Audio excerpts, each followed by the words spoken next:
Monday through Friday, 6 to 7 p.m. Join us. In a world where truth is the ultimate power and opinions scream the loudest, it's time to wade through the noise. Hunger no get tribe!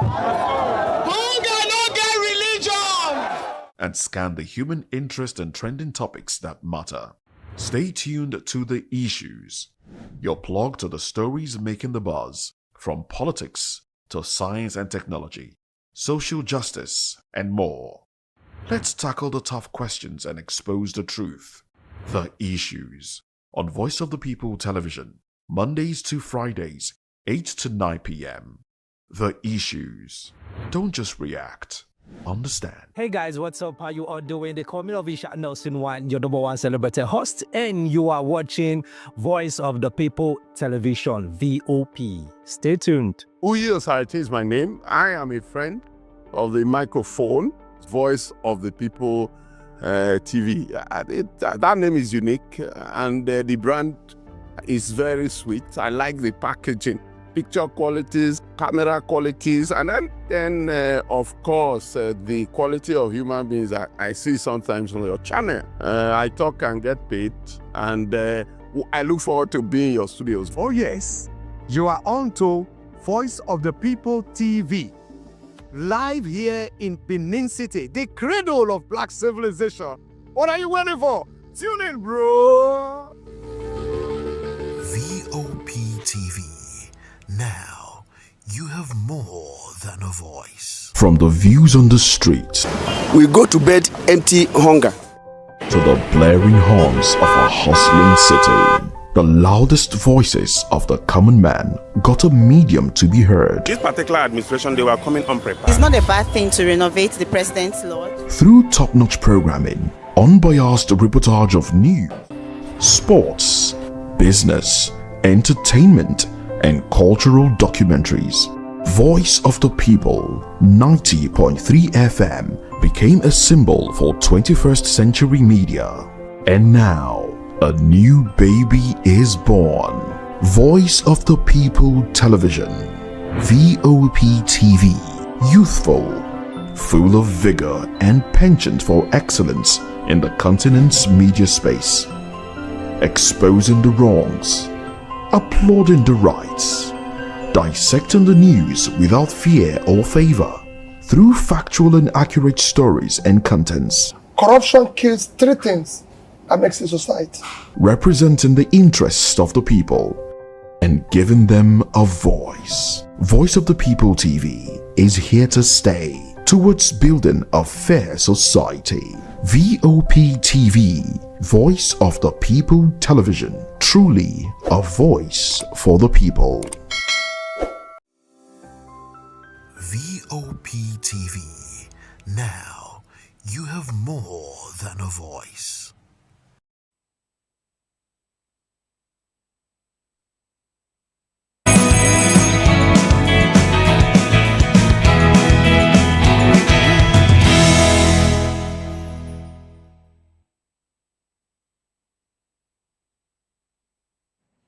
It's a beautiful Wednesday morning here in Lagos. It was rainy yesterday, but today seems to be brighter.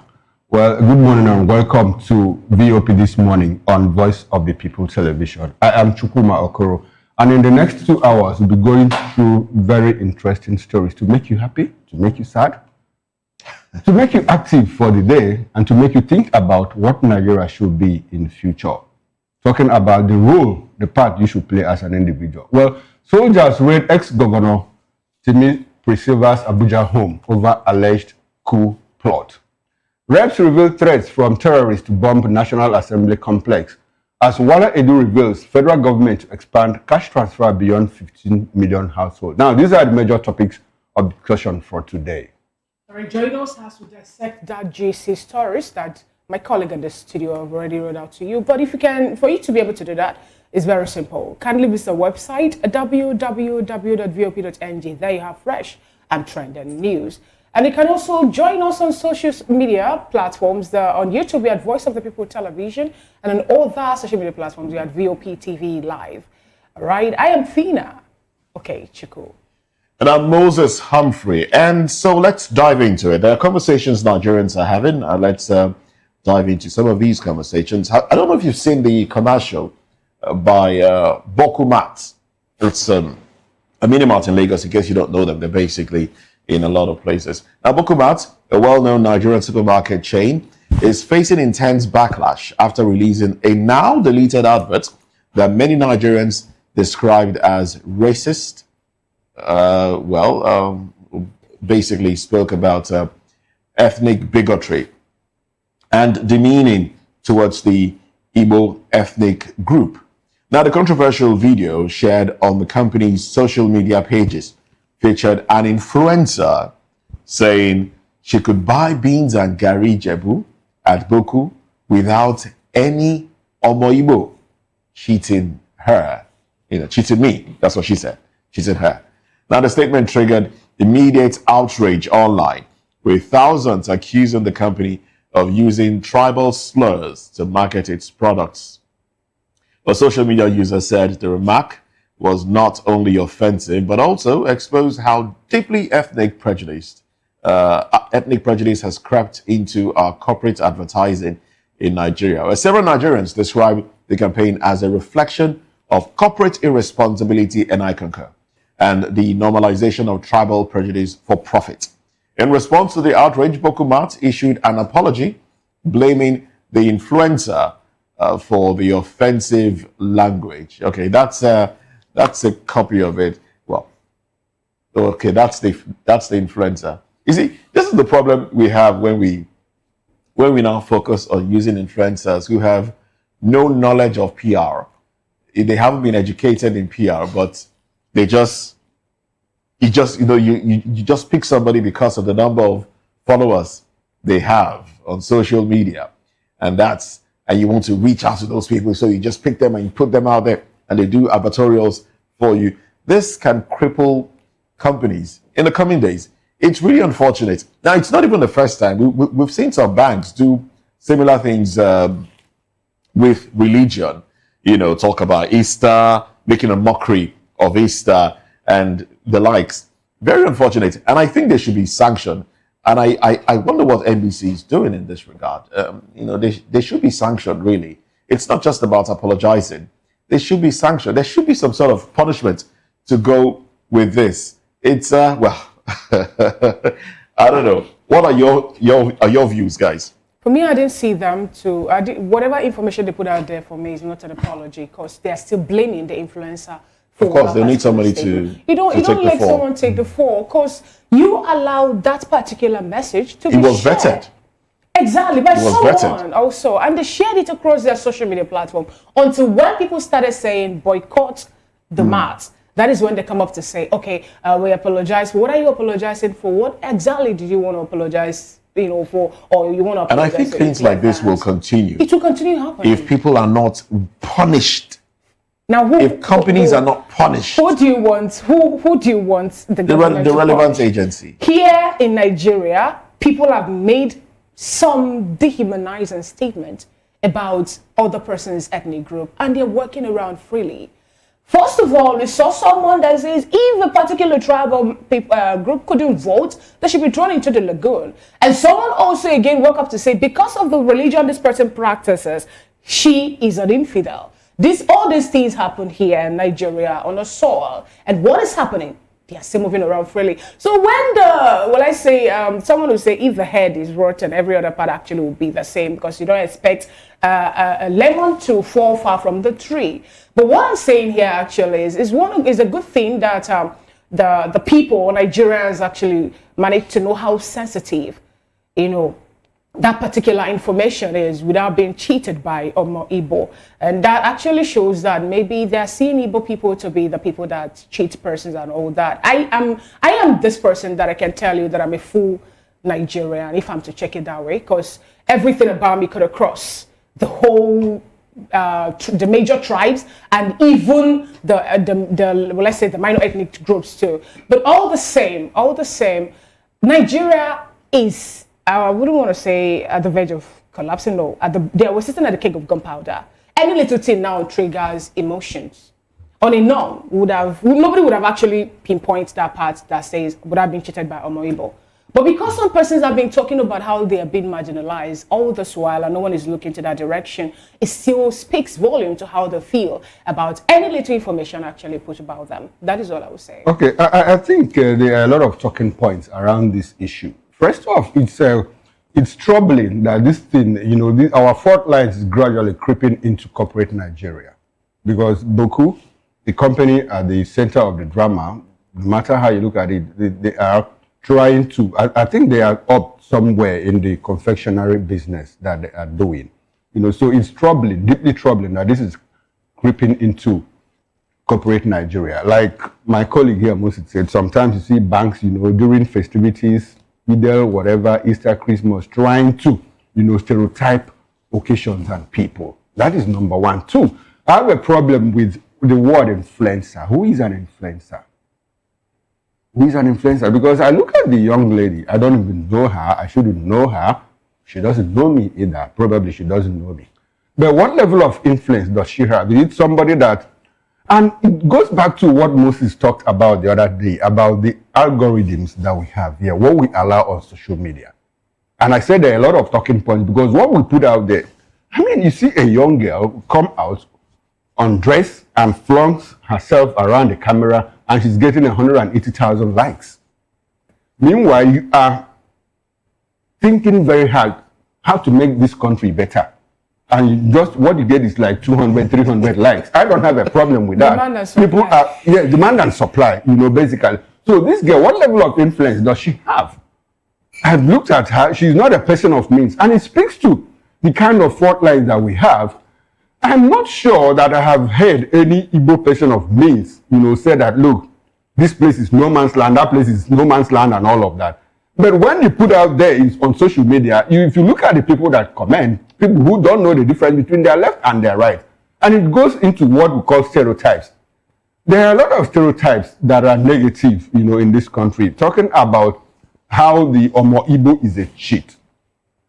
It's deeply troubling because, you see, when a certain person, the thing about stereotypes is that it's just a minor percentage of people that are stereotypes that cause a problem for the larger people. Back in the days before the Jewish genocide, the average Jew, became very, very apprehensive that any place you mention a Jew, they will turn around. They became quite insecure. If you go on social media, you see people say, okay, like P Square, they came to Lagos. It's because they believe because they came to Lagos. You have been in Lagos for the past 30 years you were born. Why didn't you blow?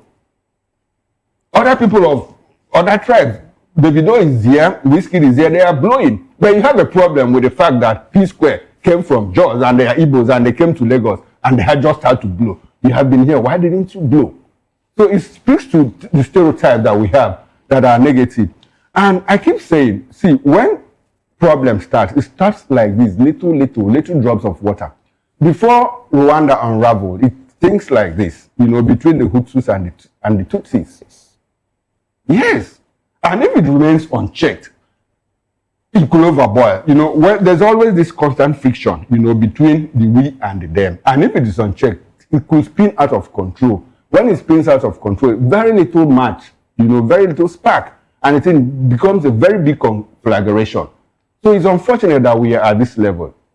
If you go on social media, if you go on X particularly, it is more troubling that the middle class that is supposed to, be the kind of galvanizing point, they are clearly divided along ethnic lines.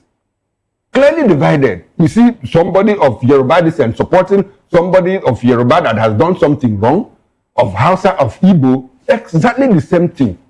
And it's deeply troubling. And I did, like I keep saying, I was here early in the 90s. I had my people that I met during my service year, we are still very close friends. At that level, we don't have this kind of stereotype. It is deeply troubling, I kept saying, that this younger generation are more divided than even our own generation and the generation before us. So what should we do to work around all of this? To make sure that we build Nigeria of one people. We are better together as a people than divided. I keep saying that because we need a living space. Our diversity should be our strength, but how are we harnessing that strength to build a better Nigeria. Quite unfortunate, but it's good that that video has been pulled out, but it's already gone viral as we speak. And going forward, please, business is business. No ethnic group has, there are cheats everywhere. There are cheats everywhere. No nation, no ethnicity, has a preponderance of cheats. It's everywhere. It happens across board. Anyway, let's move away from that. The University of Lagos, Unilag, Akoka, has placed an official ban on skit making, content creation, and other video recording activities within its campus and hostels without prior authorization. The directive, announced in a statement signed by the institution's head of communication, Mrs. Adejudoke Alaga Ibrahim, follows growing concern over the increasing use of university facilities for unapproved video productions, including comedy skits, vox pops, and film shoots. But according to UNILAG, the decision aims to safeguard the institution's image, maintain decorum within the academic environment, and ensure that its premises are not misrepresented in online or public content. Well, the university emphasized that any individual, whether a student, staff member, or external party, must seek and obtain formal approval from the institution's communication unit before carrying out any form of recording or production on campus. Well, as usual, this is a policy that looks good on paper, but it will have a problem of implementation. If I want to do a selfie, with my friends in school, do I need an authorization? Who do I get? Exactly. No, I don't think you're talking about selfies. They're talking about skit making. Skit making, yes. It can be done in anywhere. We have a lot of skits being done on campus. If it is done and you are reported and it's confirmed that you're a student in whatever department, you can be sanctioned for it. The same way institutions enforce the dress code. Some schools do. Some schools do. Yes. Those implementations are on paper. So those policies are on paper. What I'm saying is, I walk into Unilag now with FINA, and we just do. When it's a creative moment. Selfie and skits are two different things. You can turn a selfie into a skit. Yeah, what is a skit? You can. A skit is you have cameras, you have actors and cameras. Even if the camera is your phone, there's people act it out.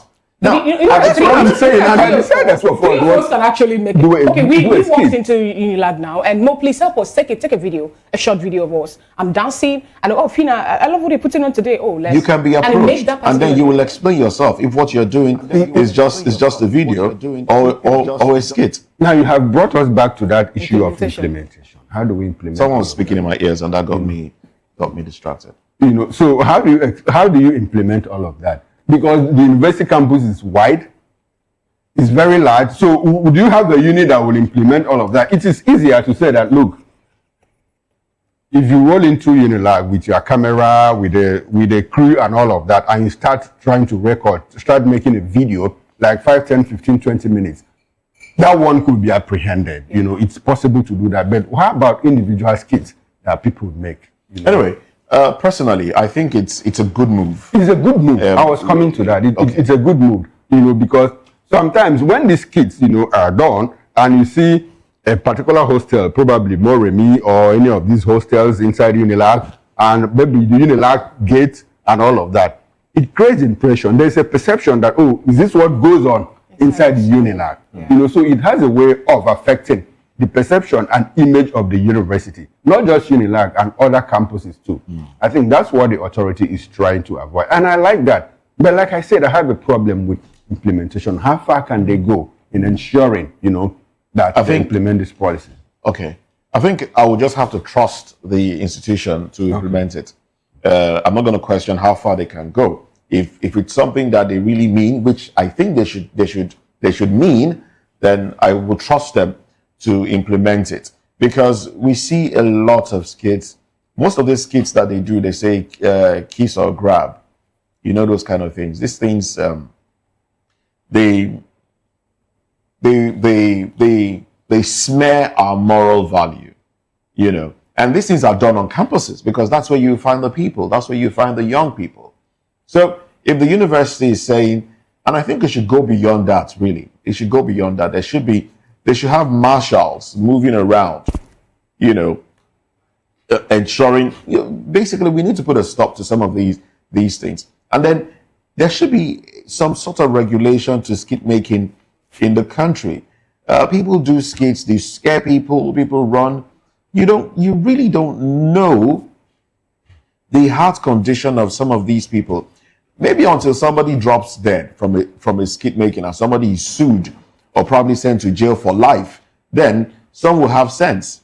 I mean, I spoke here some time back about one who tried to scare her sister.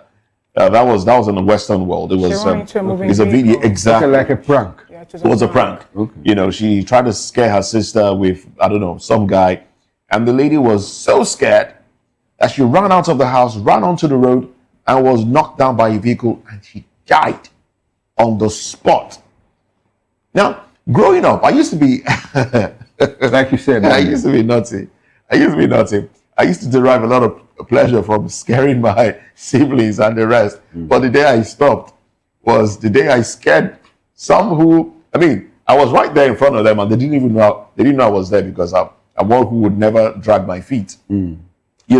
So I scared them, and out of fear, and that time there was no light, and people had lanterns and the rest, and I think there was fuel scarcity, so we had a jerry can of fuel somewhere, and then they were scared, and they threw the lantern, and the lantern landed close to the jerry can.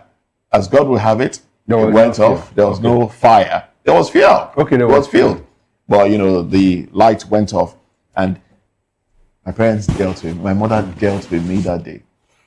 That was the day I told myself, no more scaring people. Shege Pro Max. That was what she showed me. She showed me Shege Pro Max. We should be careful how we scare. You said you were naughty while growing up, but a lot of people still think that you are still naughty. No. Okay, I should spare you. Yes. Okay. I didn't see that coming. Believe me when I say that. But anyway, first thing I would say is I pray that the marshals that the university will use for them to implement or enforce this particular policy will not turn out to be overzealous and then start cramping down on every other social activity happening in school, because I know we're going to see that happen very, very soon. It's going to happen. And then also, I also believe, I pray also that the universities will put the school in good shape, because someone actually said something or commented to this particular information and said, why not make the school beautiful so that all the other bad egg that you don't want people to see or you won't want them to pull out there will not make it out, But anyway, I'm happy. Let's see how this particular one turns out. Away from that, before you get into that, you might discover that some people are still naughty. Yeah, they are. Okay, go ahead. Don't worry. You saw it. Yeah, go ahead.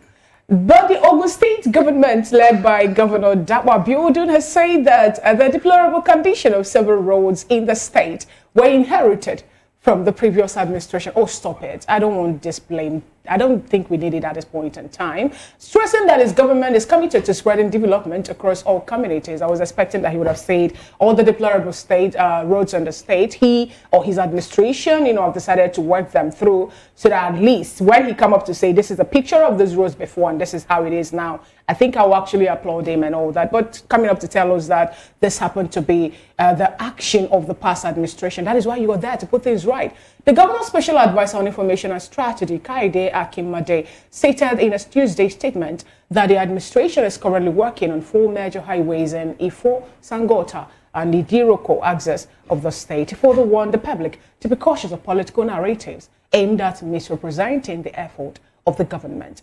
I said earlier, and I'll still repeat what I said before now. I hope and I believe that what I'll be getting from the governor of the governor of Ogun State is to say, like what Alex Oti did with the Port Harcourt Highway. Okay. This was how this road were before I come here. No, Port Harcourt Road. Port Harcourt Road. All right, because I saw the video. Okay. This was the before, and this is now the after. And, I actually applauded him for that. Although some people were saying, come up and tell us how much you spent, on trying to construct. But at least show you're working. Forget about the other stories happening around it. That are building government.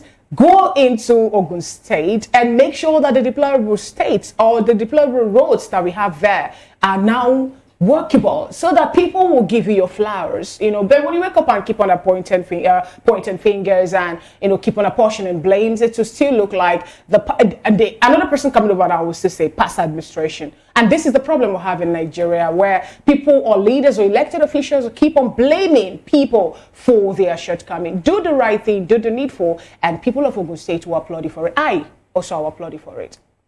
Well, Fina, I'm surprised that you are surprised, and I'm not sure anybody should. I don't think anybody should be surprised, because if you profile Dapo Abiodun, first off, he's a governor of a state on which party, the All Progressives Congress. So it's in their character, you know, to blame previous administration. We had Lai Mohammed under Buhari blame Goodluck Jonathan and the PDP for 8 years of that administration. But I think this particular administration has tried enough, you know, not to blame the PDP. But I've also said, look, the problems we have in this country, we inherited a lot of problems. Exactly. The president says, even if he has not said it, because I think Nigeria's, the Deputy Secretary General, you know, one of Amina Mohammed, sometimes said that, look, she has not heard the president say, I inherited a bad economy. Personally, if the president has not said it as an individual, his handlers have said it. We inherited a bad economy from either Buhari or from the PDP. So it's in the character of the APC government, both at the federal and the state level, to do this. You know, no dispute about it. That said, so why did you become the governor of Ogun State? Mm-hmm. Why did you? Because when you were campaigning, didn't you see that the roads in Ogun State were bad? So on what? Why did you campaign? What were your campaign promises? Do you think that governing is a tea party? Governance is a tea party where you go and pop champagne in government house and party around? No. As a manager in an office, you are employed because there are problems. You are a problem solver. You are a solution provider. And that is the essence of being a governor. Your people have problems. Even in the United States, that probably is the best, in all parts of the world that are even developed, the advanced parts of the world, they still have governors who solve problems. So your core duty, your forte, in fact, your core mandate is to come and solve problems. So we don't want to hear that anymore from you. Just fix Ogun State. That is what you were employed to do. And if you can't do that, get out of that seat.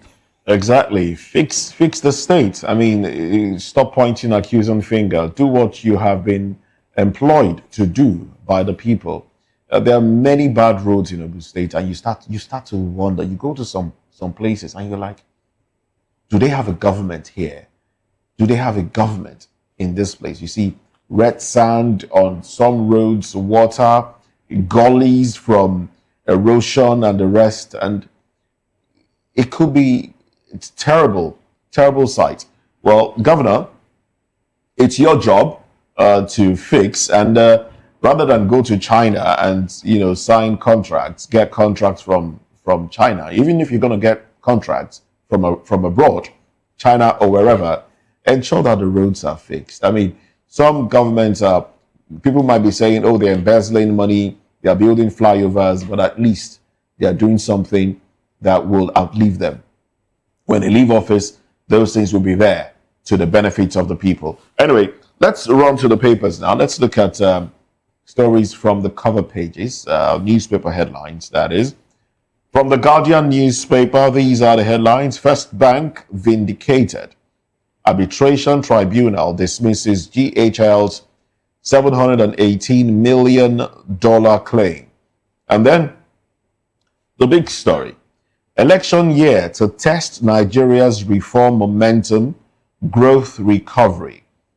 Manufacturing endangered as sector sheds 18,935 jobs in HI 2025. Reps raise alarm over terrorist threat to bomb National Assembly. Power tussle rocks APC as leaders split over Mufwang's defection. Obi worries about drug trafficking through courier services. Minister, okay. And yes, and then we have the bottom strip there. We have local contractors accuse FG of withholding 760 billion naira payment threaten protest. Nigeria among least connected by air despite huge potential. Well, those are the headlines on the cover page of the Guardian newspaper. The Daily Independent is up next, and the banner headline reads, Nigeria's state debt climbs 6.8% to 10.57 trillion naira. Budget finds. Right after that, Anambra emerges most fiscally sustainable state in 2025. Enugu, likeliest state to survive independent of FAC allocation. I'll take that again. Anambra emerges most fiscally sustainable state in 2025. Enugu, likeliest state to survive independent of FAC allocation. Don't allow Nigerian democracy die in your hands, Tinubu urged.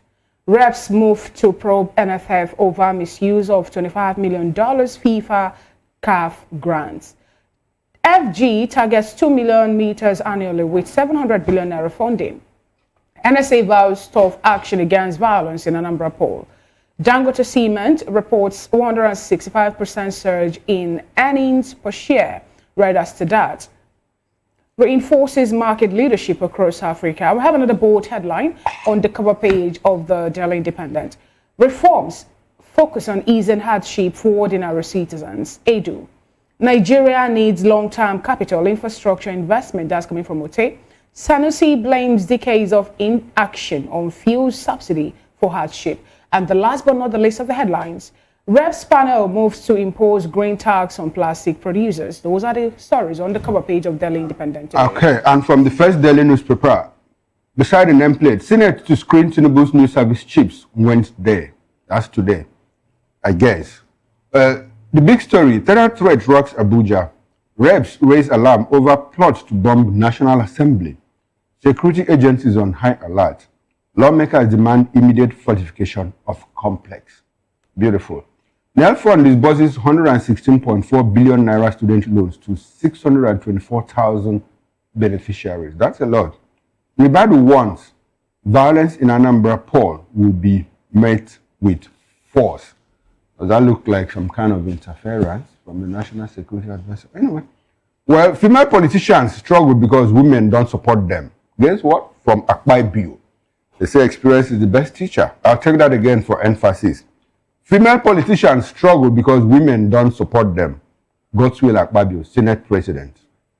FG insists only made in Nigeria goods qualify for ECOWAS free trade benefits. Reps to probe NFF over alleged misuse of $25 million FIFA CAF grants.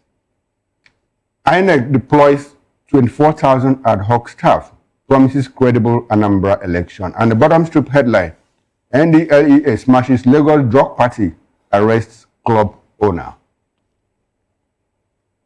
That's it from the first Daily newspaper. And that's pretty much how far we can go on newspaper headlines. But at 10 o'clock, we'll be diving deeper into the papers on newspaper review, where we'll go into the stories, providing analysis to those stories.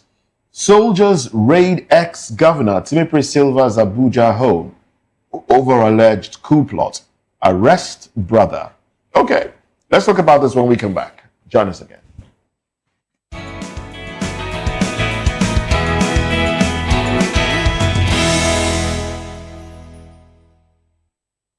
Hey guys, what's up? How you all doing? They call me Ovisha Nelson One, your number one celebrity host, and you are watching Voice of the People Television, VOP. Stay tuned. Uyi Osarati is my name. I am a friend of the microphone, Voice of the People TV.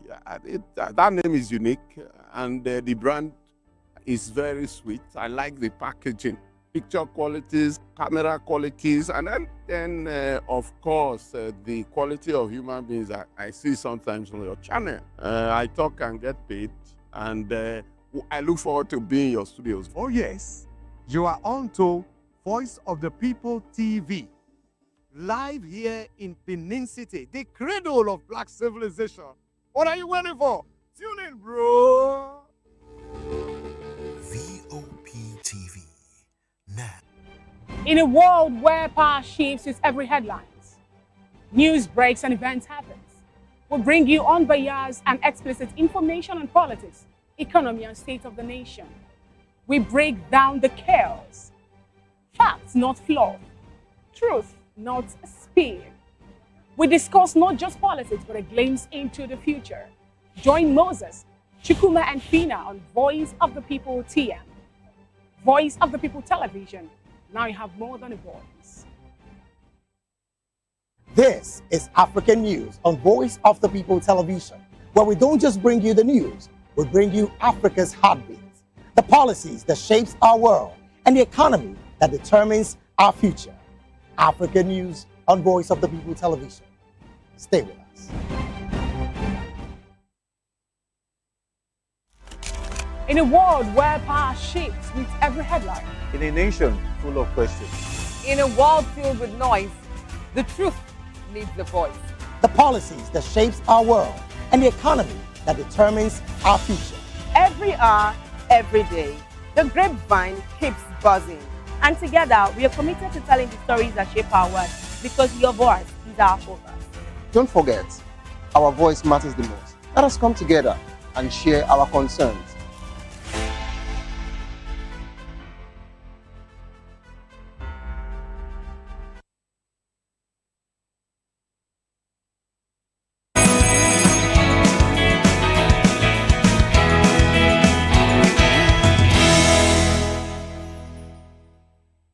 Welcome back and thanks for staying with us. And if you are just joining us, this is VOP This Morning on Voice of the People Television.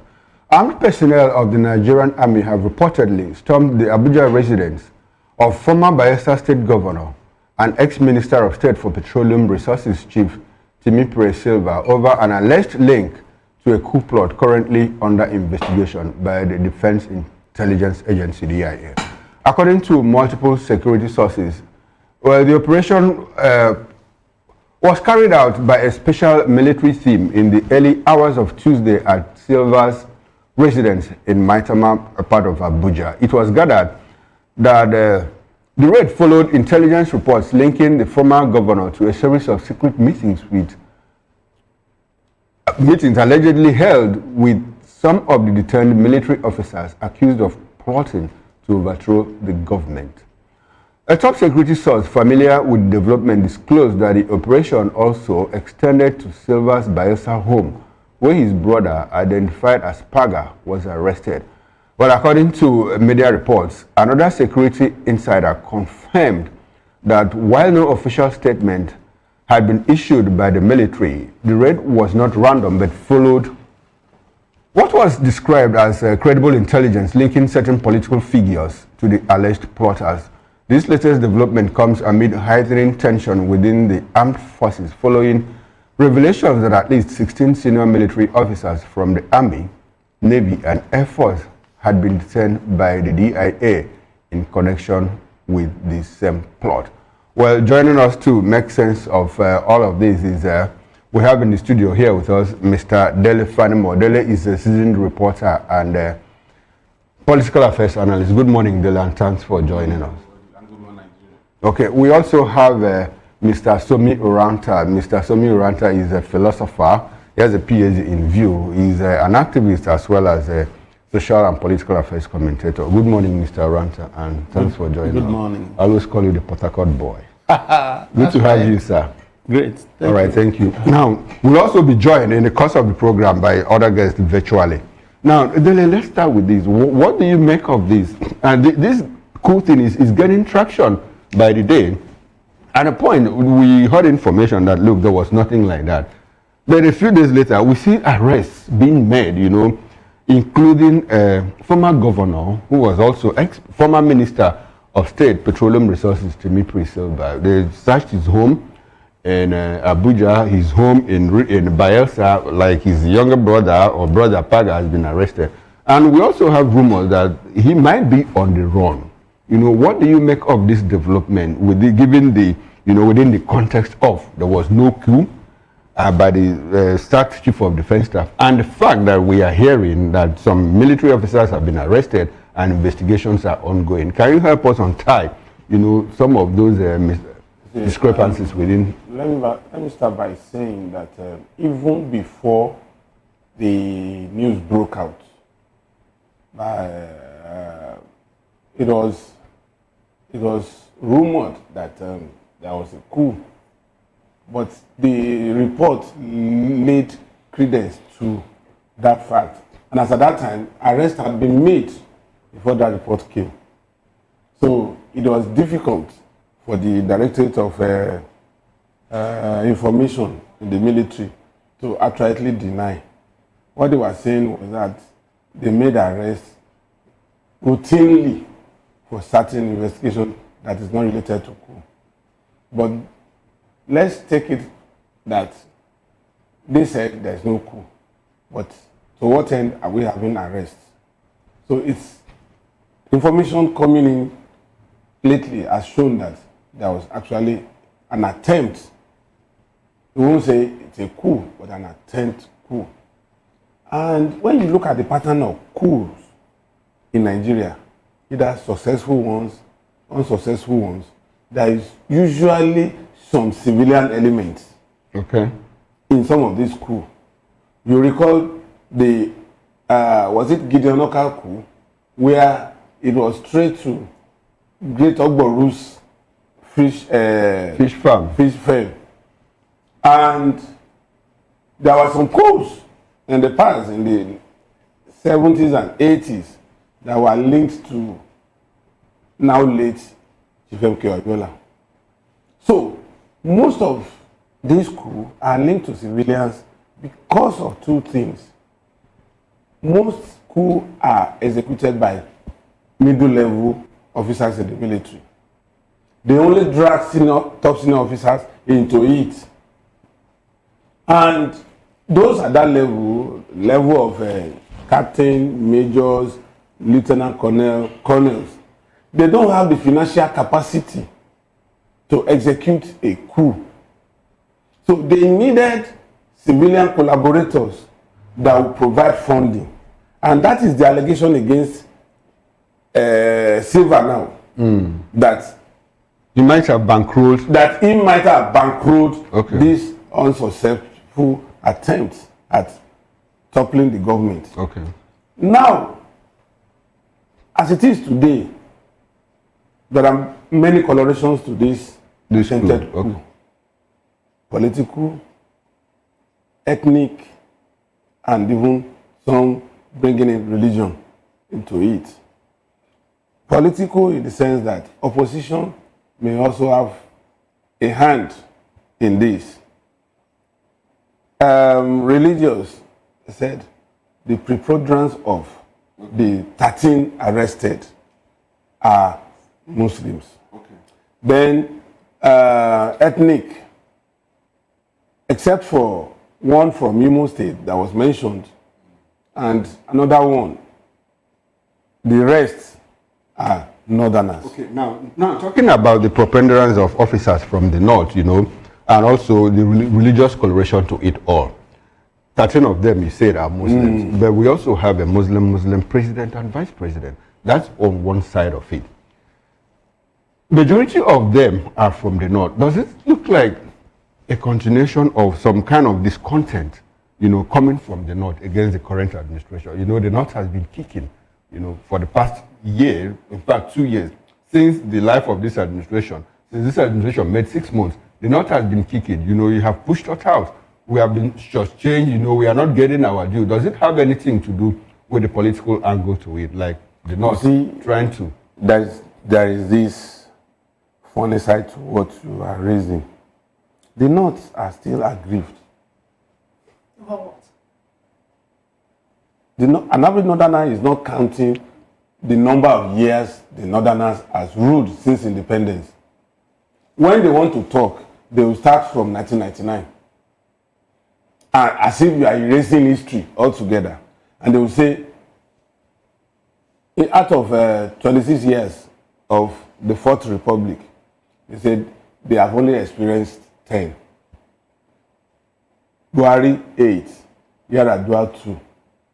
And the rest, 16. By the time this administration ends next year, it will be 18 out of 28 years. So they feel that there must be a balance. And so, another thing again is, take away governance, political office from Northerners, they hardly feel comfortable. Okay. Out of governance. Okay. All right. Before we go to our online guests, who have joined us from our stations, there's one in Benin City. Let's have your take, Mr. Somi Uranta, on this. The issue of this school. What's your reaction? Do you think it has anything to, do with the politics of it? Like Mr. Fanimo said, is it a North-South divide of a thing? They're not trying to catch up, with the South. And if they do that, how would that, help them in trying to create a balance in the number of years between the North and the South?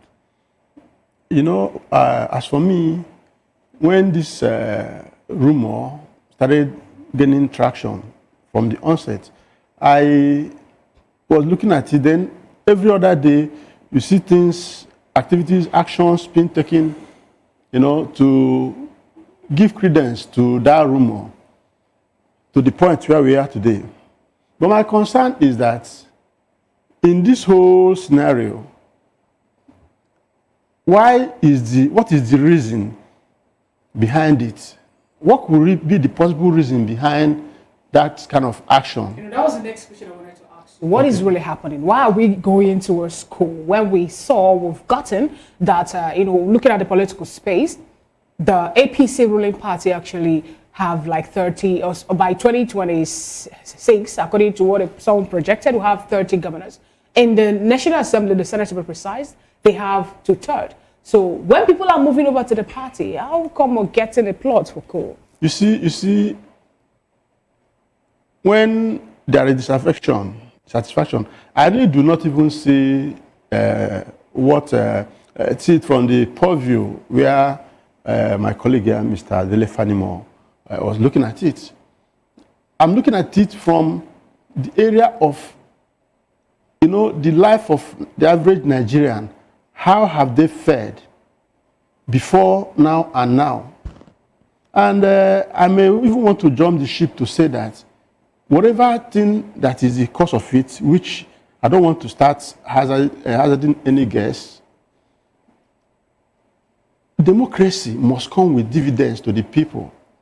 And there is no matter. Recently now, I have seen how there has been changes in the security architecture of the country. But that is not, a panacea. It's not something that will stop any action. What we need is a people-focused governance. Nigerians are suffering. That is the truth. So, politicians don't learn any lesson. They don't learn. If you check from what has led to different posh actions, from, is it the one in the 60s, in the 70s, and all through the 80s, you find out that during Shagari time, somebody said Nigerians are eating from the dustbin. Somebody said it's a lie. But if you look at life then, we're in paradise then. Today, look at the average Nigerian.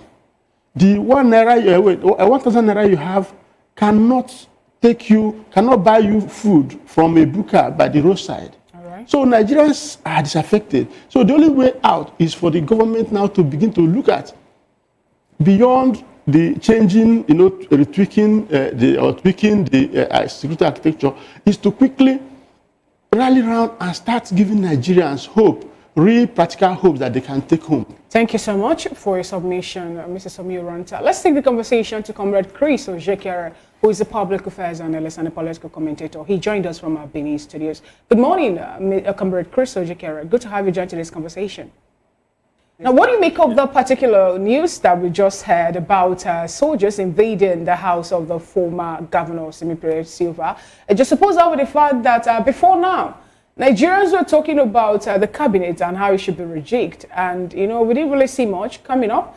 I'm talking about especially when it gets to the ones in charge of the security architecture. Nothing really happened much, but suddenly, during the Independence Day, we learned that we're having to have a low-key, no parade. Some people come up to say that was because there was going to be a queue and all that. We don't really know about it. And the government, or rather the president, have come up to deny such statements, saying there's nothing like that. But suddenly today, we're getting another information that someone's house has been invaded. 16 top officers also arrested. And it was on Friday that we saw, will I say, a rejigging or reshuffling of a cabinet? Help us actually walk around this, please. I'll start like this.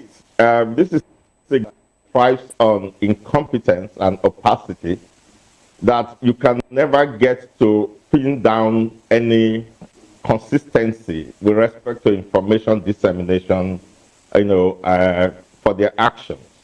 I'm happy that you have continued to use the word there, which is what it is, that it was a rumor, and it stays a rumor because the government hasn't given any official, any formal announcement that they carried out that raid. And the man in whose house the raid was carried out, Timmy Priest, we haven't heard from him. We haven't heard from him with respect to all the rumor about the coup or his involvement with the coup. Now, so we are operating in the realm of speculation. When the rumor started, the government official didn't know. And now the government hasn't come back formally that there was a coup attempt and that these are the steps that have been taken, which includes this raid. Now, assuming without conceding that there was a coup attempt, why has the government suddenly become a victim of the people's anger and spleen? That's the question that should worry the government, and whom I refer to as the Port Harcourt boy wanted to take it from. Why has the government become a victim of the people's anger? That's what the government should worry about. The groups and advocates are planning to shut down the National Assembly. We are told that in the National Assembly there's a threat to the Assembly, that civilians are beginning to mobilize the military against the government of the day. Why is the government now a victim of the people's anger? You see, government must act eternally and act victim. Why should we have a coup? This regime, one of the sing-song in Nigeria, which was appreciated by all Nigerians, is how well we have been able to manage our democracy from 1999 up until 2023. We became very proud of our democracy. I remember between 20-something years democracy. Democracy suddenly under threat. When you break down institutions that strengthen democracy, when you attack the judiciary, destroy the judiciary, and people no longer feel that they have a place for redress, when you attack government and introduce military into a civilian and democratic did in Rivers State, I said this and I wrote an article about it in Rivers State. I said, those who bring anti to the not complain of flies. If you begin as a president of the Federal Republic of Nigeria, democratically elected, to bring democratically elected government in the subunits and introduce ex-military generals to come and be administrators, then you are showing the military that there's a cookie jar somewhere and they become interested in it. So if there was a coup, assuming again without conceding, then the president should blame himself for reintroducing the military back to the civilian setting and letting them know that they are more trusted to handle politically, political issues in Rivers State than they, the civilians, elected. The government should have why sudden victim of the anger of the people and sit up to get right. This is another diversion. If you look at the of all rumor, you don't have only 16 people involved in any coup. And it's been on for about 3 weeks. Only 16 people have still been arrested. I mean, look at the coup. So, this is a jamboree, this is a diversion which the government is trying to, orchestrate so as to divert us away from its failures. So the government should ask themselves, why are the people at the government? Why are they directing their anger at the government if actually there was anything like a coup plot? So let me understand your position. Let me understand your position. Are you saying this is diversionary? That there probably wasn't any, and government is just trying to whip up sentiments? Or are you saying the people are aggrieved, and that's the reason there might be something like a coup? I'm trying to understand your position here. I'm saying both. I'm saying that if they come out from our statement and give us clarity about who planned the coup and what Now, why would you think that government will deny such if there was something like that? Why would government deny and say, oh no, there was nothing like this, but then we are seeing arrests being made? I mean, when the news about 16 soldiers came up, there was also the news about some governors, some former governors being part of it. And now we hear that the house of Timipri Silva was raided. So help us understand why there will be that denial and arrest will be made, basically buttressing the rumor that there was probably a coup. Why would government deny? Is it not to instigate further possibility or further happenings in the future? Or to paint a picture that all is well? The picture that all is well. There is nothing that helps citizens' patriotism than clarity.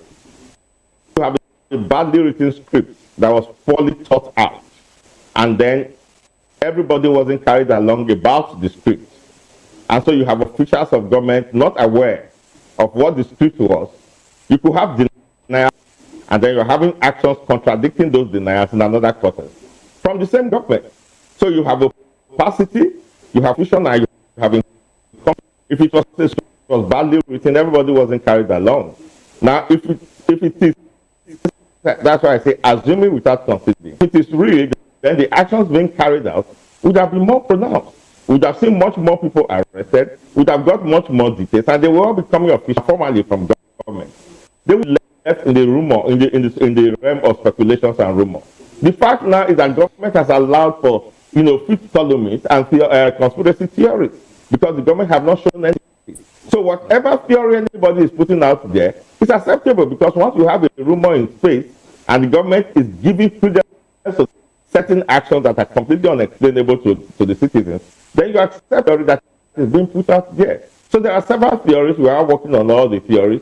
As far as I'm concerned, Christopher Jekere here, and if there is, if the government thinks that there is, let him show us more people involved. Let him tell us how they planned it. Let him give us, let him show us. Don't keep 16 military officers. The 16 military officers alone cannot plan coup. The way the army is structured and the way coup intentions are structured. Before you get to the point of arrest, then there would have been so many people involved. So I think the government has it wrote very badly and is giving it out, creating more confusion and diverting the Nigerian people from what they should be doing. I mean, I can't understand why he would plan the coup against his party's president, because to make the advice of the APC. It was in the last regime. The last regime, Tinubu was the one who was the regime of Buhari. So they are out. They are out of persuasion. So what does Tinubu stand to gain by plotting a coup when he's part of that ruling house, when he's part of that political party?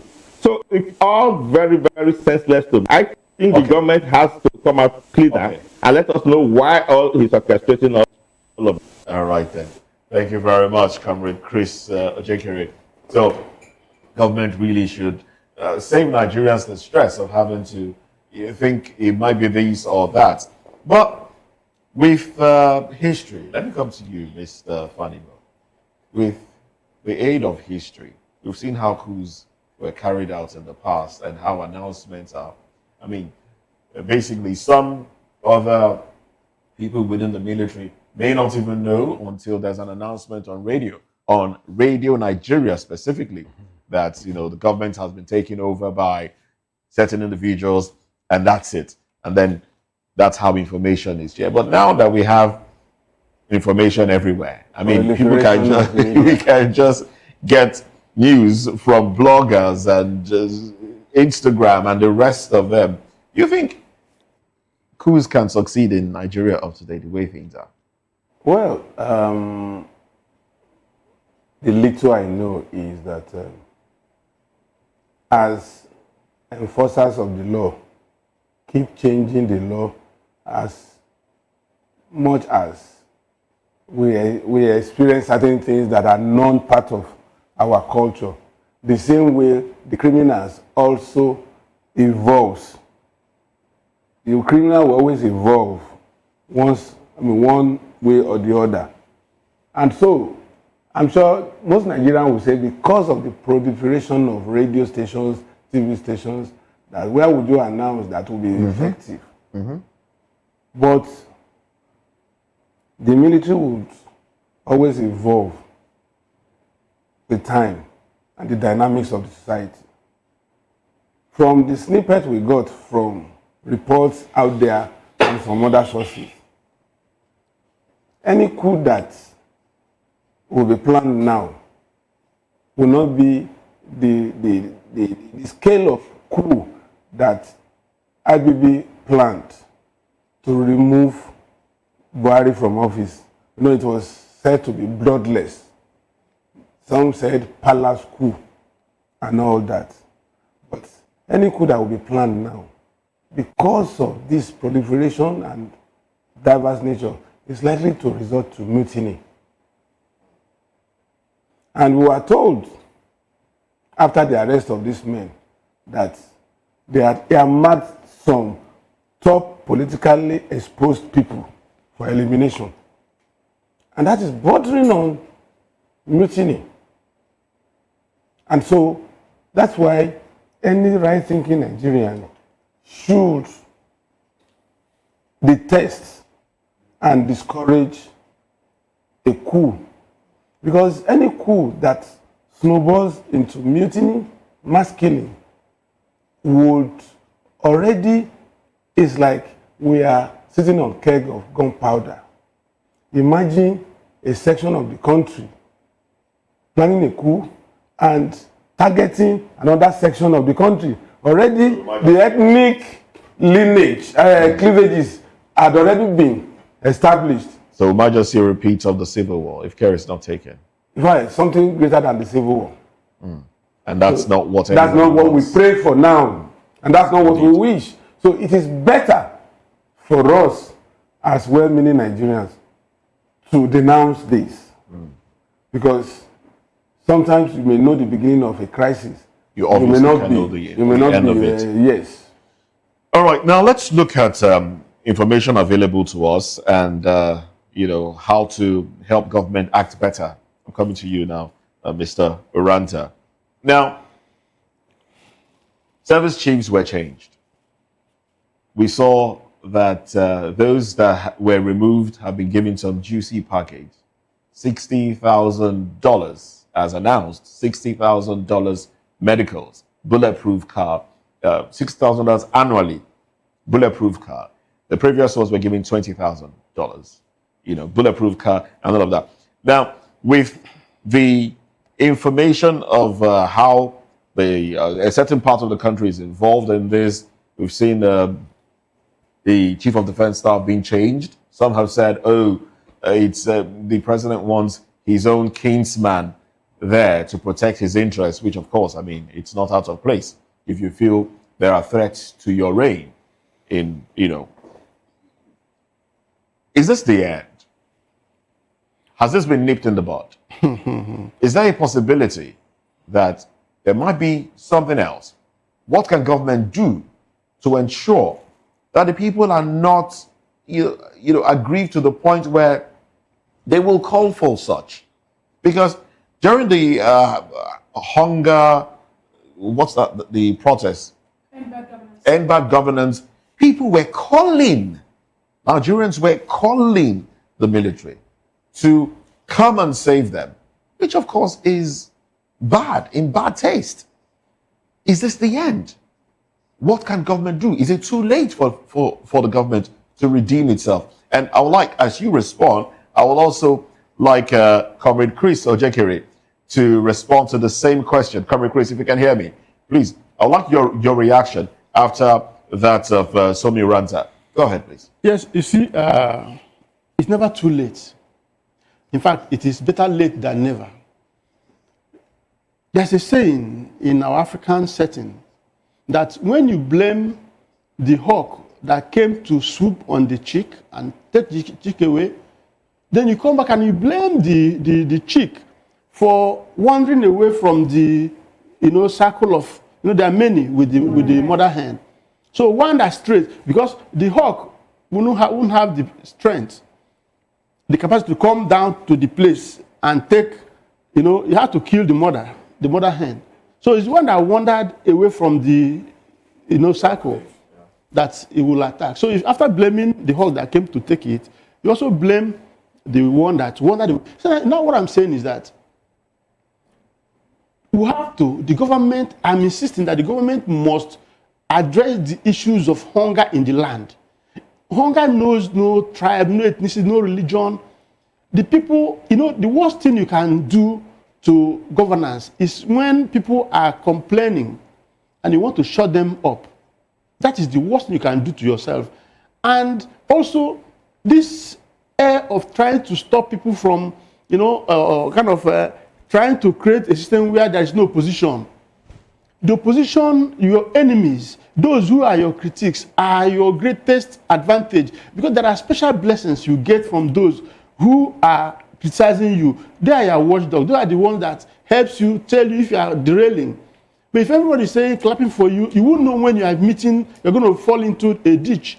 So that's why in democracy, everybody have to thrive. Okay. The good, the bad, and the ugly, so that we can sift and get the best for the system. The country as it is, the only way out for us to follow is to ensure that the governance system is responsive to the needs of the Nigerian people. That's the only way, the only option available. If we fail that, then we are looking for trouble.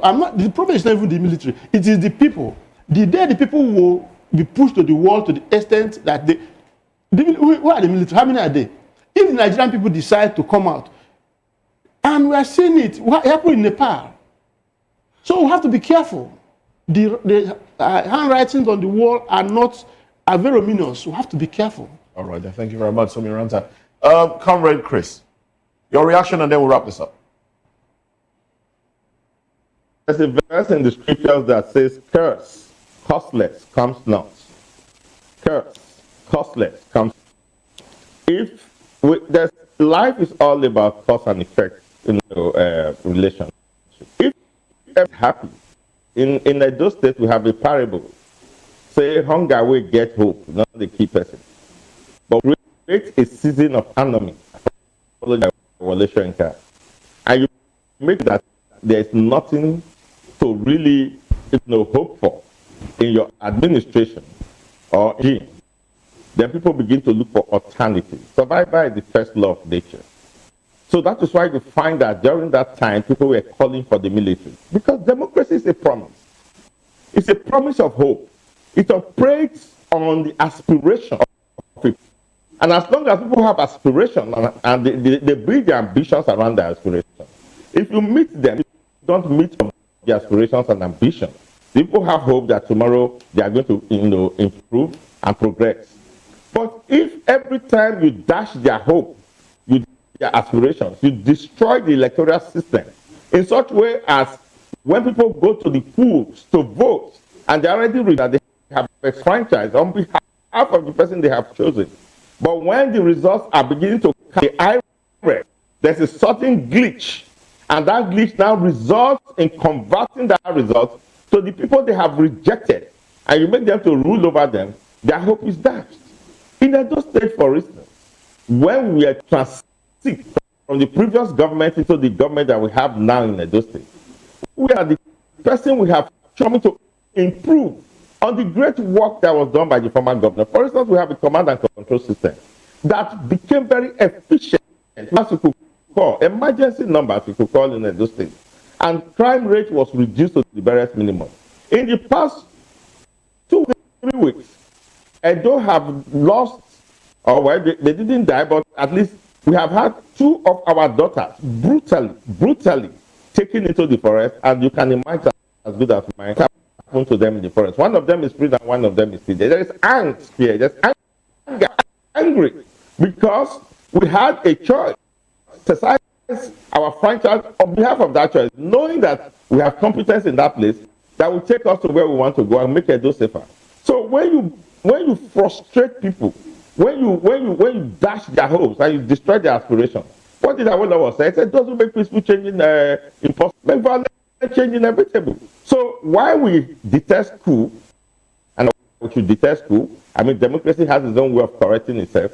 But there is just so much that you can do. Look at what is happening in Cameroon now. There's just so, look at what happened just a few months ago. So there's just so much that you can do as a president. There's just so far to which you can push people before they begin to react. Now, And when you say there's like a fact, we can push people for them to begin. We can push for them. Are we saying at this point that Africans are waking up, or rather they are now fully awoke from the issues, or rather trying to set themselves free from, let's say, bad leadership or bad governance? Because it's more like we're having this little pockets of upheaval, from protests to military coup. For example, in Madagascar, Rajolina actually is no longer the president for now.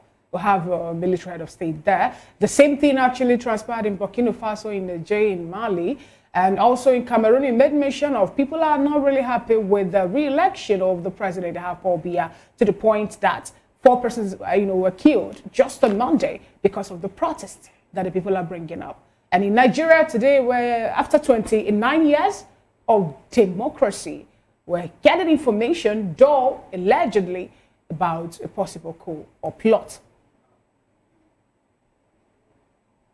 His basket month, if you listen to one of his jokes in those days, he said if something happens once, it's called incident. If it happens twice, it's coincidence. He said, but if it happens the third time, my sister, I got to get her on this side. So that is what is happening right now. You can no longer call this a coincidence. It's a pattern. Pattern that the people have chosen and have seen. It's a journey of redemption. When we criticize coup, I have just said, curse costless comes not. We should avoid coups. And the only way to avoid coups is to make everybody happy in the house. We cannot have so much resources in Nigeria, and Nigerians are suffering. When you have the resources and you are suffering, whoever is there, you soon get tired of his rhetoric. And you begin to crave action to convert those resources to work for yourself. And then you are likely to take whatever option that is open to you. And a hungry man is an angry man.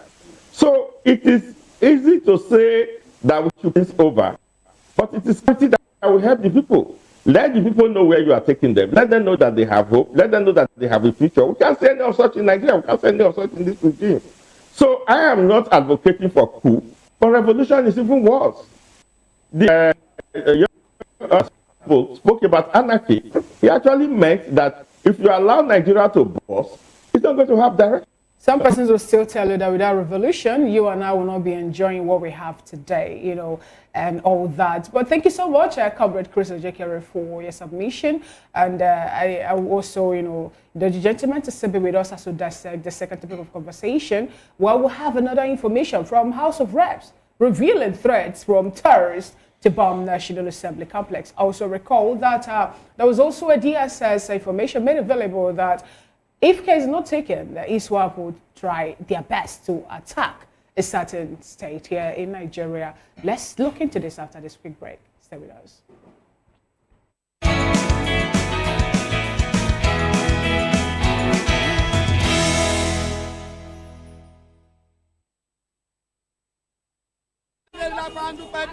Good morning. It's the start of a beautiful day. Or start your day right with a healthy dose of news, fun, and inspiration. Join us on VOP this morning for the latest news, trending topics, and uplifting stories to set your day on the right vibe. From news and current events to lifestyle and entertainment, you are covered. VOP This Morning, 8 a.m., Monday through Friday.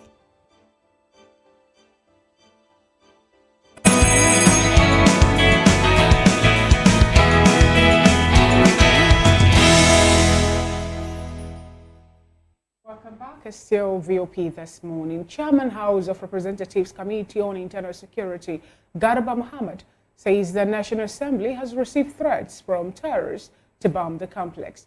Garba made the disclosure at a public hearing on a bill seeking to establish the Legislative Security Directorate, which seeks to enhance security management, protect lawmakers, staff members, and visitors to the nation's parliament. According to him, the complex has been facing security challenges, including cases of car and motorcycle theft, vandalism, fake identity cards, and infiltration by unregistered visitors. Voice of the People television gathered that a similar incident was recorded on May 4th, 2021, when the security alert warned lawmakers of a planned Boko Haram attack on the National Assembly complex and other VIP and government locations in Abuja. The lawmaker called for urgent fortification of the complex as a proactive measure. We have with us in the studio veteran reporter Dele Fanimo and also Sami Uranta, who is an activist, author and a political analyst. And we still have from Benin studio, Comrade CRIES, a public affairs analyst, as well as a political commentator. Thank you so much, gentlemen, for being with us. Now, let me start off with you, Mr. Dele Fanimo. What do you have to say about this particular revolution made by, a certain lawmaker that, if care is not taken, that our complex, I'm talking about the parliament house, will be bombed or be attacked by terrorist group? And also record that it wasn't up to 1 month where DSS told the Ondo state government of a possible attack by ISWAP. Help us actually work around this. And then the fact that it happened in 2021, they also got out a tip-off in 2021, that if care is not taken, Boko Haram will attack the National Assembly complex. You see, over time, particularly in this Fourth Republic, apart from serious engagement during Obasanjo's regime, then to some extent in Jonathan's regime, right from Buhari's regime up till now, we've had a high preponderance of, I'm sorry to use this word, not too good quality men in the National Assembly. They don't really do their due diligence before they open their mouth. And so, when you continuously sound the red herring, the day the herring will come, people may not want to believe you. When you say they don't do their due diligence, when Jonathan was the president of Nigeria, he said something that even among the cabinet, he has Boko Haram members. And I'll take it back again to what is happening in Nigeria. For example, Babagana Zulum, the governor of Borno State, also made allusion to that political elected officers actually, and even civil servants, are sponsoring the insecurity bedeviling that particular state. The same thing also is happening in Benue State. And, we've been getting all this information coming up. So when you say they don't do their due diligence, we know that insecurity is what we're suffering. You see, what I'm trying to tell you is that I'm not saying the terrorists don't have the capacity to even want to assault Aso Rock. But the question is, if I'm going to go through that route, it means those who are financiers, supporters, sympathizers of terrorists that are in the National Assembly are also going to be sitting ducks when they attack. It doesn't sound logical to me. So you don't think they'll have a tip-off? No, part of the listen, meeting? What I'm saying is it would have been better if this is ordinarily what the National Assembly members should have done is to pass this information to the security agents, not to us Nigerians. Do you have the capacity to face terrorists? It is the job of the security agents. And let them go underground, find out if and when these people are likely to attack, then repair. Now when you say... You are just raising the red herring by telling Nigerians, I am not armed, I don't bear arm, I am not close to Abuja, not to talk of the National Assembly. So what do you now make of the statement from the DSS? To what end are you announcing to me that terrorists are likely to assault the National Assembly? And what will you make of the information made available by the DSS for the Ondo State people? When you say, that's why I said, you recall that when that information came, I said it here, that look, we need to be proactive rather than reactive. Because it's coming from the intelligence community. And if DSS, who is supposed to be the detectives of an arm of the police that are saddled with internal security, is raising that kind of alarm, then we should be worried. The ideal thing for the National Assembly member who should also be invited by the security agents to give further information, you know, as to what how he knows he came and what about, he doesn't know. what he knows about this. And what he doesn't know. Okay. All right, let's bring Mr. Oranta into this conversation. Mr. Oranta, what would be the value of this information that has been put out there by the House of Assembly, by the House of Representatives member? What is the value as in terms of intelligence gathering, in terms of being proactive, you know, in the fight against insecurity? You see, beyond value or whatever it is, you ask a question: why will a ragtag terrorist, faceless, want to bomb the National Assembly? You ask that question. What will lead to that? Just like he was talking about, it referred to the DSS. Initially, he was talking about the quality of men in the assembly. If we have problem with the quality of men in the assembly, what about the people, the secret police telling the people now that a certain state will be bombed and all that? Why create all this uproar? You see, there's so much flip-flop in the system. The government have not shown capacity that they even want, even sincerity of purpose, that they want to stop this insecurity. They have not shown. At one end, you see people. I saw a video. One of the terrorists wants to have a wedding, and in their droves, in their hundreds, they all came well armed, and they celebrated. In another video again, I saw about 5 local governments. Terrorists are coming for a negotiation. They will go with money. You see them do video and they play with money that you are looking for. And the government will just sit back. If you don't want that, you don't have a government. There is a people. There's a list during late Buhari's time. Okay. From the UAE that about 400 Nigerians are involved in terrorism, sponsorship, and all that. And this.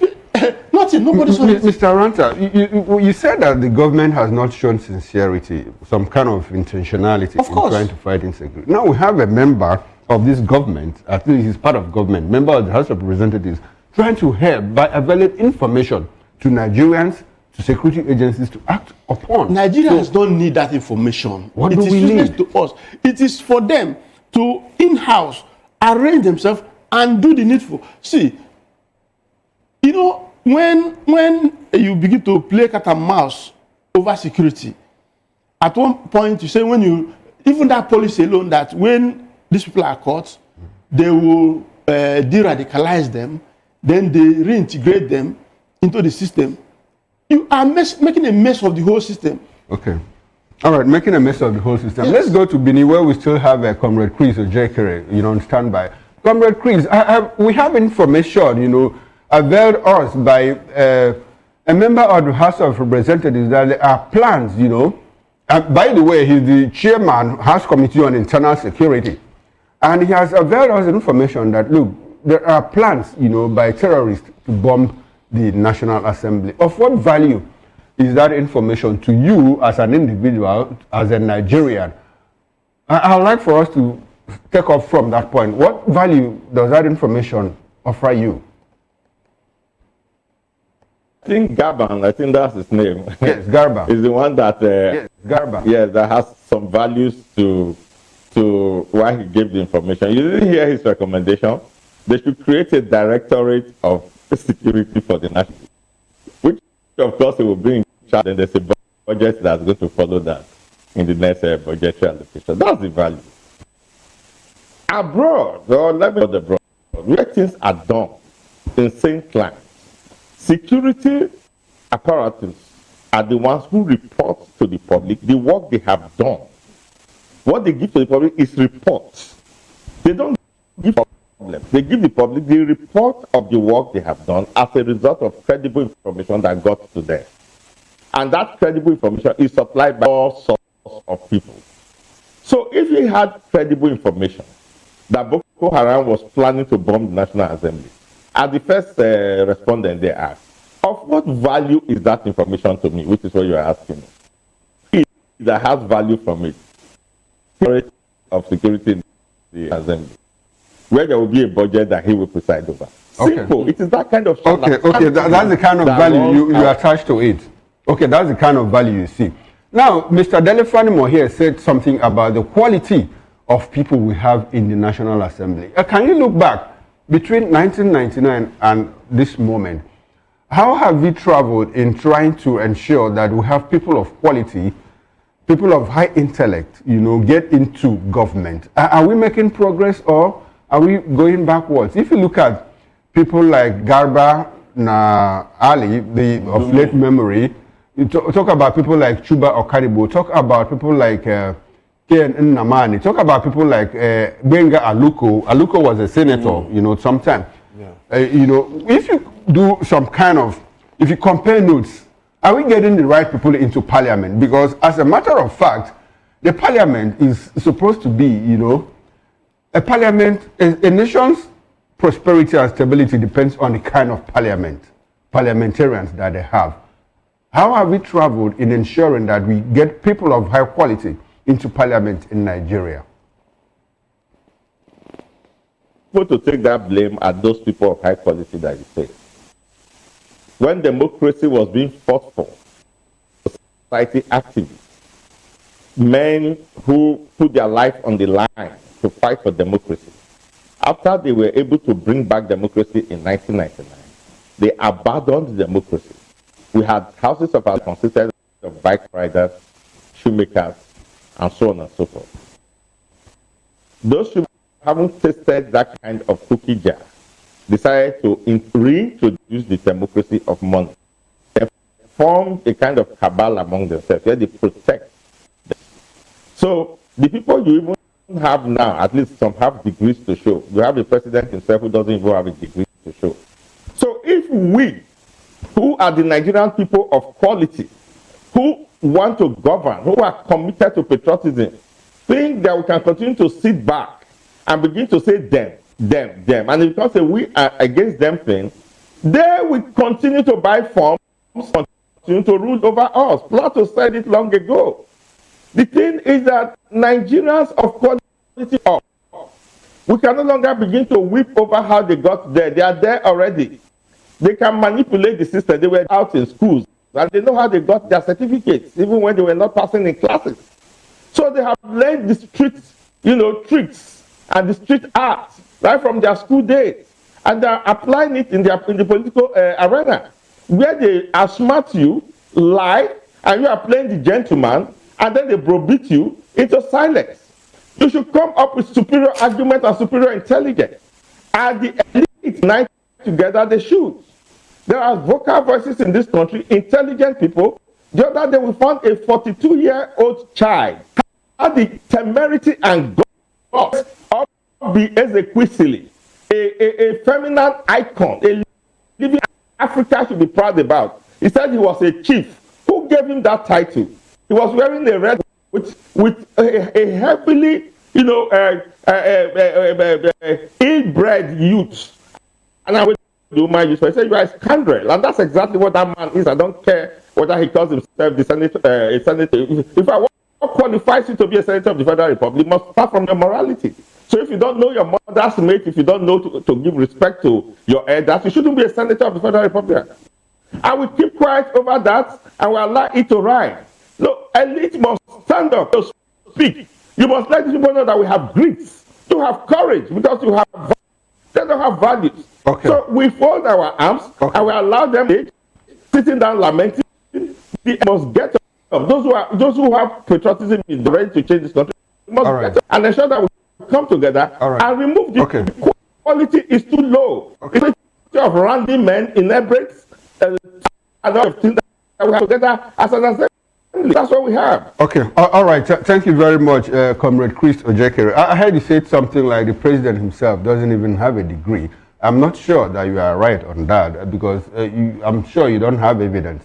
The president submitted, a certificate to INEC, and the Supreme Court affirmed all of that. Well, opinions expressed here on this station are those of the analysts and not the official position of Voice of the People Television. Thanks very much for your take. Let's come back to the studio. Now, Mr. Fanimo, between you and Mr. Ojekiri, I would like for you to offer us, more like an antidote. How can we ensure that we get the right people into government, especially the National Assembly? Like I said, a nation's prosperity, stability depends so much on the quality of people in their parliament. What can we do to get, because Mr. Ojekiri scored the parliament low, and in your opening intervention, he said, what kind of people do we have in parliament? So how do we get the right people into government? Well, for me, the one thing that is clear about the way we run elections, it's a very difficult task for us to change the narrative very soon. But I'm not looking at it from the prism of impossibility. Okay. Now, it starts from the same parliament. That's the unfortunate part of it. Because lawmaking, amendments, repealing starts and ends on the floor of the National Assembly and the state assemblies. And so Nigerians don't even understand that. Some of us in Nigeria, we don't understand that ideally the legislative arm of government should be stronger, should be the one to dictate the pace for even the executive.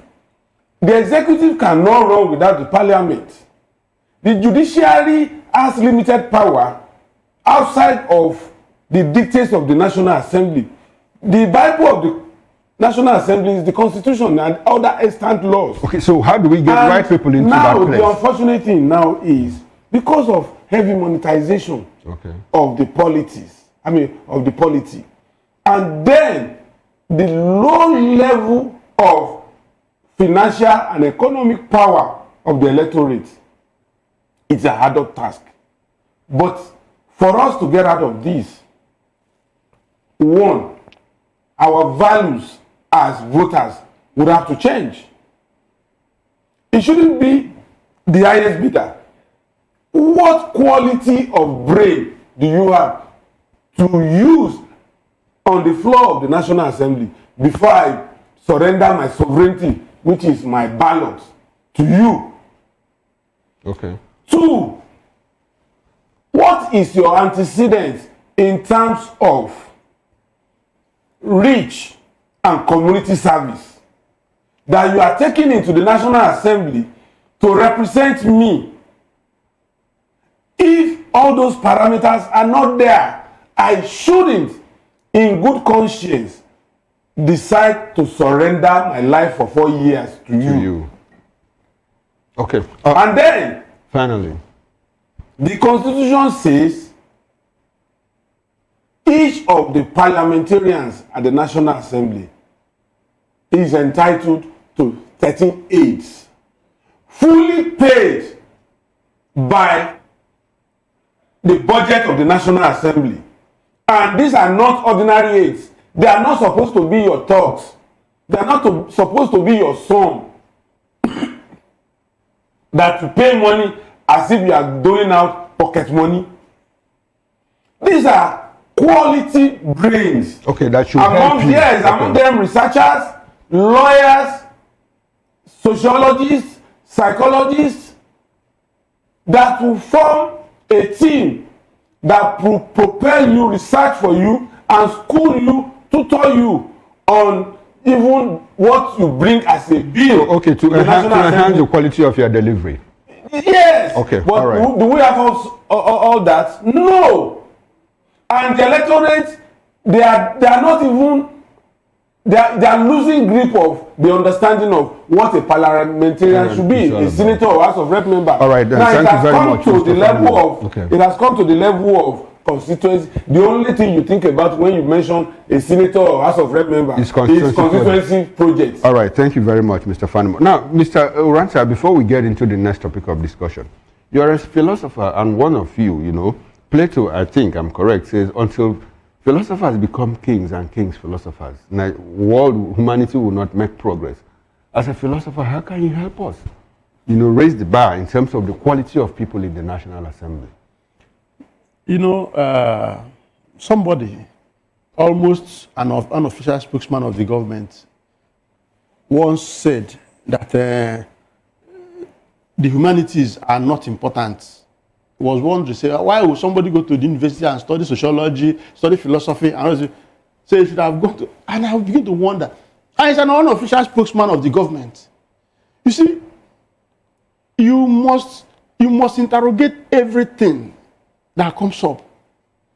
In Nigeria today, what we have to bother ourselves on is how to maintain the sacredness, the sanctity of the ballot.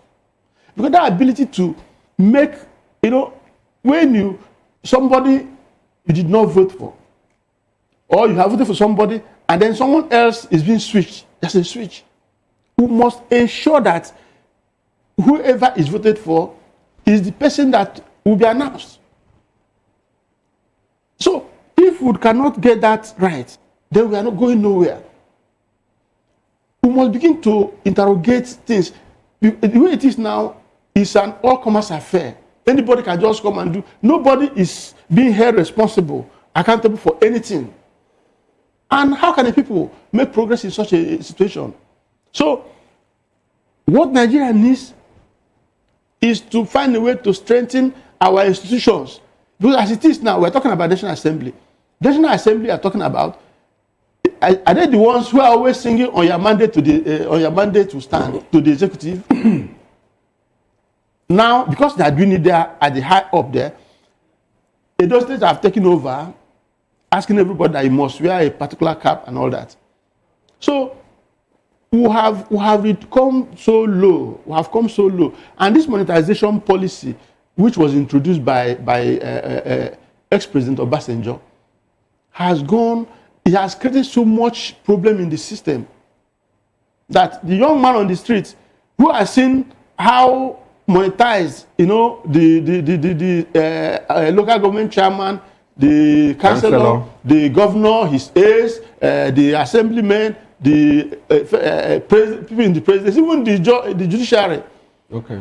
We begin to think of how do I make it, and the thing that making it is just about money. Getting into politics. All right, Mr. Rancha, before we leave, you said something about wearing the president's cap in Edo State. There's information, I don't know if you've heard, that the commissioners that flouted that order, are about to be sacked from the cabinet in Edo State. What would that mean? What would be the implication of that? Briefly, like in 1 minute, if you can. That is what you get when you put a square peg in a round hole. That's what you get. They cannot even go to court because the man has the power to hire and fire. Yeah. So they should just go.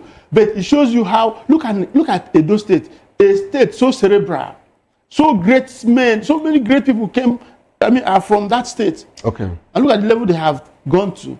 All right, thank you very much. I must say a very big thank you to you, gentlemen, for your insightful thoughts. And I would like for you to stay with us as we cruise into the next and final topic of discussion. Wale Edu reveals federal government to expand cash transfer beyond 15 million households. Join us again, we'll be right back.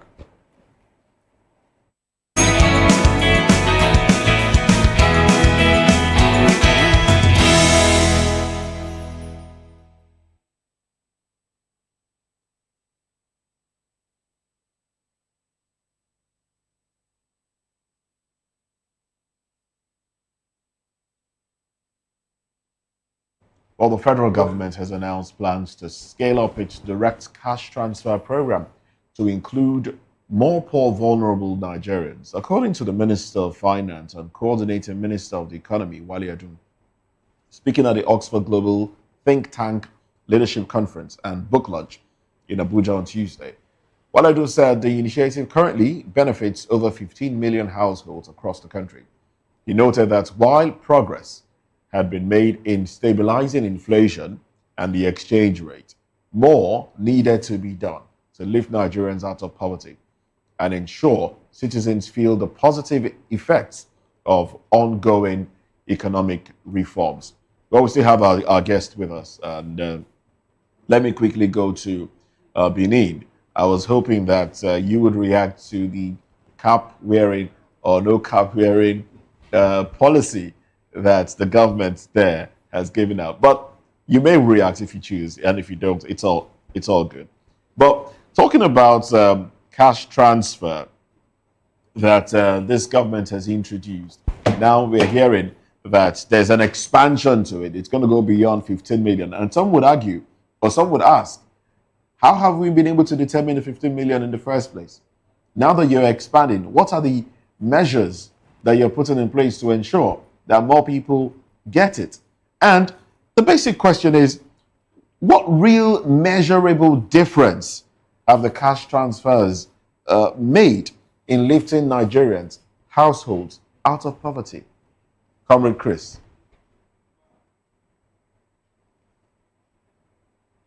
The announcement, Wale did admit that they are getting feedback that after they have that the money has been shared in a particular area, there are people who say they're not even aware that such thing is going on. And they said as a result of that, they are going to expand it. So that tells you that feedback should have been a subject of investigation. The truth of the matter is that we don't know who are getting this money. There is no accounting process put in place wherein he said there are records, but the record is only available to them. I thought that should, and the record of Nigeria, the households that have got that money, in which local government are they residing, and which was, and what was the metrics for measuring that they are deposited. So all of these have made the cash transfer a doubtful thing to Nigerians. Nigerians are wondering because there are rumors everywhere that it is targeted to cronies and that it is also a vague strategy. This is like buying votes in advance. Because, I mean, if we don't know whether opposition members are getting this money, there are this rumor. And now to remove that opacity and introduce transparency, let the names be published, let the addresses be published. And how the parameters for reaching them, for making them qualify, let it be published. When everybody begins to see their name there, and we see that members of the opposition parties are getting, and households that are actually called poor by the community are getting, they can begin to believe in the system. I think that when you have a situation where you are spending money which we cannot monitor, expanding it is just expanding more money to wherever the money is going to. I'm not saying that there's no attempt and there's no such program transparent. So we are not confident about what is going on because we are not part of it. We are not considered to be stakeholders by just giving us information, clear information, so that we know those who are getting this money. It's an APC thing. It's run by the officials of the government that got this kind of committee and invite people from different political parties. People who are known to be members of other political parties should be there, and then you have a committee that will run it, and then the members of those political parties will announce to their own members that indeed everything captured. You cannot have our money alone, and we don't know the accounting system you are using to arrive at your conclusions. We doubt it very much that thing is serving the purpose, and that's why. For the second part of the question, how much are you giving out that we live? When you say lift people out of poverty, I don't understand what they understand as lifting people out of poverty. In any case, some people will really criticize this. People are hungry, you give them money to buy just a bag of rice and then maybe 2 tomatoes, which the family of 5 are going to get through within 3 months. And you call that lifting people out of poverty, they cannot pay school fees, transport themselves from one point to another in the society. They are not able to buy clothes for their body. To dream of days, I mean, that would be a nightmare, not a dream anymore. They cannot do anything that is meaningful. There are no artistic transfer to their children to say, okay, they are learning the trade. There are no apprenticeship schemes involved. They are just giving people money to last them for maybe 1 or 2 weeks. It's a shame. I agree that there should be cushioning, but alongside with cushioning, you must develop a system. Not just to give people fees, but to teach them how to fish. There should be apprenticeship involved. There should be schemes of developing the human resources involved. So we should be thinking that the government should be saying that for each household where they are giving this conditional cash transfer, whatever cash transfer they call it, that we are producing an artisan, we are producing an million in the way that we are producing this. The government does not have that as part of the plan. So, and that's why some people suspect that this is just campaign, what do you call it, vote buy in advance. So I don't believe that this is, and certainly cannot lift anybody out of poverty, because you are not teaching even startup to do any business. It is not SME, it is not training. So what is it? Giving people money to spend for a few weeks, and then you call that lifting people out of poverty. It's a fraud. So, Jekiri, for your thoughts there. Dele Fanimo, he pointed to something, the fact that we don't even know who and who is receiving this, and the fact that the generality of Nigerians are of the opinion that this is an APC thing. Shouldn't government be trying to rejig the social register and be as transparent as possible so Nigerians will know that it is you? I mean, you don't necessarily have to be a card-carrying member or a supporter of APC before you can get, this cash transfer. Shouldn't there be some sort of openness about it, as against just verbally saying that it will be expanded? The funny part of this, I've never been a supporter of palliative in governance, because there is no way, because of our peculiar situation in this country, that your intention will be translated to action. Along the line, between disbursement, release of funds and disbursement, there will always be issues. Now, for you to identify somebody as poorest of the poor, that person is not likely to have an account, a bank account. Because the trickles that come to him, he doesn't have the luxury of time to go to bank. It's basically hand to mouth. He lives from hand to mouth. For you to describe somebody that is poor to that level, he basically lives from hand to mouth. As we speak in this country, we have adults that have not counted 10,000 naira as his personal money, and is in his 40s. Those are the ones that should be identified as poorest of the poor. In the villages where there are no banks, getting energy to power POS is difficult. And even internet is non-existent. Those are the people that should have been addressed. But where are they? You'll find out that those who benefit, if there are many of them, are people who live in the city centers, who have one job or the other, whose account runs hundreds of thousands minimum. So, another thing again, you're talking about card-carrying members. You see, the way it works is, I have seen it at close quarters. What they do is, the central bank official, through which that money is routed, will bring his own list. He's not a politician. I have been approached about 2 or 3 times. And I've seen people collect beyond what was approved. There was a time they were releasing like 250,000 naira to some people. They came to me after collecting other people's account number.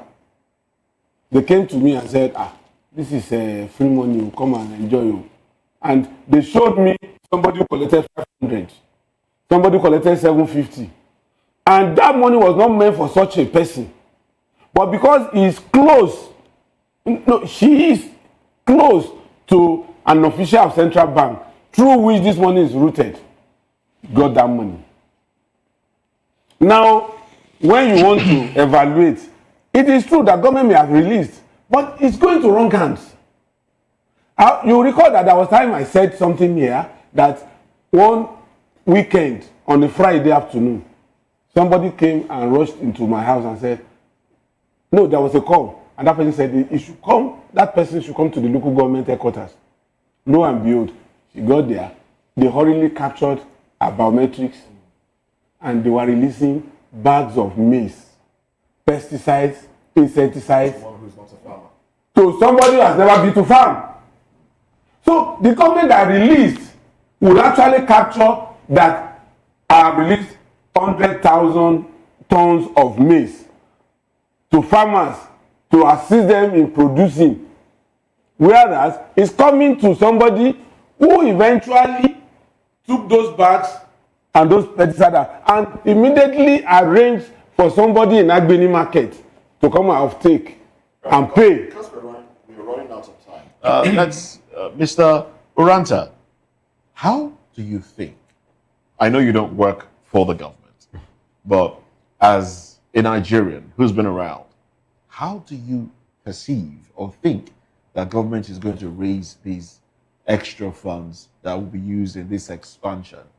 More borrowings? Or how? How they raise the how will they raise this monies for expansion? They have been raising funds for different things. Borrowings, right? They borrow the money. But the issue is not even, they can get it from anywhere. They can get it from the people and give it, say that, tell us that they are giving to the people. But let me tell you, it's unfortunate that this whole thing started from the period a very erudite, highly respected senior advocate of Nigeria, a professor of law, in the person of Professor Yemi Oshibajo, was going to the market and handing out trader money. Even that one, as bad as it was still a little bit transparent. You could see that there are different people in the market, but it was wrong.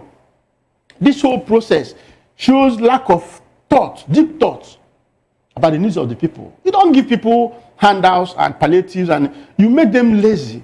In fact, it cannot even change. In fact, you compound their woes when you start doing that.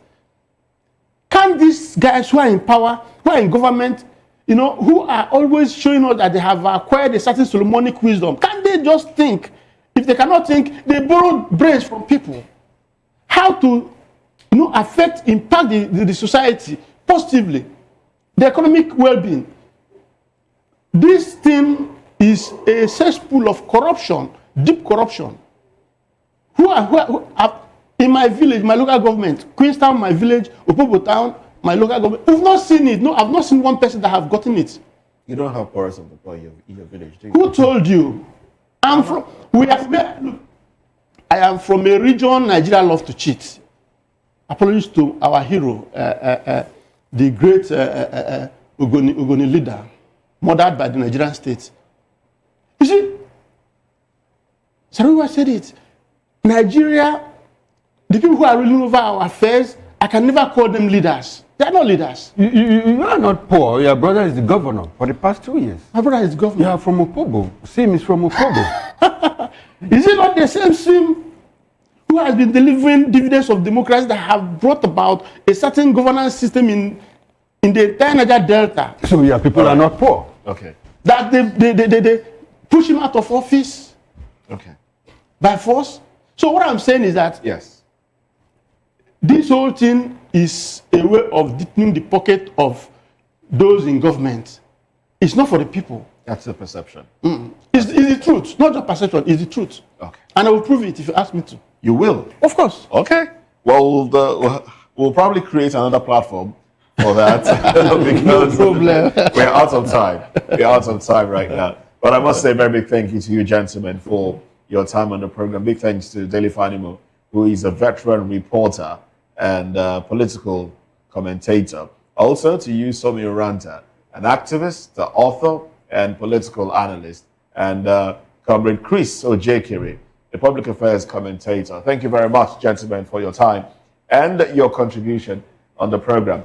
Newspaper review comes up next, and we'll be going deeper, head on, into the headlines from the dailies. I'm Moses Humphrey. Stay with us into newspaper review. And I'm Fina Okechukwu. Enjoy the rest of your day. I'm Chukuma Okoro. See you on top of the hour.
This is African News on Voice of the People Television, where we don't just bring you the news, we bring you Africa's heartbeat, the policies that shapes our world, and the economy that determines our future.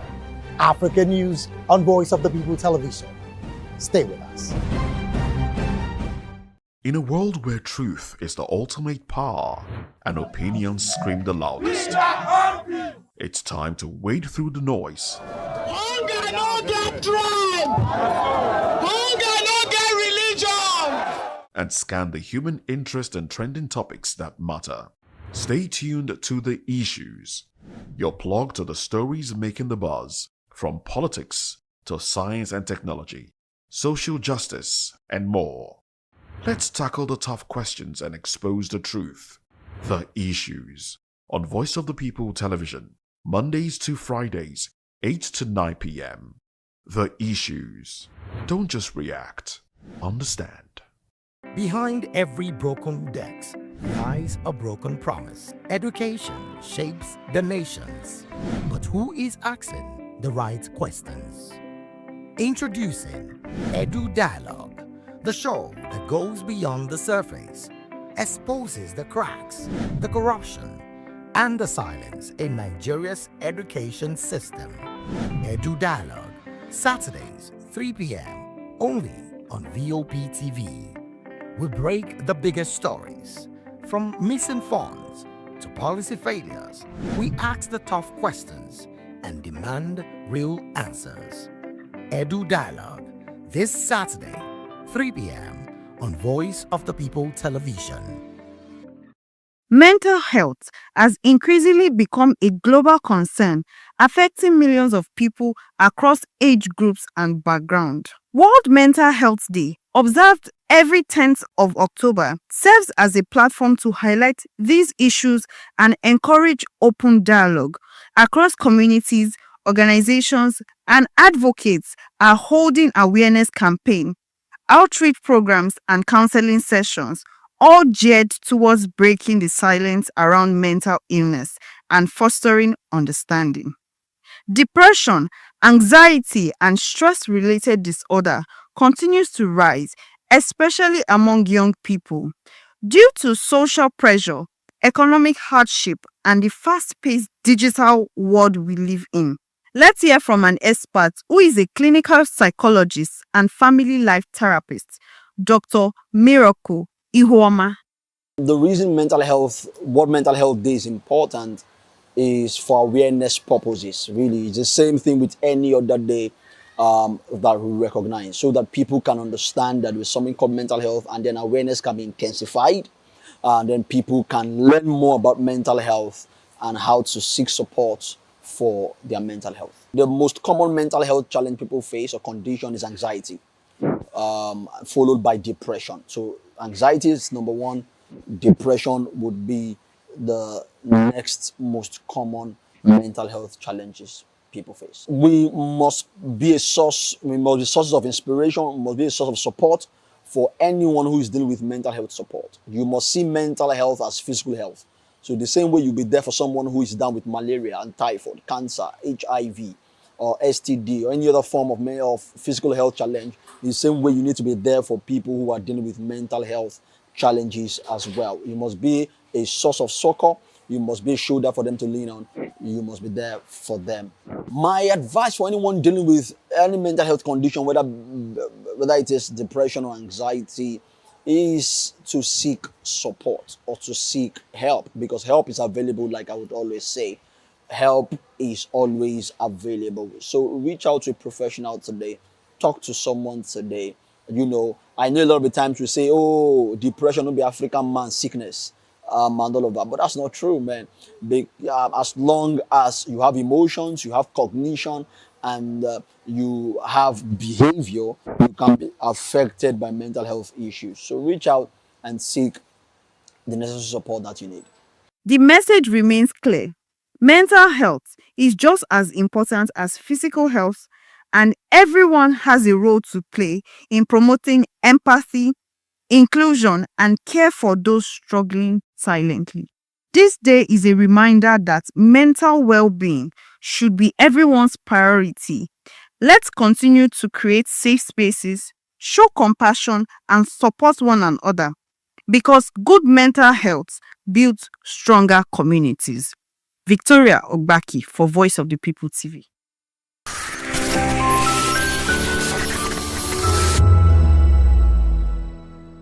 I've been in this profession over 30 years. And I must confess to you, VOP is just too welcoming. You can't do without VOP on a daily basis. The moment you join VOP on a daily basis, you are all in all. I must confess to you. This is Health Check, your weekly guide to better living, smarter choices, and trusted answers.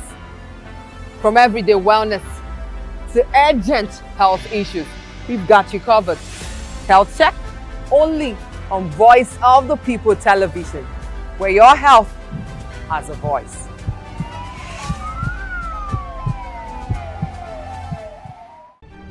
In a world where power shifts with every headlines, news breaks and events happens, we bring you unbiased and explicit information on politics, economy, and state of the nation.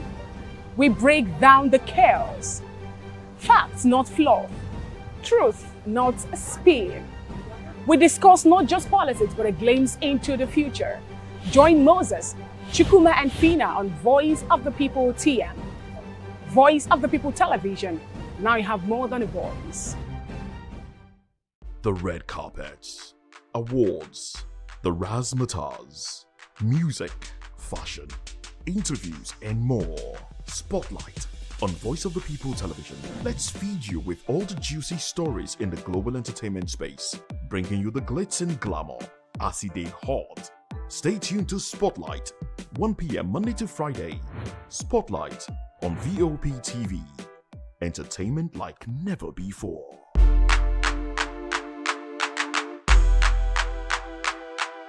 Everybody keep watching Voice of the People. All right? Love you all.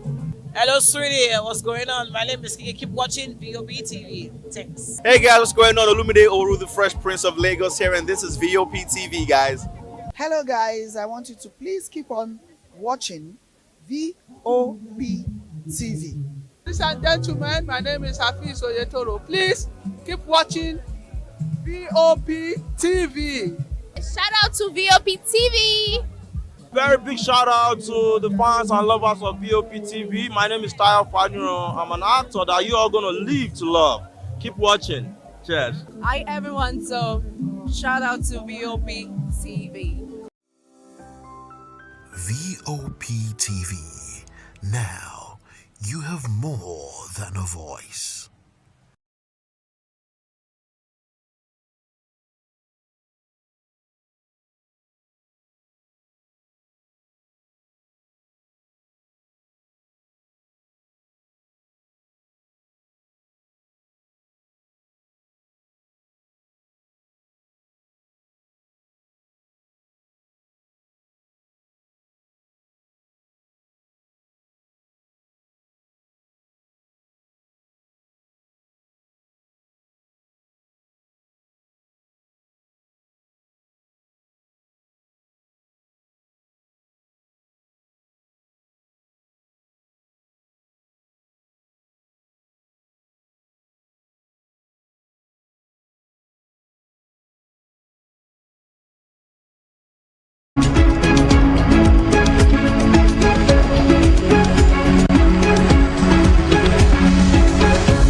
Well, thank you very much for joining us again. This is Newspaper Review. I'm Moses Humphrey. And I am Chukuma Okoro. Now we have Daily Fanimo with us. Thank you very much. Thank you very much. My pleasure. Now let's go to the papers. Atedo Peterside describes INEC under Yakubu as national disgrace. That's on Business Day.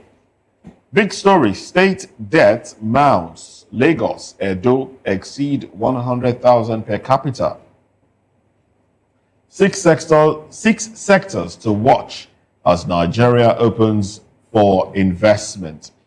And then Well, these are the headlines on the cover page of Business Day. Now let's go to some other paper. The Guardian is here. Election year to test Nigeria's reform momentum, growth recovery. That's the big story on the cover page of The Guardian. Now let's look at the riders to that one. Reports highlight decay effects of Naira. I beg your pardon. Report highlights decay effect of Naira depreciation on GDP per capita. Prescribes reform, sustainability, cultural shift to achieve stable growth. All right, gentlemen, you want to react to that big story? Or should I take some more? Let's have more. Okay. Manufacturing endangered as sector sheds 18,935 jobs in H1 2025. Reps raise alarm over terrorist threats to bomb National Assembly. We have reacted to that headline already. Part also rocks APC as leaders split over Muftwang's defection. There you have it. Obi worries about drug trafficking through courier services. And yes, those are the headlines on the cover page of The Guardian.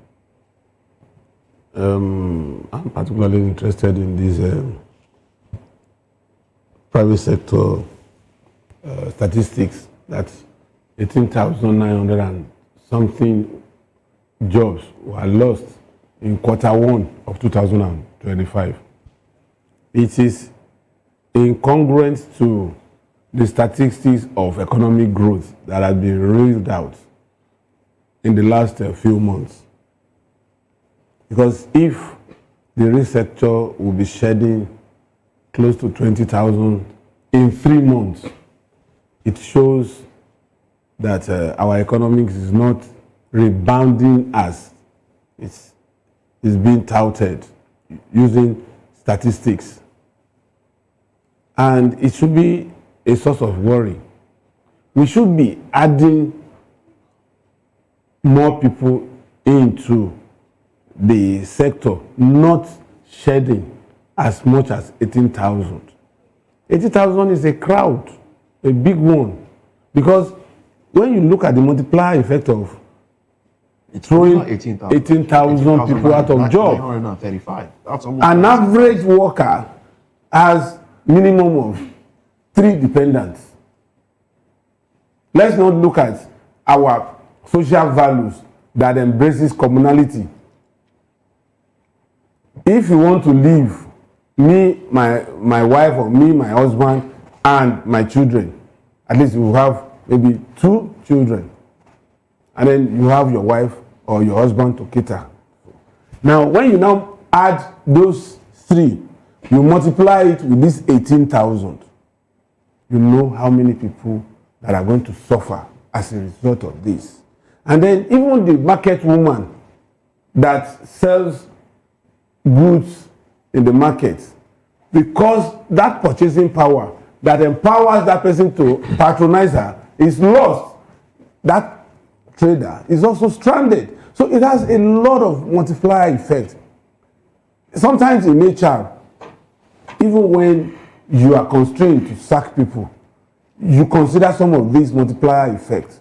And when you create this kind of unemployment, you are also creating social imbalance that would also proliferate criminality in the society, which would also stretch the government by procuring firearms and ammunition to chase miscreants and criminals.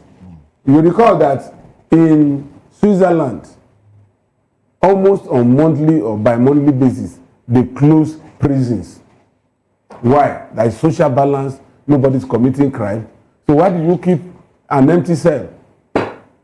But here in Nigeria, our cells are overcrowded because of social dislocation. And this is part of what brings about social dislocation. Indeed. Okay, still to amplify what Dele had said, I think the figures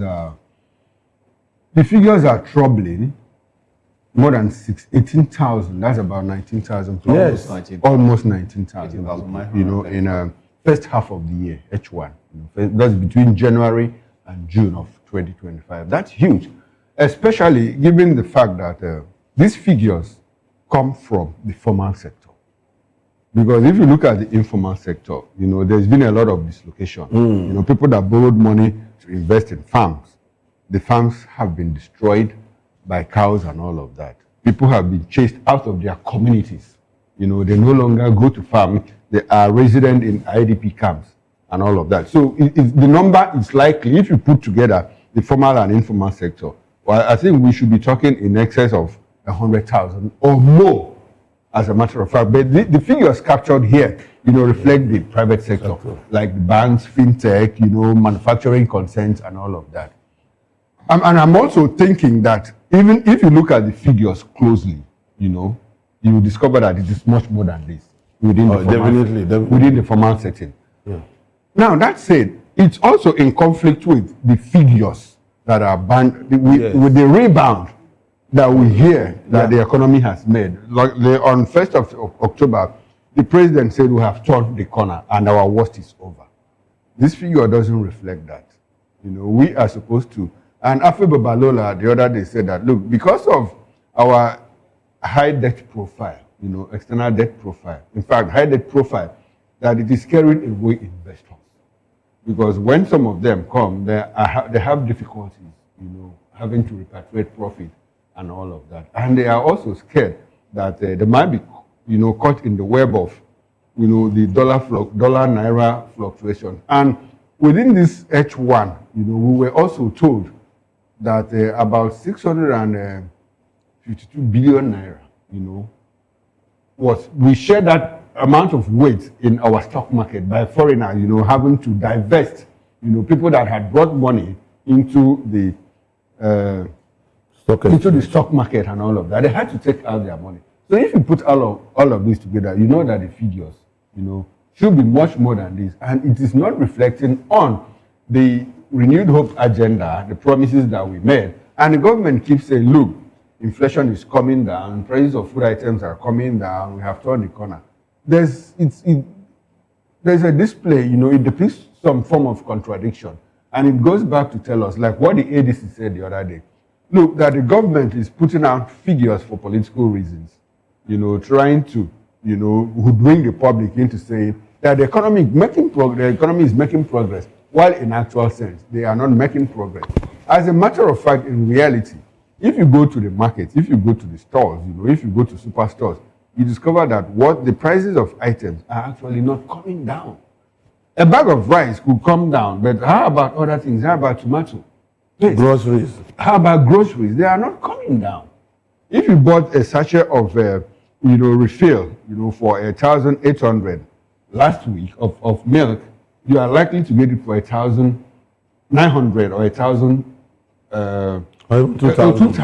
You know, so these things are not adding up, and it goes back to, you know, the economic managers, the managers of this economy. What are they doing?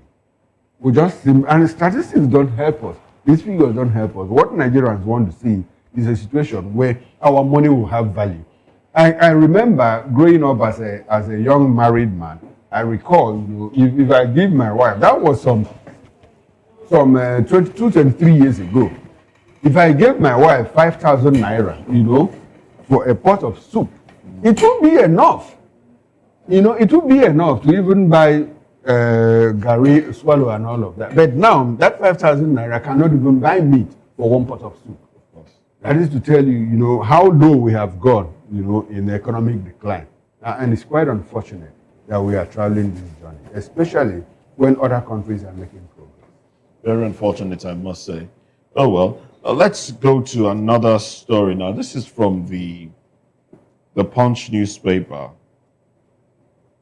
Well, the story here says, enrollees stranded as NHIA server failure drags into weeks.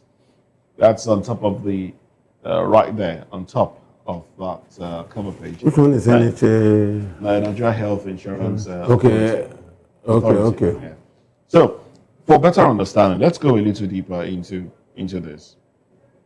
Many Lagos residents, this is the report now, it says many Lagos residents seeking to enroll in the National Health Insurance Authority scheme have been left stranded for weeks following persistent system failures that have halted new registration in Lagos.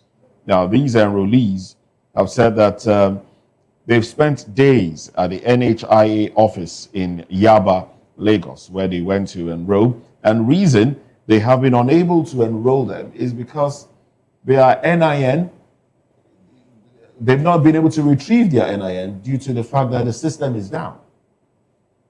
And without the NIN, without access to NIN data, the officials have said they cannot complete the registration process, which has left applicants frustrated and unsure of when the issue will be resolved. And an official or a resident here, it says, I went to the NHIA office in Yaba 2 weeks ago for the registration, and I was informed that they had stopped enrolling new applicants for the past 2 weeks because of a server problem. Now, they also said that whenever they try to register someone, the system wouldn't connect. And you may have to punch the command 10 or 15 times. And each attempt attracts a charge. So, if you punch 10 times for one individual, you pay 10 times. And that has been going on for a while. The NHIA told us they had informed the Nigeria Immigration Service because they need to verify applicants' national identification number because before registration can be completed.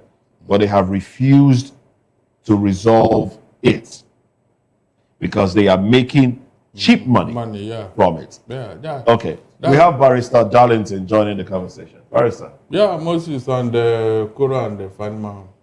We are good to have you. Yeah. Yes. Now, when you are talking of this scheme, please, is there anything that government have embarked upon that is a success story? Just mention one, just one.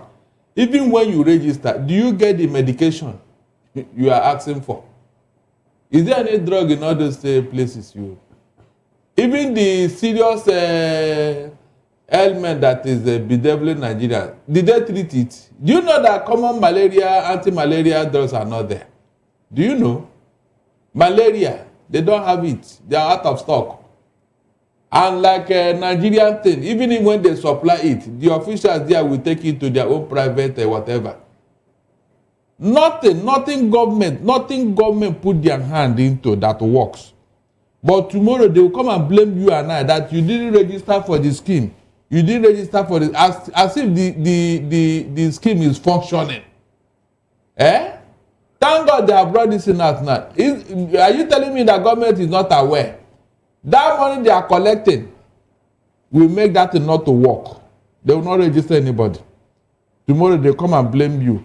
Even the people that they manage to register, do they get the medication? Do they get it? There are no drugs there. So what is all this deceit about insurance scheme? As if there is something there. Ordinary anti-malaria they don't have.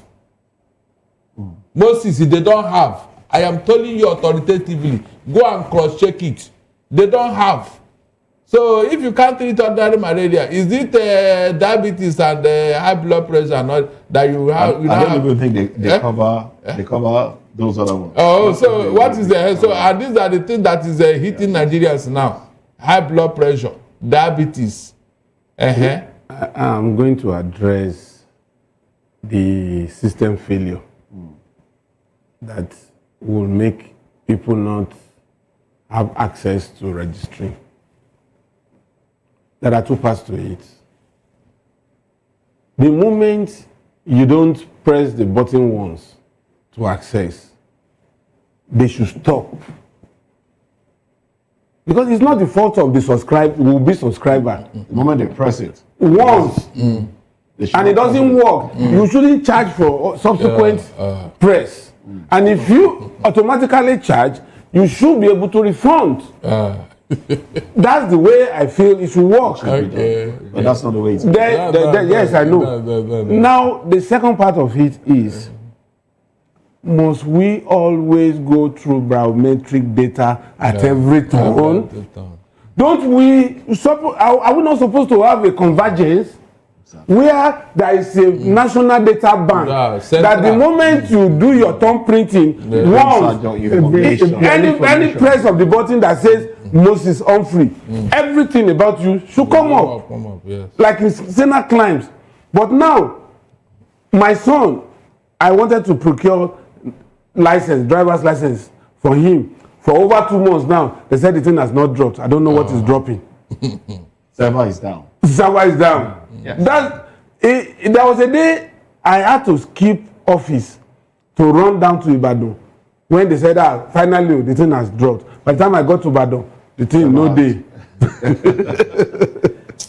So now if you want to access international passport, it's the same biometrics you go through. If you want to access national ID, it's the same. If you want to do NHIS, it is the same biometrics. The same. It's similar. It is uniform. They say press all your fingers that had been captured while you are processing driver's license. As soon as you leave that place, you want to do NIN, it's the same 10 fingers you still thumbprint. It's the same photograph, your face that will be captured. So, and when they ask for height at some point don't increase. So why must we go through this process of bit by bit capturing that is even when you consider the man changes these days. Facial structure changes these days. People Even if it changes, the other information about you has not changed. That's the vital information. No, even at that, there should also be, a platform, a dialogue box for updates in case you change your address. But that will even be cumbersome in case of emergency and all that. There are vital information about the person that you're supposed to capture. It cannot change. It cannot change.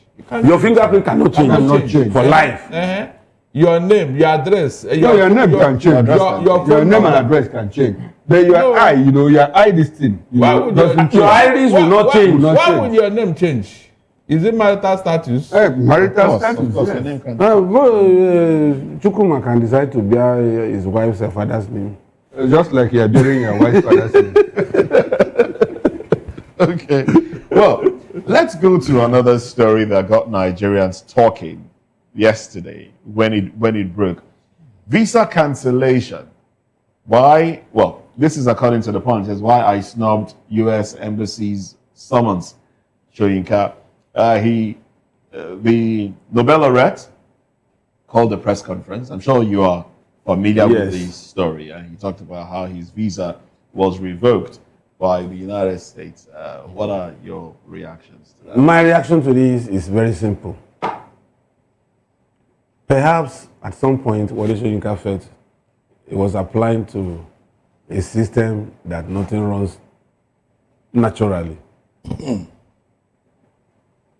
The law is no respecter of persons in certain climes. If you apply for a visa, don't forget that this same Wole Soyinka tore his green card. Oh well, we didn't see him do that, but he said he did it. Yes, he said he did. Now, what other evidence do you need? It's the same if Trump. Somebody said he did something, it's the same Trump that is there. So he tore his green card, and with his green card, he wouldn't have gone back to apply for visa, because with your green card you can travel without, you don't need visa, because it's it's considered that you are citizen. Now, having torn your green card, you know the process that you have to go through: visa application, interview, and all that before you are granted. And when you are invited for interview, you declined, you didn't go. The natural thing, even a 16-year-old boy in the embassy will know that they have to cancel that visa application. And what is the force about it? What is the force? Somebody was saying, why do you even want to go to the US? Let's all stay in Nigeria together. I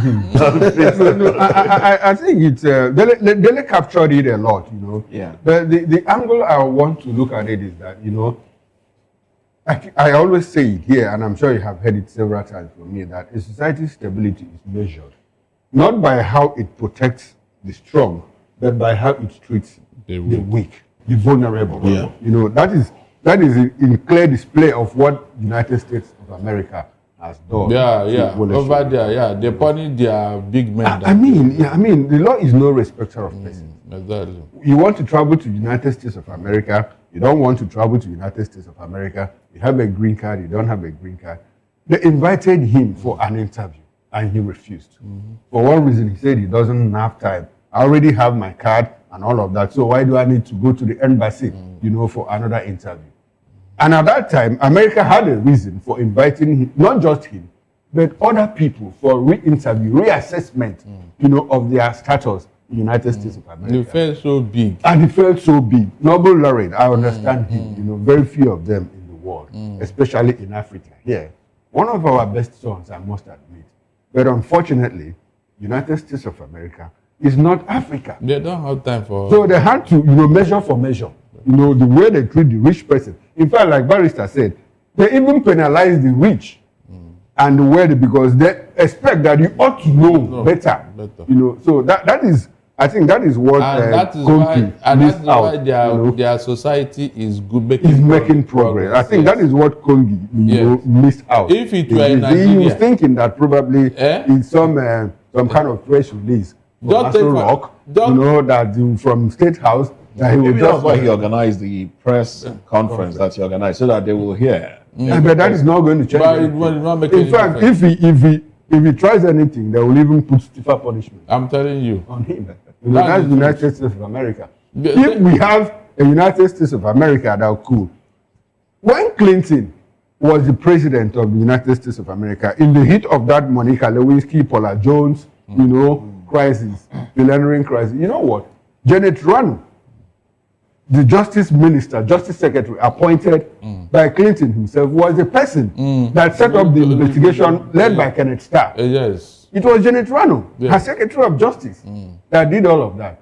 Do you see an Attorney General here trying to set up an a team to investigate the president? Who are you? Who appointed you? Is it not the president? In fact, you know, so that is the difference. That is the trajectory we should be working towards. We'll not get there. That system should be bigger than individuals. That's why we are not making progress. So now the Nigerian mentality, they make one you can address press conference. Yes, now we felt too big. Oh well. Hidden assets. Court rules Abba Kyari has case to answer. And then we also have vote buying won't decide Anambra election. Amukbiton is spitting fire. States to earn over 4 trillion naira yearly from VAT reforms. Let's have your reaction to these headlines. This is Abba Kyari of a man.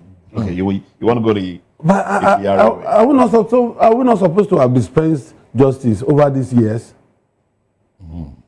There was a time they even granted him leave to go and bury his mother from prison. Yeah. Do they give that kind of thing to the downtrodden? We are still talking about how system refuses to work. This is the man that the US said that they wanted him in this hush puppy case and all that. But the Nigerian government never released him. The Nigerian government. What about the overwhelming evidence that was shown on TV on how he was collecting bribe and doing all sorts of things? Look, I think even Hamza Abdullahi, Hamza Mustafa, he was in jail when his mother died. They didn't let him go. You know, I just think that maybe Abba Kyari has some kind of information that could destroy some people. No, not that is why they are protecting. No, it's just that he has become so big in the police. Which police? Which police? I think he was arrested just as a deputy commissioner that could destroy some people. That's why they are shielding him from prosecution, from all of this. Well, no, the way the meteoric rise of that guy, he was being propelled for certain jobs until he got to the wrong side of the law. And so those who were manipulating and pushing him up, do you know that this Evan that was arrested, the kidnapper, it was Disu that did the job. Yeah, it was Abakari. No, it wasn't Abakari. It wasn't Abakari that did the job. It was Disu, who is now AIG. That did the actual arrest. The arresting and everything, investigation. He just came, rode on a bike, got to the scene and started addressing the press. And he took the shine off Disu. Can you imagine? We were told that he was the one. Oh. Yeah, that's what we were told. This is the news behind the news. Yes. All right. Controversy. Military interrogates MD, raids ex-governor's house. Barrister, let's have your reaction to that one, because we've discussed it during the You see, there are some lies we tell, and the lie becomes stupid at the end of the day. That is childish lies. When this news broke, were we not told that there was nothing, no coup? You don't know what we had. Okay, if there was no coup, why are you arresting people? Why are you investigating people? Why did you detain some people? This disciplinary action does not require the kind of detention these guys are going through now. You quarantine them, and you are interrogating them, and you say it's disciplinary action. What did they even commit? Look, government should start learning how to do things. Because if you don't come out clean, some of us will be saying, this one is now vendetta. Or you are, you are carrying out extrajudicial actions here. Maybe you want to victimize some people and all that.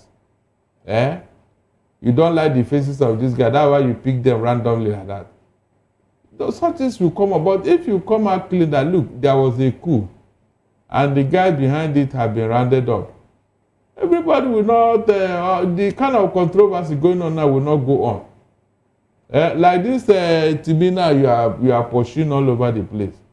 The guy must have taken off to UK or US. And now you arrested the brother, which is against the law. Did they mention the brother's name? Yes, Paga. They wouldn't have mentioned his name. They mentioned his name as a player. Okay, as a player, okay. They didn't mention his name. So they just somebody in the house and they pick the person. These are things that can cause problem. Because by the time, look, if you have gone to your AU meeting in Addis Ababa and say, we don't want coup in Africa, then don't draw coup to yourself. There are actions that will inevitably bring about coup, whether you like it or not. That's the truth. Okay. Like now in Tanzania, election was to be held, not today or tomorrow. Then the woman now rounded up all the opponents, and put them in prison. Look at that.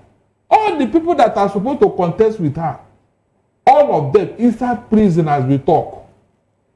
And I know that some men are behind her who supported that action.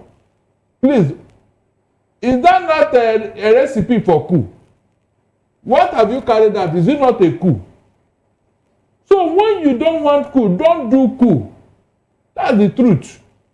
The only thing that will ensure this type of good governance, that's all. Barrister, talking about the recipe for coup now, we see a situation where there is a high level of discontent in society.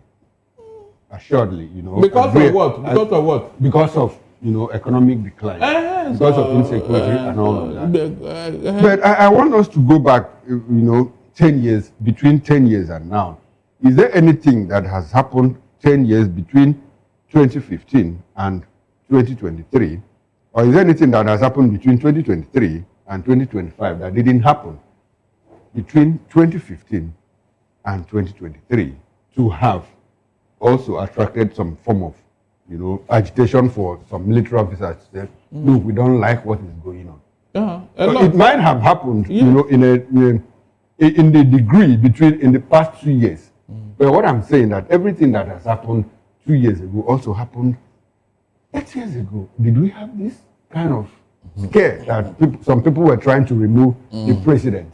Now, you see, Wonder Buhari, the type of institutional destruction we are seeing today never happened. Buhari did not pocket the legislature. Buhari did not pocket the military, the police, even the executive, or the ministers, or the governor. We didn't see governors wearing a Buhari's cap or Buhari's clothes. We didn't see the type of defection you are seeing today, which was induced. We never saw it under Buhari. Okay, Barrister, was there economic growth? I did not hear. What was the exchange rate under Buhari? Okay.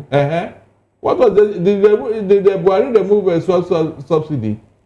Do you have a how about distribution of positions and resources? Were they evenly distributed under Buhari? It was not. Okay. In fact, nepotism started with him. Okay. But those things did not bother anybody because why didn't it bother people? A lot of people were bothered. What Nigerians are after is their welfare.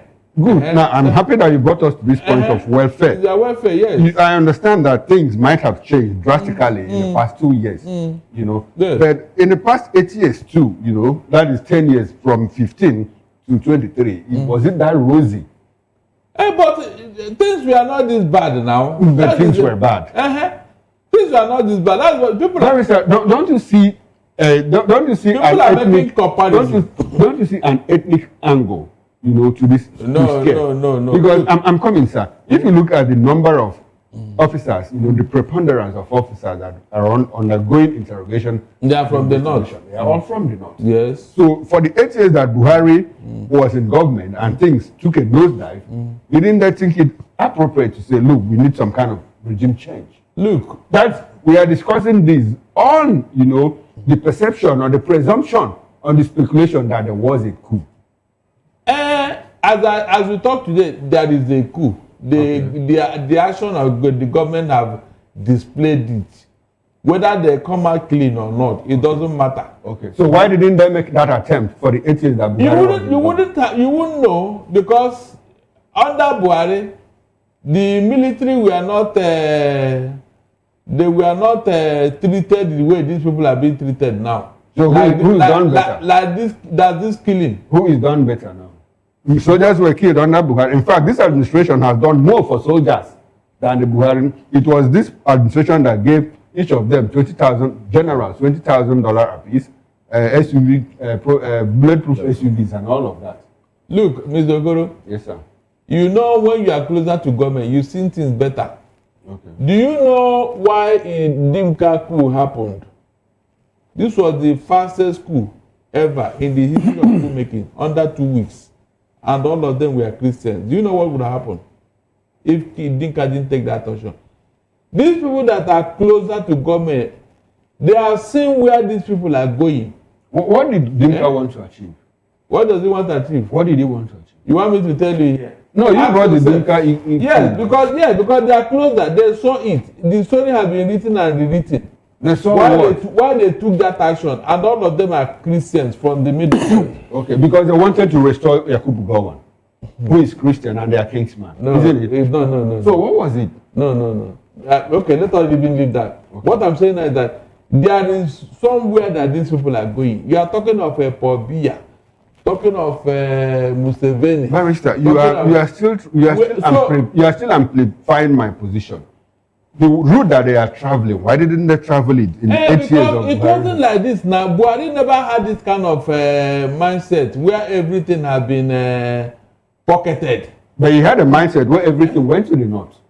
But it was not clear now. It was very clear. What was the difference? This one is very obvious. The way they have pocketed things now is not how Buhari was going. Buhari had his own agenda, but this other person, he has his own agenda too. And that is that agenda will truncate democracy in Nigeria. That's the truth. We never had it so bad in the history of this country, where everything has been centralized, just one man. People are now becoming God all of a sudden, that we must wear their cap, wear their dress. In fact, every month we do Heil Hitler. That was how Adolf Hitler started in Germany. We thought it was a joke. These are the things we are. It's no longer democracy. It's not. Seriously, it's not. So when you are behaving like this, are you not calling for coup? Yes, that is the meaning. If things were to be as it's supposed to be, fine, even if it's hardship, but you carry out the normal democratic exercise that is expected of you as a leader. But I've gone through this route with you before. Between democracy and economic well-being, what should be the priority of an average Nigerian? If things are normal, at least you are behaving well. You don't give people that sign that you want to become a dictator or a Hittite. Nobody will bother. But this one that you don't have opposition in Nigeria today, Mr. Okoro, it does not bother you, Abi? No, tell me. It does not bother you. But a party was in office before APC came on board. Did that party behave like this to APC? No, look at it. You can't just see the hand of APC in all the crises in the opposition. So why are you causing that problem there if you don't want to remain a one-party state? Why are you causing that problem there? These are the signs of things to come. And some people are trying to stop it before it happens. Because if it happens, they will now close door. You know, in fact, some people will disappear. Some people will disappear from this country. That's the truth. Okay. Well, that's the big story. We haven't even touched on it. On the cover page of the Punch newspaper, it's basically an editorial. It says, Taraba, Plateau, Adamawa governors face defection dilemma. Kefas Muftuang political realignment looms. Vinturi holds ground. Planned defection unsettles state APC leaders. All right.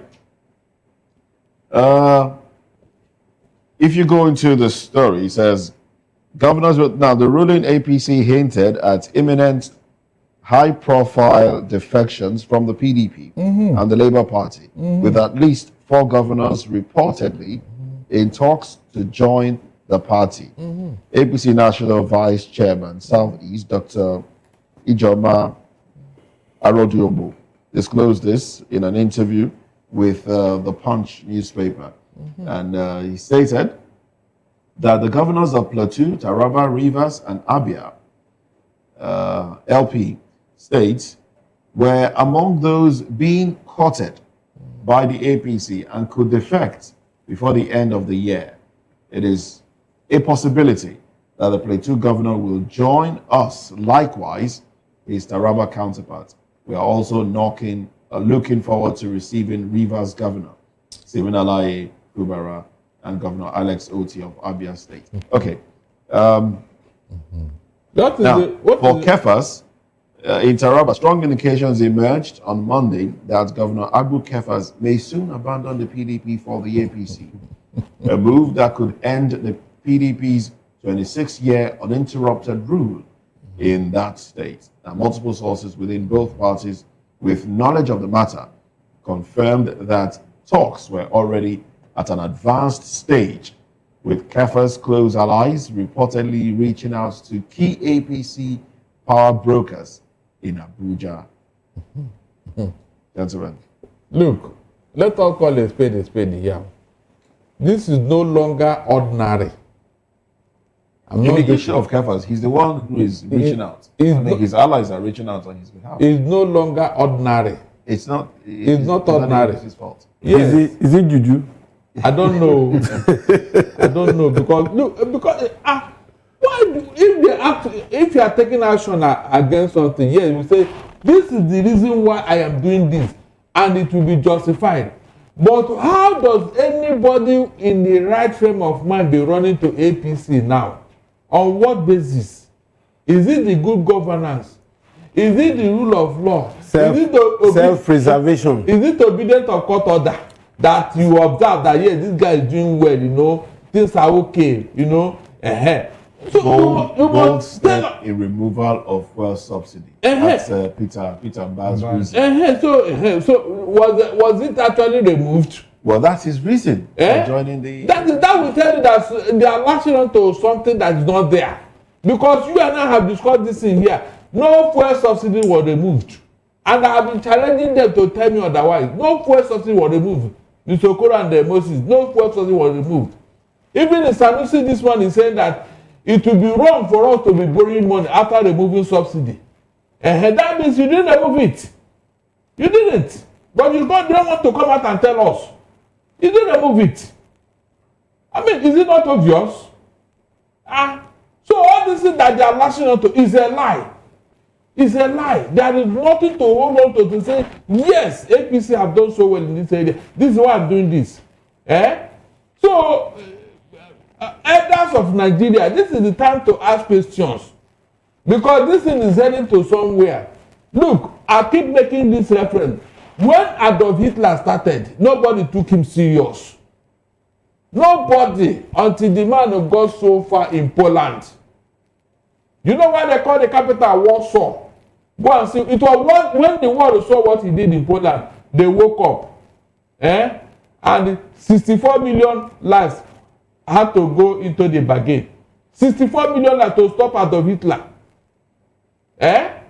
So why do you want all this power? Why do you want all these people to be in your party, for God's sake? Is it necessary? No, tell me.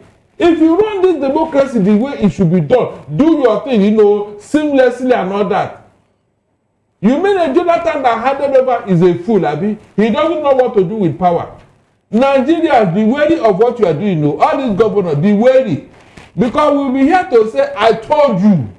Okay. I told you, yes, I'll be here to say it. Don't let nobody come and say, how did we get here? You see how you got here now. Look at what is going on. It's not ordinary. It's not. All right. I've had cause to say this here, was it last week, that politicians don't think the way the ordinary man on the street think. The first concern of a politician is self-preservation. And if they must consolidate on their second term, on senatorial race, whatever office they are gunning for, they need a platform that is not torturing. It's not for you and I that these people are decamping.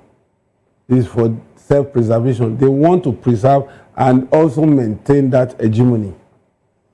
That is why those you think are not likely to move are moving now. If you want litigation will negate any election. If PDP is going to an election the way they are factionalized, litigation will finish anybody using that platform. It's the same thing with Labour Party. Who created it?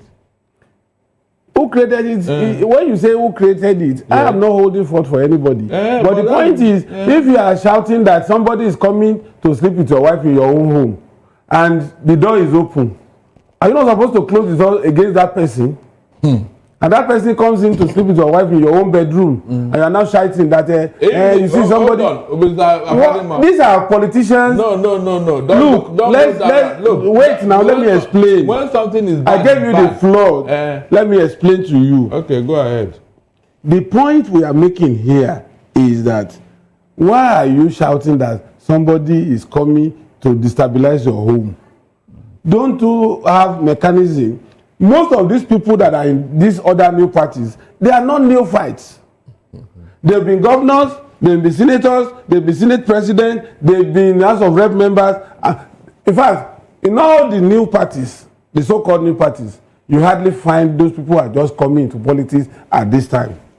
Because coming into politics at this time, you must either be a Yahoo boy or somebody who's just coming back from America with tons of cash. Because those of us that are here, the only thing we enjoy doing is to follow them. Because we don't have the financial muscle.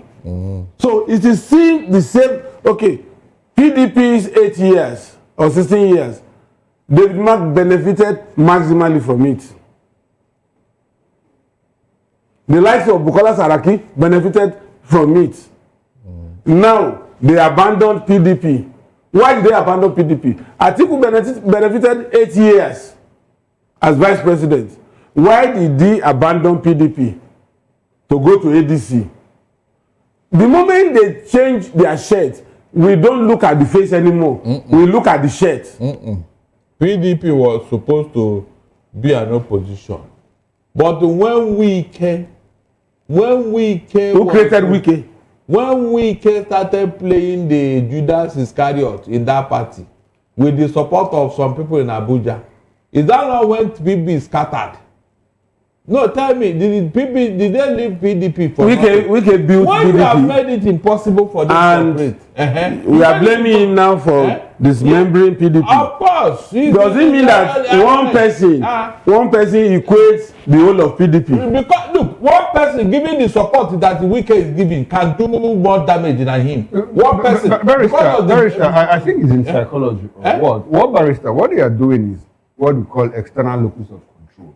You know, you are trying to locate your problem outside your domain. Should it be anybody's problem that PDP is in tatters? No, I wonder. Why can't they put their hands together? It's impossible. Listen, no, please, let nobody dodge from this particular issue.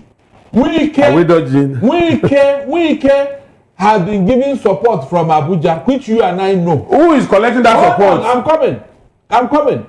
If when River State happened, somebody had called Wike, come. What are you doing in River State now? You are the minister in FCC. Why are you troubling the man in your state? Is that not what you want to do as a leader?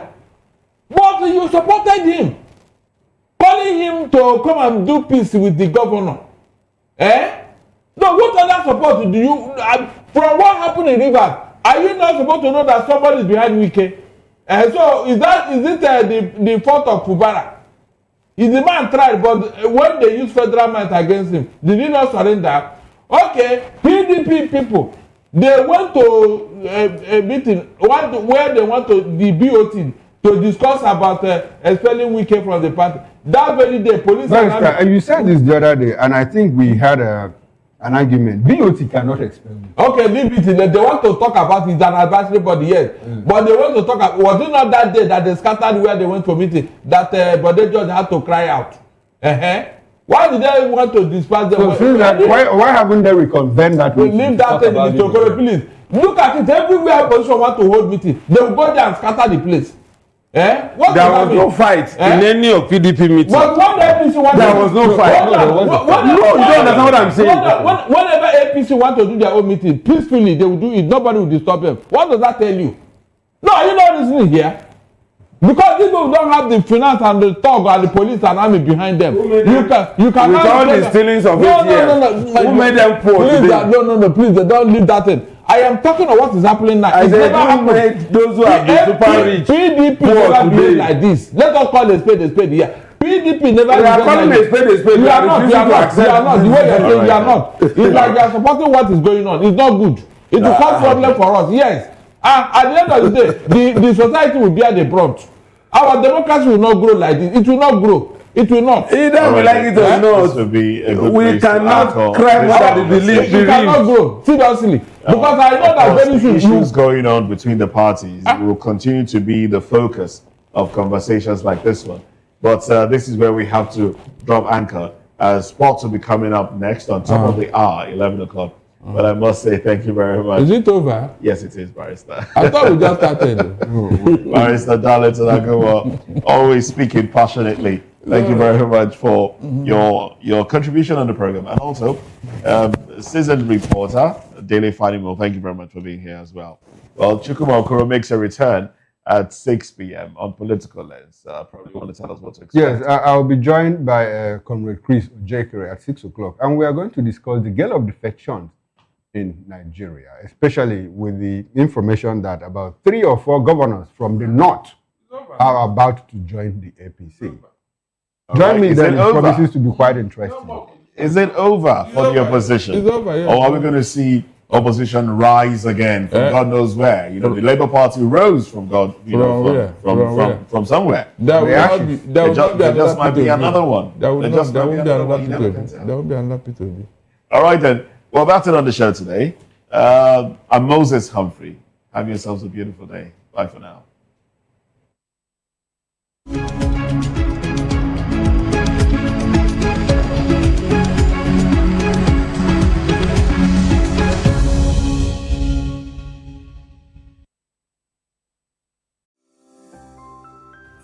VOP TV.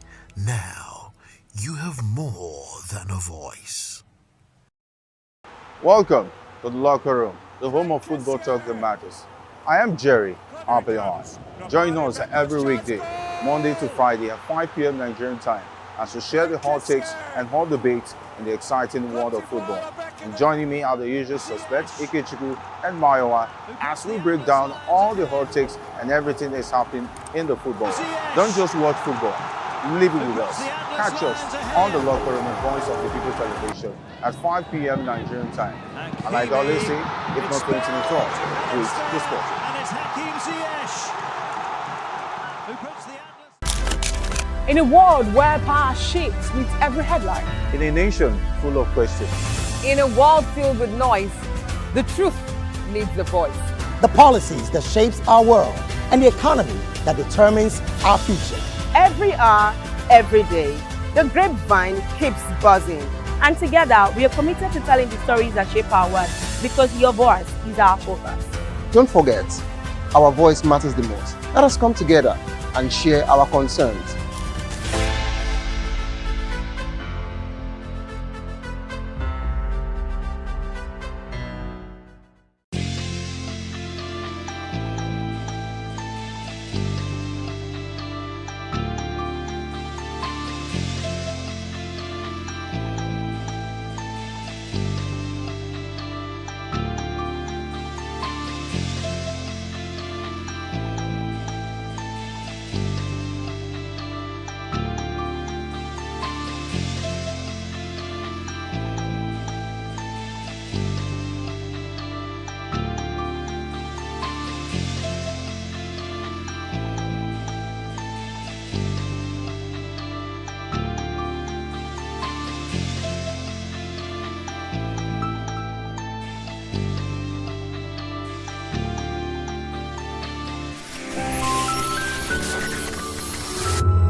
What happens in the hush behind hangar doors? Who signs the papers that gamble with lives? Which truths were grounded before they even ever had wings? If you've ever buckled a seatbelt at 30,000 feet, if you've ever stared out of that tiny window and wondered who's really in control of the skies, it isn't just flight, it's power, it's politics, it's pressure sealed in steel. We're peeling back the clouds from runway risks to sky-high secrets. We're diving deep where most dare not to look. Aviation Scope, every Sunday at 7 p.m. only on Voice of the People TV. We don't just report, we reveal. We don't just ask, we uncover. Because when it comes to the skies, ignorance is turbulence. Aviation Scope, the sky isn't the limit, it's just the beginning. My name is Esther. They call me the Oga of them are the general overseer of them all. Every man, every woman has got a voice where integrity is the volume. So this is Voice of the People's TV. Voice of the People's TV. So this is the people's voice. And the people's voice is the voice of God. That's the voice populi in Latin. The people's voice is the voice of God. So keep watching Voice of the People. In fact, my name is Voice of the People. Keep watching MC Adopikin. Hi guys, my name is Kegan. I am Nigeria's biggest tech content creator, and I just wanted to give a quick shout out to Voice of the People TV.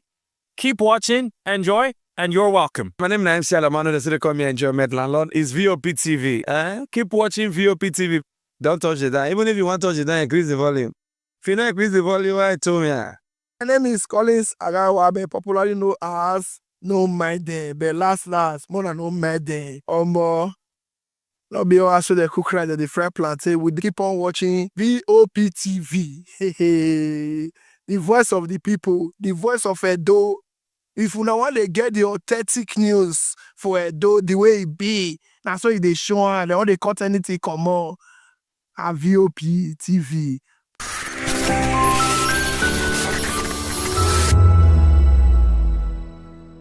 The red carpets, awards, the razzmatazz, music, fashion, interviews, and more. Spotlight on Voice of the People television. Let's feed you with all the juicy stories in the global entertainment space, bringing you the glitz and glamour, as e dey hot. Stay tuned to Spotlight, 1 p.m. Monday to Friday. Spotlight on VOP TV. Entertainment like never before.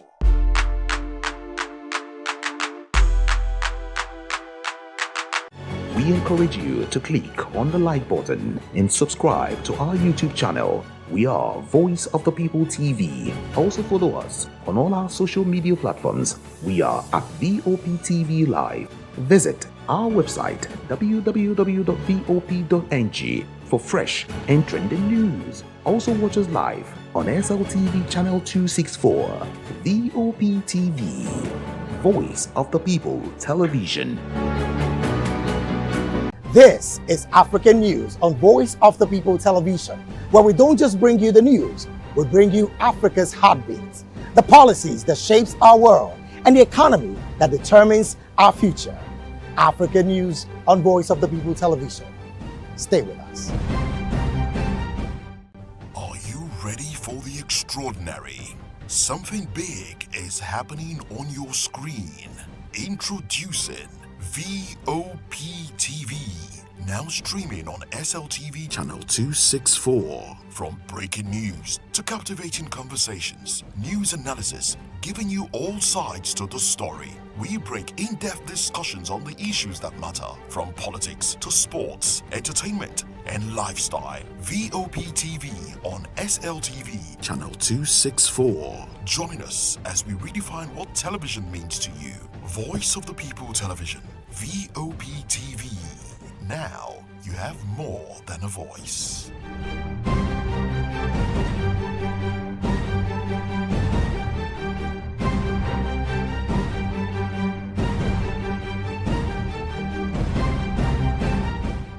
Join us on People's Voice, where we amplify the voice of those that matters the most. Join the conversation. Share your thoughts with me. I am Xavier Udo. Weekdays, Monday through Friday, from 4 p.m. to 5. Don't forget, our voice matters the most. Let us come together and share our concerns. Thank you.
VOP TV.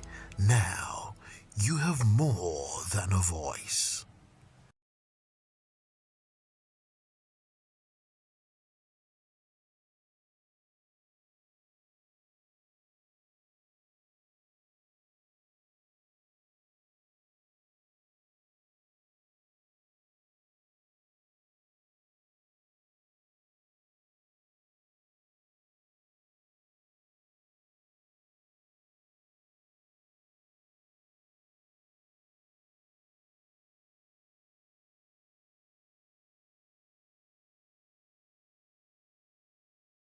Hey guys, what's up? How you all doing? They call me Lovisha Nelson One, your number one celebrity host, and you are watching Voice of the People Television, VOP. Stay tuned. Uyi Osarate is my name. I am a friend of the microphone, Voice of the People. VOP TV. Now you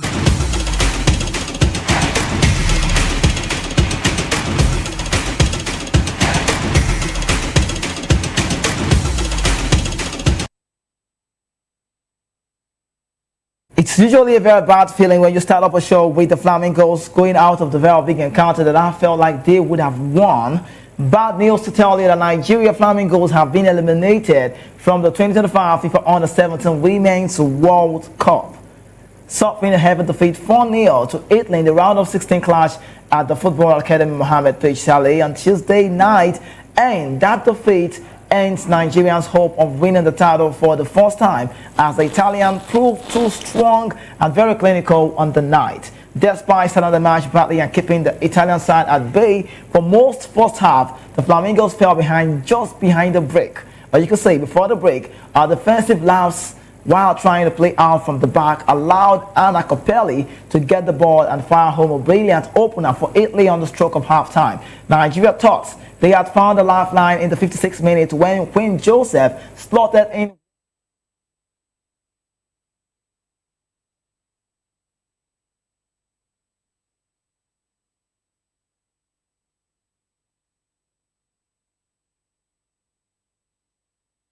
off the line. The European side added a third soon after Gianluigi Rubino's privately executed free kick claims the crossbar and bounced into the net to make it 3-0. Marcello Kudisi then wrapped up an emphatic victory in the closing stages, reacting quickest to the rebound after a cheerful save to complete the 4-0 scoreline. With that result, Italian side has booked their place in the quarterfinal, where they will face the winner of the Mexico against Paraguay side round of 16 clash as they continue their push for a maiden under-17 Women's World Cup title. In other rebound and other round of 16 results, Brazil bruised aside China 3-0. The Netherlands also advanced past the USA on penalties after a 1-1 draw, while North Korean side demolished hosts country Morocco 6-1. That is the result about the Flamingos, and I feel so bad. I feel very, very bad. Like, I don't feel happy to talk about this, but regardless, Coach Sedemans back to me that we do what? We'll tell you how it goes and just how you need to know.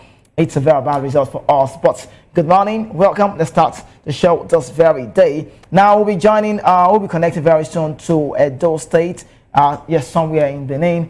Carrington Palmer still on the sideline. But from the women football, let's tell them more on the show as it goes on. Ashley Plumpton is in the news. The Super Falcons of Nigeria have qualified for the 2026 WAFCON qualifier to be held in Morocco. I cannot wait to see that. We're the 10th-time African champion, women champion, and a space and a place in the tournament as they advance on a 3-1 aggregate to 2-0 victory in the first leg of the tie ahead of that game that we did see. And guess what? They have now made it all right. 1-1 draw at the Machida Biola Stadium the other time, but the Super Falcons appeared ready to replicate their impressive performance. And I must tell you, it felt so good to see Ashley Plumpton also in the news and Esther Long Corner giving that result that they need. But just as Captain Rashida Ajibade wasted some fantastic opportunity in the second half, but I just want to say it on the show today, our ladies have done well, and Nigeria will now have to defend the title they won earlier in the year in the 2026 WAFCON in Morocco as a consequence of the outcome. The team's remarkable record of being the only country to participate in every tournament since it started is further enhanced by the qualification. So good news, but some news somewhere that's to talk about the Super Eagles and the Super Falcons. We'll bring that to you quickly on the show, but someone is in the news. Let's talk about team leader. She's been here before and she has come to stay, making a move from Atletico Madrid to Paris Saint-Germain. Talking about no other name but the captain of the side when the game is on. Super Falcons are now focused on themselves, not comparing with the Super Eagles, and that news is coming from Rashidat Ajibade. Yes, we'll talk about this now. I don't know how to say this, but I just have to say it. A lot of people are doing a lot of comparison right now about the Super Falcons and the Super Eagles. Before we get into it properly, let me quickly say this. I understand some months ago, if you did follow the show very well, you will understand that I said something about the ladies. And this same lady I'm talking about, the captain of the side, said we are not having the ovation that we deserve. Oshola, also a lady who's big in the game, you know, the most African decorator, as you could say, said something, said whenever there's a game about the Super Eagles, the PR, the news everywhere, boards are showing this game, televised matches, everybody want to carry on the Super Eagles game, talking about, the publicity, that's the word, PR to say. But when it's the Super Falcons, sometimes we get match and these matches are fixed and sometimes cancelled. Nobody's talking about the Falcons.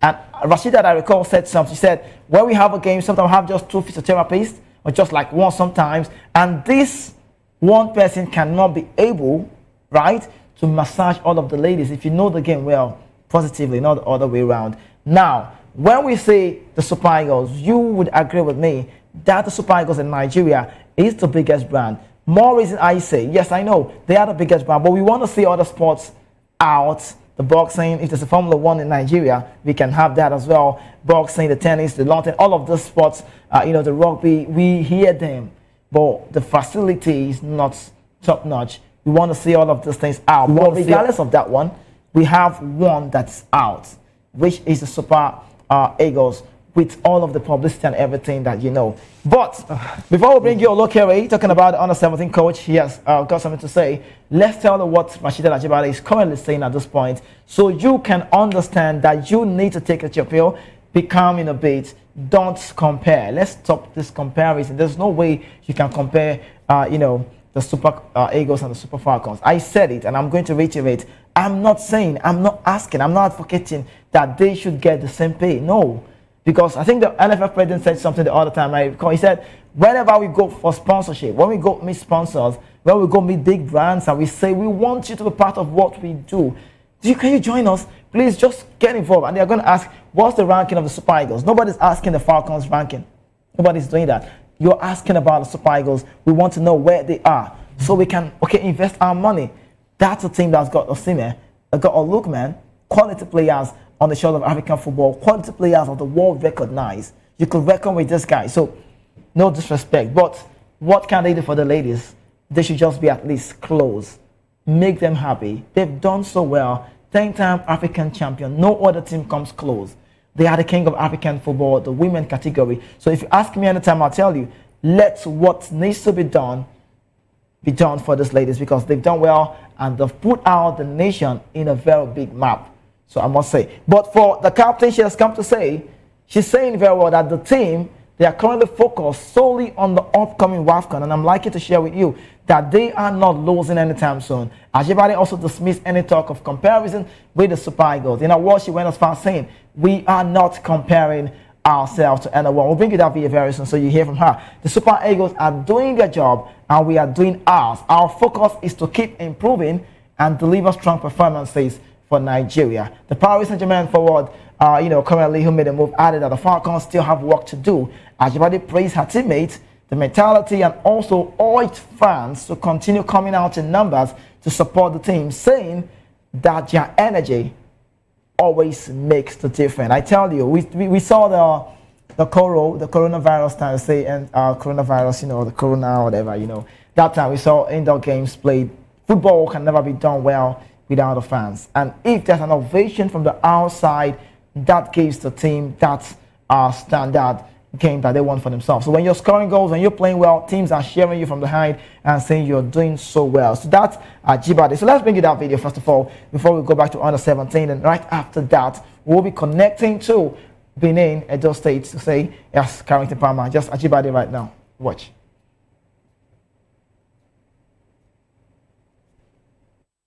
Qualified for the WAFCON 2026.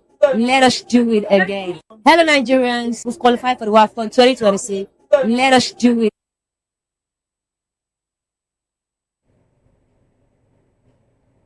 All right, actually sounds cool. Yeah, she sounds so cool.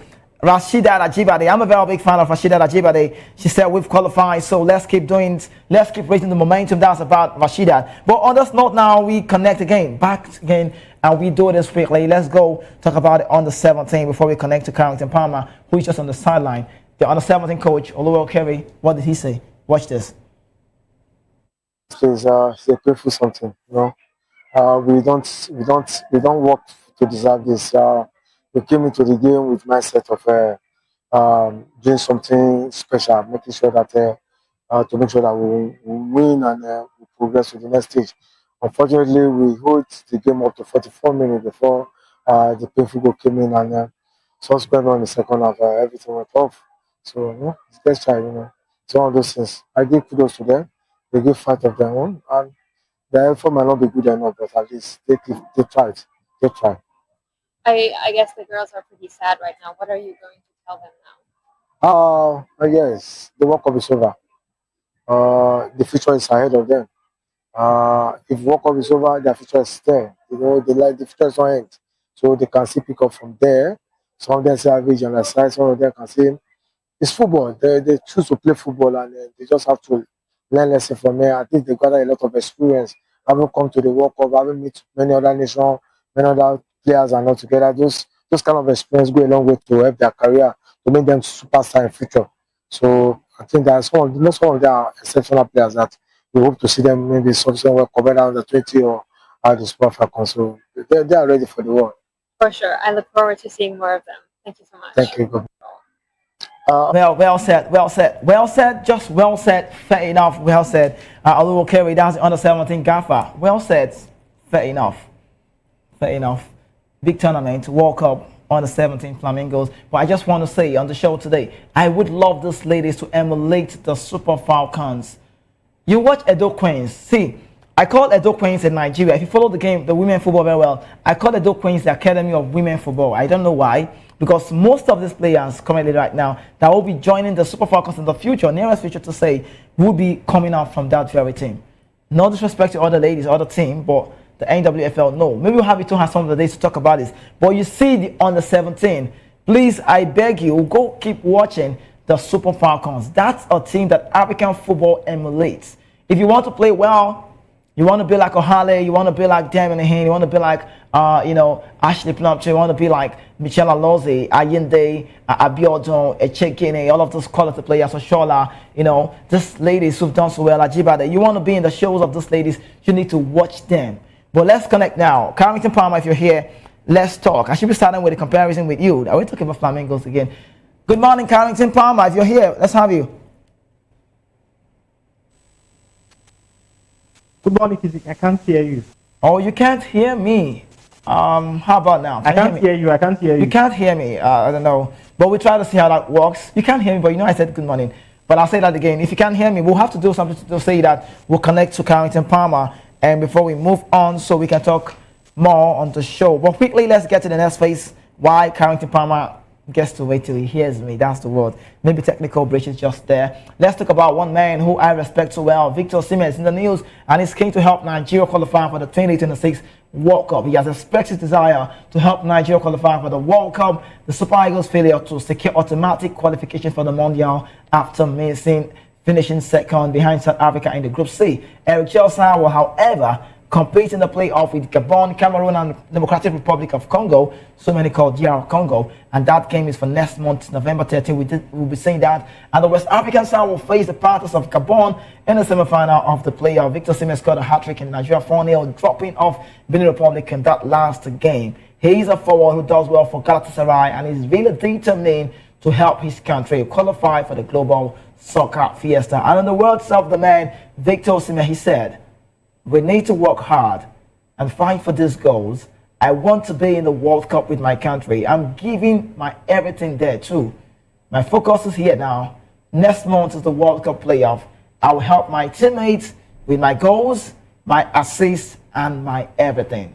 He missed out on the 2018 World Cup.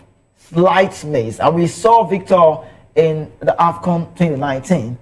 He showed that he missed a very big tournament. Maybe if he had played in that tournament, even though I know Nigeria is not winning the World Cup anytime soon, right? I'm not going to say no disrespect because that's just what it is. It's fact, right? But Victor Osimhen wants to be at the World Cup. He's not played in a World Cup before. I was looking at his story from where he started from, Olusegun, the move, sold on the street. That's a player who's got mentality. And we talk about Victor Osimhen. We can keep talking about him. We saw the list, the FIFA Pro, World 11 shortlisted players. He missed out on that very one. And people are saying a lot, But I don't know if we can connect. If you can hear me, then we can talk. I don't know if you can hear me now. If you can hear me, then that's cool. But if you just cannot hear me, I keep talking about Victor Osimhen. And I'll tell you, Victor is a man to be talked about. Victor's, what's the word? He's resilient on the game. His spurs on the game. What he has shown within a short time is good to be talked about. He should be emulated. He's a man that I want the other players to watch from. If not for any reason, for the fact that he's hungry for more. He's wanting more. He's more like the Oliver Twist. And if every player can be like Victor, why not? Sure, we can work together and we can make things right. We've seen his record in Istanbul, not long. He's gotten a record to his name. And just a man who has won the Scudetto. For everywhere he has been, he tries to conquer, to make them understand. We know he's moved from Royal Charleroi. We just see him at the Jubilee Pro League in Belgium. He made a move to Lille. We saw him as well. We know his touches. In German side, we know Wolfsburg. Victor Osimhen is just hot. And we talk about the way he's played to, the Italian Serie A and back to, wanted to make a move to Chelsea. Never worked. Some say he cannot play in the English league. And then he made a move to Turkey, just not long, and that one has stayed. Do I want to take you back to his under-17 gameplay when the man saw him and connected him? And Munich knows this game. At that tournament, he scored 10 goals. With that time, we can begin to say we have a player to watch out for. But Carrington, I don't know if you can hear me now. So you don't just watch me on the show. Can you hear me? Yeah, I can hear you. You don't just watch me on the show. Can you hear me? Yes, I can hear you. Yeah. All right, so let's talk. How was the night is not my thing. Like you already know. But let's get into talk point quickly. Carrington Palmer, I don't know if you're among those pundits out there that like to do the comparison with the Falcons and the Super Eagles. I don't know if you fall into that category. Do you? No. I say I leave the women's game for the women's game and the men's game for the men's game. Right. The Super Eagles and the Super Falcons, Right. They are both different teams. Yes, they represent Nigeria as a country. They both represent Nigeria as a country. And I think the revenue too that both generate or are given to each side, they are different. So this, I don't want to this one side is more serious or the other side is unserious, but I believe that both are different type of people, and they are both different type of players in the Super Falcons and in the Super Eagles. So I'm not part of those pundits that would say the Super Eagles and the Super Falcons are the same, or I want to start to compare them, because there's no need to compare. You just have to sit back and support both sides when they are playing. Okay, so the WAFCON coming up in Morocco.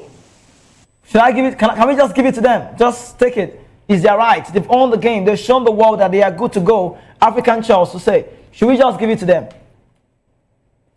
No, we can't give it to them because, especially because this Morocco side, they are still hosting the tournament.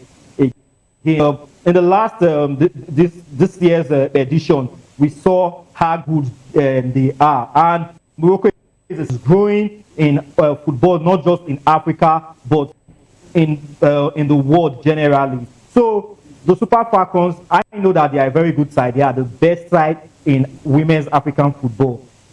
I'm going to say they are like 80% sure of winning this 2026 one, but we shouldn't sweep aside other side like Morocco and the best side that's qualified. Especially this Morocco side is the side to look out for, especially. But besides Morocco, I don't think there's any other side that can pose a huge threat to the Super Falcons of Nigeria.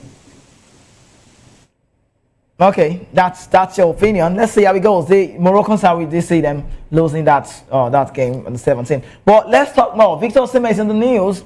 I can't recall. Was it for Friday? I can't recall. But one of the days, not long, I had I think it was Adeni Ojo on the show. Yeah, one of the pundits, and also one analyst as well. It was Nestor.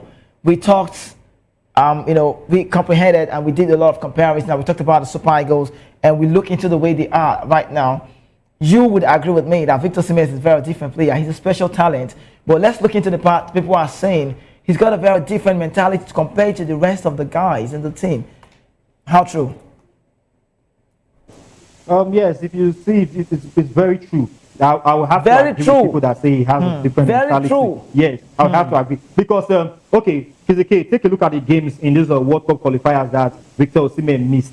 Yeah. We struggled in those games. Yes. No results. Struggled in those games. Yes. No results. No results. And in out of the 13 goals we scored in this World Cup qualifying stage, I think he scored about 6 or 7 of those goals. And the game against Lesotho, he didn't score, but we also how he was pressing, and he also got an assist in that particular game. Then the all-important game against Benin Republic, he saw and rose to the occasion. And this that reminds me of the Sweden-Portugal game of 2013 for the 2014 World Cup, where Ronaldo stood up to make sure that his country qualified for the World Cup. And that same thing is what Osimhen did against Benin Republic. Without Osimhen scoring those goals, I don't think Oyeka's goal would have had a much effect on. Yes, it was a must-win game, and it was also a game that we needed to score goals. And Osimhen rose up to the occasion. He was chasing all balls, getting shot on target, and also trying to create goal scoring opportunity for his teammates. He's the kind of player that he doesn't just want to take the glory alone. If he sees that my teammate is in a more better position to score the goal, he prefers to pass it and also maybe look for a way to score. So that is a player that has a very strong winning mentality, and with this kind of player in your team, you will definitely do well. I just wish others can look up to Osimhen and raise their game and raise their mentality, because this kind of player is not supposed to intimidate you. Instead, it's supposed to inspire you to do more and up your game. Okay, so we have that comparison out there. We have players at the front line. Looking at the way it's ongoing at this point in time, Onuachi is on fire. I'm just saying, Ako also from the Sevilla, man. A lot of quality player. Rokodari's club side, Wolverhampton are struggling. Boniface is nowhere to be found now. I'm looking at all the number 9s that we have in the team. You know, number 9s, not just players from the outside, not the wingers. You know, not the likes of Lookman, Mr. Simon Chukwueze. I'm looking about number 9, traditional number 9s, and you know, no competition right now for Victor Osimhen. But the rest of them need to own their game. They need to up their game. For any time they get opportunity, they should take it. And I think I'm looking at Eric Chell. There's something Eric Chell is doing now. He's getting more comfortable in playing the 2 men up front. So Victor Sirotez as well. So Victor Osimhen would love to have 1 man pairing, and just within a short time, maybe a test run in game time, official game, we've seen Ako Adams. I'm just saying Ako Adams and Victor Osimhen, you know, blending so well. Arokodare also does so well. But in football, you know, you agree, there's a word called super sub, and sometimes players like Solomon Kalou, when he was playing for Chelsea, when they come from the bench, they are changing the game. We know players that don't really own their game, but when they come from the bench, they are doing what they need to do. But let's get from Victor to another leader in the team. Let's talk about Super Eagles captain William Troost-Ekong. He's admitted that Nigeria faces a tough challenge in their group of the 2025 African Cup of Nations that will be held in Morocco. And moving on, the 3-time African champion have been drawn into Group C alongside Taifa Stars of Tanzania, the Cranes of Uganda, and the Carthage Eagles of Tunisia. That's a very big side as well. Speaking to CAF Media, Ekong acknowledged that no one in the Nigeria camp considers the group an easy one. And in the words of the captain of the Super Eagles, Troost-Ekong, he said, it's a difficult group. Tunisia knocked us out in the round of 16 out of 2021 AFCON and went unbeaten in World Cup qualifying. They are a confident side. They are a very confident side. The centre-back, however, expressed confidence that the Eagles will rise to the occasion, stressing that the team would be ready for a tough challenge. That's coming from Troost-Ekong, the captain of the team. But Carrington, let's talk. Palmer, see, let me say this. When you look at the Group C, you can say, when you even look at the World Cup qualifying series, I want to go back with the names that we know. The Benuas were there, the Benin Republic side, the Zimbabwe people. We saw Rwanda, we saw, what's the name? South Africa, Nigeria, Lesotho. Look at these countrysides. No disrespect, but this name doesn't sound footballing for me. I'm sorry to say. They don't sound, when I look at the team, I can only think of South Africa, and then, like, this is the competition. Hugo Bruce and his team can go on. But I'm looking at the team that has Lesotho. There's no way. Rwanda, Benin Republic, Ghana wanted to do a record again with Nigeria against Nigeria. So I look at, nobody would have believed that we would have struggled. Look at the phase we are about to go. I call it the second coming of Jesus Christ, because it will be so tough. You're not just playing mere games. You're not just playing just a game. You have to play Gabon, wait for the winner of the Cameroon and the Republic side, and when that game is done, you have to go international. You don't just go straight that way. It's a phase, and nobody will want to go through that road. But that being said, we are good to go. We have the quality to get the result past any of this side. But with what we've seen so far, if we can struggle against Lesotho, if we can struggle, see, the game is changed, right? I doubt, and I bet to say, African football is changing every day. We can say, I think Gordon and I can always say words to me. Every time I ask him, he tells me there are no minnows in the game again. And I'm like, are you sure? Because I know of a team called like Arsenal. Right now, they are on fire. Bayern Munich are on fire. They don't, anyway, they just have to squeeze out results. We saw Bayern Munich in the game, Bundesliga. They struggled in the first half of the game last week, and they came out strong away from home. Arsenal, Crystal Palace, Oliver Glasner is on fire. They know Crystal Palace, they are not bad this season, but Arsenal just have to find a way around it. Why is Nigeria struggling? Now let's talk about the Group C. World Cup is out for now. We'll wait for November 13. The Nations Cup is the closest, December 21. Ekong is saying that's a tough challenge. Do you also think we have do you buy that we have a strong challenge in that team? I would say the only challenge here is Tunisia, given the fact that they qualified for this World Cup with a very clean result. They didn't concede a goal in the 10 games that they played in the World Cup qualifying stage. That is a very huge record. I can't remember or know any side that has this kind of record. And they also know how to win games and score goals. So I think the Tunisia side is the only side that are going to pose a threat to the Super Eagles of Nigeria. For Tanzania and Uganda, no disrespect to them, no disrespect whatsoever to them. I don't think we have to struggle against the side. Yes, African football is rising. We saw Tibet qualifying directly for the World Cup ahead of the likes of Cameroon. So African football has changed. Football around the world has changed.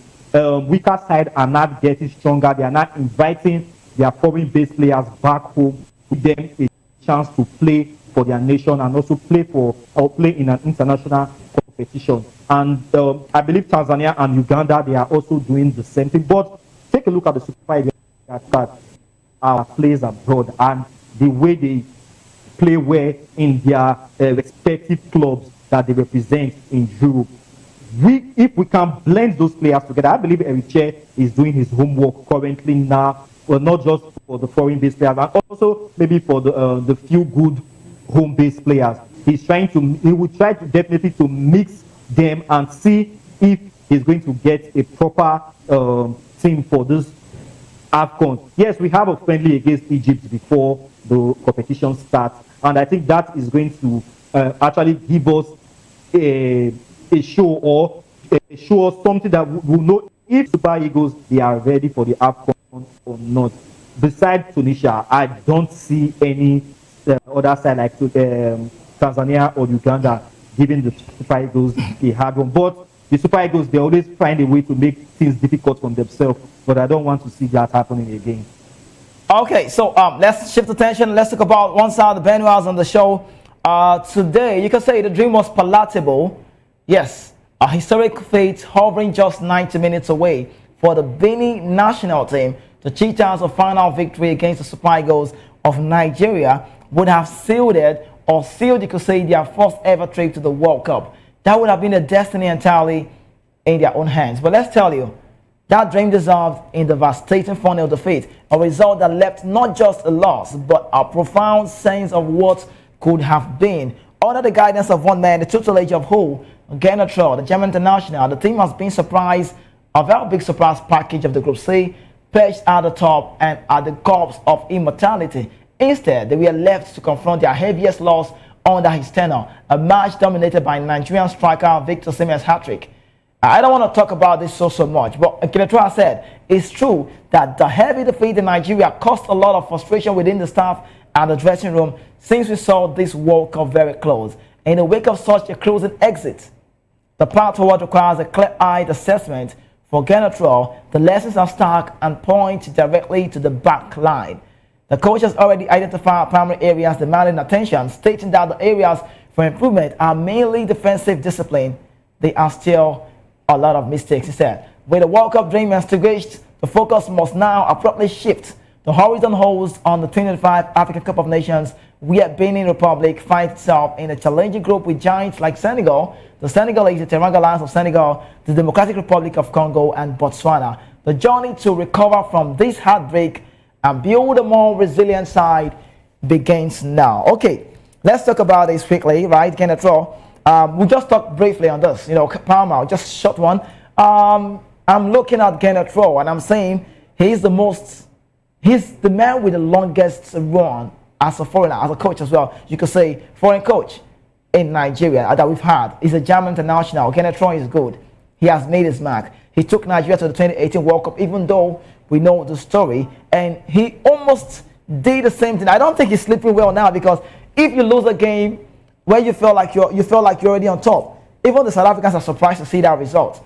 4-0 So Victor Osimhen's 3 goals was okay, but that one from Onyeka broke the heart of the Benuans. And not just about the heart, that is the reason why we can talk about the playoff road. Because Frank Onyeka came from the bench and the volley was good. He did see the ball coming and then he flashed it up and then it's talked about and is well deserved for Nigeria. But Governor Charles, good coach. Yeah.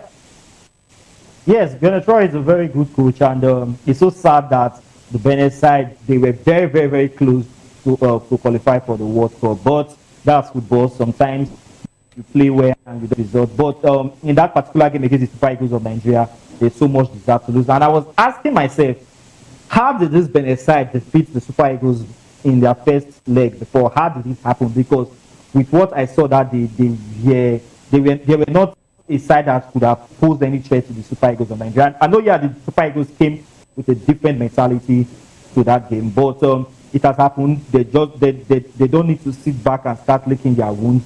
They need to sit back and say, okay, fine, this is where we got it wrong. We need to correct it before there's another World Cup coming in another 4 years' time. Let's see if we can qualify for that. But for now, let's shift our focus to the AFCON so that we don't have a near miss opportunity again. It has happened. They just have to move on. Okay, it has happened. They just have to move on. That's the word from Carrington Palmer. But you know, people are saying a lot about the Nations Cup coming up and also the World Cup dream. We see where Nigeria finds himself, the play of the road. But let's look at the record report. There's the statistics news now. Gabon coach Thierry, that's his name. If you know, some like to say Thierry. Mayuma will be worried ahead of the Panthers 2026 World Cup qualifying playoff against Nigeria. The Super Eagles in November 13, giving a poor record against African top 10 teams to the FIFA rankings.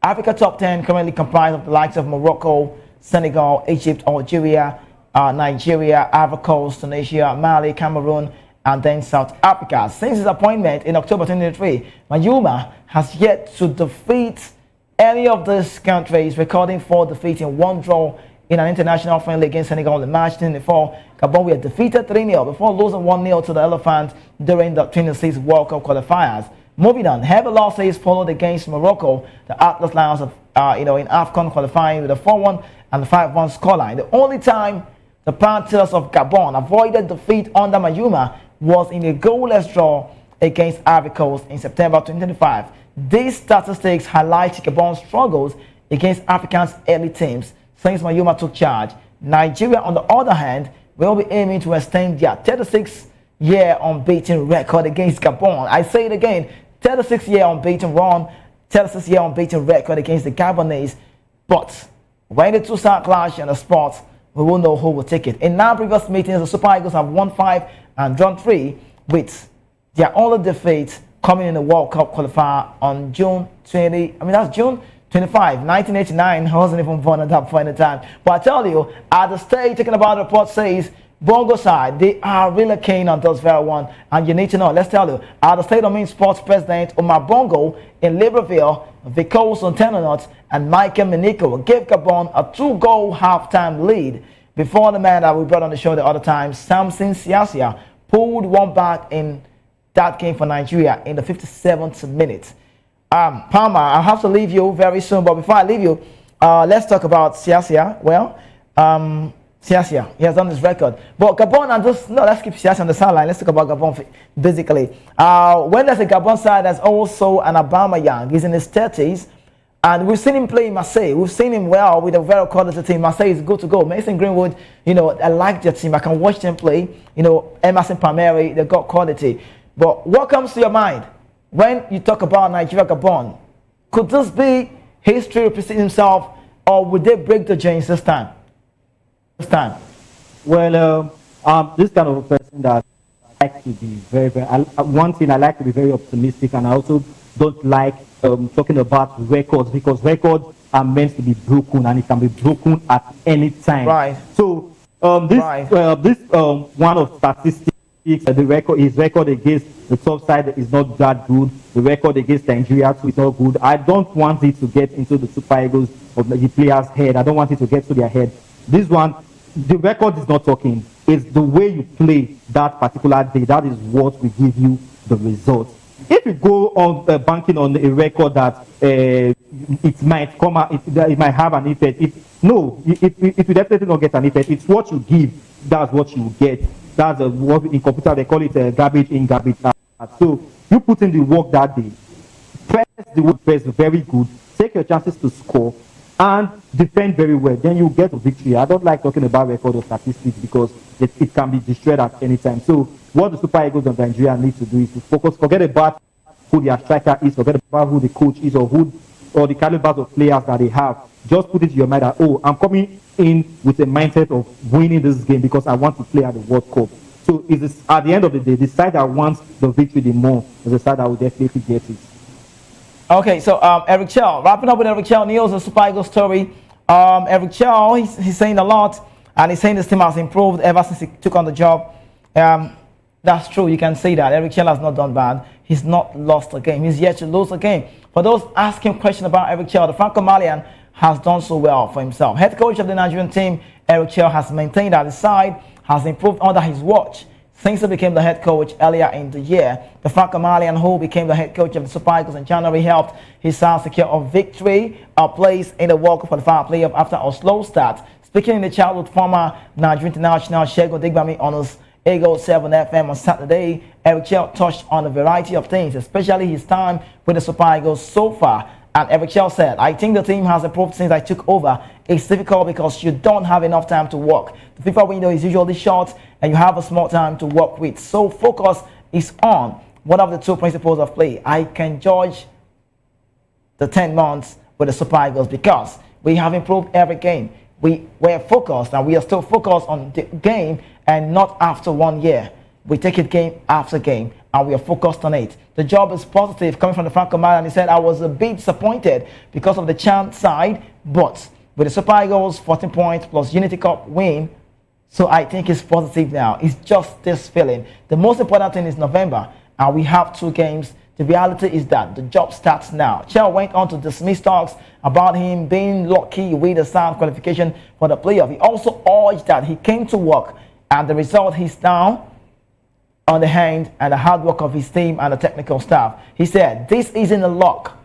When I took this job with my technical staff, we did not come to sit down. We came to work and gave everything for this team and for this country. We have done great work in the past 10 months, and this is down to work that we have put in. I've always known that we have the chance to reach the playoff. This is why every time I'm focused on the pitch. The reality is we will continue to work with our energy and state of mind. We want to do what? We want to go to the World Cup. So, Carrington, this is the last one for you to talk on the show when we got time is up. Eric Chell, you cannot say he has not done well. I think he's been, what's the word? He got me thinking. I think Eric Chell has been, what's the word? I should be thinking about what to say on this. He's, is it being personal? Maybe. He's counting his points personally now, not just about the Super Eagles. Personally, his road to this job. He came into this job when everything looks blocked, and he has turned the team around. For me, I give him some glory. What about you on Eric Chell? Wrap up with this for me.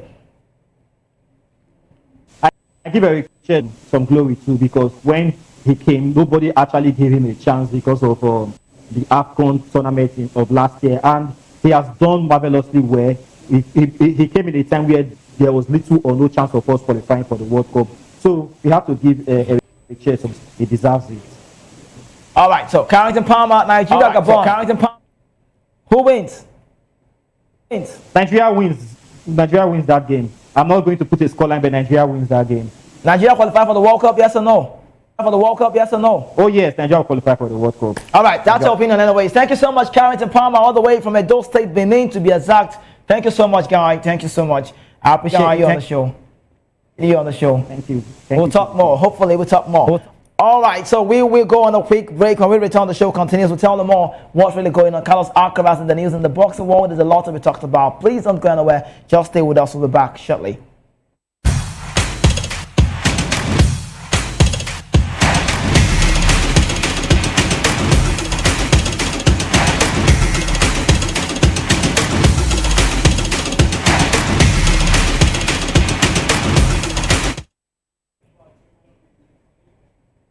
All All right, shifting attention quickly, let's talk about the world of tennis. Beating Cameron Norrie stunned world number one Carlos Alcaraz 4-6, 6-3, 6-4 on Tuesday to reach the third round of the Paris Masters and end the Spaniard 17-match winning streak at the ATP event Masters 1000 level. Fresh from claiming his 8th title of the occasion in Tokyo, 6-time Grand Slam champion Alcaraz was off his game, racking up 54 unforced errors and venting his frustration in the test exchanges with coach Juan Carlos Rivero. After winning the first set, Carlos Alcaraz failed to maintain momentum, while Cameron Norrie steadily grew in confidence with the world number 31 7-2 break point in the 7th game of the final set and holding himself to clinch the match after 2 hours and 22 minutes. Moving on, Carlos Alcaraz, the defeat was the first time he had lost before a final since March, halting the dominant Masters 1000 run, stretching back to the Miami Open, during which he captured titles in Monte Carlo, Rome, and then Cincinnati. The win propelled Norrie into the last 16 of the Masters event for the first time since 2023 in Rome, while he was matched his previous record showing in Paris from 2021. Carlos Alcaraz risks losing this year and world number one. Talking about the sport, if Yannick Sinner captures the Paris title this week. And from that tennis news to tell them more, let's shift attention and talk about one man, Taylor Fritz, is in the story. Taylor Fritz stayed ahead of the chasing pack of the NATO ATP Finals contender at the Rolex Paris Masters Tuesday with a 7-6, 6-2 win over Australian Alexander Vukic, with fellow Turin contender Ben Chilton, Felix Auger-Aliassime, and Daniel Medvedev also all claiming wins Tuesday. Fritz ensures that he remains next in line to qualify at the 5th and the 5th. Talk about the PRF and the ATP live race to Turin. The fourth-seeded American who fell to Yannick Sinner in the match title of the season finale last year claimed the 52nd win of the season after firing 12 aces and clubbing 10 forehand winners. In the words of Taylor Fritz, he said, "It was a tough match. I thought that he set really well in the first set. I looked at the percentage after the set. I was curious. I was 72%, but that was after the tiebreak. He missed, and I think 3 first serves in the tiebreak or so. Up until that, he was probably 70-80% first serves. Hitting spot tonight, he's got a great first serve, so I did well to just keep holding serve and play a good tiebreak, and then I found a break in the second set." I understand. Coming from Taylor Fritz, played against Carlos Alcaraz, the Spaniard is devilish and deadly on the game. But the 2024 US Open finale took about the finalists awaits the winner of the 13th seed, Alexander Bublik, and also Frenchman Corentin Moutet in the 3rd round. Either, talking about ways, it's going to be a very tricky match, according to Fritz, and he said he continued by saying both of them, a lot of shots that make you uncomfortable. I would say, especially Moutet, but Bublik as well, the drop shots. Both of them, it's a lot of craziness going on. So I have to be very mentally ready for that match. Can I tell you one thing you need to know? What happens when you play a game or when you find yourself on court, like, having to find yourself playing against a Spanish international like Carlos Alcaraz? You should understand what it takes to play in the game. If you beat the Carlos Alcaraz of the shows, then it's a big fight.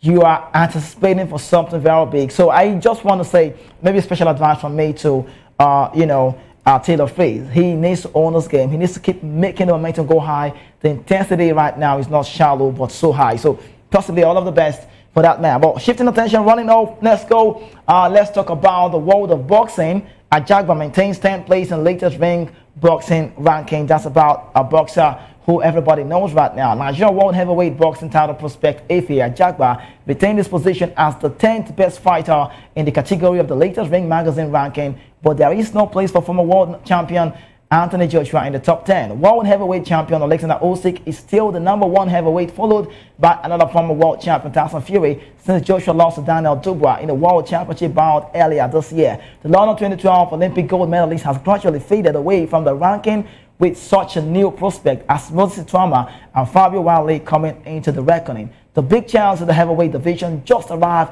after one of the fights of the year between Joseph Parker and Fabio Wadley stopped Parker in a dramatic fashion in the 11th round of the back-to-back and back-and-forth battle in that's the London game, O2 Arena last week. In doing so, right now, he's put himself in line to challenge ring and undisputed heavyweight champion Usyk, and that is what we'll be seeing. In 2006, Wadley Teddy was an underdog in that very game, and we know heading into this fight against Parker, but just as he did against Justus Honey in June, he pulled a rabbit out and a hard late to stun his opponent, who was leading on 2 cards at the time of the stoppage. With the win, Riley moved up to 4 places to the world number 2 spot, while Parker moved down twice to number 4. Jaume Ajay Caballo occupies the 3rd spot with Daniel Dubois in 5th, followed by Filip Hekovic of Croatia, Zelinchan of China, Martin Bakoli of Congo, Itwama and Ajagba in 6, 7, 8, 9 and 10 points respectively. That's how it goes. But wrap it up, let's go. And that's one. Let's run your race in the Formula One world. Formula One has been hauled before London's Royal Court and Justice this week over an almost 2-decade-old scandal that could cost it millions. But we tell you on the show quickly this day, Felipe Massa, the Ferrari star who lost the 2008 title by a single point to Lewis Hamilton, is getting to stay in court to argue the infamous crash gate. Scandal has rubbed off and on him of his potential world champion status and the millions that would have come with it. Elsewhere, George Russell is doing his best to lock himself into the Mercedes seat for the long term, while Red Bull Racing is confident efforts devoted to Max Verstappen's title campaign won't negatively impact its 2026 performances. That's how we end on the show. It's been a roller coaster time. Yes, we need to call it a close right now on the show. Thank you so much for being part of this very one. You're still into the best place. You're watching the Sports Republic show. I'll be doing this again. My name is That Man We See on the Sports World. We run your race and we do it for you on the Sports Show. We have the media news coming up. Don't go anywhere. Keep staying with us. We'll be back to tell them more. Join the guys for the evening, 5 p.m. Jerry Appelwa and the other team will be here to tell them more sports. But meanwhile, stay here for the media news. We'll do more with you. Thank you so much.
This is African News on Voice of the People Television, where we don't just bring you the news, we bring you Africa's heartbeat, the policies that shapes our world, and the economy that determines our future. African News on Voice of the People Television. Stay with us. In a world where truth is the ultimate power and opinions scream the loudest, it's time to wade through the noise. Hunger no get tribe! Hunger no get religion! And scan the human interest and trending topics that matter. Stay tuned to The Issues, your plug to the stories making the buzz, from politics to science and technology, social justice, and more. Let's tackle the tough questions and expose the truth. The Issues on Voice of the People Television, Mondays to Fridays, 8 to 9 p.m. The Issues. Don't just react. Understand. Behind every broken desk lies a broken promise. Education shapes the nations. But who is asking the right questions? Introducing Edu Dialogue, the show that goes beyond the surface, exposes the cracks, the corruption, and the silence in Nigeria's education system. Edu Dialogue, Saturdays, 3 p.m., only on VOP TV. We break the biggest stories, from missing funds to policy failures. We ask the tough questions and demand real answers. Edu Dialogue, this Saturday, 3 p.m. on Voice of the People Television.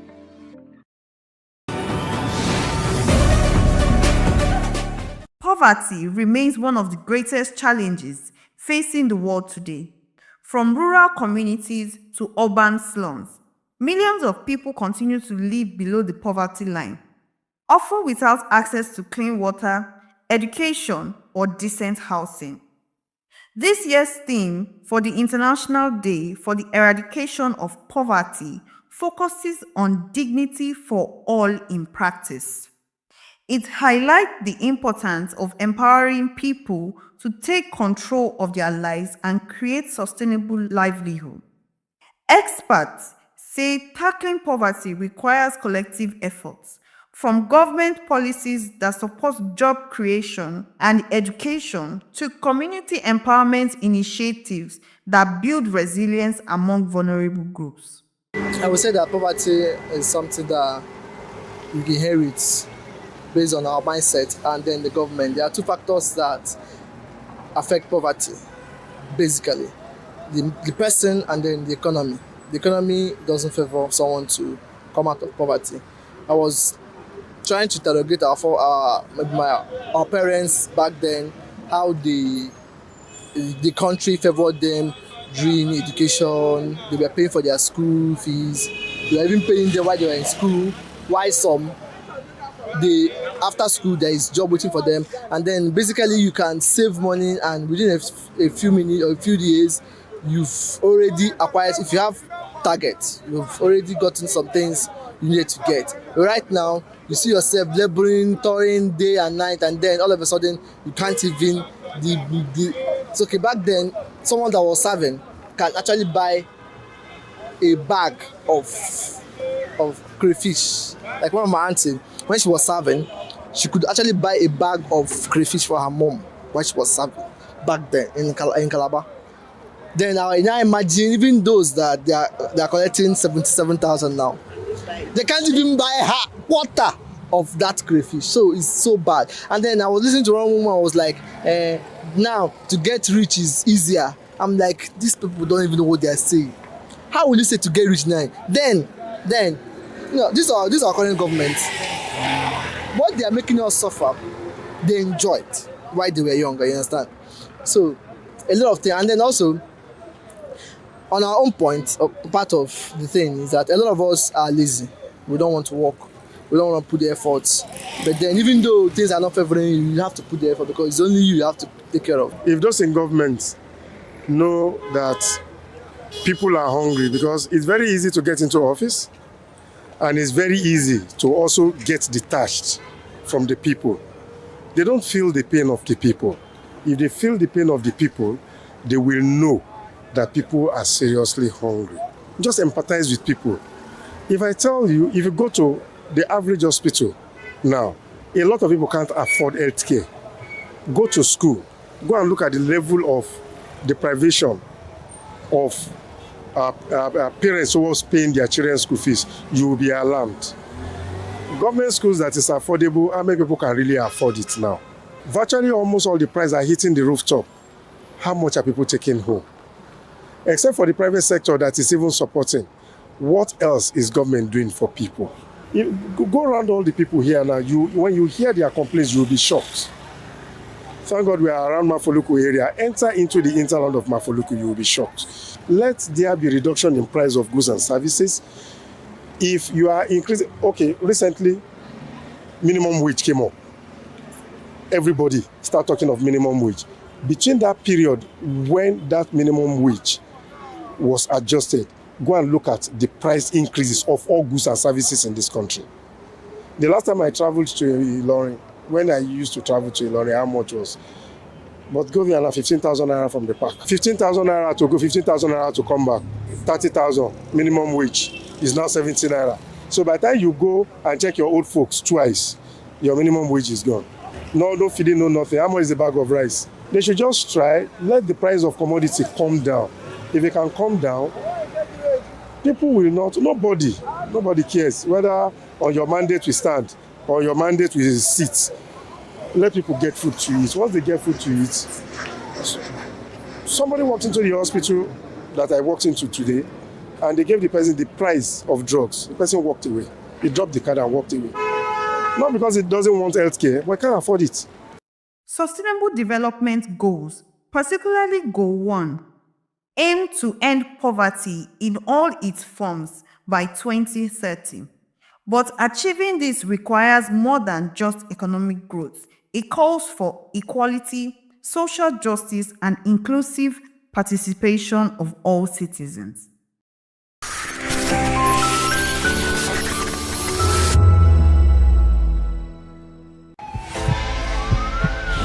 This is Health Check, your weekly guide to better living, smarter choices, and trusted answers. From everyday wellness to urgent health issues, we've got you covered. Health Check, only on Voice of the People television, where your health has a voice.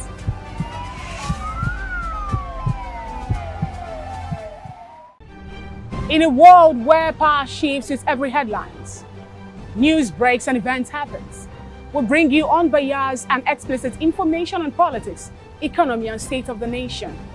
We break down the chaos. Facts, not fluff. Truth, not spin. We discuss not just politics, but a glimpse into the future. Join Moses, Chukuma, and Fina on Voice of the People TM. Voice of the People television. Now you have more than a voice. The red carpets, awards, the razzmatazz, music, fashion, interviews, and more. Spotlight on Voice of the People television. Let's feed you with all the juicy stories in the global entertainment space, bringing you the glitz and glamour as it is hot. Stay tuned to Spotlight, 1 p.m. Monday to Friday. Spotlight on VOP TV. Entertainment like never before.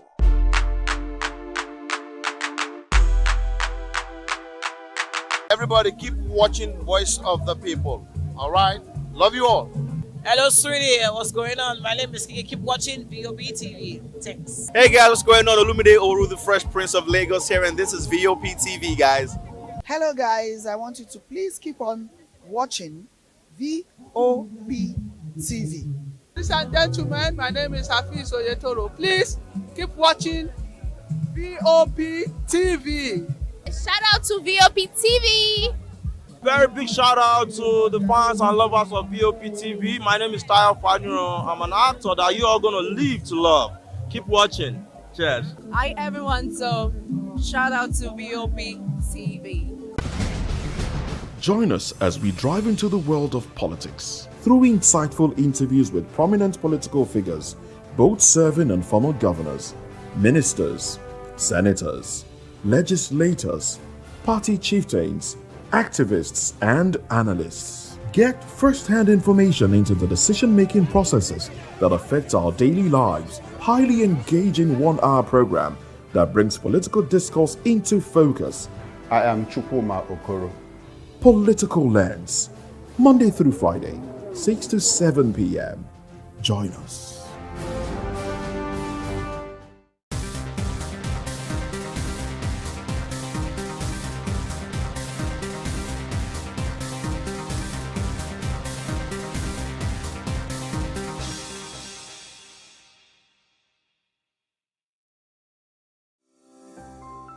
VOP TV.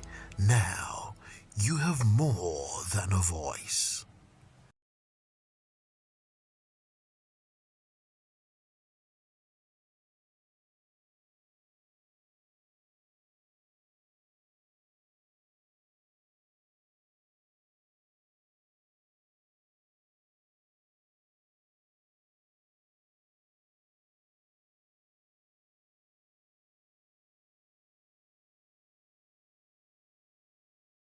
Playoffs. In the world of entertainment, Unilag bans skit making, content creation on campus. Now the news and details. We begin the media news in Abuja, where the newly appointed service chiefs have arrived at the National Assembly for their Senate screening. The Senate moved the exercise forward from next week to today, following a correspondence from President Bola Tinubu seeking confirmation for General Lufemi Oluyede as Chief of Defense Staff. Senate President Godswill Akpabio said the change allows the military chiefs to assume their duties immediately. President Bola Tinubu had urged expeditious confirmation to ensure continuity and effective coordination of the nation's security. Recall that on October 24th, the president reshuffled the service chiefs, appointed Major General W. Shaibu as Chief of Army Staff, and Vice Marshal S.K. Aneke as Chief of Air Staff, and Rear Admiral Abbas as Chief of Naval Staff. Chief of Defense Intelligence, Major General EAP Ondideye, retained his position. Meanwhile, mixed reactions continued to greet reports that recently retired Nigerian service chiefs are set to receive substantial post-service benefits, including bulletproof vehicles, domestic aids, and lifetime health care under new armed forces regulations. The development follows a major shake-up in the nation's military leadership approved last week by President Bola Tinubu. Nigerians are also weighing in on the new responsibility assigned to the nation's newly appointed military leaders. Voice of the People TV's Matthew Ogunswada has more in this report.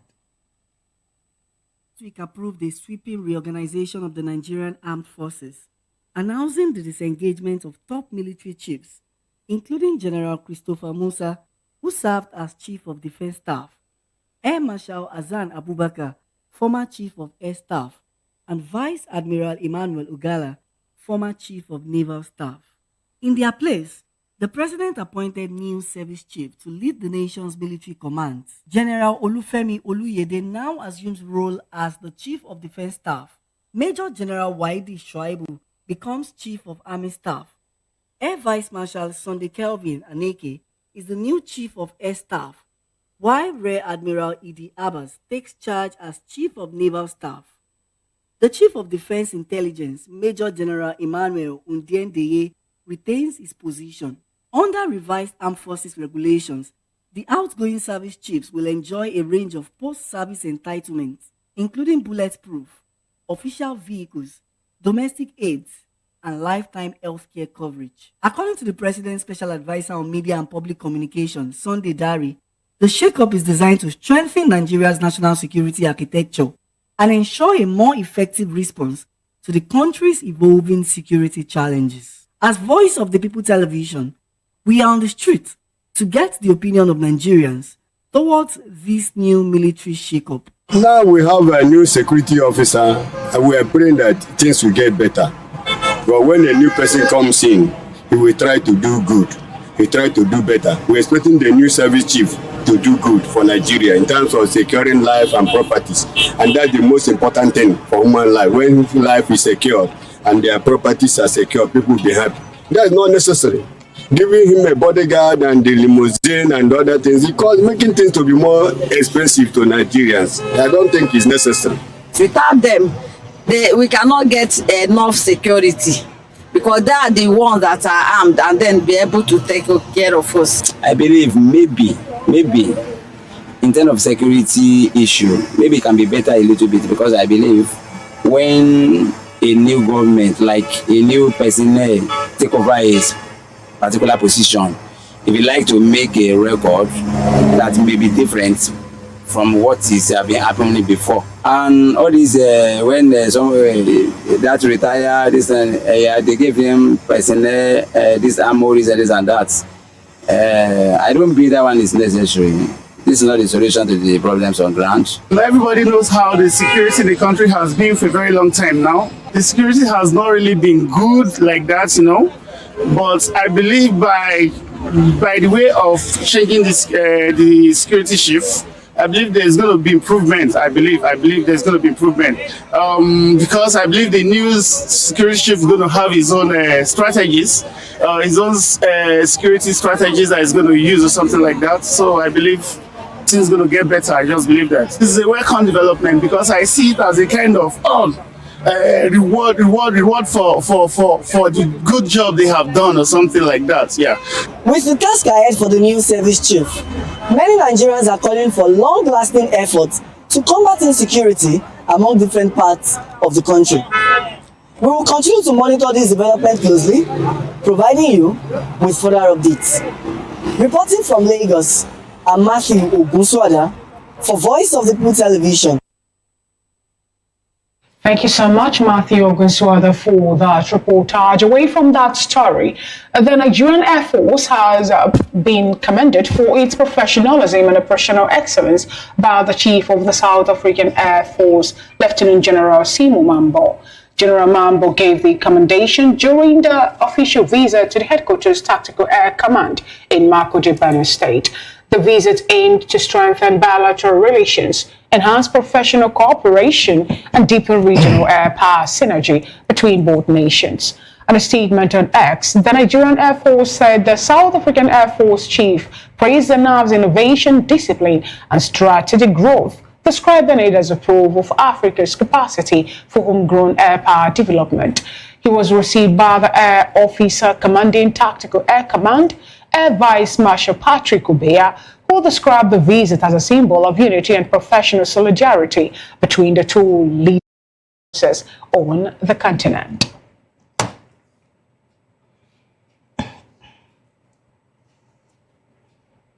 Moving on, the Inspector General of Police, Kaide Betokun, has approved the deployment of 42,000 officers for the Anambra governorship election scheduled on Saturday, November the 8th, 2025. Egbetokun made this disclosure during a meeting of Interagency Consultative Committee on Election Security at INEC headquarters in Abuja, represented by the Commissioner of Police for Special Intervention Squad, Abayomi Shogule. The IGP said the deployment will ensure security before, during, and after the polls. Pre-election deployments are set to begin on November the 1st, with tactical units conducting clearance operations to neutralize threats and arrest potential troublemakers. On election day, movement restrictions will be enforced and all entry and exit points will be closely manned. National Security Advisor Nuhuri Badu warned politicians and stakeholders against violence, stressing that such act will not be tolerated. Represented by the Director of Internal Security, Hassan Abdullahi, Ribadu reaffirmed the federal government's commitment to a peaceful and secure election. Still in the news, the Kebbi State government has dismissed as false and malicious a viral video alleging the existence of a hidden airport in the Arungu forest on years for cocaine. And a statement from Benin Kebbi, the governor's special advisor on media and publicity, Yahaya Saroki, described the claim as fabricated and aimed at discrediting the government. He clarified that the only operational airport in the state is the Amadu Bello International Airport in Benin Kebbi, adding that Arungu has never had an airport, airstrip, or a related facility.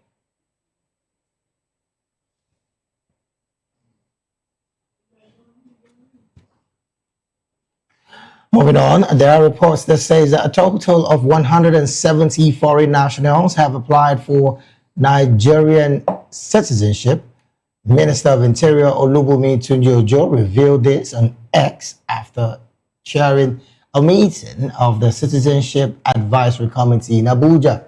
The committee, which reviews and recommends citizenship application to President Bola Tinubu, includes senior officers from the Ministry of Justice, Ministry of Foreign Affairs, the DSS, and the Nigerian Immigration Service. Tunji-Ojo emphasized that Nigerian citizenship is a privilege and reaffirmed the government's commitment to a transparent and fair process. Moving on to legal matters, the Federal High Court in Abuja has adjourned a suit by Dangote Petroleum Refinery against the Nigerian National Petroleum Company and others company all import licenses. The hearing, originally scheduled for today, was postponed to November 5 due to the absence of Justice Mohammed Umar, who was sitting in the court's Enugu's division. Dangote had asked the court to nullify import licenses issued to NNPCL and 5 other companies for importing refined petroleum products.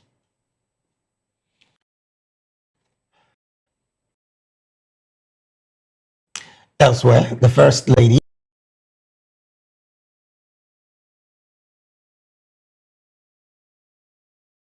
actions in line with the renewed hope agenda of President Bola Ahmed Tinubu.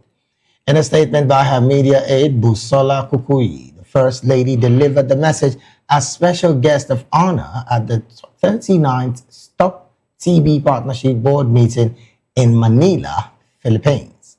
Addressing over 180 participants from 47 countries, the First Lady said Nigeria is working to reduce reliance on donor funding by building stronger homegrown systems to sustain the fight against tuberculosis.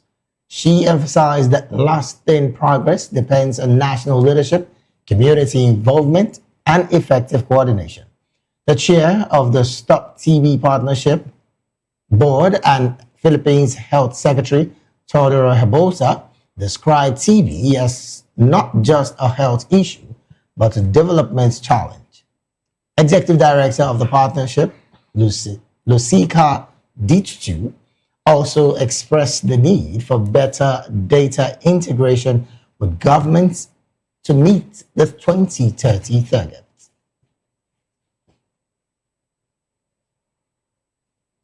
You're still watching the Midday News and Voice of the People television, and it's time for the Midday News analysis. And joining us in the studio here to help make sense of the stories we've listened to thus far is Barrister Darlington Agumo. And we'll also be joined virtually by Ismail Oladere, who happens to be a member of Take It Back movement.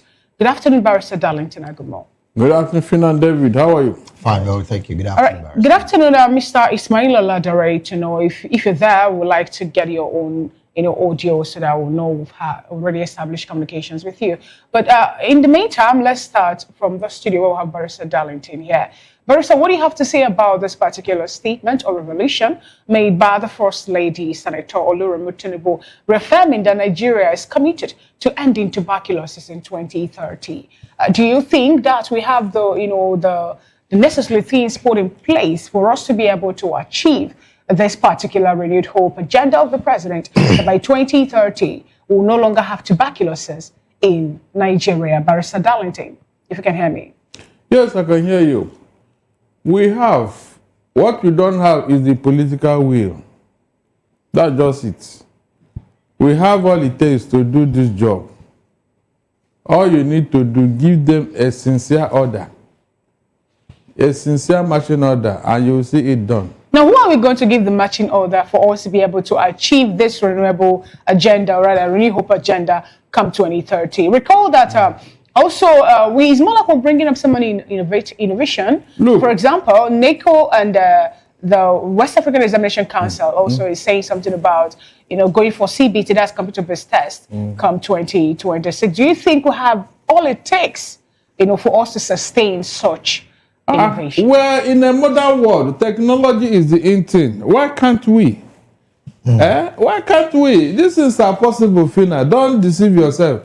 It's just that when government doesn't want to do something, it looks like that thing is very Herculean. When you say it's possible, we have some places in Nigeria where people are in this country that don't have electricity. They're yet to have access to good roads. Some school children the other day, reports have it that they were studying, under the tree. Some are under, dilapidated building.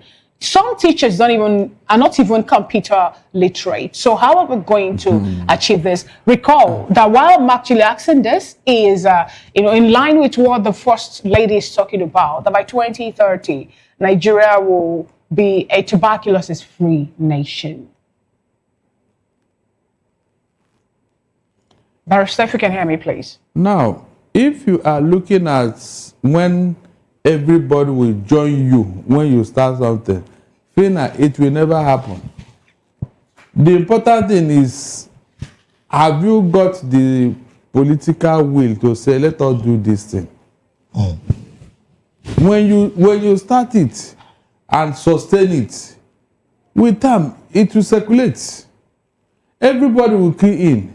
This thing you are talking about light now, what does it take to give everybody light? Now, Barrister, concerns have been raised about the fact that oppositions have come out to call this call by the First Lady, they said it's not realistic to end tuberculosis by 2030. and they've just called it a global health PR stunt. Do you share this sentiment? Owing to the fact that Nigeria is also still battling with a lot. Look, we can take care of it in 2 years. You don't need to stretch it to 2030. If that is the case, Barrister, we are yet to end malaria. Malaria, I think up until today, thousands of people die. But if that actually is the case, we also have the issue of Lassa fever also killing people. And, you know, if you check out all this, you know, bring the tuberculosis. Nigeria is yet to survive, or rather, is yet to get back on the foot after the U.S. aid. Donald Trump suspended the U.S. aid. Do you think that by 2030, that is in, let's say, in 5 years' time, that, you know, we'll be able to be a tuberculosis-free nation? Why not? If not, if only you have the political, because there are drugs that are available for you. If you don't get the drugs, how do you now get over the sickness? It is the political will to say, look, let us do this thing for the good of our people. So does it look like the governments have the political will as it stands? Because there are conversations about the fact that the health ministry is not even talking about this particular sickness. Rather, the First Lady is the one talking about it on an international stage in Philippines. So can we juxtapose these realities, Barrister? Why not? If not, no matter where she said it, all we need is the political will. At least for a First Lady, if she can have a foundation, and this foundation is up and doing, all she needed is to ask for money, and everybody will donate. Is it not man that they used to buy drugs? Everybody will donate, and then the job will be done. But most times, when a government leaves office, the incoming one will not even look at those projects that are very beneficial to our humanity. They will abandon it and start looking for white elephant project. So all this depends on the person in office. Is it your agenda? Are you interested in this thing? Barrister, you know, when you're talking about us being able to achieve this particular renewed hope goal, aim and goal, I think I have to be happy too. I'm not trying to be negative minded towards this particular one. But, you know, the First Lady said something. She said that she is working, or rather, Nigeria is working to reduce reliance on donor funding by building strong homegrown system to sustain the fight against tuberculosis. Where and how can we? Can you help us actually tell us how far we've actually gone with this homegrown system? Yes, if the trado medicine is it on? No, we don't even know. We have pharmacies that are trained both within and outside Nigeria. All you need to do, encourage them to go into research. Look, the world is a global village. You don't need to reinvent the wheel. All you needed is this thing that is working elsewhere. How can I bring it here? When you bring it here, you domesticate it. Imagine China. China, do they tell you that they depend on Western drugs? Well, Barrister, another serious concern, which again I'm going to bring back to your fold right now, is that in 2018, sometime in Abuja, during the tuberculosis summit, Nigeria also committed to the World Health Organization's end tuberculosis strategy, but heavily still had their they were still donor dependent on USAID and all of the World Health Organization funding that came in. As it stands, the First Lady is gone to Philippines, and of course he said, look, by 2030 we're committing to our renewed hope agenda to ending tuberculosis. Isn't this, again, like I asked earlier, like some oppositions have actually mentioned, that this is another political stunt, health stunt by the First Lady, rather than what it's used to be following antecedents of what I've just read out? No, you know, when First Ladies pick on a project, most times they succeed in it because it's their pet project. They want to make a name with it. They want to, you know, raise the bar by embarking on such a project. So, if she's now saying that, look, we are going to stamp out tuberculosis by so year, I think she meant it. Do we even have data of the people that are infected or have tuberculosis? We don't have data. So how are we going to be able to cover this or reduce it by 2030? Tuberculosis is not hidden now. Whenever you have it, you will know. Up until today, we're yet to know the number of persons with HIV/AIDS in Nigeria. Every other information we have happens to be based on speculation because there's no data. So how then are we going to be able to end the tuberculosis by 2030 without accurate data? No, you will know. But, you know, there is this publicity that if you are coughing for a long time and all that, go to your nearest health facility, you know, and seek for help. And I think with such measure, because nobody can have tuberculosis today and go and hide in his room. It's not possible. You will cough. And so if you love your loved ones, you don't want to spread it, you will go for a medical facility where they will tell you what to do. As a matter of fact, are you aware that it is free?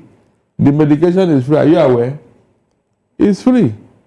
Except you don't get to, you know, the health facility where you will be properly guided. All right then. Barrister, let's talk some legal matters. Interestingly, Barrister, the court has adjourned Dangote refinery suit against all odds against the NNPCL and others to November the 5th. Now, you would recall as well that Dangote has asked the court to nullify import licenses issued to NNPCL and 5 other companies for importing refined petroleum product. But the Dangote battle with the NNPCL and of course the Nigerian government, how much of this would you say is going to affect the Nigerian people in the long run? Because you would recall that as it stands, Dangote is clearly looking at it from the position of the government trying to sabotage the refinery's success by quietly empowering import cartels through NNPCL. What's your position with this, Barrister?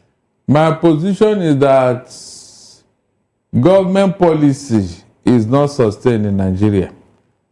You know, policy somersault is the bane of Nigerian economy and Nigerian businessmen. Look, if you go to the PIA, Petroleum Industry Act, yes, it stated there that the downstream sector should be localized. You know, that is, you don't hand over such a thing to foreigners. That Nigerians should be allowed to take part in the downstream sector.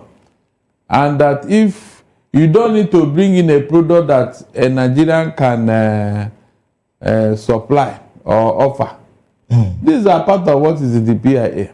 But who is adhering to it? In fact, that was even what gave Dangote the temerity to go into that project, knowing fully well that he will be patronized by Nigerians. Yes. Good. Now his refinery is up and running, and yet some cabal want to torpedo it by going outside to import what you have here. You can imagine. So that you don't blame the man if you are going to court, because yes, he went to court based on the law, based on what is there, the provisions of the PIA. And I don't think he will lose in that case. So Barrister, looking at it from this angle, why do you think the NNPC is still issuing import license? That is, they want to sabotage Dangote. But you know that that particular sector have been deregularized, Barrister. So is it sabotaging or still, you know, doing what is supposed to be done? Recall the president, you know, come up to say we want to deregularize the, you know, the sector. Yes, what they are doing now is against the spirit of PIA, which is an act with the NNPCL. Yes, I don't see why you should be importing what we have here in abundance. It doesn't make sense, seriously. It doesn't. That's the provisions of the PIA. So you NNPC that is doing all this, under what law are you doing this? Under what law? You know, most of the time, it's because you and I don't challenge some of the misgovernance in the country. That's why people take advantage and do whatever they like. But if you know the law, it can help you most times. Now, Barrister, with the fact that we don't have working refineries, we'll blame the government for that. And then the fact that we have only Dangote refinery at this point in time. One of the largest refineries in the world. And all that. Now, if finally we decide or the court resolves that giving Dangote the right solely, wouldn't that be making him more like a behemoth? And can that actually be seen?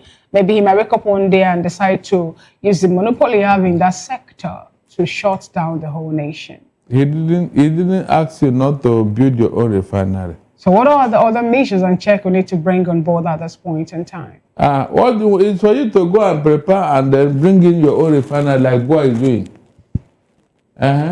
Yes, Dangote never said that you should not build your own refinery. But the spirit of PIA is that you cannot bring in a product that we have here in Nigeria. Right. That is the spirit, and that it must be adhered to. Every other thing you are saying is secondary. So, NNPC is a regulator. Can these lawsuits really expose deeper corruption within the petroleum sector? Of course, yeah, it will help. Maybe from there we'll now know who is behind the Dangote's ordeal, because somebody is doing something somewhere, trying to make sure that his refinery does not sell. Why are you bringing in cheap products from abroad when we have a standard quality product at home here? Because I remember when this back and forth started, Dangote challenged them and said, look, bring your foreign product and let me bring my own, let's test it. He put them to the test, but they didn't take the challenge. That means the man is 100% sure of what he's saying. So why can't we patronize it? All right, then let's take this conversation to Kebbi State, where interestingly, the Kebbi State government has denied claims of a hidden airport in Argungu. Barrister, this story has been a bit ongoing, but there are major concerns about the fact that the Kebbi State government might just not be saying everything in that story. And also, from your perspective, Barrister, why do you think the Kebbi State government has not invited even private investigators to look into these allegations? Look, things are coming into this country through these hidden airports. I mean, that was not in doubt. Where do you think terrorists are getting their supplies? There are things they cannot bring through the border because of the nature. So all these secret airstrips, they are all over the north, not just in Kebbi. I remember when they say no fly zone in Zamfara. Is it not where there's an airport that you say no fly zone? So what is anybody denying? They are using that means, that airstrip, to do stuff in the middle of the night when everybody is sleeping. They use it to do whatever business they want to do. But if you recall, Barrister, there was a viral video that was leaked and exposing the fact that there was an airport around that Argungu area, and concerns have been raised now about the fact that why the rush to dismissing this allegation by the Kebbi State government rather than inquire if truly there is an airport. They don't want you to know what they are doing. You and I know that they are having sympathy for these terrorists over the years. They have been sympathy, and for that terrorism to be sustained, they must be getting supply through illegal means. But how possible is it for us or for a state in Nigeria to have an airport without the notice of the NCAA? That's the least of the this is the least atrocity that has happened in Nigeria. How is it possible? Who gives the clearance if that actually should be the least of atrocity? Did you remember when the Dachi girl happened? You were here when the girls came out and said, look, some of us flew inside the plane. Is that not true? The Dachi girls, they were taking away some inside the plane and all that. So when we were making inquiries and investigation, did you not hear the girls mentioning names and all that? What came out of it? No, what came out of it? Nothing. The girls were even poor. They saw one of the men who took them away in on a TV, and the girl was poor. That's the man who stayed in his house. God Almighty. The girls were pointing at the man they stayed in his house. They saw him. At the end of the day, what happened? So, all right, then, Barrister, let's go straight to Anambra State and wrap up this analysis segment. Interestingly, you would recall that the Nigerian police force, of course, as led by the IGP, Egbetokun, have released over 42,000+ officials to Anambra State. Now, this, again, is not about the first time that we will have that amount of police personnel in Anambra State. You recall in 2017, there was about 26,000 officers deployed. In 2021, 34,000. And as it were, in 2013, there was about 20,000. So looking at these kind of figures of police personnel being deployed, should Anambarians, as they are called, be rest assured that the election is going to go peaceful without hitches of any irregularities or security challenges across that state on November 8th? No, the hood does not make a monk. That you have all the policemen in Nigeria in one state does not guarantee free, fair, and credible election. I hope you know that. Anyway, the number of policemen you had, I don't believe personally that the ones that are going to be deployed in Anambra, they bloated that figure so that they can collect more money. That is what has been going on over 45,000 personnel? Yes, they made it so that they can collect more money. So don't you think that the fact that Anambra is an off-cycle election, that the police can be able to deploy those that have been, sent to other states to go back to Anambra to help out? They don't need all those numbers. They don't. It's too much for a state. It's too much. When you say they don't need those numbers, Barrister, during the by-election that happened in the state, we saw more like what some persons would call confrontation between the sitting party in the state and the opposition party in the state, to the point that someone actually threatened to slap or to beat up the deputy governor of the state, and also saying that nothing will happen and all of that. So don't you think that the deployment of the police personnel to Anambra State to help curb this, aftermath of the election or crisis? But police are not going there to settle fight. They have to make sure there is peace and order. Exactly. Right. So what is deploying 1 million policemen there? What is it going to do? If that number is taken to that place, it will not help the election. It will not. Okay. This is the politicians that make or mar the election, not the police. Now, Barrister, let's talk about the readiness of INEC versus the network failure. You would recall that despite the mock accreditation exercise that happened, Beaver system still faced connectivity issues. So as it stands, do you think that INEC is fully ready with the election in Anambra State come November 8th, technologically as well? Do you think INEC is ready? Why not? They gave us that assurance, so why should I doubt them? No, the mock accreditation exercise did have some Beavers failure as well. Yeah, they used it to test the ground. So before that, you think it would have been sorted? Sorry? You think it would have been sorted? It will, because it's just one state now. I mean, if you deploy all your resources in one state, you will get the best result. It's just one state, so I don't see what is going to stop, delay, or mar the election, because they have all the time, they have all the personnel and everything to make a success out of Anambra election. It is only when Anambra succeeds that we said, okay, maybe 2027 there may be some level of success in the election. But if they fail in Anambra, then forget 2027. It will not succeed. That's the truth. So they have to get it right. They have to get it right. The first thing is rigging. If they can stop it. Oh my God. In fact, I will be singing Uhuru here, because you don't know what it means for you to be robbed of your mandate. When you say rigging, I mean, how do you mean? In an election whereby you know that you are not popular and the people don't want you, but you use the back door to win the election and impose yourself on them as their governor.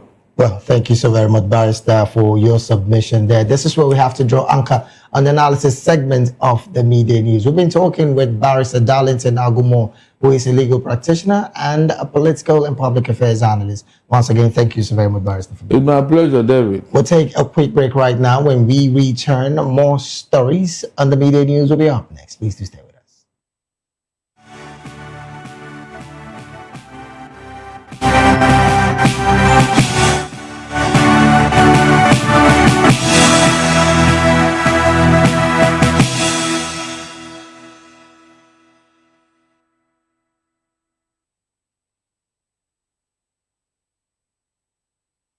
This is African News on Voice of the People Television, where we don't just bring you the news, we bring you Africa's heartbeat, the policies that shapes our world, and the economy that determines our future.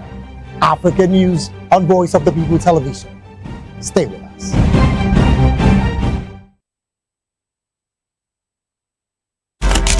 In a world where power shifts with every headline. In a nation full of questions. In a world filled with noise, the truth needs the voice.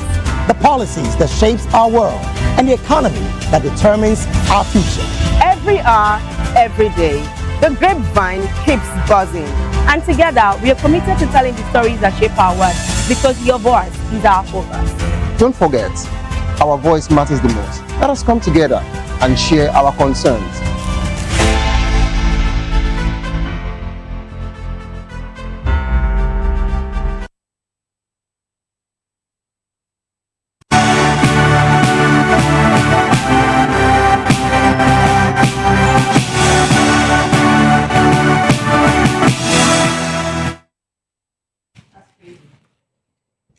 Glad to have you back. It's still the Media News and Voice of the People Television. The chairman of the National Population Commission, Nasiru Kwara, has officially concluded his 5-year tenure and handed over leadership of the commission to the Federal Commissioner representing Niger State, Mohammed Datijo. Datijo will serve as acting chairman pending the swearing-in of Aminu Yusuf by President Bola Tinubu. The brief but symbolic handover ceremony took place at the NPC headquarters in Abuja and was attended by federal commissioners, the Director General, directors, and staff of the commission. The occasion was marked by emotional farewells and tributes, including the signing of the official handover notes, the presentation of a gift to Kwara, and a group photograph to commemorate the day. Elsewhere, a 23-year-old woman has been arrested in Anambra State over the alleged abduction and robbery of a businesswoman who was robbed of 24 million naira and his Toyota Highlander SUV in Nkwele, Ezunaka, Umoji. Police spokesperson Tochukwu Ikenga said Okonkwo Onyinye was arrested by police working with Abuja Chamber security operatives. The victim was reportedly forced into the boot of his vehicle, taken to a bush, and dumped after being disposed of the money. Ikenga added that the stolen SUV was recovered, and the suspect is assisting authorities with information to apprehend her accomplices. Still in the news, the recent proposal to create an additional state in the southeast has sparked mixed reaction, with some supporting the idea and others opposing it. Our correspondent, Sochima Promise, took to the street of Oka, Anambra State to get public opinion. She has more in this report. Among the 6 geopolitical zones has been of concern to Southeasterners. Both the leaders and the led point to it as one of the evidences of marginalization of the geopolitical zone, even as others have 6 states at par. It is therefore surprising to get a good number of respondents saying state creation at this point in time is misplaced and political gimmick. I can never welcome it because it's never a nice choice. We are having many problems we are facing in this country. Why creating another state from the already existing states? To me, it's politics to them. I can imagine the people who casted our votes creating a new state, talking about creating a new state where we are having insecurity problems, hunger in the country, and what is left for them is creating of another state. The time to make that complete is not now. Fix the country first, then when the country is in good form and the economy is stable, they can talk about making it equal with the other geopolitical zones. So that's just my own suggestion, but for now I don't buy the idea. My reaction will be different from what most people would hold. My reaction is that it's unnecessary. Creation of states is not necessary for now. Nigeria is grappling with a terrible economic downturn. That additional administrative cost of hosting such states is not there. Most of the states already created are not viable. That they cannot internally fund themselves. They are not creating wealth in the centers where these states are created. So whether for equity or for balance, politics or anything, the creation of the state, proposed creation of states nationwide is unnecessary distraction. However, most others feel fulfilled already, even with mere mention of getting a sixth state for the geopolitical zone. It's long overdue to have an additional state for the southeast. Because if you look at every geopolitical, we have 6 geopolitical zones in the country, and each of the geopolitical zone has 6 states. Except for Southeast that has only 5 states. And it tells a lot politically, because it's more like the Southeast is being marginalized by having just 5 states. My view is that it's a very good one. It's for equity, not at all political purposes. It's for equity. If you watch other geopolitical zones, they have 6 states, whereas the Southeast have 5. But if they create an additional one, it would make it 6. Then it's for equity. Nigerians are watching to see how this policy trust would become realized this time around. Sochima Promise, Voice of the People Television.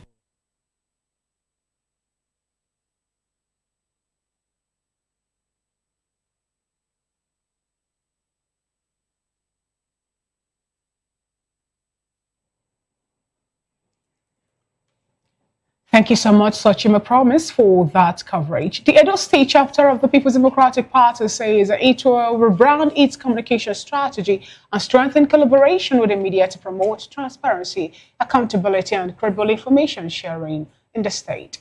Voice of the People's Television correspondent Rhoda Johnny has more in this report.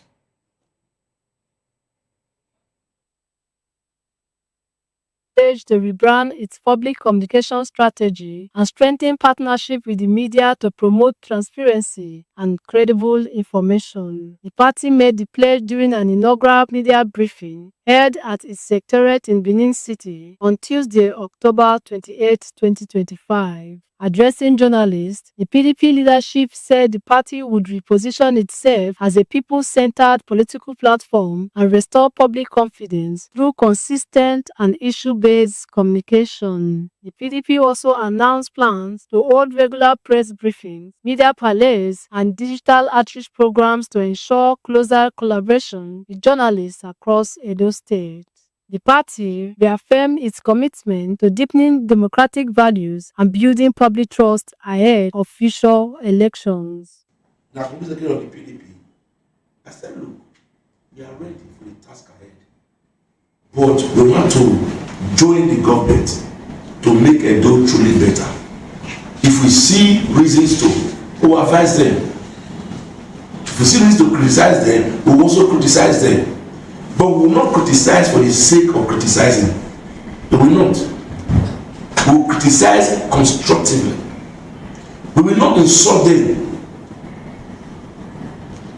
The only way we will meet them aura for aura is when they consistently attack and insult us. When they resort to propaganda, we will bring them and show them that this is propaganda. And this is a lie. It cannot be allowed to stand. We will tell the people the truth, and people will be able to look at both parties and say this is the one that is saying the truth, and this is the one that is lying. In our party, we are not interested in who the head is We're interested in the collective responsibility of the government. And that is what we've done. When we were in government, we talked of the opposition as a whole. When we were in opposition before 2020, we talked of the government as a whole. We have never singled out individuals for attack or for vindication. No, because we believe government as a whole is responsible for the day-to-day run of the government, and decisions reached, no matter who reached that decision, everybody in government should take responsibility for that decision. As an opposition, we are doing exactly the same thing, and my successor is even doing more. In Benin, VOP TV News.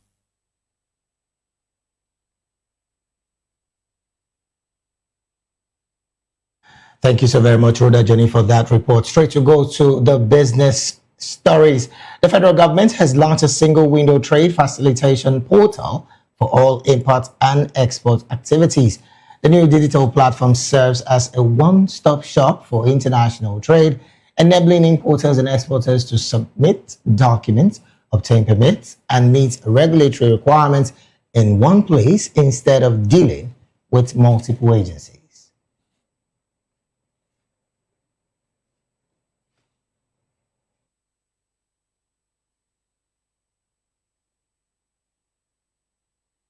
In business, the drive to empower more women in technology and innovation is gaining momentum. The Enterprise Development Center, in partnership with Village Capital and Standard Chartered's Future Makers Initiative, has graduated another cohort of women tech entrepreneurs. We have more from Praise Peters on this report. In tech graduation and award ceremony emphasized not just training, but community and collaboration. Graduating founders shared how detailed facilitation, dedicated mentorship, and access to partners helped shape their personal and business growth. We have an ecosystem that needs more females. This experience at Women in Tech with Standard Chartered, Village Capital, and EDC has been a phenomenal one for me personally.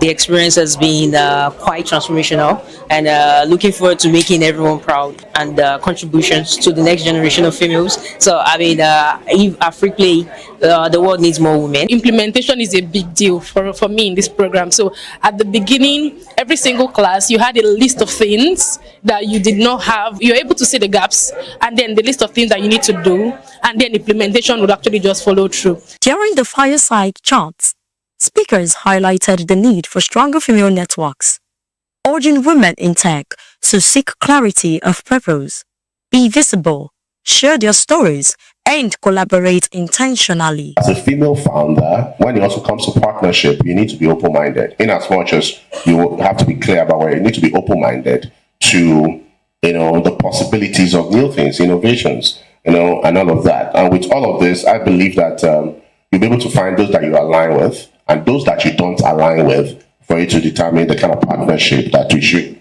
sort of submit your business to. As we women, we need to learn that when you are applying, whether the person you're reaching out to has gotten it or not, or the person is applying like you, be open, ask questions. But when we start doing those kind of things, the ecosystem begins to expand. They summarized this mindset in the acronym CROSS: contributes to the ecosystem, rise with others, remain open-minded, embrace storytelling, and build strong bridges. Partnership is expected to produce bigger results. So if you go alone versus going together, will you be able to achieve that bigger result? You understand? So that clarity in itself will help you to determine if we are going in the right direction or not. Legal department, business resilience, technology, and the likes, marketing, who volunteer their time to not only mentor them, but continuously do so. We don't believe in just mentoring for the sake of it. We're dedicated and committed to seeing these women thrive. It's been an inspiring moment here as the 2025 Women in Tech graduation and awards ceremony, a space where ideas, innovation, and impact continues to unfold. As these women take a step forward to make a solution today and tomorrow, we are rest assured that the future ecosystem of Nigeria in tech is going to make a big difference and certainly become brighter. I'm Praise Peters, reporting for Voice of the People Television.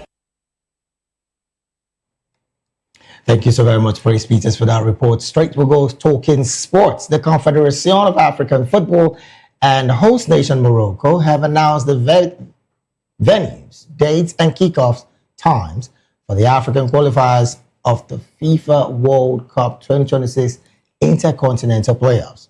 The mini tournament will take place from 13th to the 16th of November 2025 in Rabat, featuring Nigeria, Cameroon, Gabon, and the Democratic Republic of Congo.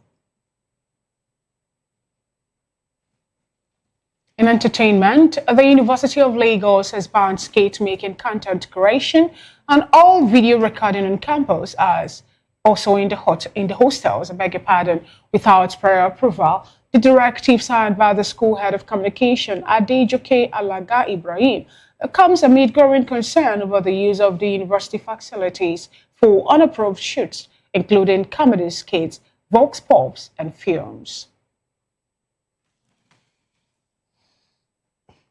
And with that particular story, we've come to the end of the midday news this beautiful afternoon. Do well to subscribe to our YouTube channel.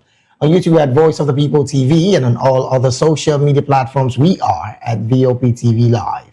Thank you so very much for being a part of this broadcast. I am David Edwin. And I'm Fina Okechukwu. Thank you for watching.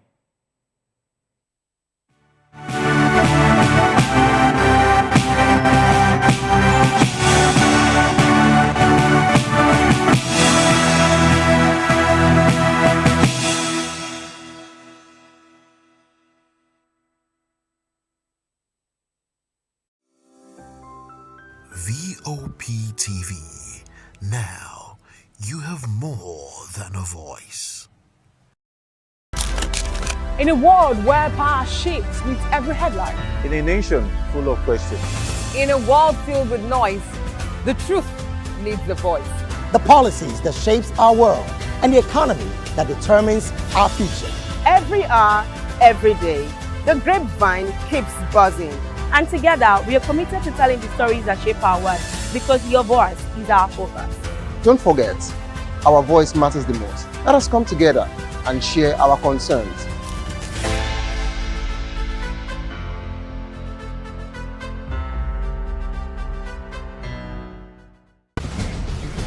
Join us as we drive into the world of politics through insightful interviews with prominent political figures, both serving and former governors, ministers, senators, legislators, party chieftains, activists, and analysts. Get first-hand information into the decision-making processes that affect our daily lives. Highly engaging one-hour program that brings political discourse into focus. I am Chukwuma Okoro. Political Lens, Monday through Friday, 6 to 7 p.m. Join us.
From the views on the street, we go to bed empty hunger, to the blaring horns of a hustling city, the loudest voices of the common man got a medium to be heard. This particular administration, they were coming unprepared. It's not a bad thing to renovate the president's lodge. Through top-notch programming, unbiased reportage of news, sports, business, entertainment, and cultural documentaries, Voice of the People 90.3 FM became a symbol for 21st century media. And now, a new baby is born. Voice of the People Television, VOP TV, youthful, full of vigor and penchant for excellence in the continent's media space, exposing the wrongs, applauding the rights, Dissecting the news without fear or favor, through factual and accurate stories and contents. Corruption kills three things that makes a society. Representing the interests of the people and giving them a voice. Voice of the People TV is here to stay towards building a fair society. VOP TV, Voice of the People Television, truly a voice for the people. 2564 is coming up on Burning 9, right? The 2564 Atlantic Tower. What happens in the hush behind hangar doors? Who signs the papers that gamble with lives? Which truths were grounded before they even ever had wings? If you've ever buckled a seatbelt at 30,000 feet, if you've ever stared out of that tiny window and wondered who's really in control of the skies, it isn't just flight, it's power, it's politics, it's pressure sealed in steel. We're peeling back the clouds from runway risks to sky-high secrets. We're diving deep where most dare not to look. Aviation Scope, every Sunday at 7 p.m. only on Voice of the People TV. We don't just report, we reveal. We don't just ask, we uncover. Because when it comes to the skies, ignorance is turbulence. Aviation Scope, the sky isn't the limit, it's just the beginning. My name is Esther. They call me the Oga Patapata of them are the general overseer of them all. Every man, every woman has got a voice where integrity is the volume. So this is Voice of the People's TV. Voice of the People's TV. So this is the people's voice. And the people's voice is the voice of God. That's the voice populi in Latin. The people's voice is the voice of God. So keep watching Voice of the People. In fact, my name is Voice of the People. Keep watching MC Ado Pikin. Hi guys, my name is Kagan. I am Nigeria's biggest tech content creator, and I just wanted to give a quick shout out to Voice of the People TV. Keep watching, enjoy, and you're welcome. My name is MC Alamano. They say they call me Enjoyment Landlord. It's VOP TV. Keep watching VOP TV. Don't touch it down. Even if you want to touch it down, increase the volume. If you don't increase the volume, why told me? My name is Collins Agawabe, popularly known as No Maiden. But last, more than No Maiden. More. Not be all so the cook right at the fry plantain. We keep on watching VOP TV. The voice of the people, the voice of Edo. If you want to get the authentic news for Edo, the way it be, that's why they show and all they cut anything come on. A VOP TV.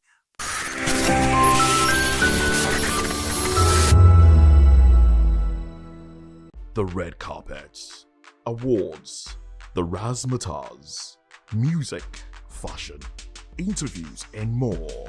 Spotlight on Voice of the People Television. Let's feed you with all the juicy stories in the global entertainment space, bringing you the glitz and glamour as it is hot. Stay tuned to Spotlight, 1 p.m. Monday to Friday.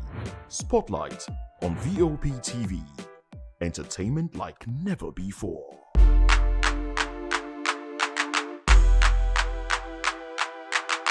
We encourage you to click on the like button and subscribe to our YouTube channel. We are Voice of the People TV. Also follow us on all our social media platforms. We are at VOP TV Live. Visit our website www.vop.ng for fresh and trending news. Also watch us live on SLTV channel 264. VOP TV, Voice of the People Television. VOP TV. Now you have more than a voice.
beautiful people. How you're doing today? Today is a beautiful day. Yes, welcome to VOP TV. Yes, where we shine the light on creativity, culture, style, and purpose-driven people. And this is Spotlight. I'm sure that you are already excited about today's edition. And yes, I'm also excited too. And yes, don't forget, I am your girl, Precious Agumanu, aka Call Me Prezi. So today is a new day. I don't know, I've been feeling so cold today, but I don't know if it's just me. But yes, it's a new day to stay positive, inspired, and grounded. And yes, please, we are bringing you an exciting blend of gist. We have a lot of gist today. We have a lot of story to talk about. We have a lot of matter to talk about. Please don't go anywhere. Sit tight while we ride together. And yes, first on our list today, we're talking about Olamide Badosne. So Olamide, Afrobeat superstar Olamide, is set to light up the Oval Arena, Wembley in London on November 23rd, 2025. So with an explosive concert, the highly anticipated event promises to be an unforgettable night of music, energy, and surprise appearances from top names in the Afrobeat and UK music. So Olamide, known for his dynamic stage presence and chart-topping hit, will perform his greatest hits and fresh tracks from his 2025 album. And tickets for the concert are already available, priced at $113, and fans are advised to grab them quickly. The event starts at 6:30 p.m. and gates close at 10:55 p.m. So Olamide's London show is one of the biggest African music events in the UK for 2025 and promises to be a vibrant cultural celebration. Woo! See, all these are celebrities that are doing this. I won't want to talk about the video that just finished his own. That's still on his 5 tour. After the Uyo, he actually went for Uyo. But trust me, our celebrities are doing a lot this period. They don't just agree person may rest. Everybody wants to, if it's either you're dropping your hit single, is either you're doing something. Everybody just wants to get busy.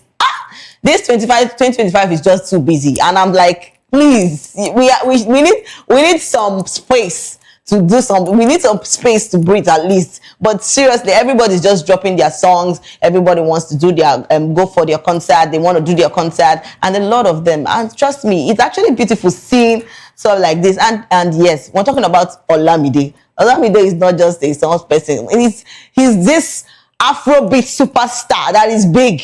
You get what I'm trying to say? And trust me, he's always a vibe. And listening to his songs, those days when we listen to all those songs, his raps and all those kind of songs, he's just big. When someone is big, he's big. A lot of fans have actually come out to say, yes, that they can't wait for the concert. And yes, you really need to see the adverts. Oh God.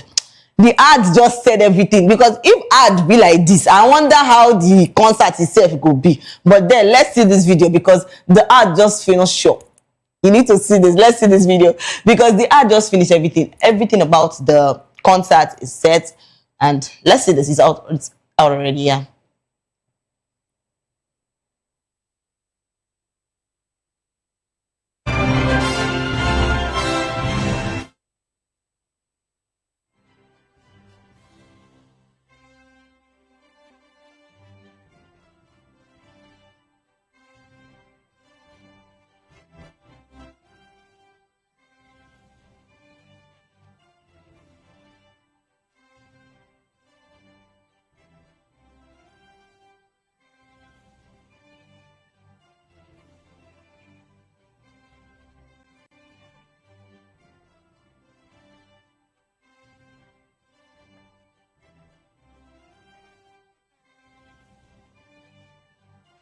So get yourself to AXS.com before the royal doors close and you're left outside.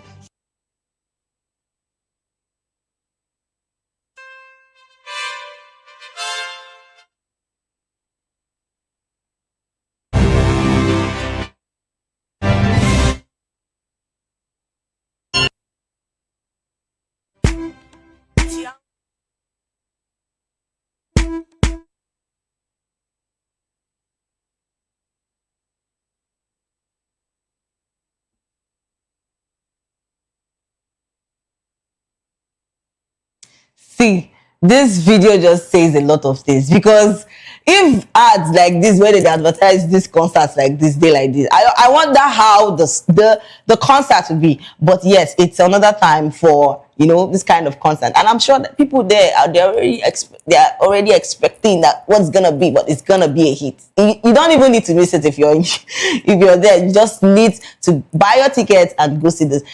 Be there, because Olamide is a big person, and trust me, his songs are always vibe upon vibes. Me, I don't need, if I'm around, trust me, I would always want to be there to, you know, hear him sing and rest of that. So a lot of fans have actually come out to say, yeah, Omo, we can't wait, yo. Olamide is a big person. Yes, we can't wait. So let's take some comments. A lot of people are talking about Olamide's concert, and they are like, wow, this is gonna be a big one at that. And yes, somebody said, Olamide, you one of the most humble people I know. You don't drag to be part of the big three in Nigeria, but everyone knows you are one of the custodians of Afrobeats in Nigeria. Please keep excelling, my brother. Working with you back in the days was an honor. Yes, that's true. Olamide is, he's a humble person, definitely. But when somebody, they too talk. You get what I'm trying to say? He doesn't talk a lot. He's just always this calm person. And yes. And another person said, Empire, massive. All right. Another person said, official Big Jiggy said, greatness. But when person big, he just big. You don't even need plenty talk. He just did there on your own. All right. We have a lot of comments. A lot of people are saying something. And Coach Ayobami said, one artist that doesn't force himself to shine. Like, do you get what I'm trying to say? Olamide doesn't talk too much. Once he wants to do something like this, you don't already carry him. They do. You know, the two, that person where they on a low, but they deliver well. So you get what I'm trying to say. And yes, he said he shines anytime he likes. You've said it all. We have a lot of comments. A lot of people are actually happy for the concert, and they can't wait for it. So let's take more take more comments. A lot of people are saying things concerning this. Then Tommy Terry 999 said, "Aye London, I am your host for today." Yes, at Olamide. And another person said, King Bado, and Mazi, calm down, just said respect. Then Huge Swallow said, another person said, Nigerians easily deceived where it is British royal family signature in all of this. Waiting consign them, waiting Olamide show. On woman, see, the truth is that the ads was just it. I don't know. If you know how concert won't go first, or if you know how thing won't go first, you go first watch the ad. If ads dey like this, imagine how you understand. Imagine how the concert would be like. But trust me, everything that they put out there is beautiful and is massive. I know that this concert is going to be everything. Olamide doesn't talk. He's just this kind of humble person. But when he wants to deliver, he go deliver. So definitely, we already don't know. Just carry on for your mind. Say, he go deliver well. All right. Another person said, where did you rent this man from? You see my comment, people. Una to do. I tell you truth. Sometimes when you just see things like this, why won't you be just happy? Or if you don't want to comment, kuku come out, no just comment. You just come now. Where did you rent this man from? So you don't see the place where they shoot the ad. You they ask and where he rents the man from. Now what? All right. Another person said King Bado. Then that shy boss said Olamide don't go carry Adasa security man do advert. But calm down first, though. It's the way the man does dress for me, because but he's vibrant, you know. I get it. And another person said, Olamide they enter in prime anytime he like. I'm telling you, he's this kind of person that always wants to do something. He does it on the stretch. He doesn't even need to take. He just goes to the action straight. He does his thing, and Baba don't hands up. You understand? All right. We have another person said, thank you guys for putting Nigeria on map. Damn, this is massive. I'll be there live. Wow. And I Am Trinity said, we have a lot of comments. A lot of people are actually saying things. And another person said, Olamide Bado. The way he said the Bado with phone. Then Bayemi said, Olamide na Baba, of course. And another person said, one day, just one day, I'll be on this platform. All right, amen to that. To those of you that are anticipating to be on the same platform, it's okay. Then another person said, Olamide Baba, you raise hand for him, because trust me, that guy is big. And yes, another person said, I am Olamide Snare. I'm your host for today's. All right, it's where, you know, a lot of people are, trust me, all our celebrities are really doing a lot this period, and come to think of it, like, it's something to be really proud of. Nigerian music on like randomly, generally, is something to want to say. If you're gonna be there for that concert, please be there. Yes. All right. And yes, that takes us.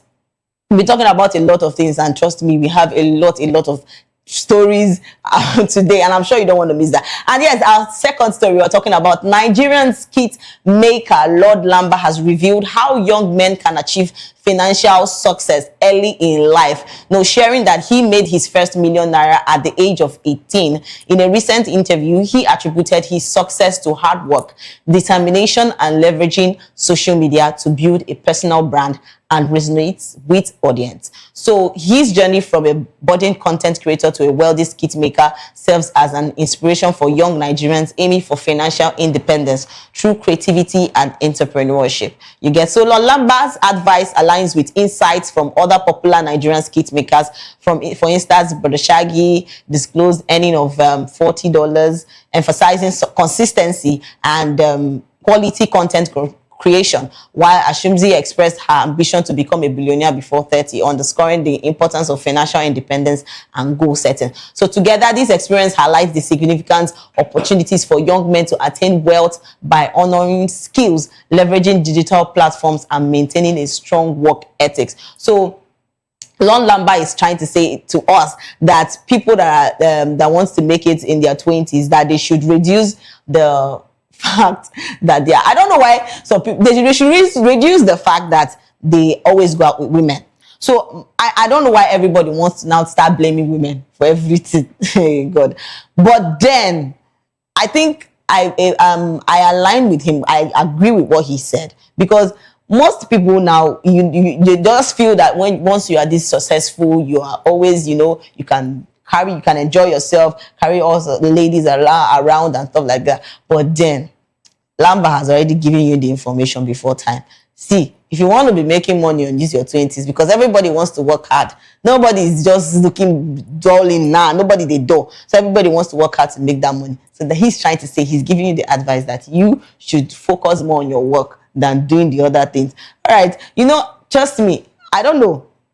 Recently, people, young fellows, because I feel that still young fellows want to just become big, and those times where we see our children, parents see their children trying to, work hard at a point or at a particular age, they try to, they must make this money and do this. But right now we have young people making it right now. We see a child of a boy of 18 or a girl of 18, they want to make their money, and nobody they wait for you when you turn 30, 100 before, or 40 or 50 before you cut it. Everybody's done it. They want to hustle and they want to make the money. So Lord Lamba is just giving you that advice to all those our young people, trying to make it big. He don't tell you and say, if you want, just focus on your work. That's just the thing. All right. A lot of fans have actually come out to say their own experience, or they've already said, I think what this Lord Lamba is saying is the truth. Okay, I think so. So a lot of people are actually saying things. So let's take some comments. And yes, we have a lot of comments about what people are saying. And somebody said, okay, so after I'm rich now, Uncle, what next? Is it, I don't know who you are now asking that question at Chief Bronson. Is it me? If you are now rich, if you are rich for yourself now, if you want the rich, stay that place. Who you concern? Is your matter. If you want to be poor, it's your own choice. The decision is yours to make. All right. Another person said, life no get formula. Do what works for you. Okay. All right. Big Jeff said, no quick talk. I don't enter 30 already. Oh, yeah, drop update for us. When they 30. Abi, you want make we reach 40 before you go drop update for us. And Savvy Joe said, please do not listen to him, guys. See, I don't know. Like, when people, they said, how do they even put this statement? That an old man sitting down to see something at the tree, even if the young one climbs that tree to see that particular thing, he no go fit see am. So what am I trying to say?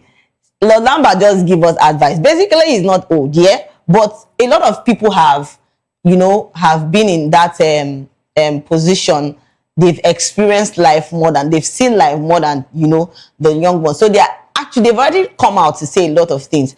See, abstinence from all these kind of things is just the best. You get what I'm trying to say? A lot of people are now trying to, you know, come out and say, if one woman no do you, you carry another one, you carry another one. And I'm like, I'm asking this particular question. If you carry all these women now only one person, maybe now only one you be. Oh God, not only one person you be. Talk more of a lot of Jews we've been hearing about someone trying to be in the same hotel with a lady, three ladies in one room. Oh God. See, what am I saying? You need to, if you want to make it in life, this is just a candid advice from him. It's not like forcing you to do it. He's just giving you the advice. So it's not left for you to make the decision for yourself. If you say you want, it concerns you. Nobody they force you, but he just gave this advice. And if you feel that you want to work that way, fine. But as this person does talk, say, make you do the one way work for you. Kuku do the one way work for you, because no person go tell you what you want. If a person tell you finish, you say no, now that one way in your mind. Kuku do the one way in your mind. All right, we have a lot of comments. Let's take more comments.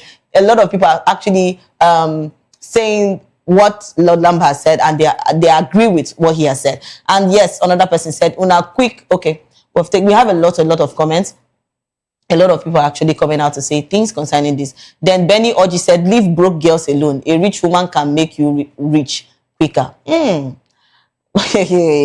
But if, not be all rich woman if make you rich, uncle.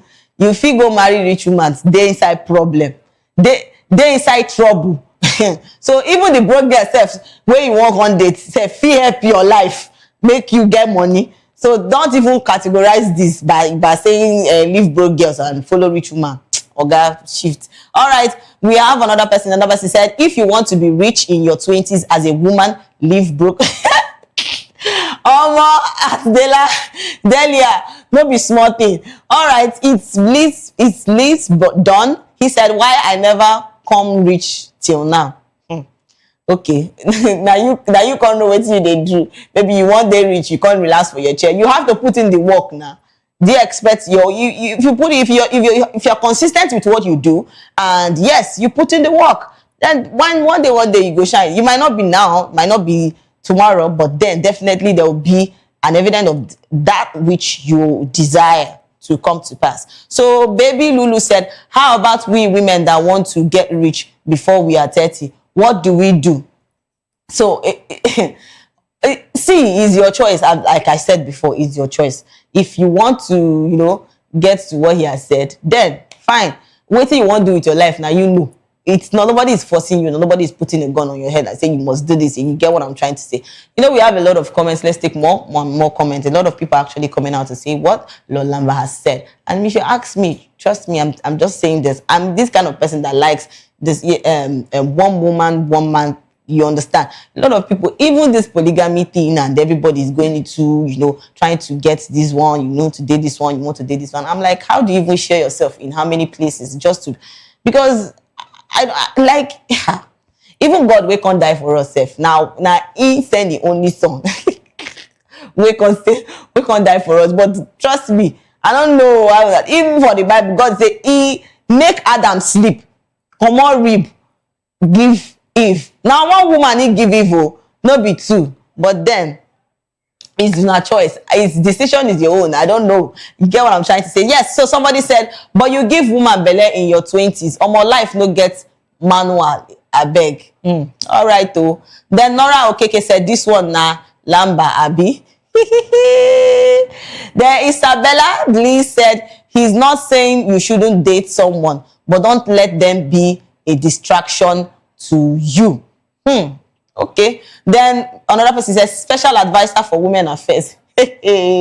So Tiny Tush official said, Mumu talk. If you don't chop wire, go just they drop quote up and down.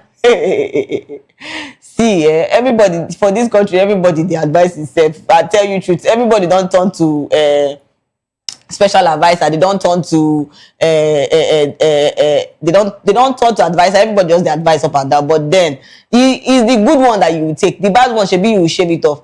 And nobody is just forcing you. It's just do that which you feel that is okay for you. And trust me, if you ask me if I support what they talk, me, I'm 100% behind, solidly behind what he said.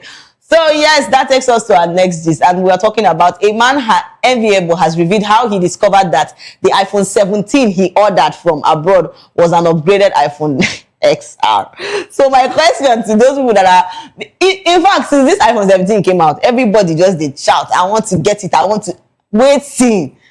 Since we never rest from the B-Lord and the VDM matter, everybody just wants to get this iPhone 7. I'm like, please, people wait there, they get them, and they are not making noise about it, but everybody wants to post that they need this phone.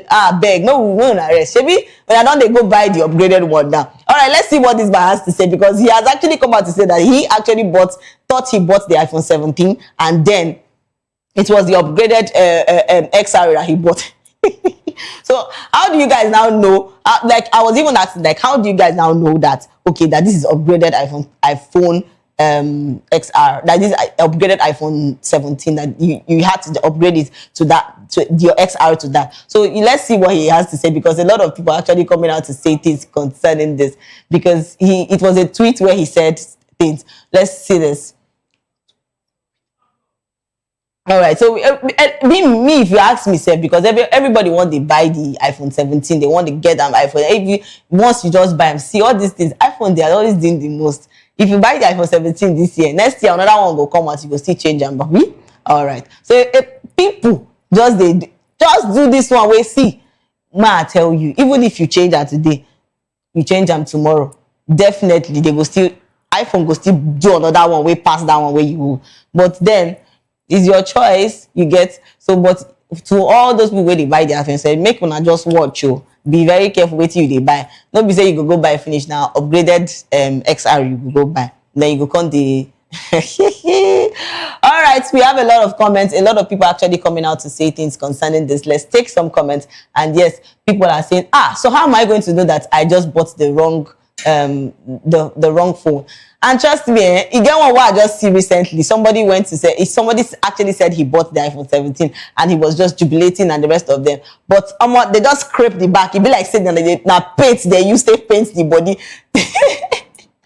That paint they use to paint the body. Tell us in iPhone. See, a lot of things are happening now. I'm definitely telling you the truth. People are buying things, and you have to just open your eyes, because where you go buy phone safe, they go, if it don't trick you, say they buy iPhone 17, can't go buy upgraded techno or upgraded phones. That you get what I'm trying to say. So just be very careful that you're buying a particular product, and it is that product that they've given you. All right, somebody said if it was XR, the model name would say XR, not 17 Pro, and it won't have a dynamic island, and there is no ITB XR. You just defined engagement.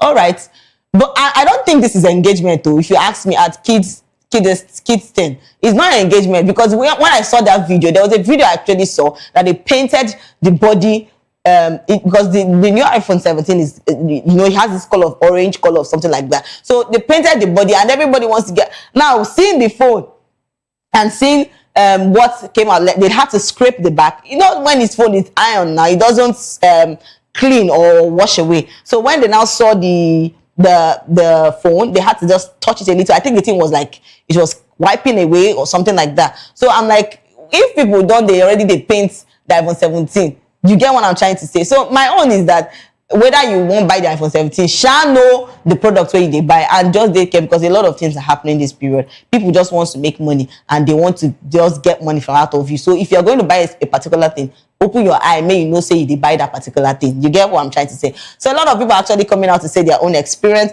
and to say, okay, I think I bought the original one, I don't know. So let's take more comments. And somebody said XR cannot run on iOS 26.0.1 version, never. Okay. So Tessie Holmes Euphoria said iPhone 17 Pro Max never rests since it was released. Like, do you get what I'm trying to say at Tessie? I've been saying this thing. Everybody wants to just, the thing never rests. It never even just drop body. Everybody just want to buy. Me, I'm not saying that nobody should buy you, but then people just overemphasize the thing, and everybody wants to now get the whole thing. They are now making it look, it's weird, Jare. So another person said your number is registered on an XR somewhere. Wahala Opo. All right, we have a lot of comments. Let's take more comments. People are actually coming out to say their own experience. And yes, we have a lot of people. And yes, another person said, with all these, I think it's best I enjoy my 16 Pro Max. Even if you see that, even that 67 you buy, another one will still come out after the 17 where they don't build. So another one will come out. Don't worry. You see, that's just the thing. They just want you to, but they are making their money. So that we think aside them. All right. Another person said, make I still guide with my 12. Be that. All right. iPhone 17 people go, they explain tire. Don't be small thing. People will go even dip their own inside water. Dip them inside this, dip them inside soup and is well. So Oluburi said, school no be scam. Model name is right there. Literacy or engagement farming.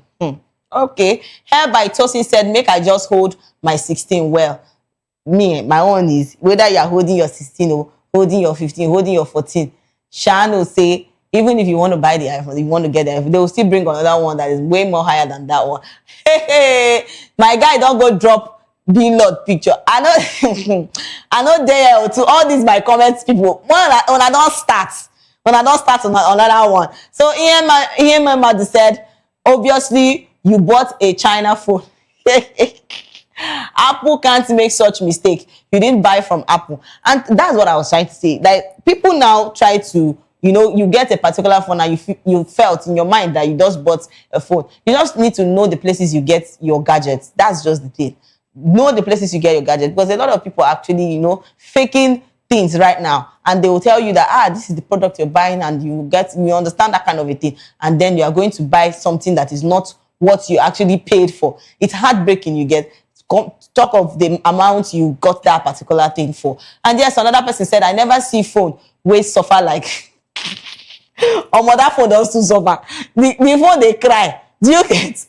As Fatima, the phone they cry, the phone don't tire. All right, we have a lot of comments. Let's take more and more comments. A lot of people actually coming out to say things concerning this. We have a lot of comments. Let's take more comments, because what I'm trying to say, even if you buy the China phone, shall know the product or the gadget you're getting, know the place you're getting it from, so that if anything wakes up your hand, if you go back, go tell and say, be like say when I don't give me fake thing in hand. Then another person said, model name they show 17 Pro, and you say na XR. If say na XR, then go write XR for the model name now. So waiting you come they talk. Okay, to those of you using the iPhone 17, their experiences, they are saying their own experience. Are you sure? Because he is saying that the phone was upgraded XR to 17. So it's suppose those that are using the 17, how sure are you that you're using the original 17? Do you get? So another person said, Lord, this discussion is for iPhone users, not me. My brother. All right, Gifty said, if I change my 15 Pro Max, make I know why. Voila, they will be like, say you will use that 15 forever and ever till thy kingdom come. But it's well with you. All right, to those people, I'm still saying too, if you're getting any phone or getting any gadget, what I'm trying to say is that just know where you are basically buying from. You get? So that if there is anything that comes up with it and maybe at the long run you're using it, it just goes off. You can, know where to hold and who to hold responsibly for that. Yes, another person said wahala for who they use iPhone. Then True Son 247 said it's actually a strategy to promote Samsung, knowing they influence Samsung phones. Well, I don't really want to talk about who is better and who is not. What I'm just trying to say is that know where to get your gadget. If it's any product you're getting, shall know where you're getting, because most people right now are doing terrible things. They want you to get they want to extort money from you, and they are trying to make you buy things that you've not paid for, or you paid for a particular thing and they don't give you exactly what you want. Rather, you are buying what I saw versus what I what I ordered versus what I saw. So it's better say you see what you they buy, feel what you they buy, check what you they buy before you go order for them or buy it, or maybe basically you've ordered from those people before. It's better, because this time around nobody is smiling, especially this economy where we dey. Nobody just they smile. People just they carry pepper body, they walk up and down. So you where they go, they they do fake things. They try to give people. Shall know say one day they will catch you. And when they catch you, your own is finished. Otilo. All right, we have a lot of comments. Let's take more and more comments. People are actually saying things concerning this.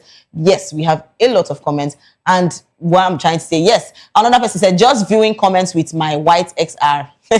I've been using for almost a year. Nothing really concern me, Sha. Una don't shed me tire. Now poor girl I be for now. Sha, we go meet for front. No problem, we dey wait. All right, another person say, no wonder Apple is not using China, is not suing China. Then Emmy Mike said, congratulations, dude, for buying a fake phone. That's not nice at Emmy Mike. All right, Love It Morgan said, iPhone 17 Pro Max good day. Regret why it come out. Oh, don't be smart thing. All right, yes. Before we go to our next gist, let's take a break. And when we come back, we have a lot of story to talk about. And yes, we have a lot of gist to talk about. Please don't go anywhere. Stay tuned till we come back.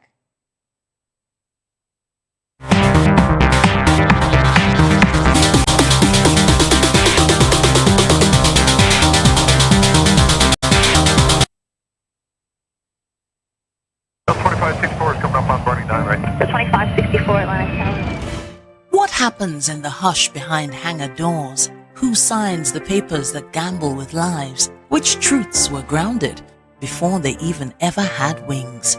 If you've ever buckled a seatbelt at 30,000 feet, if you've ever stared out of that tiny window and wondered who's really in control of the skies, it isn't just flight, it's power, it's politics, it's pressure sealed in steel.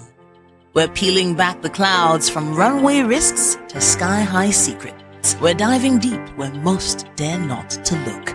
Aviation Scope, every Sunday at 7 p.m. only on Voice of the People TV. We don't just report, we reveal. We don't just ask, we uncover. Because when it comes to the skies, ignorance is turbulence. Aviation Scope, the sky isn't the limit, it's just the beginning. Voice of the people, you can hear me now. My name is Patrick Doyle, and I wish that you continue to echo the voices of the people. Big up VOP TV. My name is Suibifa Dokubo. Please keep watching VOP TV. Hi, my name is Kwekumali Ikena Onyekwena, and I am with the Voice of the People TV. Now, if you're looking for the veritable channel for information, politics, robust discussions, you don't need to go far. VOP has you. VOP will always have you. Thank you.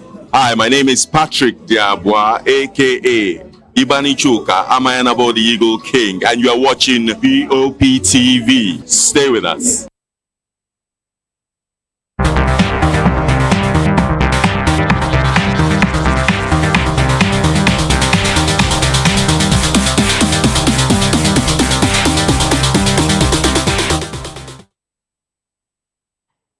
Hello, beautiful people. Welcome back to the show Spotlight. And yes, I'm your girl, Precious Agmanu, aka Call Me Prezi. And I hope say you enjoy yourself, because me too, when they talk, I also enjoy myself. And yes, we've been talking about a lot of things. Yes, we've been talking about people that are using the iPhone 17, how your experience has been. And we talked about Lord Lamba. We've been talking about a lot of gist. And yes, we have another next gist. And we're talking about right now, the University of Lagos Unilag has officially banned skit making, content creation, and video recording activities on campus without prior authorization.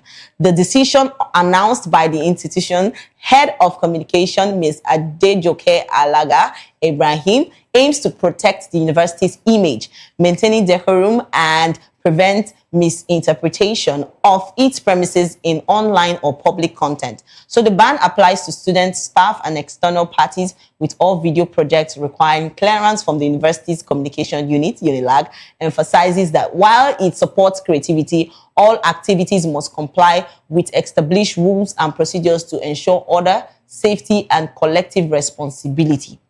So my question is, after everything, I know a lot of people are into, because right now a lot of people are into content creation, they want to make money online and the rest of them. And yes, it's not a bad idea. But then my question is, people that actually use that to feed, how would they now, cope up with that? And a lot of people now, they want to be doing those things around the surrounding, the school and the rest of them. I just feel that basically it might not be just that necessary. Do you get what I'm trying to say? But then it's the school's rules and regulations. So I feel that they should, adhere to it. So, a lot of people are actually coming out to say things, especially people that are into content creation. They've actually come out to say, so how are we going to now do this? We now have to be doing the content creation any other place in our, but anything concerning the school. But then I feel, yes, basically everybody wants to go into content creation and the rest of them. But I feel that somehow the school has reasons, apart from the ones they've already mentioned. I feel the school has reasons why they banned that. Because maybe their students are not really doing well academically. Who knows? You get what I'm trying to say? So a lot of people actually come out to say things concerning this. So please, let's take some comments. I have a lot of people saying that, so how are we going to cope? How are we going to do this? Then Society Envy Awareness said, way to go. Let educational institutions remain educational. You get institution. All of a sudden, every student is a content creator. But you see, it's just the way to make extra cash. You understand? The schools will want money to, pay for school fees and the rest of them. But then what if they don't have people supporting them? So I think that is just a medium where they, generate money and the rest of them. But then, it's all right. So Campari 007 said, when they allowed it, nothing when una no shoots as content. What is your body count? Have you ever done? Let us hear your ringtone. But how now that want to regulate? Okay, it's content. People want to watch that. Yeah, everybody wants. See, that's one thing with Nigerians. I don't want to just categorize, but everybody want to know waiting they happen quick.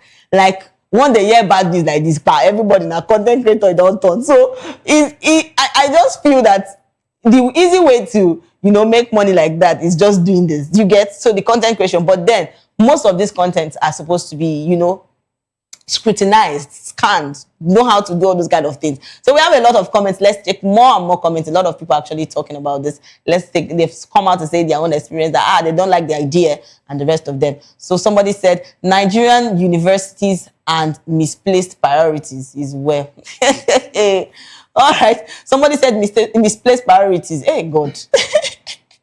These are comment section. When I know they agree, just they bombard people like people should be coming down. All right, Uniben should not see this. I beg you, I don't call schools. So see, if they even see, definitely go somehow somebody go still reach there. So no just count, no just go there. So Idris said, where them Glimmer go they use now? Is well. All right, another person said, just now where I go buy tripod and microphone. You go just pack them. Nowhere you go they put them, or you go any another place where you want to go, they shoot your content, but definitely not in the schools around it.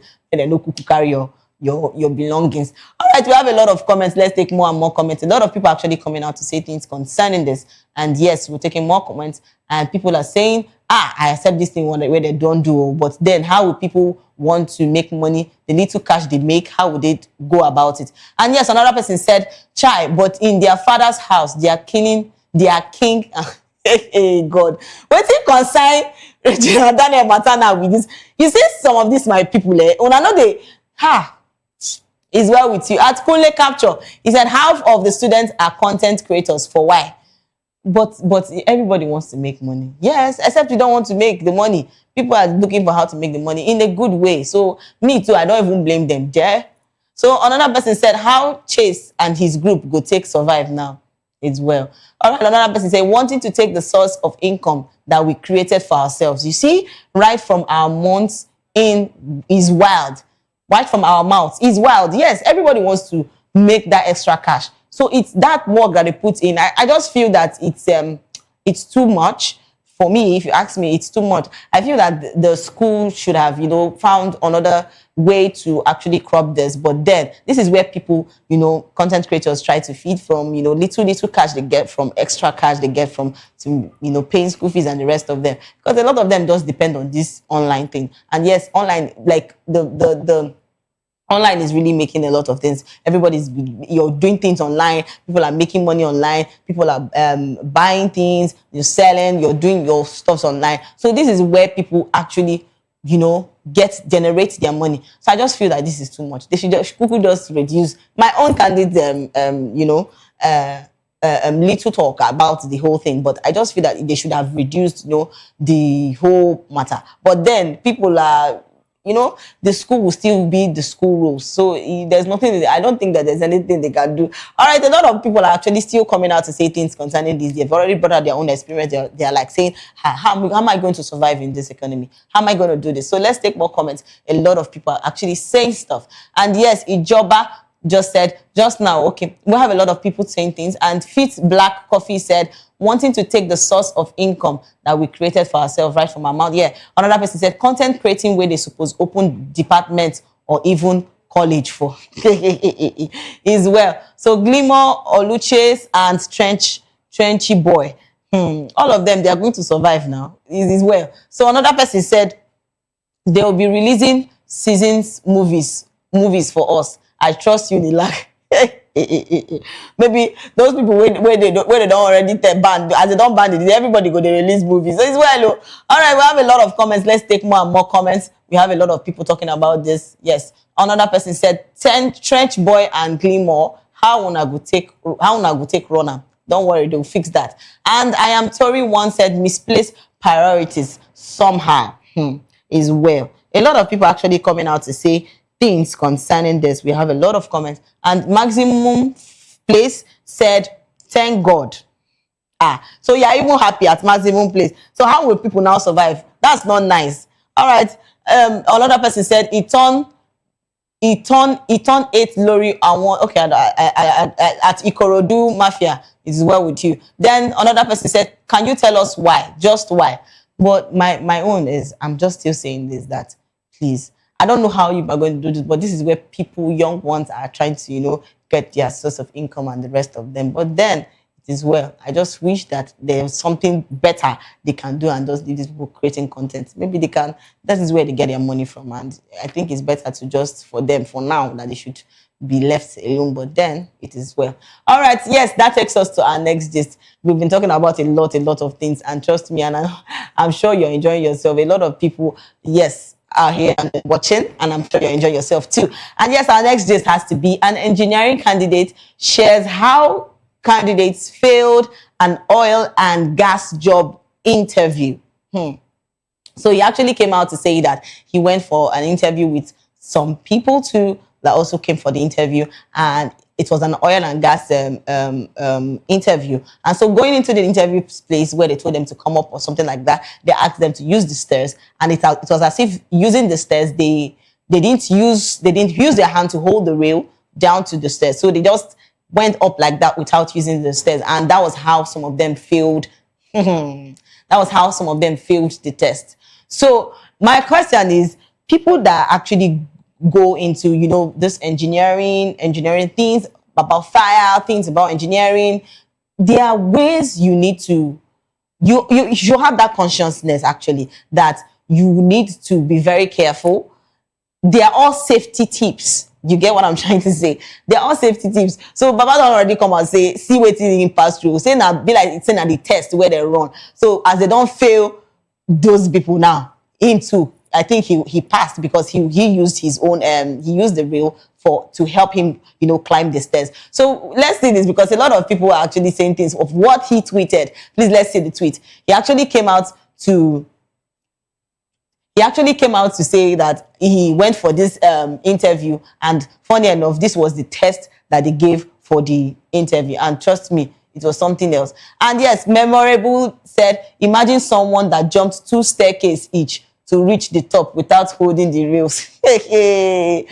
All these kind of things, there's always safety. These are all safety tips. So if you're trying to do this kind of thing, you have to be careful. You get what I'm trying to say? You won't go find job for that kind of place. You have to, those kind of things, they are very, very, engineering is not a day something that you sit down and just say, you want to come out and start doing and start talking. You have to be very careful. All those things require safety tips.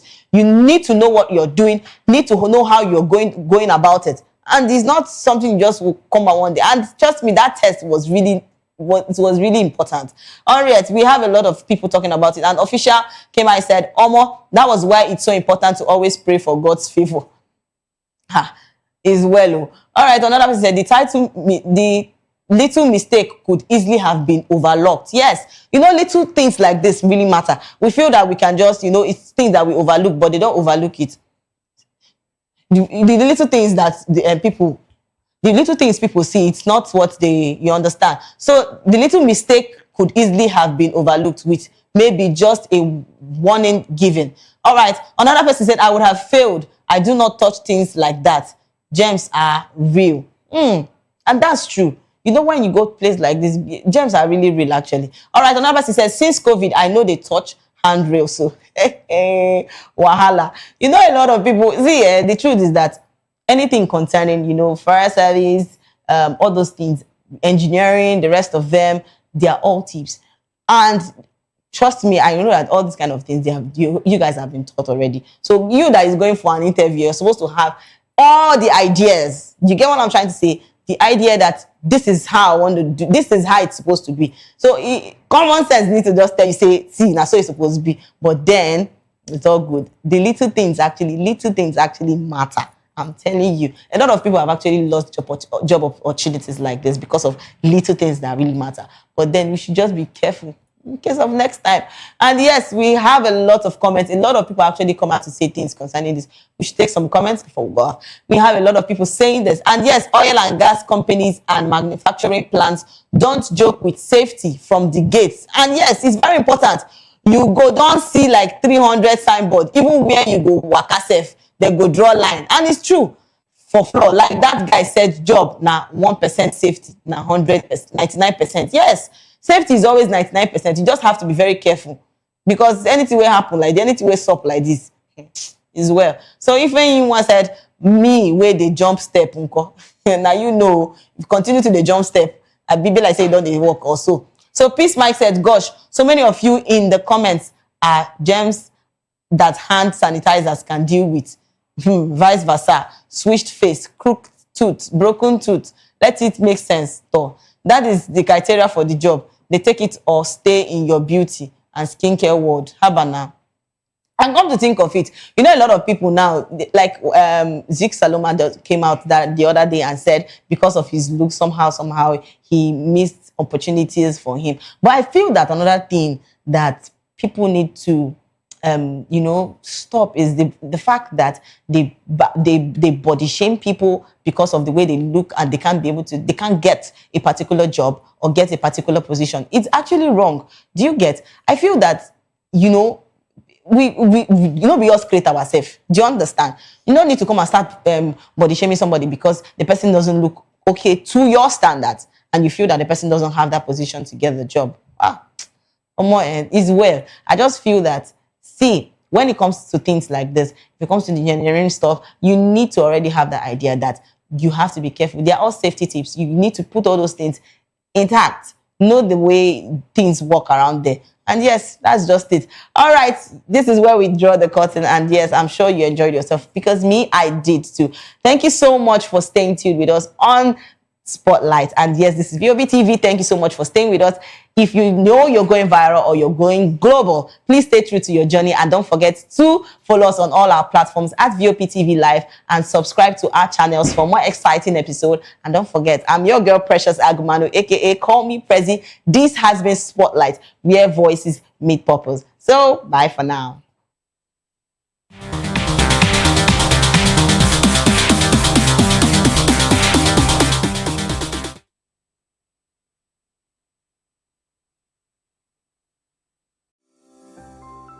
VOP TV. Now you have more than a voice. In a world where power shapes with every headline. In a nation full of questions. In a world filled with noise, the truth needs a voice. The policies that shapes our world and the economy that determines our future. Every hour, every day, the grapevine keeps buzzing. And together, we are committed to telling the stories that shape our world because your voice is our focus. Don't forget, our voice matters the most. Let us come together and share our concerns.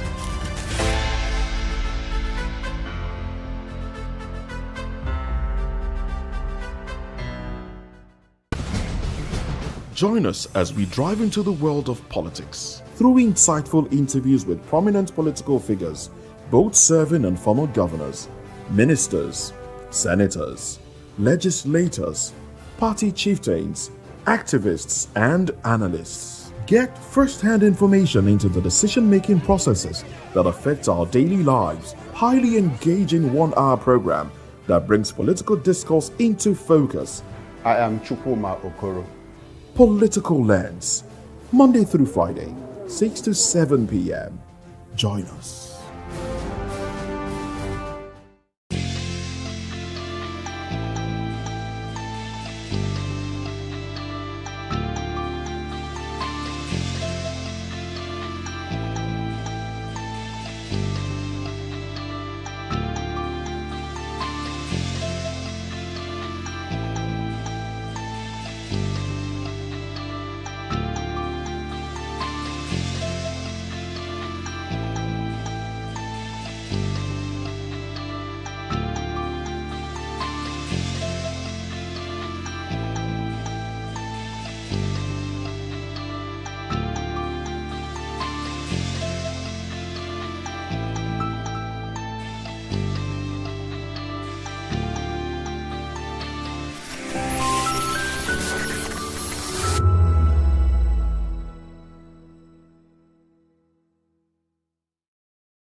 From the views on the street, we go to bed empty hunger, to the blaring horns of a hustling city, the loudest voices of the common man got a medium to be heard. This particular administration, they were coming unprepared. It's not a bad thing to renovate the president's lodge. Through top-notch programming, unbiased reportage of news, sports, business, entertainment, and cultural documentaries, Voice of the People 90.3 FM became a symbol for 21st century media.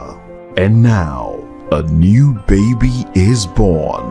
Voice of the People Television, VOP TV, youthful, full of vigor and penchant for excellence in the continent's media space, exposing the wrongs, applauding the rights, dissecting the news without fear or favor, through factual and accurate stories and contents. Corruption kills three things that makes a society. Representing the interests of the people and giving them a voice. Voice of the People TV is here to stay towards building a fair society. VOP TV, Voice of the People Television, truly a voice for the people. 2564 is coming up on Barney 9, right? The 2564 Atlantic Tower. What happens in the hush behind hangar doors? Who signs the papers that gamble with lives? Which truths were grounded before they even ever had wings? If you've ever buckled a seatbelt at 30,000 feet, if you've ever stared out of that tiny window and wondered who's really in control of the skies, it isn't just flight, it's power, it's politics, it's pressure sealed in steel. We're peeling back the clouds from runway risks to sky-high secrets. We're diving deep where most dare not to look. Aviation Scope, every Sunday at 7 p.m. only on Voice of the People TV. We don't just report, we reveal. We don't just ask, we uncover. Because when it comes to the skies, ignorance is turbulence. Aviation Scope, the sky isn't the limit, it's just the beginning. My name is Esther. They call me the Oga of them are the general overseer of them all. Every man, every woman has got a voice where integrity is the volume. So this is Voice of the People's TV. Voice of the People's TV. So this is the people's voice. And the people's voice is the voice of God. That's the voice populi in Latin. The people's voice is the voice of God. So keep watching Voice of the People. In fact, my name is Voice of the People. Keep watching MC Adobe King. Hi guys, my name is Kegan. I am Nigeria's biggest tech content creator, and I just wanted to give a quick shout out to Voice of the People TV. Keep watching, enjoy, and you're welcome. My name is MC Alamano. They call me Enjoyment Landlord. It's VOP TV. Keep watching VOP TV. Don't touch it down. Even if you want to touch it down, increase the volume. If you don't increase the volume, I told me. My name is Collins Agawabe, popularly known as No My Day, but last, more than No My Day. Not be also the cook right at the fry plantain. We keep on watching VOP TV. The voice of the people, the voice of Edo. If you want to get the authentic news for Edo, the way it be, that's why they show and all the cut anything come on at VOP TV.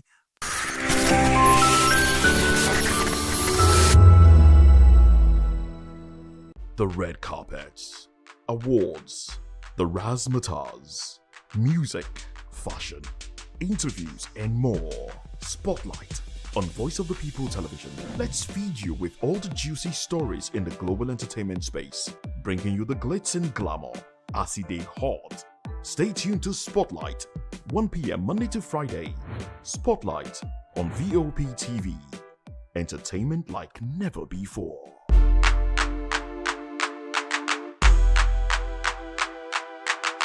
We encourage you to click on the like button and subscribe to our YouTube channel. We are Voice of the People TV. Also follow us on all our social media platforms. We are at VOP TV Live. Visit our website www.vop.ng for fresh and trending news. Also watch us live on SLTV channel 264. VOP TV, Voice of the People Television. This is African News on Voice of the People Television, where we don't just bring you the news, we bring you Africa's heartbeat, the policies that shapes our world, and the economy that determines our future. African News on Voice of the People Television. Stay with us. Are you ready for the extraordinary? Something big is happening on your screen. Introducing VOP TV, now streaming on SLTV channel 264. From breaking news to captivating conversations, news analysis, giving you all sides to the story. We break in-depth discussions on the issues that matter, from politics to sports, entertainment, and lifestyle. VOP TV on SLTV channel 264. Join us as we redefine what television means to you. Voice of the People Television, VOP TV. Now you have more than a voice.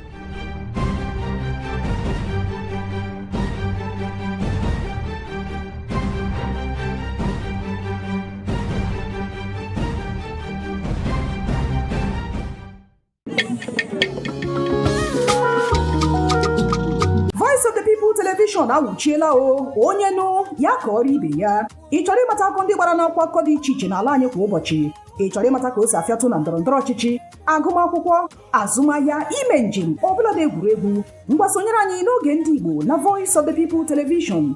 Anyị nwere ndị ọbịa bụ ọkachamara, bụkwa ndị ga-enye aka tapịa isiokwu ndị anyị jiri bịa kwa ụbọchị. Anyị ga-eji ka o siri gbaa n'akwụkwọ akụkọ dị iche iche wee malite tupu anyị akọzie n'uju n'ubi onye anyị bịara na nke ya.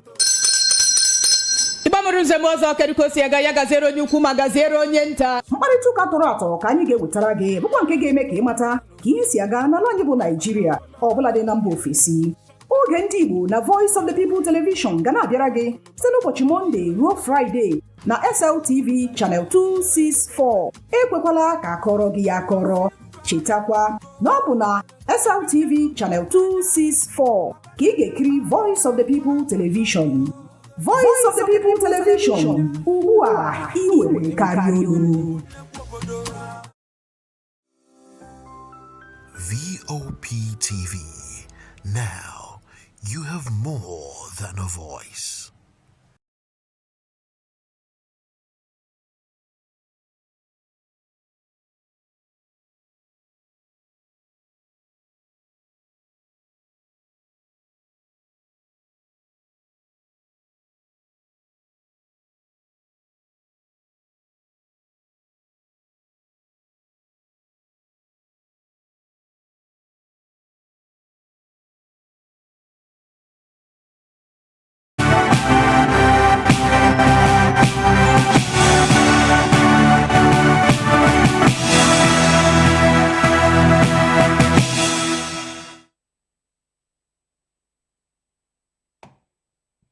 Hello and welcome to the African News and Voice of the People Television. I am David Edwin. Before we begin the news, we would urge you to kindly visit our website, www.vop.ng, for fresh and trending news stories. We begin the African news from Tanzania, where polling stations opened across Tanzania on Wednesday for a national election, as President Samir Hassan says a second term under her ruling, the Mapinduzi Party has extended its foothold since independence in 1961. However, the election is overshadowed by concerns from a human rights group over the barring and detention of opposition figures in the country. Observers say the vote will test Tanzania's commitment to democracy and freedom and political freedoms, without observer Merriman Suleiman calling for ZEC to ensure justice and fairness to all aspects of the election. The election holds under mounting tensions, with opposition leader Tundu Lissu of Chadema already imprisoned on treasonable felony charges after calling for electoral reforms, while another leading opposition candidate has been barred from running.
Away from that report, a report says Cameroon's Interior Minister, Paul Ng, has vowed legal actions against main opposition leader Issa Bakary, accusing him of inciting violence in post-election unrest.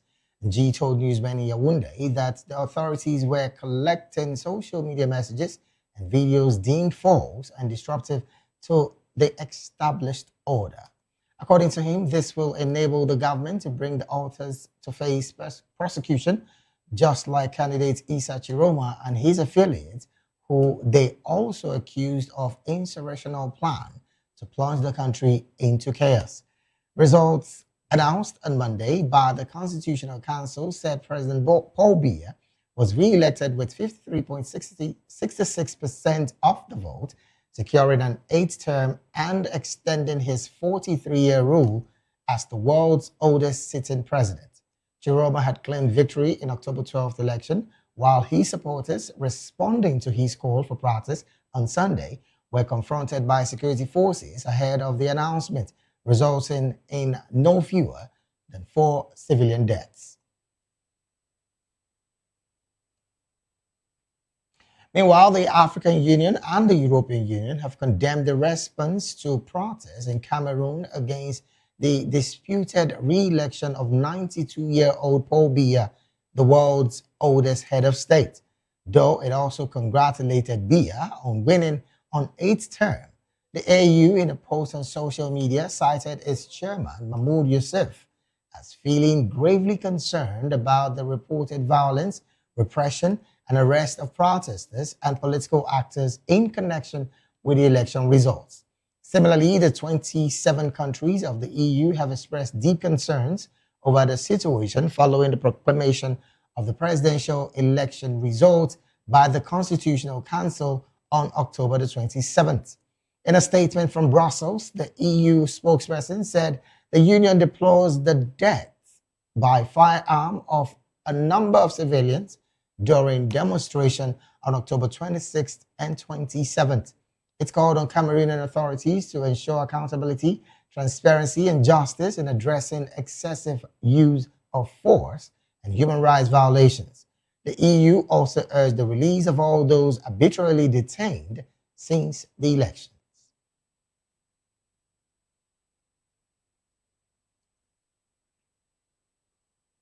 Still on condemnations for violence, Arab nations and regional organizations have decried what they described as grave humanitarian violations committed by Sudan's paramilitary rapid support forces during their assault on Al-Fashar, urging an immediate humanitarian truce.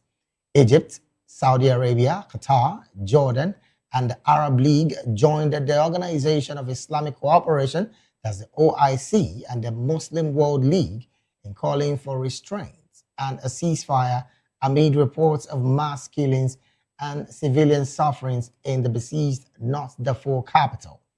Egypt's foreign ministry called for all possible measures to achieve an immediate humanitarian truce across Sudan, reaffirming Cairo's continued support to help Sudan overcome its current crisis, while rejecting any attempts to divide the country.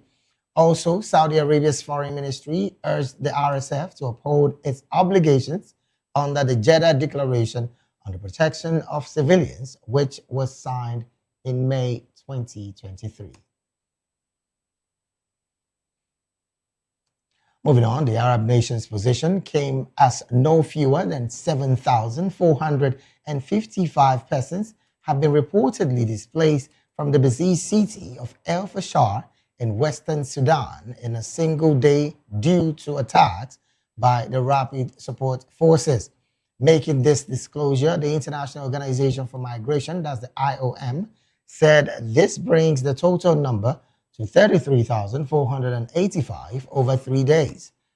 For several days, Sudanese authorities and international and UN organizations have accused the RSF of committing massacres and humanitarian violations against civilians in El Fashar, including summary executions, arrests, and forced displacement. The group began storming the city on Sunday after besieging it for over a year. In a statement, the IOM noted that most of the displaced have fled to rural areas within El Fashar locality, while others have reached the areas of Tawila, Melit, and Kepkabiya west of the city. Still in Sudan, the International Federation of Red Cross and Red Crescent Society, that's the IFRC, has reported that 5 of its volunteers were killed in Sudan and 3 others are missing, though it did not give details of how they were killed or assigned responsibility. The IFRC stated that the 5 volunteers were killed on October 27th in the city of Bara in the central state of North Kordofan while distributing food and wearing official vests. Meanwhile, activists and right groups have alleged that recent RSF gains in central Sudan and in Darfur have been accompanied by hundreds of civilian deaths.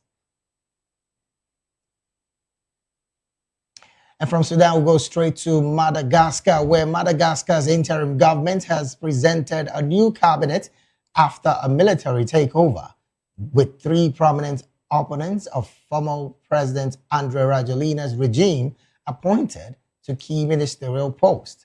The official presentation ceremony, postponed twice, introduced a 29-member cabinet, including 10 women and 1 minister of state and 1 deputy minister, at the Loha State Palace in the capital, Antananarivo.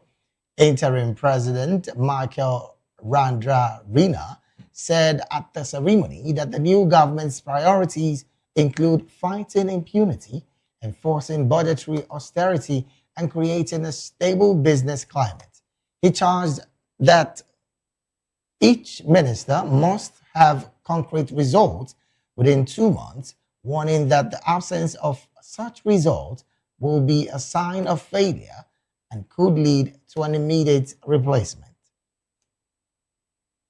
Well, moving on, the special representative of the United Nations Secretary General in the Central African Republic, Valentin Rogwa-Biza, says the peace process has regained momentum following a ceasefire agreement signed in April. The agreement was facilitated by Chad and signed between the CAR government and the two most active armed groups in the country, noting the improvement in parts of the country. However, Rogwa-Biza warned that upcoming budget cuts could undermine progress. She warned that the situation remained challenging in the southwest and northeast border areas as the spillover from the conflict in Sudan intensified, including increased cross-border incursion by Sudanese armed elements. Rogwa-Biza, who is also the head of UN peacekeeping mission, expressed concerns over financial pressures facing the mission, noting that they have been instructed to achieve a 15% reduction of expenditures for the current 2025-2026 fiscal year through an immediate reduction of uniformed and civilian personnel. They were further asked to curtail some activities and operations.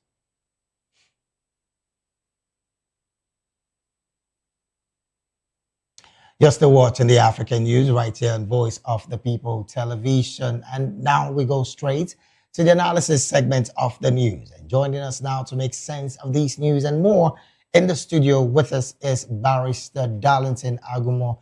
Barrister Darlington is a legal practitioner right here in Nigeria and a public and political affairs analyst. Barrister, a very good afternoon to you, sir. Good afternoon, David. How are you? I'm fine, very well. Thank you, Barrister. How are you doing as well? I'm okay.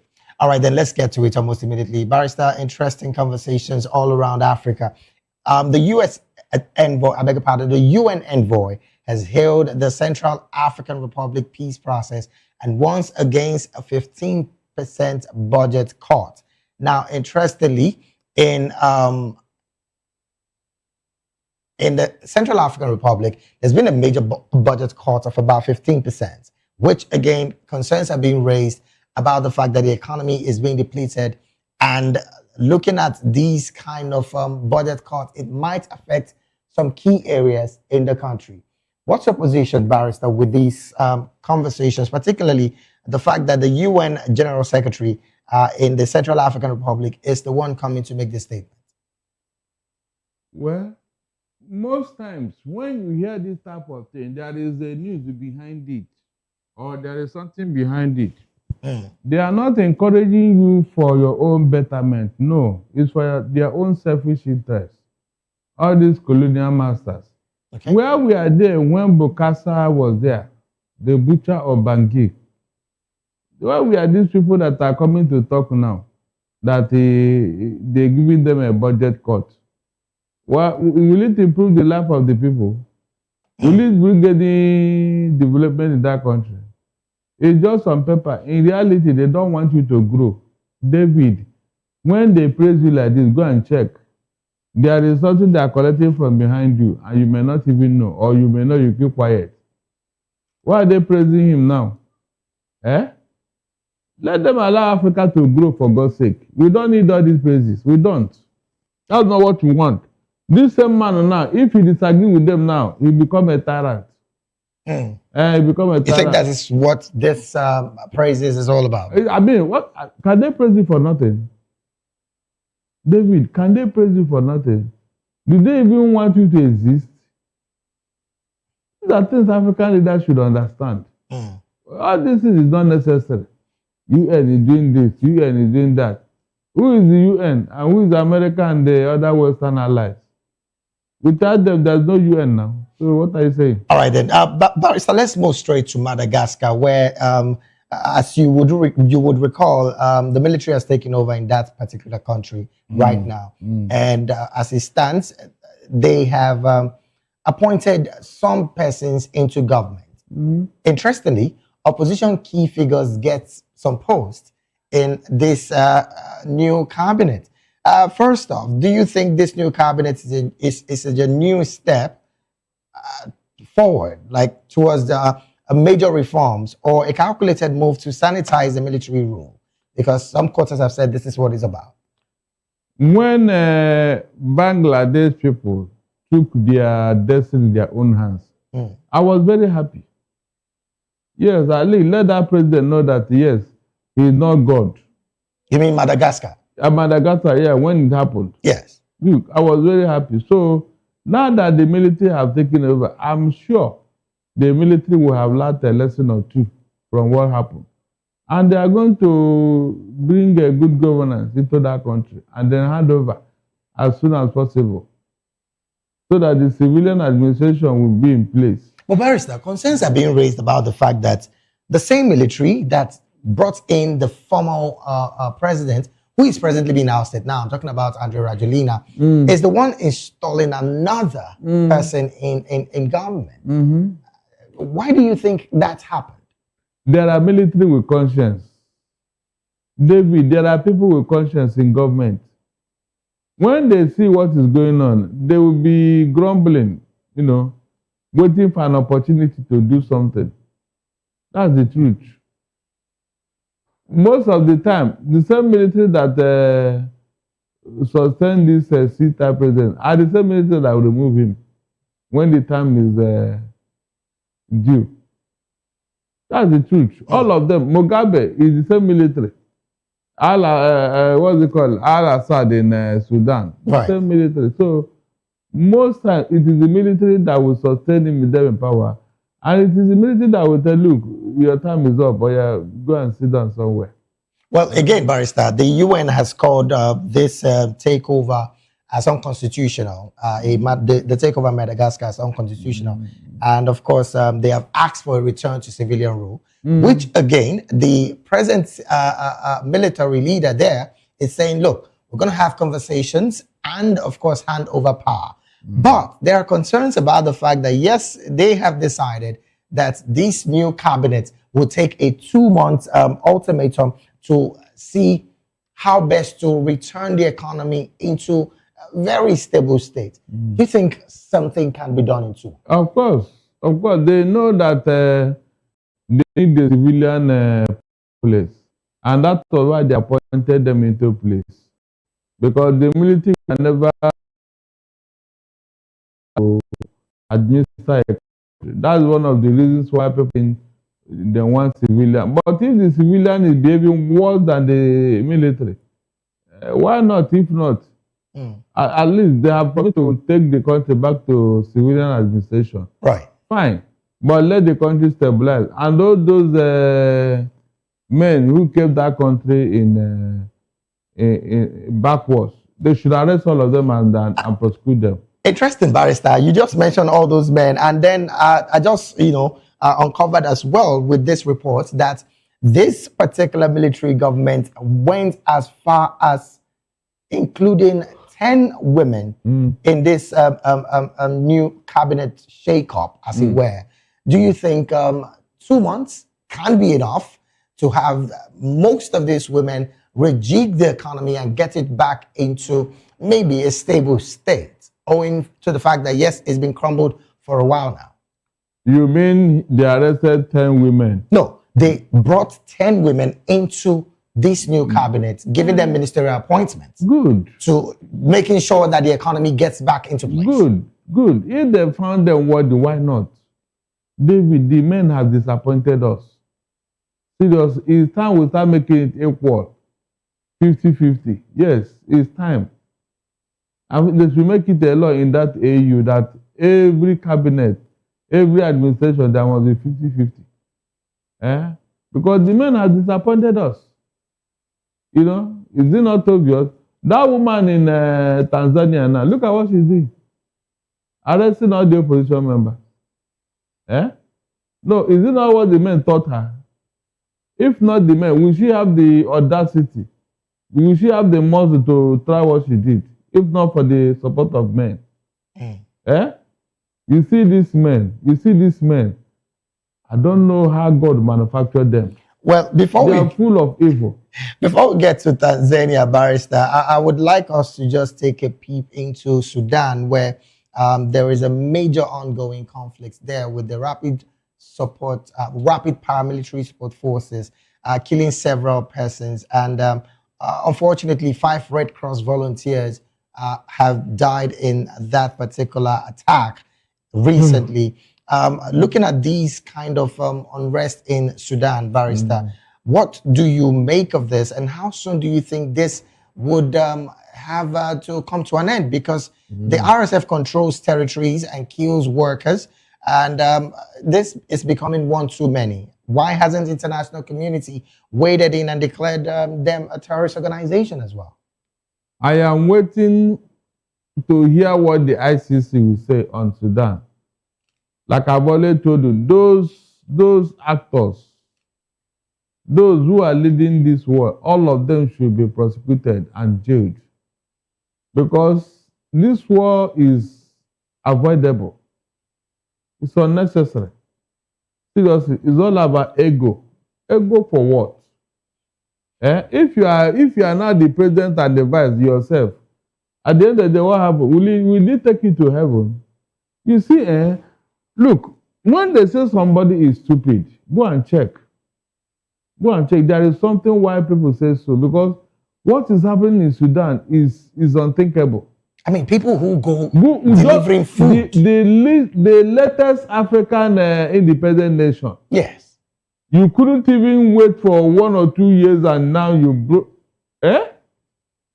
Whatever small thing they have gained economically, the war has taken it away. That means that country will take 100 years to bounce back from what they have done to themselves.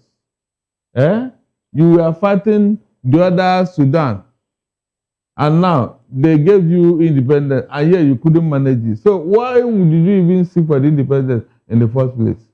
Why did you seek for it? Even we're still talking about the main Sudan itself, Barrister. Looking at the fact that the RSF has consistently have several airstrikes in the past couple of days, which again, like I said earlier, killed 5 Red Cross volunteers in that same country. I mean, these are persons who went to give support in terms of food aid and all of that. I said they will answer for it. Now, Barrister, is the RSF, the impunity of RSF, a result of global indifference, or are foreign powers quietly backing the rise of these people? Foreign powers are behind them. That one is for sure.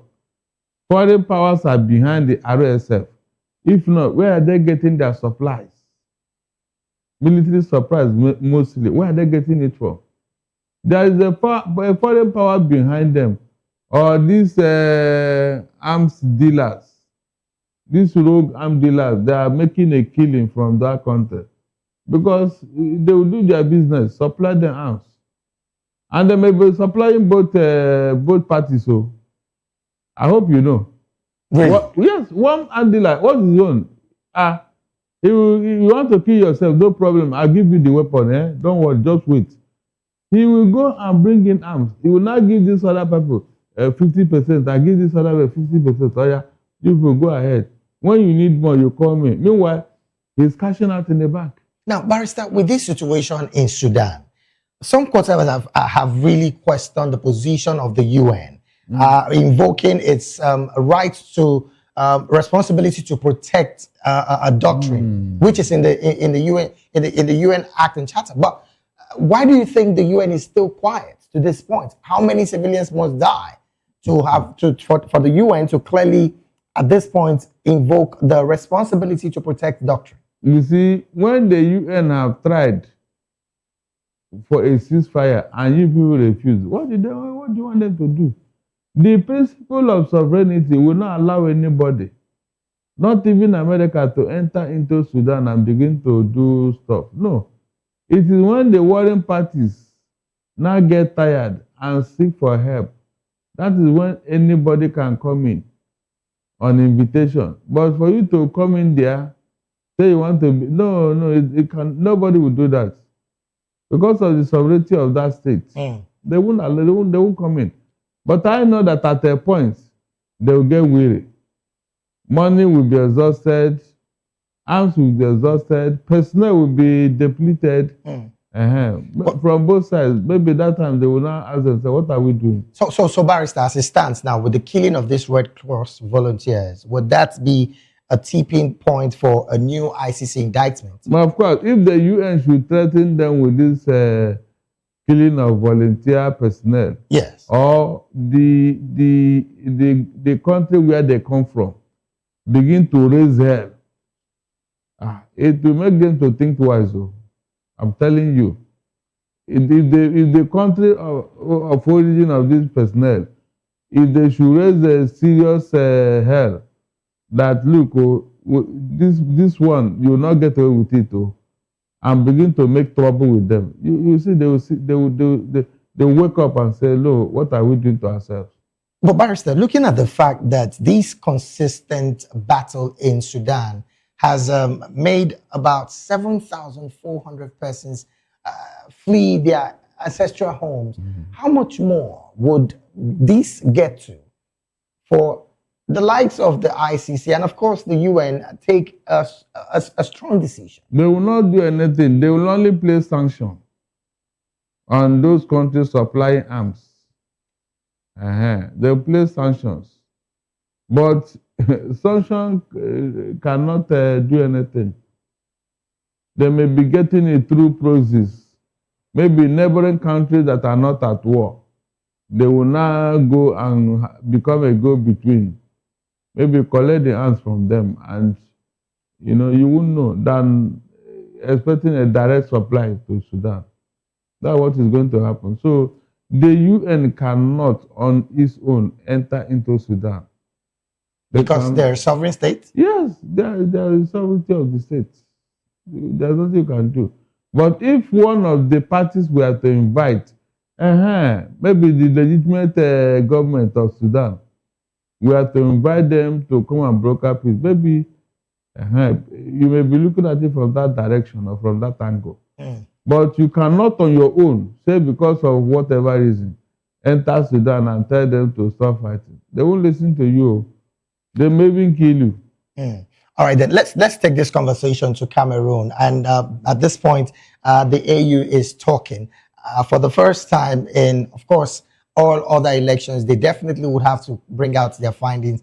And this is what they have come out to say, that there is a major repression in Cameroon as against protesters. Barrister, what's your position with the fact that the AU has come out to say, look, we're condemning it. In fact, the EU as well has come out to condemn repression in Cameroon, particularly on the part of protesters who, again, have been shot by security operatives in trying to disperse them. The EU and the AU, they are talking too late. What they are doing now, they should have done it many, many years ago, when Paul Biya showed the sign of cis-statism. They allowed him, they let him. And this is why the country of Amazonia want to have their independence. The southern Cameroonian, that is close to Nigeria, yes, they want to leave, the English speaking, because they are not fairly treated. So go and check, like I keep telling you, the colonial masters are the ones sustaining this thing. As long as Biya is doing business with them, they don't care about your governance. But Barrister, as it stands, the AU's dual stance is quite a major question here, because on one hand, they are congratulating the president, Paul Biya, on the other hand, condemning a repression of expose. How would you juxtapose this diplomatic contradiction by the AU? That is what because the observers have, they have validated the election as being free and fair. The observers, EU observers and all that. So will the UN now come and say no? What the observers have reported is not true by condemning the election. They can't do that. They have to. They have to agree with the observer personnel who came to Cameroon to observe election. Right. Whatever they are going to say now will be afterthought, maybe in their home countries. But as long as because they don't want to fuel the crisis more. If they should open their mouth and say this election is bad, this and that, that means the opposition will go mad. But Barrister, one concern in this whole conversation is the fact that the AU has a dual stance. That's the African Union. They have a dual stance. On one hand, they congratulated Paul Biya. On the other hand, they are condemning the repression exercised by security operatives. That is what but the EU, the European Union clearly have condemned that particular act of repression in Cameroon and are calling for justice. From the position of the EU, isn't this what the EU should do rather than just throw out congratulatory messages to the president, who again, they know from other opposition that election was marred with several irregularities? They don't want to dabble into that. If you see, the two of them are avoiding condemning the election. The two, both EU and UN. I hope you don't. Yes. They are avoiding condemning the election because it will further cause problem in the Cameroon. But the repression is obvious to everybody. It's very obvious. People are dying. And so they are calling for the government to be what? To be mindful of what they are doing. I mean, that's the normal thing in diplomacy circle. You can't go into somebody's country and then begin to run your mouth, thereby fueling the problem they're already going through. Imagine if the UN and the EU should come out today and issue a statement that, look, this election is nothing to write home about. That this was not an election, these are blah, blah, blah, blah, blah. The opposition will now, they will now double their rioting and their violent agitation. So, I mean, who will you blame at the end of the day? Now, if they say such a thing, there will be more problem in Cameroon. But Barrister, as it stands, Constitutional Council has never overturned the presidential results, despite decades of irregularities facing the people and, of course, the body. What's your position with these kind of conversation, particularly the Constitutional Council in Cameroon? The least in the age bracket of those supporting Paul Biya is 85 years. 85, 83, 82, 80. These are the people that are running Cameroon now. So, or they have other young people who are running with them. The young ones, they don't have a say. They don't put them there for, to fulfill all righteousness. So that is another reason for the Constitutional Council not to have made any different statements. No, since they are the ones, in fact, they are the ones running the government. For me, I don't have a say in what is going on around him. He doesn't, seriously. That man cannot be coordinated at that age. So it's whatever they tell him that he may not even know that the riot is going on outside. He may not know. They won't tell him.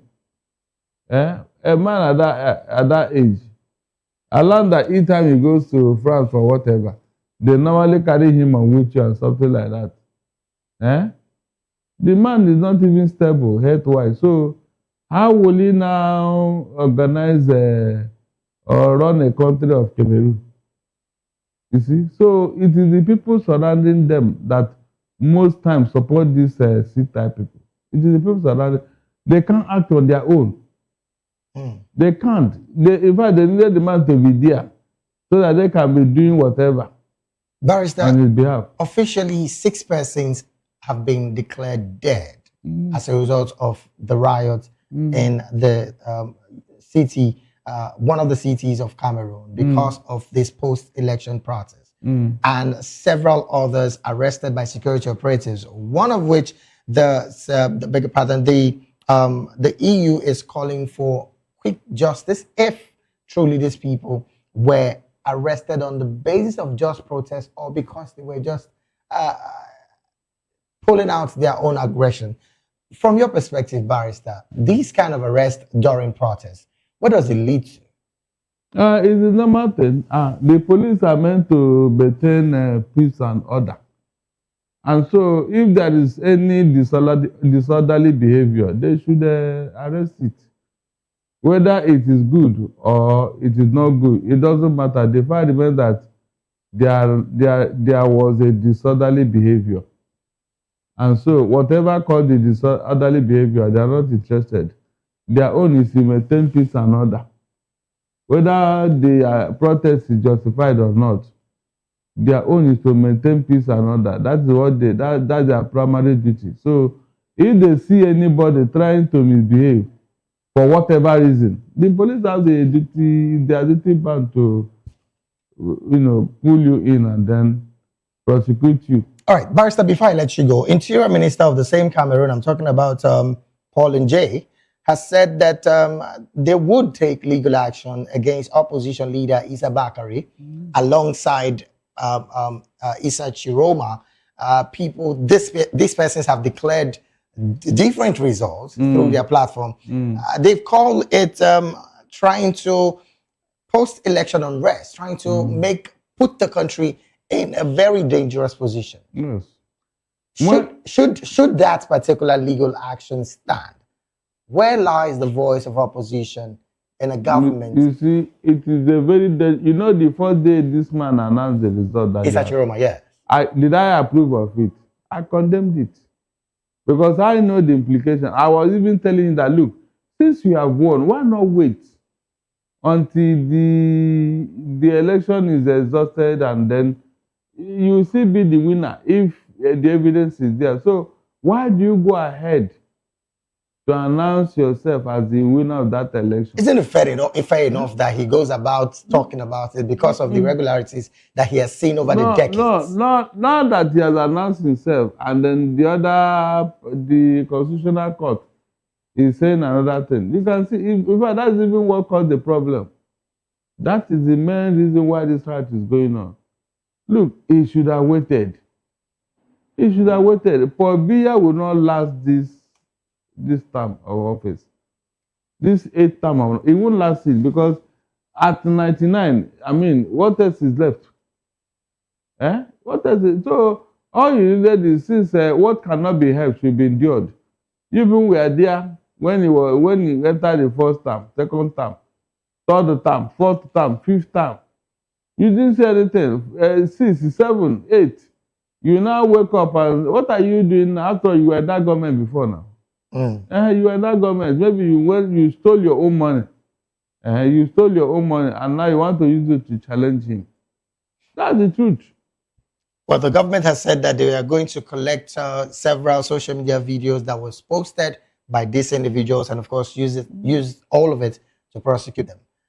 That, again, is still unfounded anyways because... when they get to court, they will definitely judge these people for causing problem.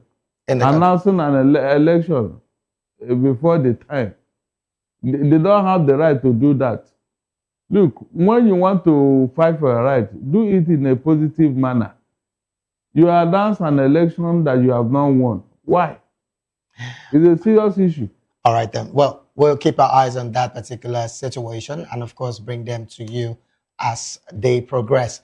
This is where we have to draw anchor on the analysis segment of the African News right here on Voice of the People Television.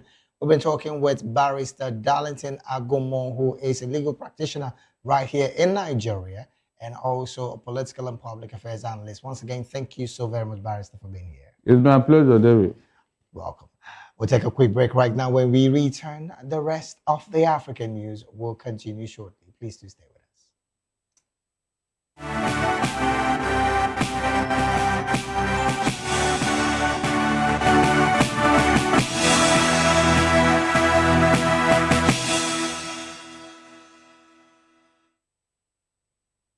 Thank you so very much for being here. It is still the African News right here on Voice of the People Television. Now to more stories. Egyptian Foreign Minister Badr Atteh and the senior advisor to the United States President for Middle East and African Affairs, Massad Boulous, have affirmed their nation's commitments to supporting political solutions that ensure stability in both countries.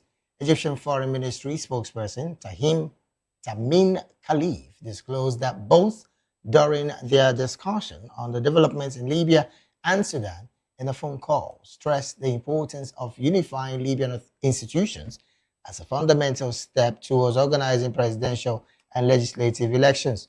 This, they noted, would fulfill the aspiration of the Libyan people for stability and development. The two sides also reaffirmed their support for the efforts of the United Nations envoy to Libya to reach a comprehensive political settlement based on consensus among all parties and contribute to ending the division that has plagued the country for years. The spokesman added that discussions also addressed developments on the crisis in Sudan, where both sides agreed on the need to reach an immediate and permanent ceasefire and preserve the country's unity and national institutions. Still in Libya, Libyan authorities recovered over 15 bodies after a migrant boat capsized near the port of Soman in northwestern Libya. The Red Crescent branch in Sabrata has reported this. It explained that emergency and recovery teams were dispatched late Monday after an alert from the Security Threats Control Department, adding that the team retrieved 18 bodies, rescued over 90 persons, and provided on-site medical and humanitarian assistance. Libya has long served as a key transit point for migrants attempting to cross the Mediterranean towards Europe, in spite of the ongoing political instability and security challenges. The International Organization for Migration reported that between May and July 2025, nearly 895,000 migrants from 45 nationalities were recorded across municipalities in Libya. Moving on, the United States Embassy in Bamako has urged Americans to leave Mali immediately amid escalating security concerns, including violence, fuel supply disruption, interruption to essential services, and rising risk around the capital. In a security alert message, the embassy urged U.S. citizens to depart by commercial aviation as overland routes to neighboring countries may not be safe for travel due to terrorist attacks along national highways. It advised Americans remaining to prepare contingency plans for potential emergencies, including the possibility of needing to shelter in place for an extended period.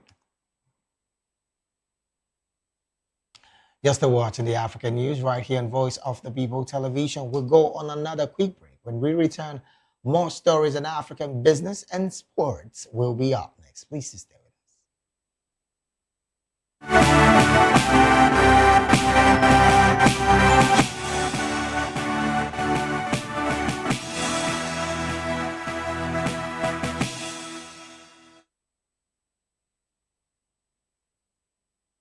Glad to. It is still the African News right here on Voice of the People Television. Now to some African business stories. A Kenyan firm, TTT Agri, has announced plans to locally manufacture advanced silicon-based agricultural solutions under the government's Make in Kenya initiative. Speaking during the opening ceremony of the 2025 Africa International Agriculture Expo, the Chief Executive Officer of TTT Agri, Robbins Baines, said the move is aimed at developing science-led, locally produced solutions that addresses Africa's unique soil and crop challenges. He highlighted the critical role of specialty silicon technologies in advancing regenerative agricultural system focused on restoring soil health, improving water retention, and boosting crop resilience to climate stress. According to Baines, when used effectively, silicon enhances nutrient absorption, strengthens plant defenses, and promotes microbial balance in the soil, reducing dependence on chemical inputs. He added that when the soil is restored, the future of the farmers, food security, and the planet is also restored. He explained that the company's team of specialists, in collaboration with established global manufacturers, will help create solution-based silicon products that addresses local agricultural issues by manufacturing right there in Kenya.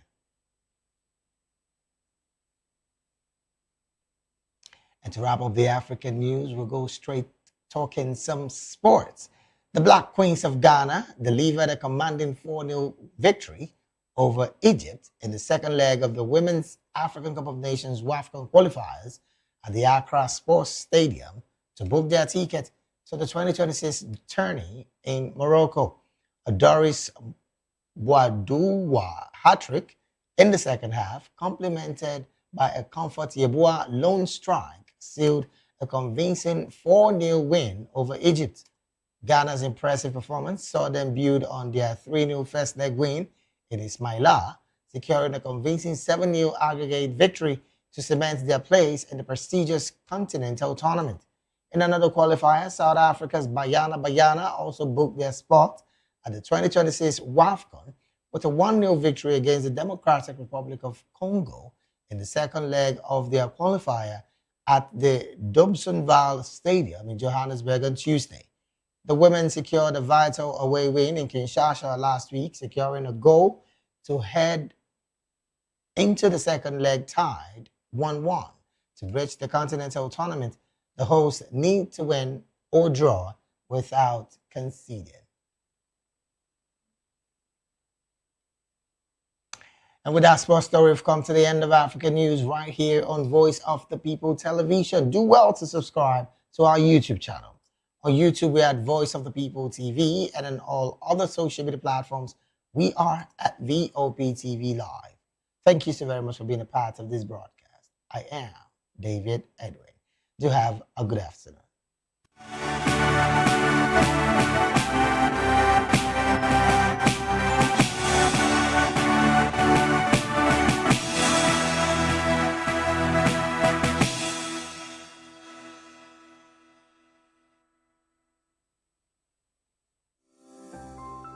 VOP TV. Now, you have more than a voice. In a world where power shifts with every headline, In a nation full of questions, in a world filled with noise, the truth needs a voice. The policies that shapes our world and the economy that determines our future. Every hour, every day, the grapevine keeps buzzing. And together, we are committed to telling the stories that shape our world because your voice is our focus. Don't forget, our voice matters the most. Let us come together and share our concerns.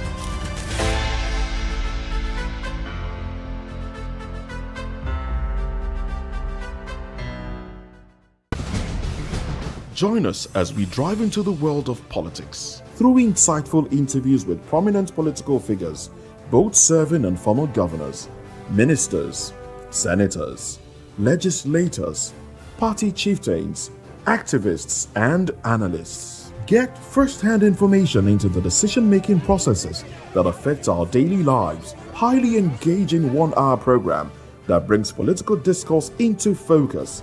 I am Chukwuma Okoro. Political Lens, Monday through Friday, 6 to 7 p.m. Join us.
From the views on the street, we go to bed empty hunger, to the blaring horns of a hustling city, the loudest voices of the common man got a medium to be heard. This particular administration, they were coming unprepared. It's not a bad thing to renovate the president's lodge. Through top-notch programming, unbiased reportage of news, sports, business, entertainment, and cultural documentaries, Voice of the People 90.3 FM became a symbol for 21st century media.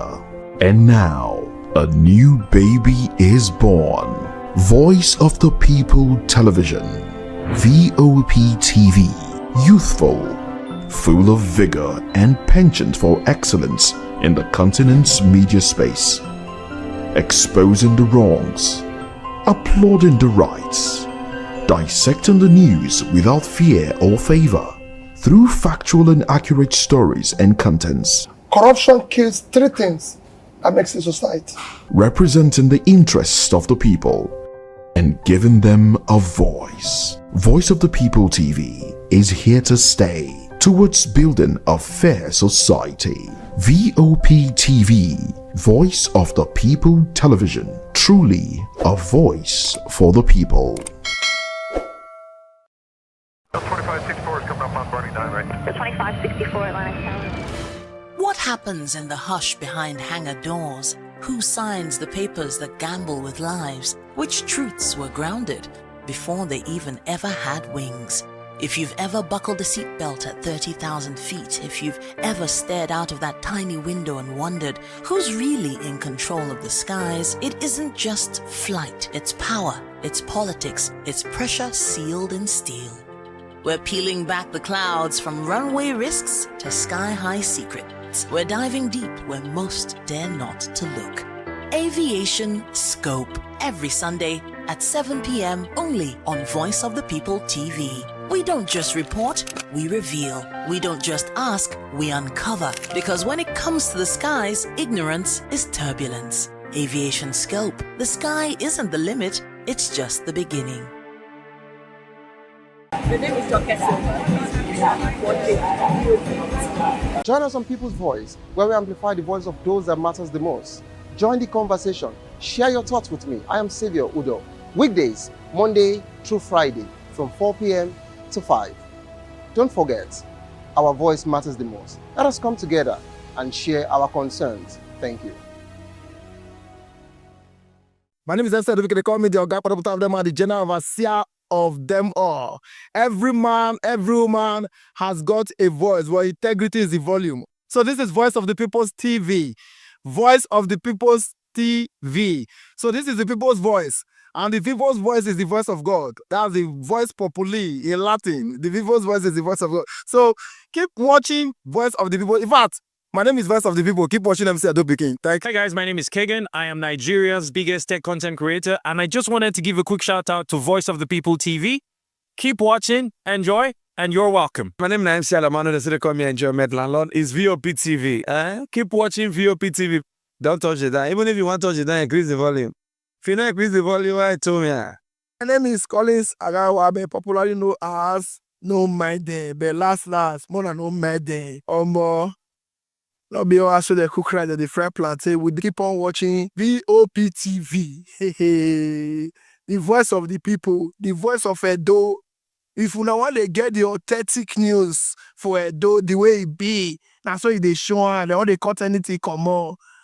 A VOP TV.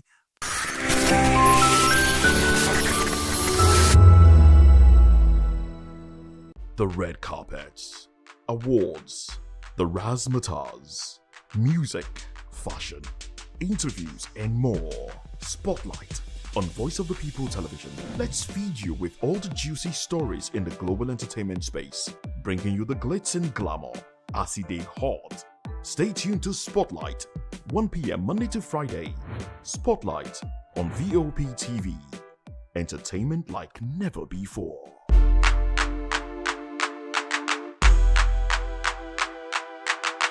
We encourage you to click on the like button and subscribe to our YouTube channel. We are Voice of the People TV. Also follow us on all our social media platforms. We are at VOP TV Live. Visit our website www.vop.ng for fresh and trending news. Also watch us live on SLTV channel 264. VOP TV, Voice of the People Television. From the views on the street, we go to bed empty hunger, to the blaring horns of a hustling city, the loudest voices of the common man got a medium to be heard. This particular administration, they were coming unprepared. It's not a bad thing to renovate the president's lawn. Through top-notch programming, unbiased reportage of news, sports, business, entertainment, and cultural documentaries. Voice of the People, 90.3 FM became a symbol for 21st century media. And now, a new baby is born. Voice of the People Television, VOP TV, youthful, full of vigor and penchant for excellence in the continent's media space, exposing the wrongs, applauding the rights, dissecting the news without fear or favor, through factual and accurate stories and contents. Corruption kills three things that makes a society. Representing the interests of the people and giving them a voice. Voice of the People TV is here to stay towards building a fair society. VOP TV, Voice of the People Television, truly a voice for the people. This is African News on Voice of the People Television, where we don't just bring you the news, we bring you Africa's heartbeat, the policies that shapes our world, and the economy that determines our future. African News on Voice of the People Television. Stay with us. Are you ready for the extraordinary? Something big is happening on your screen. Introducing VOP TV. Now streaming on SLTV channel 264. From breaking news to captivating conversations, news analysis, giving you all sides to the story. We break in-depth discussions on the issues that matter, from politics to sports, entertainment, and lifestyle. VOP TV on SLTV channel 264. Join us as we redefine what television means to you. Voice of the People Television, VOP TV. Now you have more than a voice.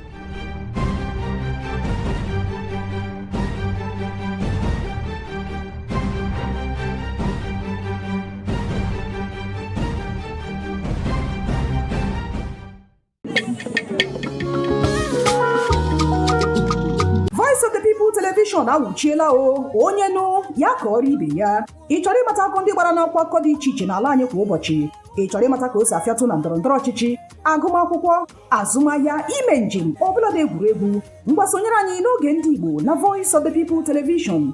Anyị nwere ndị ọbịa bụ ọkachamara, bụkwa ndị ga-enye aka tapịa isiokwu ndị anyị jiri bịa kwa ụbọchị. Anyị ga-eji ka o siri gbaa n'akwụkwọ akụkọ dị iche iche wee malite tupu anyị akọzie n'uju n'ubi onye anyị bịara na nke ya. Nze m ọzọ kerikosi ya gaziere onye ukwu ma gaziere onye nta. Mkparịta ụka tọrọ atọ ka anyị ga-ewetara gị bụkwa nke ga-eme ka ị mata ka ihe si aga n'ala anyị bụ Naịjirịa ọbụladị na mba ofesi. Oge ndị Igbo na Voice of the People Television ga na-abịara gị site n'ụbọchị Mọnde ruo Fraịde na SLTV channel 264. Ekwekwala ka akọrọ gị ya akọrọ. Chetakwa na ọ bụ na SLTV channel 264 ka ị ga-ekiri Voice of the People Television. Voice of the People Television. Ugbu a iwere karịa olu. VOP TV. Now you have more than a voice.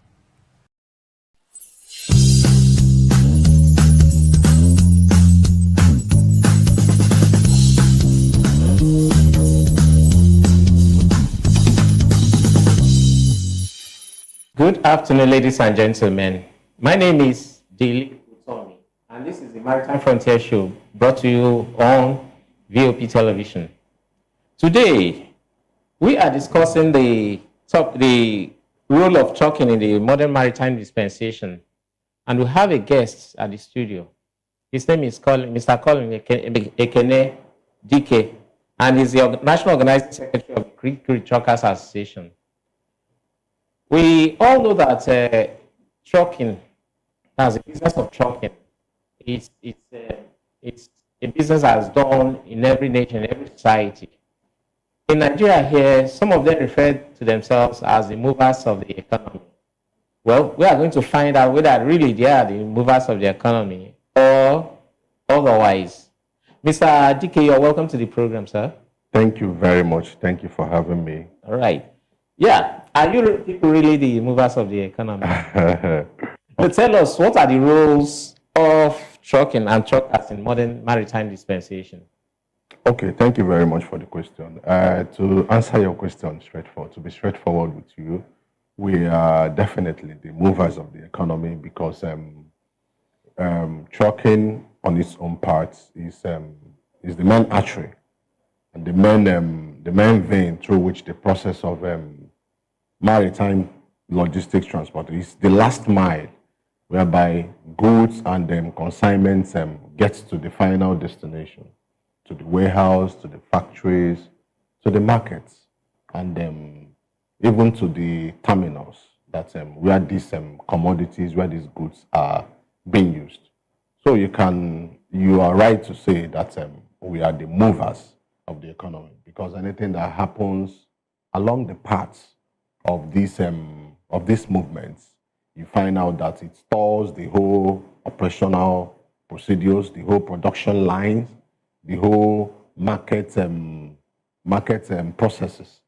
So we are the movers of the economy, and trucking has evolved over the years. I can say that. Trucking has evolved, and different things are coming on board, and different both technological means of doing things and all the rest. We will look at it. So we are the movers of the economy. We are the last mile in this maritime chain, especially when it comes to transport and logistics. So that's just it. Thank you for those many words about the definition of what you guys do. But you talked about the changing the dynamics within the business. What are those things that have changed? I know that to me or to the average person, trucking is just you come and carry load and go to the next place, the next destination. Okay. What are the dynamics that you refer to?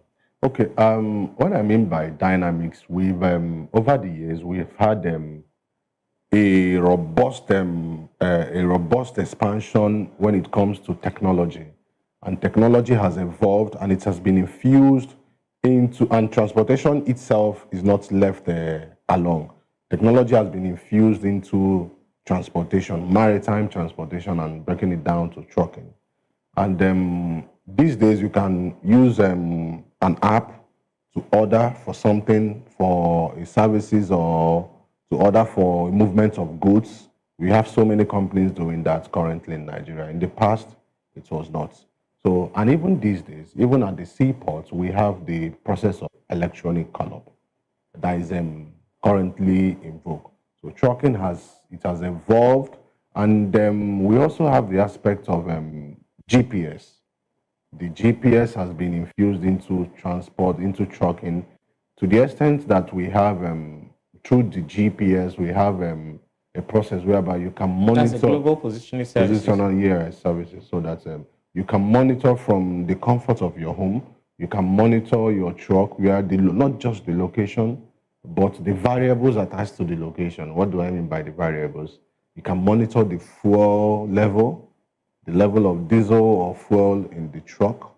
Okay. You can monitor that through the sensors that are fixed to the truck. You can even monitor the weight of the consignment to know when your driver or when your manager has loaded the consignment or not. So the system keeps evolving. And there aside that, we still have the part of the green revolution coming up. The green, these days everybody is talking green, green, green. And as we have it in this administration, we have the government of the day tilting towards the cleaner the cleaner energy, yes, whereby we have the CNG, compressed natural gas, we have the LNG, liquefied natural gas, and also we still have the RNG, that's the renewable natural gas. So the trucking itself is also evolving. These days we have companies, firms, using these trucks that operate with the CNG. It burns cleaner and the engines last quite longer. So that's the whole concept, most part of the whole concept, that trucking is gradually making an advancement as the world evolves, making things more easier, simpler, and more efficient. because when you make this aspect very, very efficient, you're able to satisfy your customer, you're able to, advance the cost of the economy, the GDP, and you're able to assist in, the movement of goods and the movement of goods to their last destination. So in that area, trucking has really advanced to a higher level. So, okay. With all these things you've talked about now, which of course the trucking business is going through, what would you say are the roles of trucking and within the Nigerian economy? What's the impact? How can it be quantified? Okay, first of all, trucking on itself is an intermodal. It serves as an intermodal connection. What do I mean by that? Different modes of transportation, whereby you have the water transportation, air transportation. Now, from these different modes of transportation, the trucking acts as it moves from these modes of transportation to the truck. And when these consignments are on the truck delivers it to the last mile, and even the rail transportation. But the rail transportation cannot distribute these consignments to the warehouse and even to the markets. So you see that even rail transportation, they have a kind of cluster, kind of warehouse whereby they bring this consignment, and it is still the truck that will move it from the rail to the warehouse, and from the warehouse maybe to the market or to the factories or to what have you. So you see that the trucking acts as an intermodal, it's a connection. Then also we have the maritime trucking acting as a support system for the ports. You are right to say that the truck acts as a mobile port, because these goods, these consignments are moved from the port, from the other modes of transportation to the seaports, and from the seaport, it's loaded effectively to the truck. Now from the truck, it is moved to the destination of use. So you see that the trucking aspect has assisted the operation of the ports. Whereby the truck maybe didn't get to the final destination, you cannot say that that person will be looking at it that even the port is not efficient, even the other modes are not efficient, because there is a break in the link.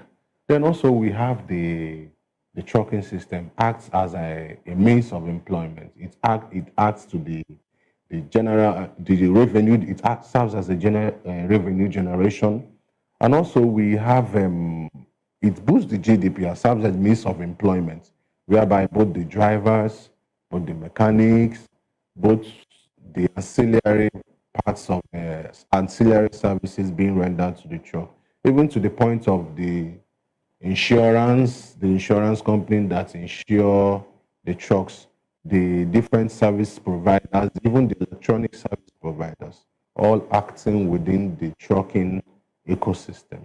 They also support, and you see that the trucking itself is assisting these ancillary services all work around the trucking system. It boosts the economy because the movement of goods and services assist in the GDP, both imports and exports. You look at it. Even when trucks move consignments to the port, and from the port it moves to the vessel, from the vessel it moves to another destination, the country earns foreign revenue. It adds to the GDP of the economy.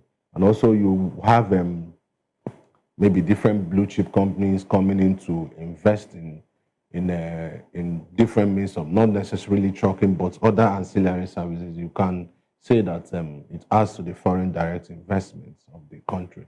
So you see that within the maritime trucking transport system, that it has improved the means of livelihood of citizens, of even governments in terms of generating revenues, and it has aided in the business aspect of it, and in the movement of goods to the point whereby it is being produced or used or marketed. So trucking has been so instrumental to the efficient running of the economy. That is why you can say that we are the movers of the economy. Now, can you put a figure to the worth of the business of the trucking industry, the trucking sector, or the transportation? That's the trucking aspect of the transportation sector. A figure as in the value of the trucking business within the country as it is. Okay. These days, because of the economical outlook of the nation, the subtle, not even subtle these days. It's brazen. Yes, it's brazen, and we all know it's now. In fact, I think some some agents of governments are beginning to use the term that the currency has been devalued. So, whereby I think when I started trucking, my first truck, I got it for about about 6 million or 7 million or thereabouts. I'm still young in the business, but we are still. That's how many years ago? That should be in 2017, 2018. So that's about 7-8 years ago. Yes. So, but these days, that same truck, if I want to go and get that same truck, I should be keeping nothing less than 19 to 20 million. The same truck. The same truck. So that tactically the value of the currency has been weakened. So it reduces the purchasing power of an average person. So, but if going into trucking, that means you need more money to, invest. So after getting a truck, you need to get other supportive, you can't just use them. I'm talking about the tractor now, because in trucking, in maritime trucking, you have the tractor, that is what you can call the head of the truck. Yeah. So some have different, some have different numbers of tires, 6 tires, 10 tires, and all the rest, even to the point of about 3 also for the tractor, supporting tires. So after getting the tractor, depending on the section that you want to play in, you have those that use what we call it the local balance sided body. We have the different, depending on the commodity that you want to haul. So you now get the supporting parts. So for that supporting parts, it goes even as high as some goes for 15 million, some even go for 20 million. Yes, they are quite expensive. Okay. Yeah. Yes, they are very quite. The ones we refer to as flatbed. Yes, flatbed. Some go as high as 10, 11, 14, 15 million, depending. When I mean depending, they still have double axle. That is how do I put it now? The mechanical structure that supports the flat or the back. The mechanical structure, you have the axle, you still have the tunnel, what we call the tunnel, either is double axle or triple axle. They have this triple axle, they have 3 tires with double tires on each. So that one locally too, we call it Dangote body, because it's believed that Dangote company was the first that use that kind of body, and that kind of flat has more balance because it has more tires, lying them horizontally. So it has more balance, double tires. So in total, we are talking about 12 tires just at the trailer, just 12 tires. So it has more balance. So you see that the capital investment in this, we are just talking about one truck. Let's just say estimate of about 35 to 40 million for just one. That is, and this truck that we're talking about is not brand new. I'm not talking about brand new truck. If I'm talking, are you saying that people no longer buy brand new trucks? People buy brand new trucks. Companies buy brand new trucks. Companies buy brand new trucks. In most cases, most people cannot afford them. Yes.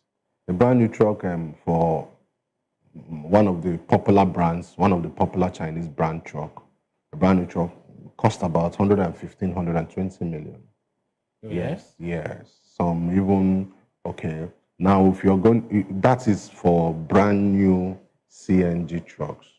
So for diesel trucks these days, they can go about 80 to 90 million for brand new trucks.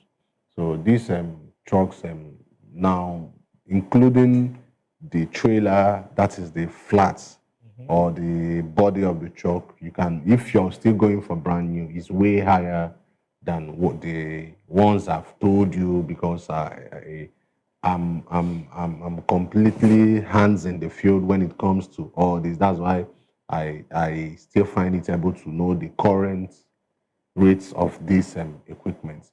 So if you're going for brand new sets, it's a whole ball game altogether. So the investment in the trucking section is massive.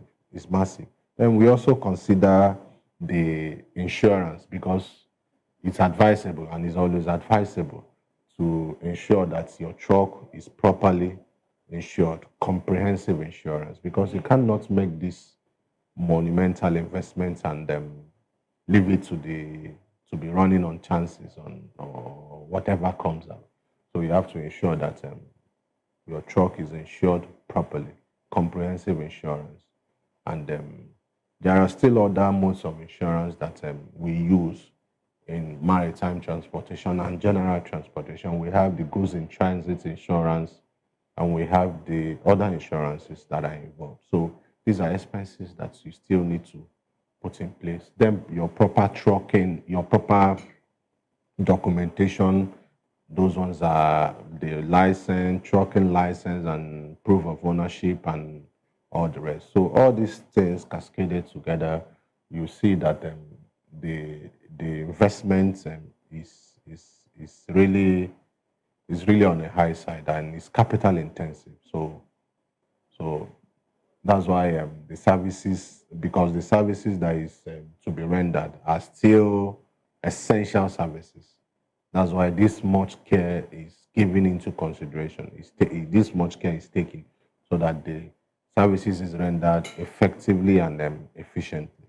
Yeah, I'm actually also interested in maybe the total business worth of the trucking business in the country. That's what you just... Okay, I just described the individual business for one truck. Like okay, on an average, now, if you look at... I'm just trying to extemporize.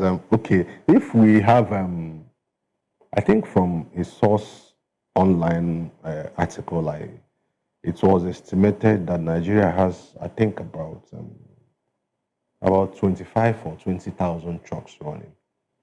Okay. 25 or 20,000 trucks. Now, if you, from the individual, from the units assessments I've given to you, you multiply it by that. You now have, the watts. So we are talking about billions of naira now.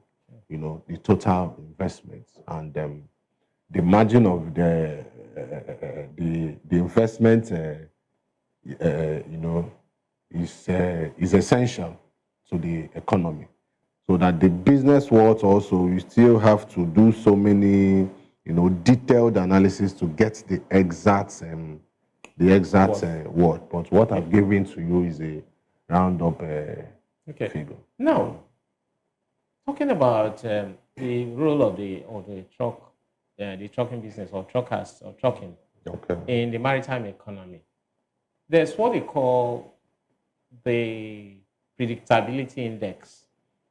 It's all about what time does it take from when the ship arrives at the harbor from then to the clearing processes, through the clearing processes, to when the cargo finally arrives at the doorsteps of the owner. How predictable? What does it truck? How important is the trucking business in ensuring that you have high predictability index? That's more efficiency within the system. Well, when you talk about efficiency and predictability, we'll be driving gradually into what I initially highlighted as the setbacks that we see in trucking, maritime trucking transportation. Now, the time it takes to move a consignment maybe out from the vessel, that is another mode of transportation, to the terminal, to the seaports. In Lagos, in Nigeria, we have the APMT, you have the TICT, you have the WACT in Onne, you have other terminals located both in Calabar and Warri and other ports. So those ones are tied to the efficiency of the authorities, the Nigerian ports authorities, the terminal operators, and everybody that works around the maritime domain when it comes to the day-to-day service rendering. You understand? But if all things put together, if a consignment comes, a vessel berths at the seaports, it takes just days before all necessary documentations are taken care of. Because once the vessel has called, once the vessel is on transit, there must have been a vessel call or something like that to indicate that the vessel needs to berth at this point. In fact, this in other climes, they have everything broken down, sequentially and timely, to the extent that you know how long you're going to stay at this particular point. In fact, you see the tracking that they will tell you in 21 days we ought to be here. In 5 days we ought to have been done here. We move to the next place. But I really wouldn't say for the current operating nature of the country, because most times we have delays tied to different excuses, But once these consignments are loaded, it's loaded onto a truck that belongs to the terminal, and the truck moves it to the position where it's going to be till the agent, that is the agent in charge of the consignment that has been processing, that is going to pay the necessary government charges and revenue. When he's done with it, and he pays the terminal charges, because the space that the box is kept is not free. So he has to pay for the terminal. After payment for the terminal, that is where now the maritime trucker is, contracted to go and pick up these boxes. The final phase is handling the terminal delivery order to the maritime trucker. Terminal delivery order, it is a license, it is a final authority to assess the terminal and evacuate the cargo. And when these cargoes are evacuated, they exit the port. And within days, because within days, these consignments are delivered. So looking at it from the angle of, from the parts of the setback, we also see that most times the goods are not delivered again at the estimated time. I will speak for Nigeria because this is where I operate. Due to we have bad roads. The roads are not in operable conditions. Not all of them, but most of them, and it affects the efficiency of these machines, of these trucks. Because when you have a road that is bad, currently now, if you take a look at, I think towards Benin, just maybe before Benin or something, along that road, yes, the road is in terrible shape. So you see that sometimes trucks spend days there.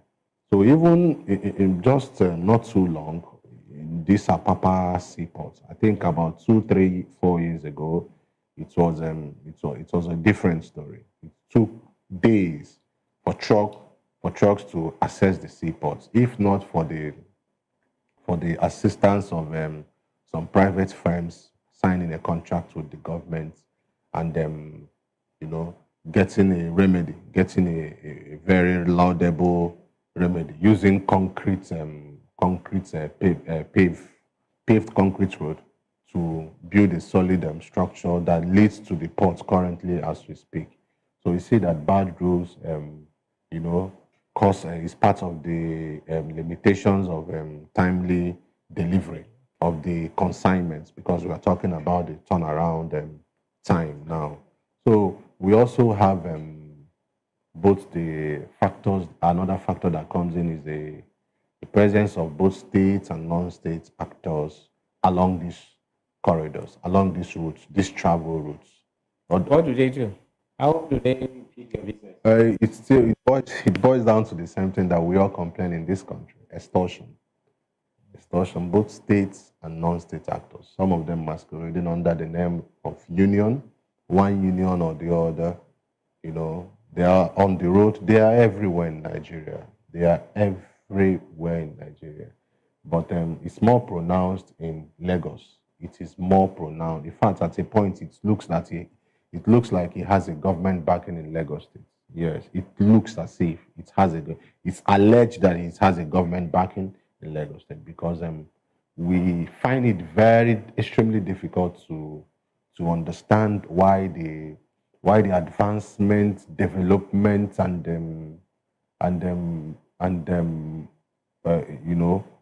the forward movement of transportation and maritime transportation as on its own should be mortgaged because of due to the activities of these street urchins and even the government agencies, looking the other way, and this kind of terrible happenings is ongoing. And as I speak to you, it is still happening. It's still, as I said to you, it's everywhere in Nigeria. It happens. Enugu, Ezekiel, one road in Enugu, you go there, you see them. In Asaba Bridge, you go there, you see them. Even in Warri, Ugeli, everywhere you see them. They might not be heavily pronounced there, but they are still there. Collecting tolls, collecting. In fact, it is explicit. The law states it explicitly that nobody has the right, both government revenue collector or non-state actor, nobody has the right to be on the expressway to extract tax in any form. It is stated in the law, But every day, this is what we see happening. One local government or the other printing documents and selling, and there is one they call waste bin, or those things are not enshrined in any law.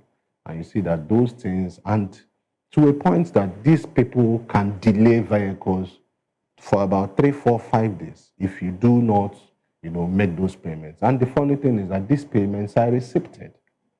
They are receipted. But we've, from our basic understanding and from the basic research that we've done, we found out that these things are not enshrined in any law. So, but it is happening. In fact, if I get you the documents of the trucking, this documentation, you see that it's voluminous. So these things... That's for each truck? Yes, for each truck. And you pay, a considerable amount of money depending on the location. So all these acts to bring down the predictability index. Exactly. And, elongate the turnaround time. Cargo delivery. Cargo delivery, yes. What are the things being done by your association or your interest group? Okay. I told you, we are quite young in the business. And for the little we've done, our association was registered, I think 2 years ago, because it was during the general election. We found 2 years ago? Yes, that should be 2023, during the general election. But before then, we have been associating, when I mean registered, formally. Before then, we've been meeting together, but it was registered officially, I think during that period. You see, in this industry, we've collaborated, we've worked, we've assisted different associations when it comes to maritime trucking business. We've worked extensively with different associations. We've attended meetings at different forums with different associations. But at the end of it, you find out that everything still lies on the interest. And most times, you see that the driver of whatever association still has his or her own personal interest, and most times it overshadows the interest of the collective. So we a group of like-minded truckers. We can boast of over 1,000 trucks, because Kirikiri is considered one of the largest, trucking cluster in Nigeria, because is quite big, different parks, different garages, you know, scattered here and there. We brought ourselves together collectively to form this group. And extensively, we've been interacting with government agencies. We've been meeting with Lagos State government. As I speak to you, I think 2 months ago, we held meeting with the Lagos State Ministry of we've held meeting with Ministry of Transportation severally, and to a point that we found out that we were being, I don't know whether to say, we were being turned around and spinned around without arriving at any conclusive answer. So Why that? Well, let me give you an instance. You have somebody, maybe, and let me use a negative one. You have an operation going on, maybe in any bank, and when you call the authorities that something is happening, an operation on armed robbery or anything is happening at this particular point, now the authority tells you to go and bring evidence that that act is happening. You can imagine. I don't know the exact term to use for it. So most times when we lay these complaints, they sit down at the comfort of their offices and request for evidences. For crying out loud, you have non-state actors operating everywhere, from one pole to the other, operating, and it's so unfortunate that these government agencies, all they request from you is to... Maybe you guys are not talking or making enough noise about it. Well, we've used different media, we've used different platforms. Our videos, with some of us that have been courageous enough to make videos, make publications of these things, and even some high government workers responded on different platforms, on Twitter, on Facebook. In fact, I could point to you that at a point the MD of the Nigerian Port Authority commented on some of the videos made by our members, whereby it showed them explicitly where the driver that was on wheels, that was driving, was being punched, was assaulted by most of these hoodlums. You know, it happens every day. Although to an extent that other unions threatened to shut the ports, and the federal government got involved, and the whole situation, it has ebbed to a certain level, but it is currently happening. There's sketches here and there. These kind of things are not supposed to be happening. So why allowing it to rise to such a crescendo, to a point that drivers that is on wheel is being assaulted? I mean, these things were captured on video, and there are some pressmen that clandestinely went and interviewed most of the heads of these non-state actors, and they confirmed, the video is online, it's published online. They confirmed, yes, they collect this money. Till today, we've not heard of anybody that has been prosecuted. We've written to several agencies when we were collaborating with other unions. There's no agency of government that we've not written to. We've written severally to the DSS. We've written severally to the Nigerian Port Authority. We've also written to Nigerian Shippers Council. And talking about the Nigerian Shippers Council, it seems, I would say it specifically, it seems the Nigerian Shippers Council is... the economic regulator. The economic regulator, yes. They tend to act as if their hands are tied, because what I mean, when it comes to maritime transport and logistics, it seems they tend to do nothing and practically nothing for the maritime transport and logistics sector. I don't know whether they do anything for other, maybe agents, other level of this business. Agents. Maybe again, people are not talking to them. We've held several meetings of which I was present, several of them, several communication. Yet nothing comes out. Absolutely nothing came out of it, especially when it concerns Lagos State. And I'm ready to come on a debate with anybody that comes to represent them. You mean if I bring them here 100%, next week, will you be able to? I will be here. Confront them. Just wake me up. Yes, several meetings. And let me give you an instance. I think 3 years ago or 4 years ago, I can't remember. They held a meeting, and we were called for a meeting. I don't know the platform on which I went for the meeting. They told us that they want to, you know, they are the economic regulators. They are at a point, the cost of moving these goods became so unbearable that it's so low. Yes, we had the time that it was high up and, you know, enough. It was much. But at a point, it went beyond the required threshold, you know, and we were called by the Shippers Council that they want to implement a uniform pricing system. They gave us templates and told us to look into it, and that we'll look at how to implement it and enforce it or something like that. Could you believe that we went for this meeting 3 years ago? We still went for the same meeting 2 years ago. And I think last year we still went for the same meeting. So it seems it's a kind of continuous thing.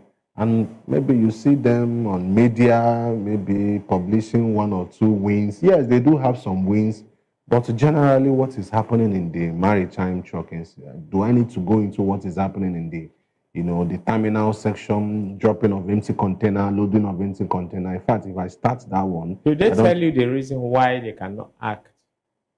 And to start with, where do you want the Nigerian Shippers Council to come in to, you know, what do you want them to do for truckers specifically? Okay.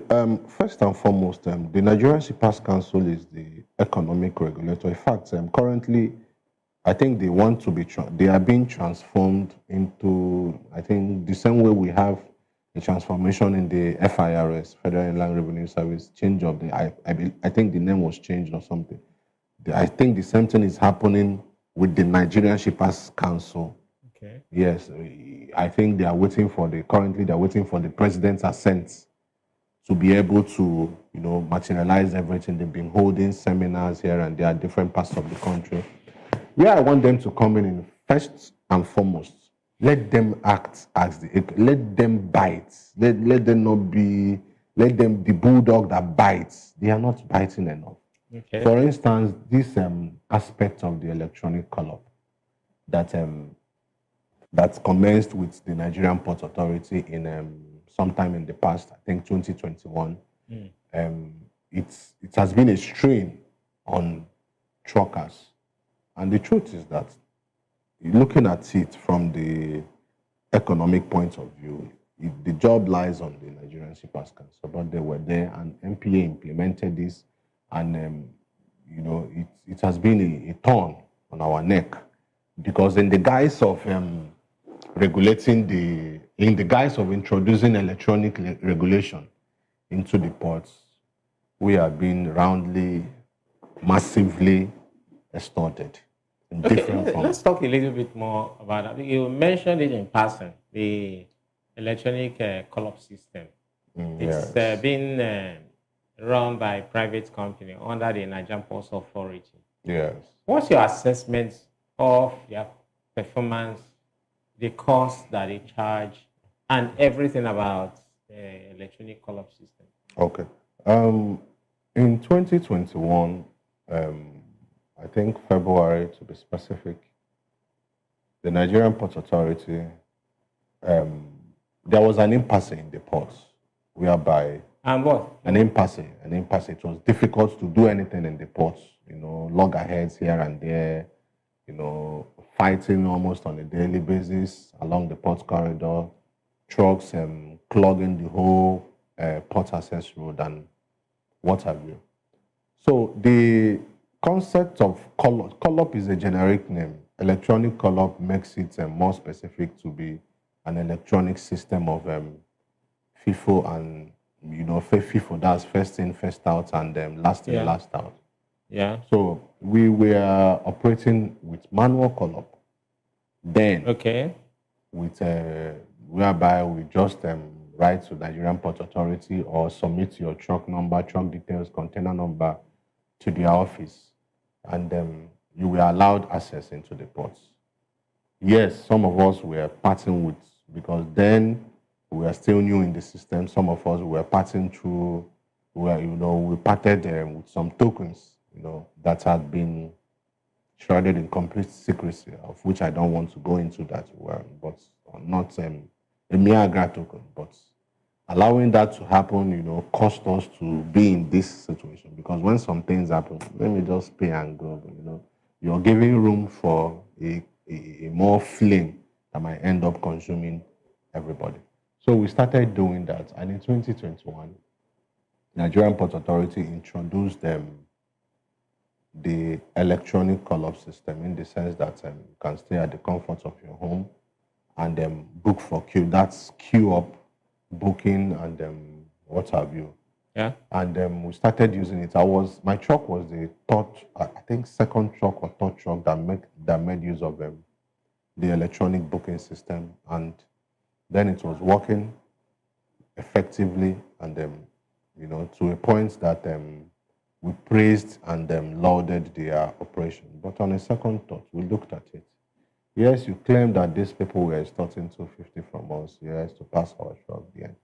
But you are still doing the same extortion. You're still collecting 50,000. We were paying as much as 250,000 to access the port access road years before the electronic call-up. I won't deny that. We were paying those monies through different convoluted means. Yes. Wow. Some cash, some this, some that, some this.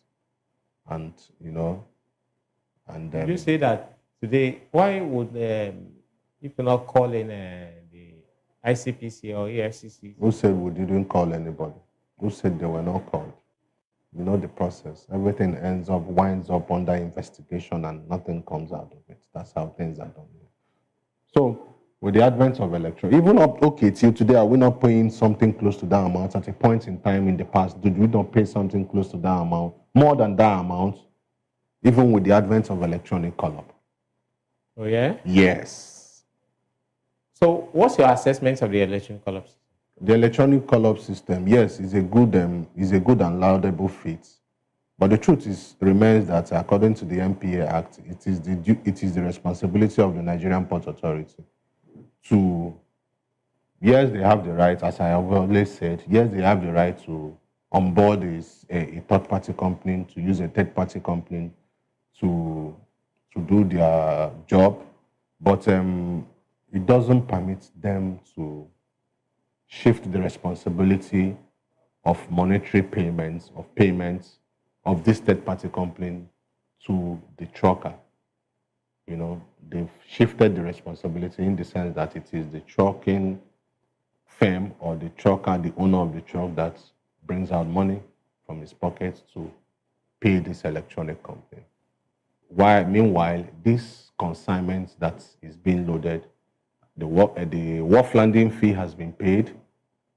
There is the wharf landing fee. Yeah. The whole custom documents, terminal documents, all the necessary government-approved documents have been paid. Yeah. Now, the terminal delivery order, the final documents to go and pick the consignment, has been issued.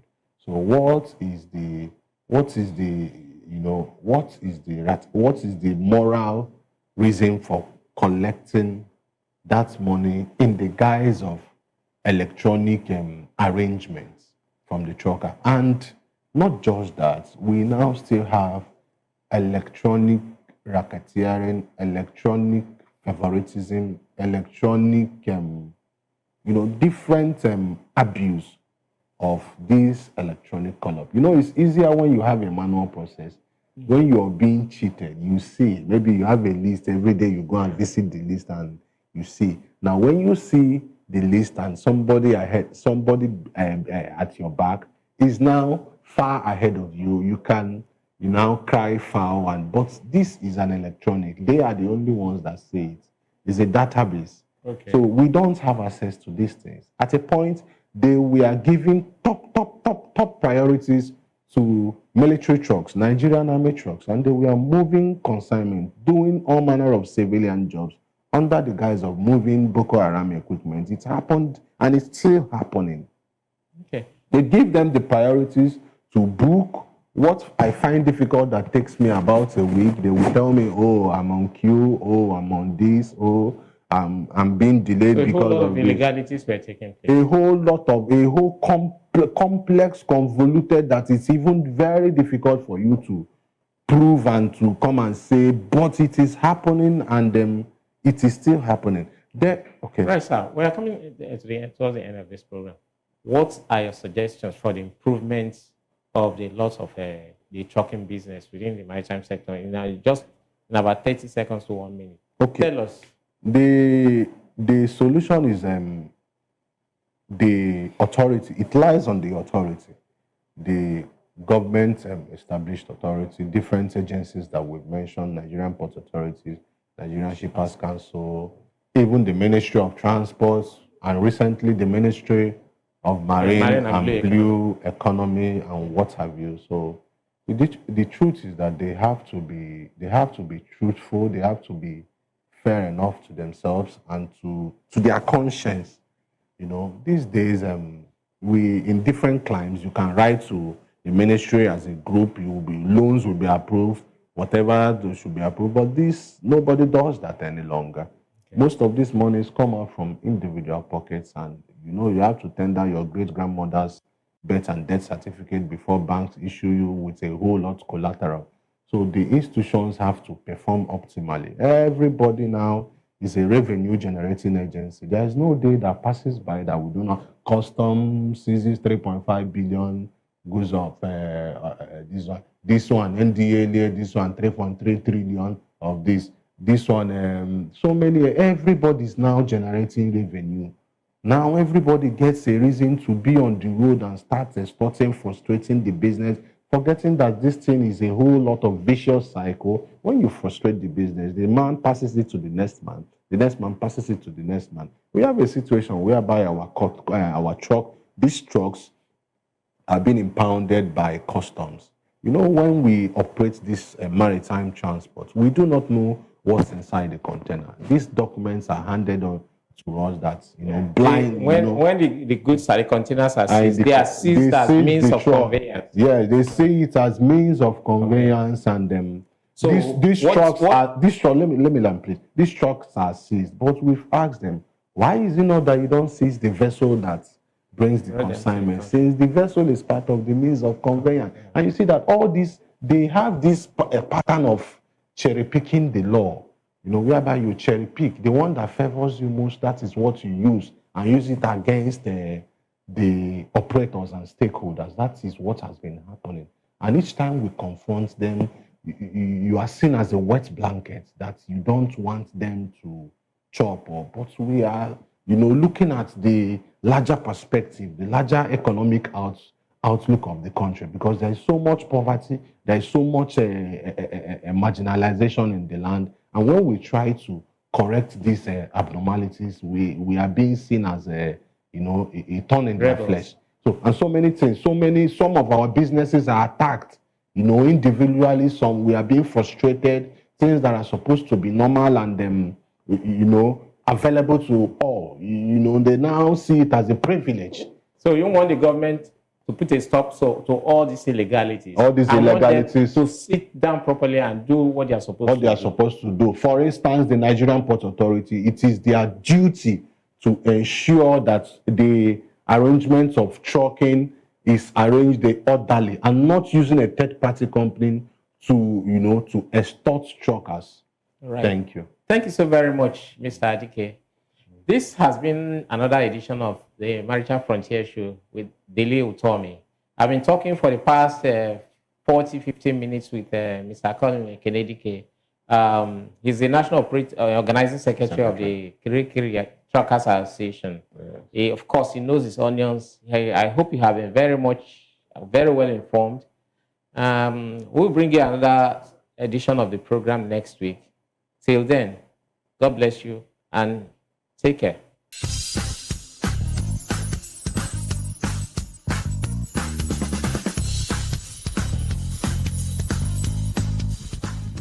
To know the happenings in the maritime sector, join us on the program Maritime Frontiers on VOP TV as we discuss key areas in the maritime sector, from aquaculture, maritime transportation, maritime labor regulation, oil and gas exploration, ferry and passenger insurance, marine pollution and prevention, port operations, and lots more. Maritime Frontiers, exploring Nigeria's blue economy.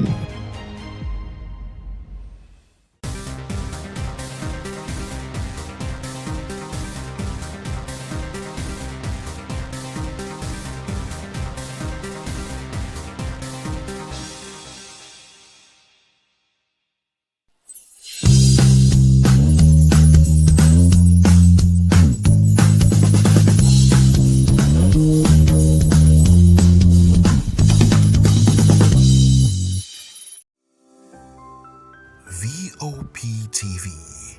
Now, you have more than a voice. Join us on People's Voice, where we amplify the voice of those that matters the most. Join the conversation. Share your thoughts with me. I am Xavier Udo. Weekdays, Monday through Friday, from 4 p.m. to 5. Don't forget, our voice matters the most. Let us come together and share our concerns. Thank you.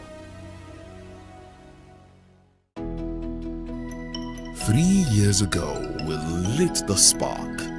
Today, we are blazing the trail for others to follow.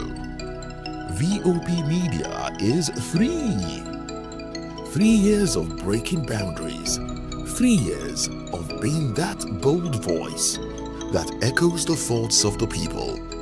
3 years of telling stories that matter. We have experienced complete breakdown in democratic governance. We are not just a brand. We are a movement, giving voice to the voiceless. We go to bed empty hunger. To every viewer, every voice, and everyone that has made us who we are, we say thank you. VOP Media, 3 years and still counting. VOP TV. Now, you have more than a voice.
Television awuchiela onye nụ ya ka ọrụ ibe ya. Ị chọrọ ịmata akụkọ ndị gbara n'akwụkwọ akụkọ dị iche iche n'ala anyị kwa ụbọchị. Ị chọrọ ịmata ka o si afịatụ na ndọrọndọrọ ọchịchị, agụmakwụkwọ, azụmahịa, ime njem, ọbụladị egwuregwu. Mgbasonyere anyị n'oge ndị Igbo na Voice of the People Television.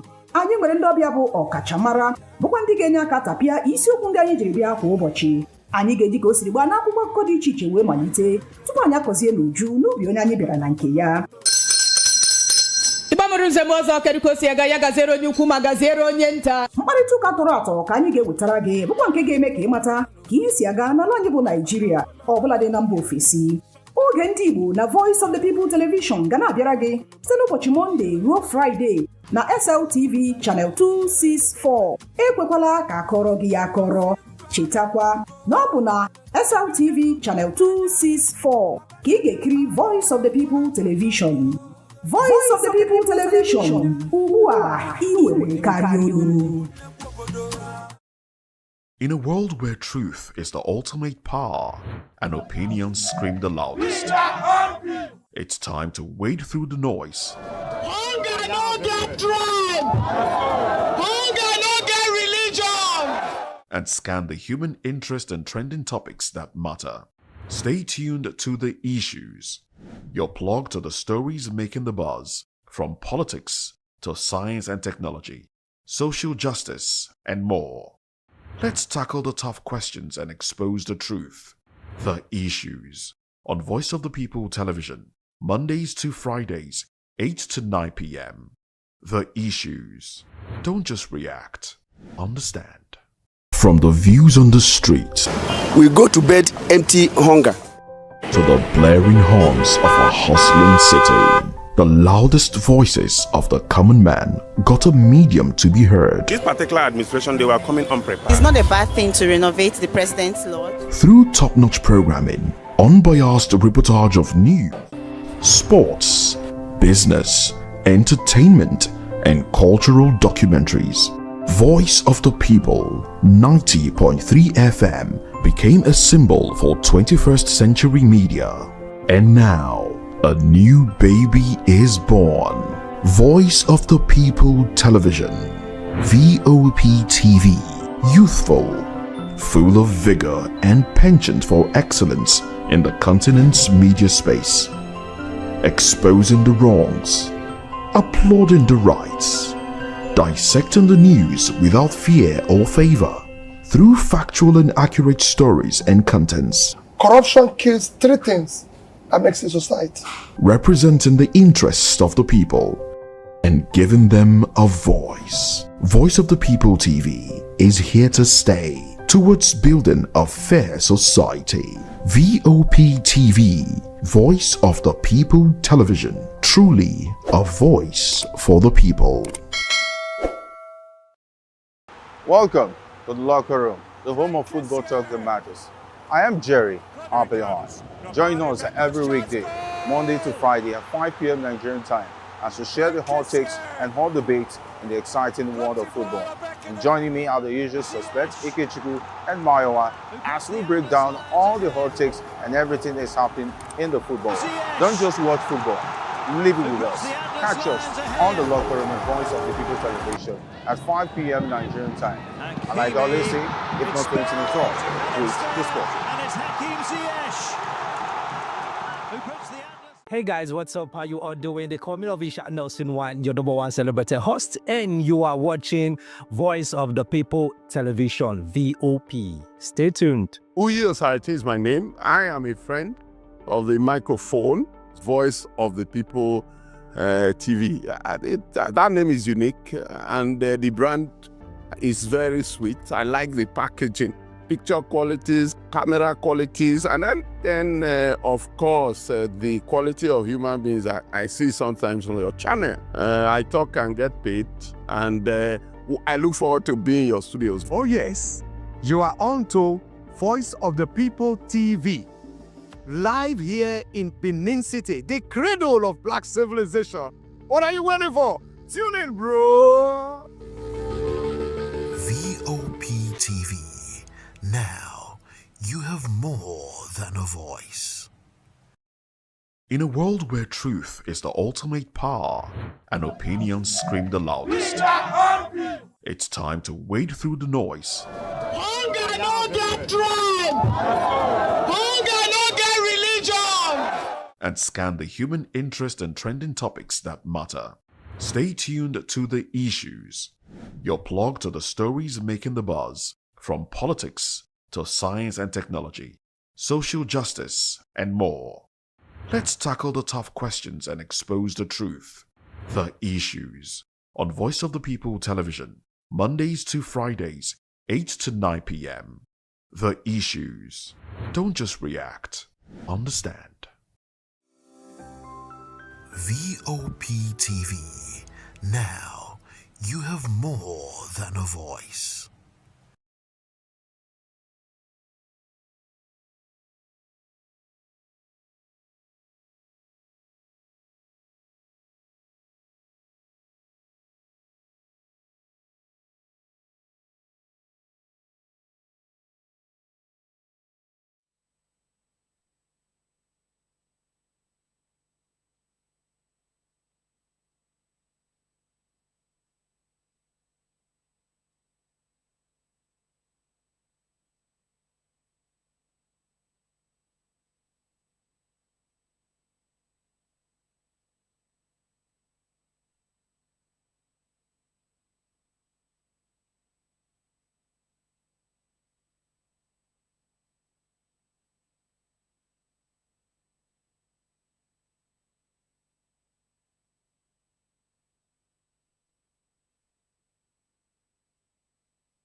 Welcome to the program. It is People's Voice on VOP TV, where citizens start to shape the narrative. And today, we'll be dissecting a major story that is dominating the headlines and sparking conversations across the nation. National Assembly probe, a quest for accountability or witch hunt? This is a very serious question which we need to dissect together this afternoon, because you would agree with me that we talked about this particular situation last week, and I promised that it was inconclusive because we'll be revisiting it on another pedestal. And just like I said last week, there is so much that we need to understand about our National Assembly. We need to know if they're actually pursuing accountability, or this is about someone coming out to say, oh, I want to also run for a political office, and next thing they turn around, or they start focusing on that same person, victimizing the person or witch-hunting the person. Because you agree with me that when once you leave office, if you are from the ruling party, we don't get to hear anything about that person. The person just goes, especially what the Senator Adams Oshomole said. He said, as soon as you cross over to the APC, your sins are forgiven. Okay, so but for National Assembly to decide to probe some selected situations, some selected few, and leaving a large number of every other administration, and some that their own party has actually been in contribution to, what does that tell us? But of course, we're open to more conversation as regards to this topic. Okay, so this is the area of conversation today, and I believe you're actually set for this particular one. Join the conversation with experts inside and citizen perspective. Share your thoughts with us. I am Xavier Udo. Let's look into other news stories with details. Reforms won't yield results without cutting costs. The 16th Emir of Kano, Muhammadu Sanusi II, and renowned economists Atedo Peterside have urged the federal government to cut down on governance costs to reap the benefit of recent reforms. Speaking at the Oxford Global Think Tank Leadership Conference and Book Launch in Abuja, they emphasized the need for economic discipline, sincerity, and accountability in governance.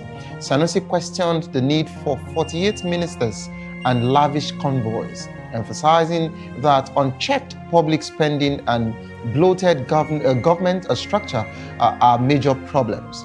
Both Sanusi and Peterside commended President Bola Tinubu for removing fuel subsidies, but stressed that the benefits can only be realized through proper governance and accountability. This particular one cannot be overemphasized. We're talking about lavished convoys. I think it's now the new normal now on social media that as soon as a minister, maybe anyone in the presidency, a governor, commissioner is passing, people get to bring out their phone to start counting. Convoys. Some even say, oh, the best to count the exact number of convoys because we don't get to see the end of it on time. This has been the modus operandi of this country. So it's not about this present administration. It's been like that for ages. But we have to start cutting costs. We have to start understanding that people are hungry. You can't keep approving bulletproof vehicles for people. How many cars can you actually drive? How many do you really need to move from your house to the office? So, I'm in support of that particular situation and that submission of the Emir. We have to cut costs. If really we want to yield results as regards to reforms, and so many reforms, we need to still check so many reforms that we're actually taking up now in terms of this particular government. Because if you're saying you're actually doing so many reforms, let it reflect in the life of your citizens. Let them feel the impact. And not a thing that it is looking good, in the books, but it's not looking good, in the belly of a normal Nigerian. We'll talk about so much, and we'll talk about so many other key factors as regards to that particular one. Okay, as soon as we start the major topic. All right, and away from that particular one, Sule Lamido risks punishment if he sues PDP over chairmanship dispute. Former Jigawa State Governor Lamido is facing potential disciplinary action from the People's Democratic Party, PDP, if he proceeds to sue the party over its national chairmanship process. Lamido had threatened legal action after being allegedly denied access to the nomination form for the chairmanship position. Bode George, a member of the PDP Board of Trustees, cautioned Lamido against taking the party to court without exhausting internal dispute resolution mechanisms. This party is not owned by an individual. Before taking the party to court, you must exhaust the internal dynamics of the party. If you fail to do that, you can be punished. George warned. Okay, so the reason why I am not really happy as regards to this particular situation is because I think PDP has really suffered enough internal crisis. So you shouldn't be creating more. You shouldn't be creating new ones. Instead, you should be looking for how to fix and to settle every other issues that is on ground, and for everyone to share their swords and come to parley. Instead of you saying that you want to start off or brood something new, you don't need it. PDP has suffered a lot, okay? You would agree with me. If not because the party is really strong and has been rooted over, decades, I must tell you that PDP would have, been gone by now, okay? With the high level of defections and all of that, yet someone, an elder statesman like this, is still having issues over party forms and all of that. This should be settled instead of taking the party to court. So I think I'm in support of what the PDP chieftain has said, Bode George. All right, and away from that particular one, we are ending 30-year era of standard roads with durable projects.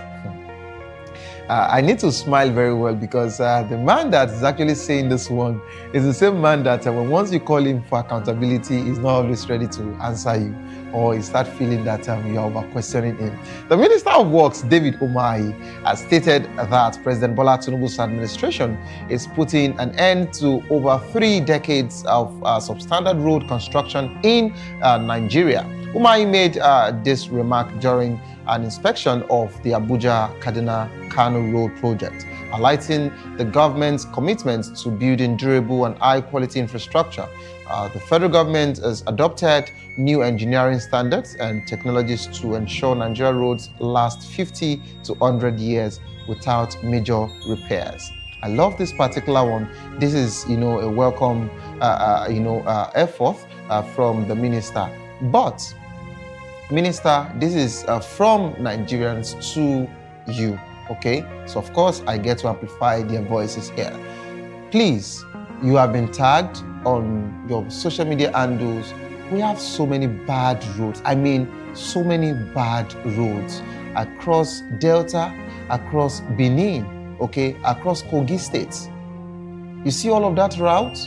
I think around Uromi, yes, Agbo, everywhere as regards to that area. Interchange, bypass, all of these areas. Please, these are federal roads. Let's not just select a few and leave the rest. No. They've been tagging you, I think somewhere around the Ondo State as well. They've been tagging your ministry. They've been mentioning it. Please, also look into that.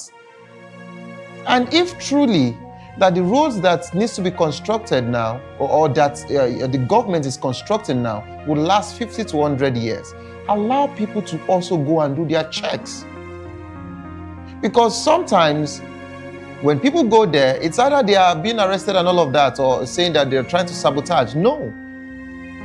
To an extent, almost everyone have that particular knowledge. Just like you said that you're a professor in practice. But some people have the knowledge of asphalt. That's what you pour on the road, that's what the local people would actually call, is it crota or whatever. But of course, we call it asphalt. It has to be thick. If whatsoever road that needs to last 50 to 100 years has to be very, very thick in terms of doubling the layers. So please allow people to also do their checks. And you also have to go and do these checks. So it's not just about you awarding contracts to any company, construction companies. You have to also go and do the checks. Send your teams, please. And that will be that, okay, as regards to that particular one. But kudos to you, and thank you for your services, okay? And away from that particular one, let's go back to the PDP's quarter. Zamfara PDP remains unshaken despite defections, says the party. The People's Democratic Party in Zamfara State has declared that recent defection to the All Progressive Congress, APC, would not shake its foundation.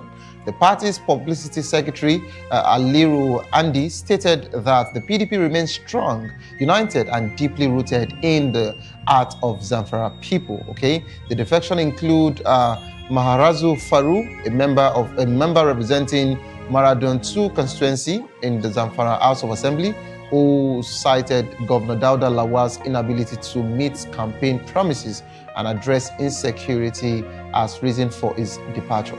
However, the PDP dismissed Farou's excuses, asserting that the party's leadership under Dr. Jamil Jibo Magayaki is restoring hope, rebuilding institutions, and securing lives and livelihoods in Zamfara. Right? If they believe that their party is still strong in their state, no one should question that particular one. I believe everyone is getting ready for the polls, and it is only when that particular time comes, we would actually know who is strong or not. Hopefully, we also want INEC to do their job by giving us a free and fair election, all right? So join the conversation, kindly call the number 09044732605, 09044732605. Follow us on social media at VOPTV Live. You can use the hashtag People's Voice on VOPTV. On YouTube, we are Voice of the People TV. Kindly hit the subscribe button, and together we can make our voices heard. It is time for us to go on a quick break. As soon as I return, we'll be talking about this particular one, National Assembly probe, a quest for accountability or winch hunt. Don't go nowhere. Stay tuned, please. I'll be right back.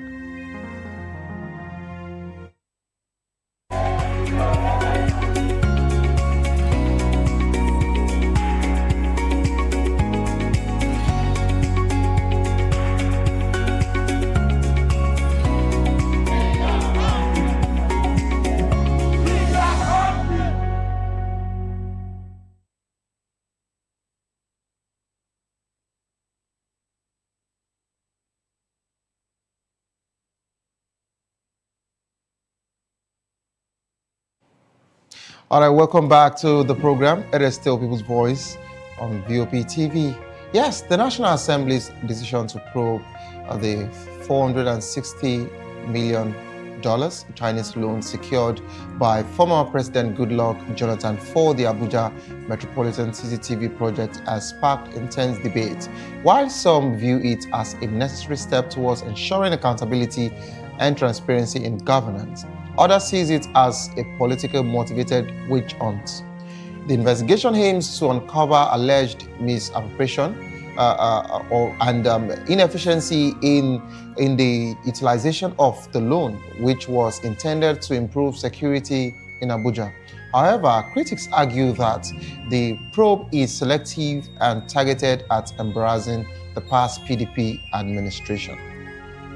Public affairs commentator Madi Shehu has accused the National Assembly of playing politics with its probe, citing lack of investigation into more questionable transactions under previous and current administrations.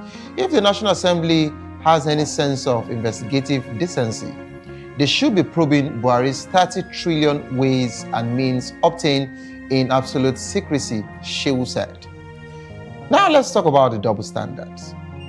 Shehu also questioned why the National Assembly is focusing on Jonathan's administration while ignoring alleged corruption in the current administration, such as the 330 billion distributed to vulnerable groups with no verifiable evidence. Nigerians are still waiting for the National Assembly to hold a public hearing and probe the findings of Mr. Obaze, who investigated the central bank, he added. And of course, other examples of double standards include the alleged mismanagement of the Petroleum Development Fund, PDF, under the current administration, which has not been investigated. Okay, that of the 2.7 trillion fuel subsidy debt incurred under the current administration, which has not been fully explained. the alleged corruption in the Nigerian police force procurement processes, which has not been thoroughly investigated. Accountability and transparency is about the government, highlighting what needs to be done, okay? But of course, when we talk about the motive of the National Assembly, sometimes it can be questionable. As the National Assembly continues its investigation, it ensures that it is fair and impartial and not just a witch hunt aimed at settling political scores. We're now being joined by Dr. Kayode, a socio-political technocrat and aviation safety expert. Good afternoon to you, Doctor. Good afternoon. How are you? I'm My doing pleasure very being well. with you this afternoon to discuss these issues. Thank you so much for joining the program, Doctor. All right, Doctor, can you hear me? Yeah, I'm hearing you. Are you hearing me? Okay, fine. Let's just dive into the eye since we're here. You heard all of the synopsis I actually read here. And the National Assembly are actually saying that they are not impartial and they are only doing their job for transparency. But what are the implications of the National Assembly's probe on the accountability and transparency of past administrations? Yes, you see, it's a pity that we Nigerians, we hardly listen to the voice of wisdom when it's speaking. Because they always look at it. Who are you? Because the name is not the one that belongs to the cabal. They will not want to listen. In a run to 2015 elections, and people were propagating Buhari, leading APC then, as highly incorruptible. But some of us that have known him for long knew that these are just mere propaganda. I could remember I was young then, in 1978, running to 1979 general elections. The issue of NNPC saga, Mario, whereby I think 2.8 million naira then was missing from that account, and of which same Buhari was linked to it. We are so aware of what he did while he was in PTDF during Abacha regime. So tell me, where is the incorruptibility in Buhari? And we saw all that happened under his nose while he was the president of Nigeria for 8 years. So many things happened now. Even in the last days of his government, what's his name? The minister, the minister of aviation, Sirika, yes. Yeah, Sirika. Yeah. Adi Sirika. We knew how he did. He promised us our Nigerian air, and he said before the president would leave office that we would get it. Now, it's not even that. I don't want to fast forward into that. He first of all went to London to launch it. Years before then, he went to London to launch it. I remembered, as an aviation expert, I was called upon to come and probably they thought I will be one of those that be saying Uhuru to that act. That I said no. You don't expect anything good coming out of it, because number one, you have gone to London to launch an airline that doesn't have any single aircraft, that doesn't have any incorporation that doesn't have any board of director, that doesn't have any call sign, that doesn't have any headquarters, not to talk of just one office, and you say you are launching. So what do you expect? The presenter there was saying, doctor, why are you pressing? But do you want me to be saying what is not real as an expert? Because I know what it takes before you can say you want to launch a near line. It's just like you saying you want to do housewarming without any foundation. You didn't dig any foundation. Talk less of putting blocks on the inside the all these whatever inside the foundation. Who knows that is not that isn't a fraud? No architectural drawing. Nothing. So these are issues. How about the guy that they found billions of dollars in cash in his house in Ikoyi? What happened to him? The Mambila flood. What happened to it? The Baba Chalawa that said he went to cut grass with 220-something million naira. What kind of grass are you cutting? If you are cutting the geopolitical zone, will it cost you that? Susuk fund that you collected here and there. What happened to those funds? The over $1 billion Chinese fund collected. What has happened to it?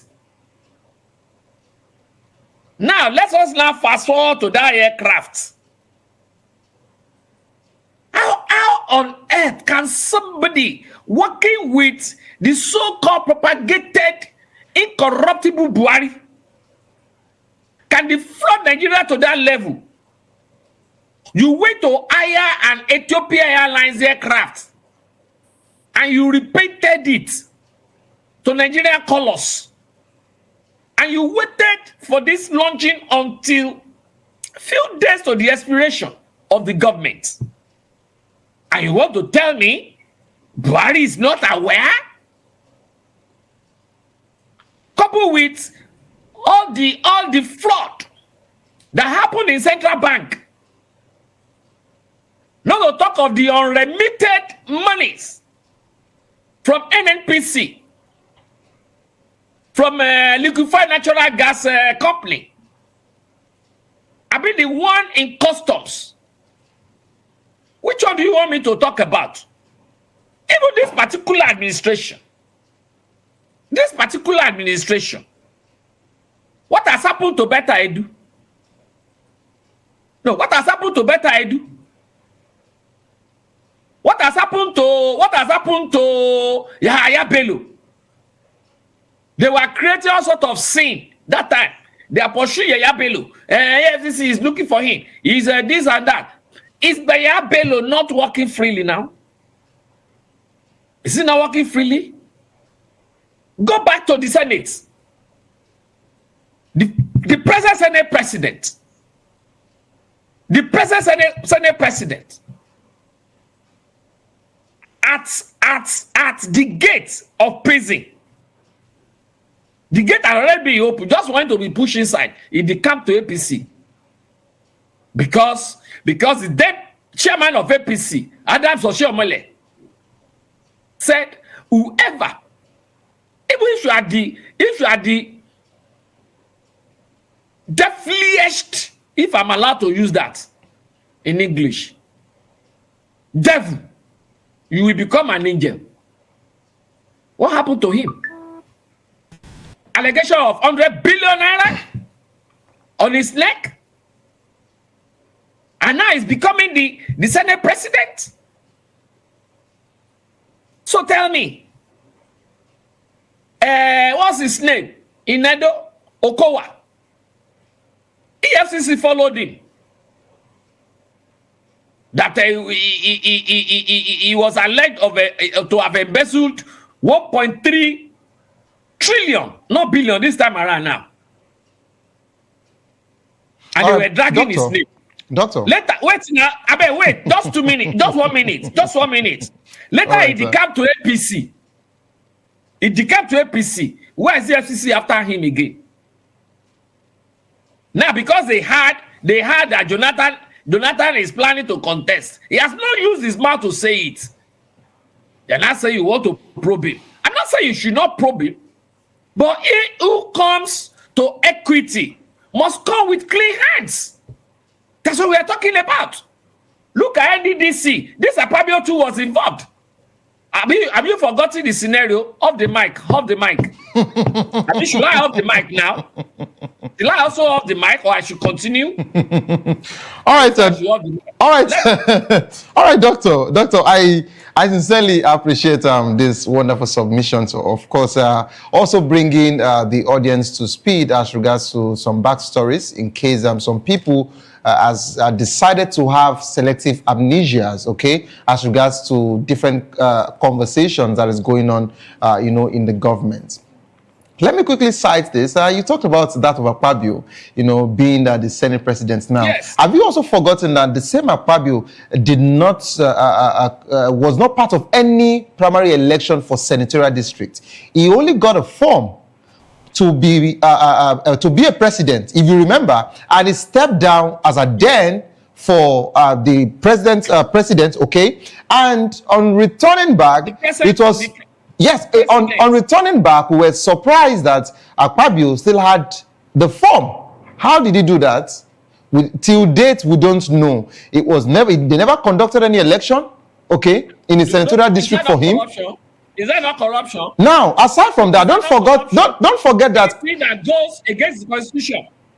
Now, don't also forget that Ahmad Lawal, that is also still in the Senate today, the former Senate President, Ahmad Lawal, he also did not participate. Yes. In short, the guy that got the ticket, I think his name was Mashina, right? If I'm correct. Yes. Yes, and it took over from the guy.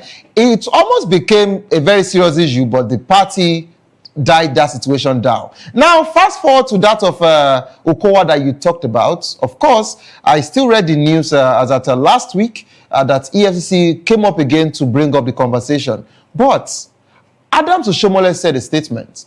He said, if you cross over to the APC, your sins are forgiven. Yes. And that's the reason why. Yes. Till now, we don't know what has happened with that particular fund. Okowa has not been accountable as regards to that. Aside from that, you talked about Better Edu. Of course, we remembered how Nigeria was really shaking for 48 hours. We were really thinking that the L would actually be loosed, But of course, after a while, they died down the situation. The only thing they did was to remove her from that particular ministry. And that was it. Somebody that said he bought tickets. He bought tickets. Flight tickets to Kogi. Kogi that doesn't have airport. So how come? Let me also remind you, the Minister of Finance, during COVID, that said she was feeding the old student, this and that in the Senate. The Senate now said, okay, go and bring the receipts. Go and bring. He said those receipts are in the Accountant General's office. Within 4 hours, that same day, that Accountant General office caught fire. You want to talk about okay, so doctor, General, kept it trillions of naira. Where is that Accountant General today? Okay, so doctor, where is that Accountant General? So doctor, I think we're actually getting to that particular eye where I was trying to drag this conversation to. Okay, you would agree with me that the only person who has been fully probed, is Emefiele, who is still actually undergoing what? Maybe, just maybe, because he offended some powers that be. But let me come back to, They will negotiate. but let me come back to this particular, conversation that we're talking about. Is the probe a genuine attempt at accountability or a witch hunt? That's one, and I would be taking this simultaneously. What are the potential consequences of selective investigations in Nigeria? You see, there is no way we can have genuine probe and investigation coupled with lesser strict punitive measures being given out to those that are involved, in as much as our democratic institutions and all these financial crime investigating institutions are still left in the hands of the ruling government. Whichever party is there, they will do the same thing. And I'm sorry, that's just the truth. Whoever is there, same thing will be done. Not until when all these institutions, like ICPC, EFCC, DSS, INEC, judiciary, are being allowed total administrative and financial autonomy, what we are saying will persist. Even look at the president himself. Look at the president himself. A case was brought to the court, and a supposed seasoned jurist was saying that, this case is now more than 10 years. Is that in the Constitution? That is also fraudulent. Corruption. So, to your question, there is no way this kind of a situation. Doctor, I understand the fact that if you look at our government today, if you look at, just like you mentioned, from the judiciary, the legislative arm, of course, and the executive, you would agree with me that sometimes it looks as if they are actually doing selective accountability. They decide to do what they want to do and decide not to, because in field, like you would agree with me that they've been sending some people to the National Assembly, for confirmation and screening. And we have the popular word, take a bow and go. Take a bow and go. And of course, if this person is from their side or is their person, take a bow and go. Look at the current INEC chairman. Yeah. Current INEC chairman, with all the gaps in his qualifications, was he supposed to have been allowed to lead such an institution? I mean, I'm just corroborating what you said. So, Doctor, how can the National Assembly ensure fairness and impartiality in its investigation? And not only that, what role should the National Assembly play in promoting accountability and transparency in governance? Okay, and of course, you would agree with me that the citizens are, of course, every day we demand accountability, from our leaders. But how can we get all of this particular one? Because sometimes to look as if they are blowing hot, another time it looks as if they are blowing cold. And the worst of it is that they start off a case, go into a probe, lead us on as if something good would actually come out of it. But the next thing, you just see the situation, that particular case is gone, and they just move on. They just distract Nigerians and they move on. So I'd like to get your take on this. All this cannot be ameliorated until when the people have been able to realize the essentials and the ingredients embedded in them themselves, choosing who they believe among them can lead them. Can lead them. What am I saying? People now need to come together. 2027 is fast approaching. People need to come together right from the grassroots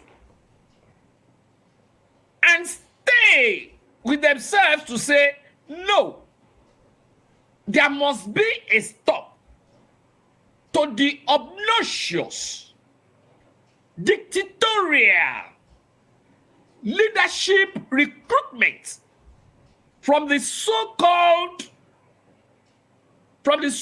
now in quotes political oligarchs. How can somebody stay in Abuja and be telling me, Dr. Dayo Kayode, who is going to lead me in my constituency of Ifakojayi, when you don't even know where Ifakojayi is located? And this person you are bringing stays with you in Abuja. But meanwhile, by the time we allow such a person, the person knows that he is at that National Assembly at the mercy of that godfather. Whose bidding do you think that representative will be doing? Is that of the godfather? So if tomorrow comes, the godfather is now being enmeshed, because all of them, they are always enmeshed in one thing or the other. That now requires probe. Don't you think that person will support the godfather? And each of them will now be supporting each other in the house. Okay, when your godfather was being probed like this, you know I supported you. My own godfather is now being probed. Yeah, come and support me. And that's what they are doing. And that is why I will say this. Please permit me to say this. Some of us have gathered together to gather Nigerians against all these shenanigans. That enough is going to be enough in 2027. Presently in our movement, the Unifiers movement, we have well over 2 million members across Nigeria. Inclusive, solid members in nothing less than 65-70% of the 774 local governments of the Federation. We are going to be decisive on this. We are going to be intentional, and we'll be highly irrepressible in ensuring that a stop is being put to the obnoxious dictatorial leadership tendencies of these so-called political oligarchs. Interestingly, we are having our Southern Convergence next week Tuesday. You are highly invited. All right, Doctor, you would agree with me that I am just a broadcast journalist, and my job is to report situations and to do my business. Yes, I will invite you to come and report. To come and report what you are going to see there. I will invite you. All right, so Doctor, back to this particular conversation. I understand that so many Nigerians have, different situations. We are angry. Say that, it the way it is. We are angry. So many Nigerians have different situations that is bothering them, and as regards to this particular government and the government's implications, even when they talk about reforms, just like I started the show with, I said that if the reforms or the statistics, the track records are very lovely in terms of book, please let the reforms or the statistics you are giving, let it also be lovely for a common Nigerian's stomach. Let them also feel the impact of whatsoever you're doing, because people are hungry in this country. People going out on a daily basis. We're not just hungry. We're not just hungry. Going out we on a daily. are hungry and angry. We are hungry and angry. hopefully, and an angry stomach has no ears. So hopefully, doctor, someday the hunger would come down and everything will stabilize. But doctor, that is if they allow us to choose our leaders by ourselves. Okay. So doctor, that of course, just like you mentioned, and I would reiterate that, we have a new INEC chairman, and just like I said yesterday, I understand that he has so many pressure on him as we speak and so many eyes on him. And for me, I'm going to say this again, that we have given him an Anambra election, which is on the 8th of November, as a proof of concept as regards to, his success, if he would do well or not. So whatsoever the outcome of an Anambra election will be, that is what Nigerians will use to judge him. So I believe Let me tell you what will happen in a proverb. Let me tell you what will happen in a proverb. Please go ahead. 1. Birds of the same feather flocks together. Birds of the same feather flocks together. Look at so many appointments that have been made by this government. They are either having one corruption case somewhere, or along the line they are stealing some money somewhere, or they are forging certificates, right? Or they have certificate. This is okay, but doctor. The second one. Okay. There is no amount of the torrent of the rain that will wash away the spots on the leopard skin. So what do you expect? But if the leopard cannot change, if the leopard cannot change its spots, the leopard can actually change its character, doctor. It's just a plot twist. Will you turn a voracious carnivore to a cow? Doctor. To a cow? Is it possible? Doctor, that might not be possible. It's in their DNA already. Okay, but it's doctor, in the DNA. All right, okay, doctor, away from that particular one, I understand your submission, and I want you to have a benefit of doubt to an extent, just like we're talking about that of Anambra and the INEC, okay? But to also the National Assembly, let's also feel, okay, let's also think that they can still do something good in the coming days. In as much as some of us are talking about 2027, but they've actually passed, I think, the second bill now, trying to see how they can bring the election, to 2026 November. They've already picked the month. It's just the date that has not been picked yet. Okay, so that has been presented in the House. We're yet to get more signatures as regards to that particular one. But doctor, the solution is, sorry, 1 second, sir. Yeah. The solution is, Yoruba will say, Oju, ni alakonfin ori. Which is, Nigerians must not believe anybody now. Rather, we should be proactive. We should think ahead of them.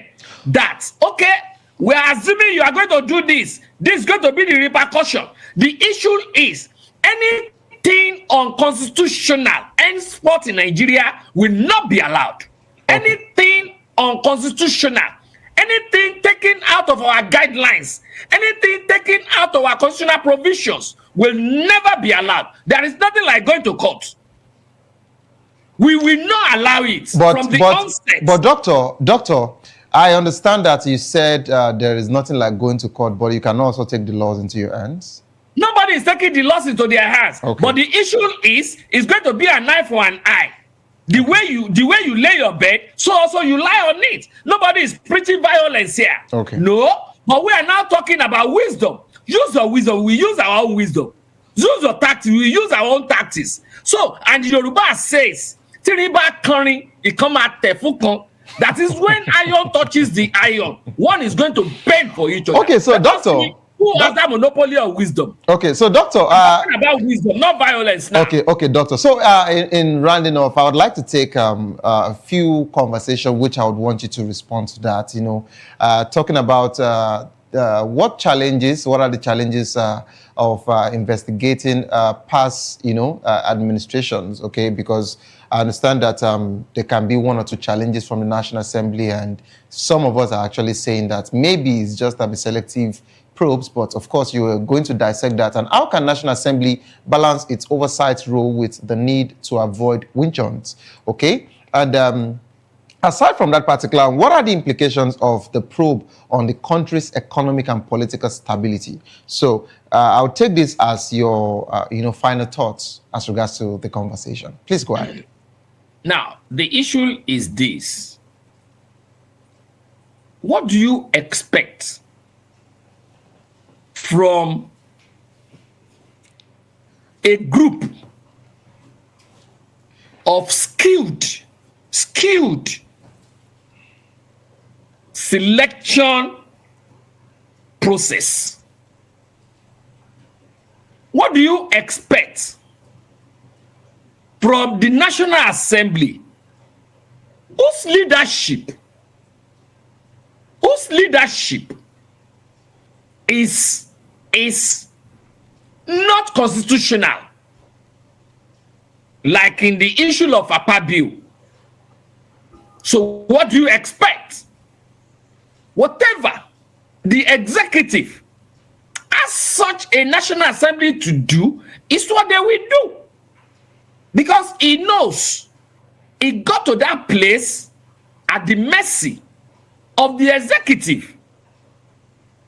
So between you and me, I will not be expecting anything different from what the National Assembly is dishing out now, until when we have the real representative of the people. Look at the series of budget padding we have been having in the past. Budget padding, to the extent that even members of the National Assembly were even saying it. Ningi, Senator Ningi, you are aware why I was suspended? Senator, what's his name again? They always put on white with white cap. They also went to former Senate leader. Was he not removed? He was also removed because he was saying the truth, the obvious. So what do you expect? Look at what just happened to Natasha. When Natasha was saying the obvious, what happened to her? Was he not suspended? Even when he got to the court, what happened in the court? So these are issues that we Nigerians, not until when we decide on our own to fight against these anomalies in our nation, my brother, there is no abatement. No abatement. Nigeria belongs to all of us. We own the sovereignty. We can decide to take our sovereignty that we are submitted to them away from them. That's what we call adult slavery. All right, we Doctor. can take it away from them. Thank you so much, sir. And we are ready to take it away from them. Come 2027. All right, thank you so much, Dr. Kayode. Thank you so much for joining the program. That was a very wonderful one. I'm sincerely sorry we're pressed for time, and that's why we cannot take Let us borrow some time. Let us borrow some time from the management. But don't worry, Doctor. I promise you that I'll be bringing you on again, okay? And we'll have more robust conversation as regards to the state of the nation, okay? But till then, this is where we'll draw the curtain close for today's edition of the program. Thank you so much, Dr. Kayode, for joining the program. Yes, I and see this is that how far. service to the nation. All Thank right, you. sir. Yeah, this is how far we can actually go. That was Dr. Kayode, a socio-political technocrat and aviation safety expert. All right, this is how far I can actually go on the show this evening. Don't forget that the views and opinions expressed by the analysts are solely their own and do not reflect those of VOP Media. We're all entitled to our opinions. All right. Coming up next is The Locker Room. You enjoy sports, you enjoy the world of sports, would like you to stay put to actually enjoy that particular one. Don't give up because it is not over. Tough time doesn't last, but tough will do last. Whatsoever you face will soon be over, and you will definitely smile again. My name remains Xavier Udo. Have a good evening rest.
VOP TV. Now, you have more than a voice. In a world where power shapes with every headline, In a nation full of questions, in a world filled with noise, the truth needs the voice. The policies that shapes our world and the economy that determines our future. Every hour, every day, the grapevine keeps buzzing. And together, we are committed to telling the stories that shape our world because your voice is our focus. Don't forget, our voice matters the most. Let us come together and share our concerns.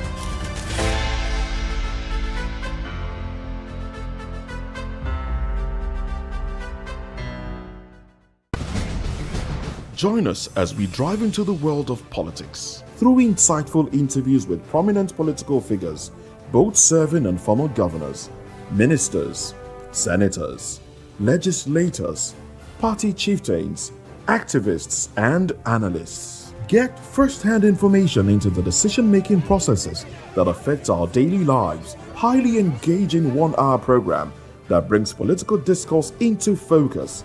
I am Chukwuma Okoro. Political Lens, Monday through Friday, 6 to 7 p.m. Join us.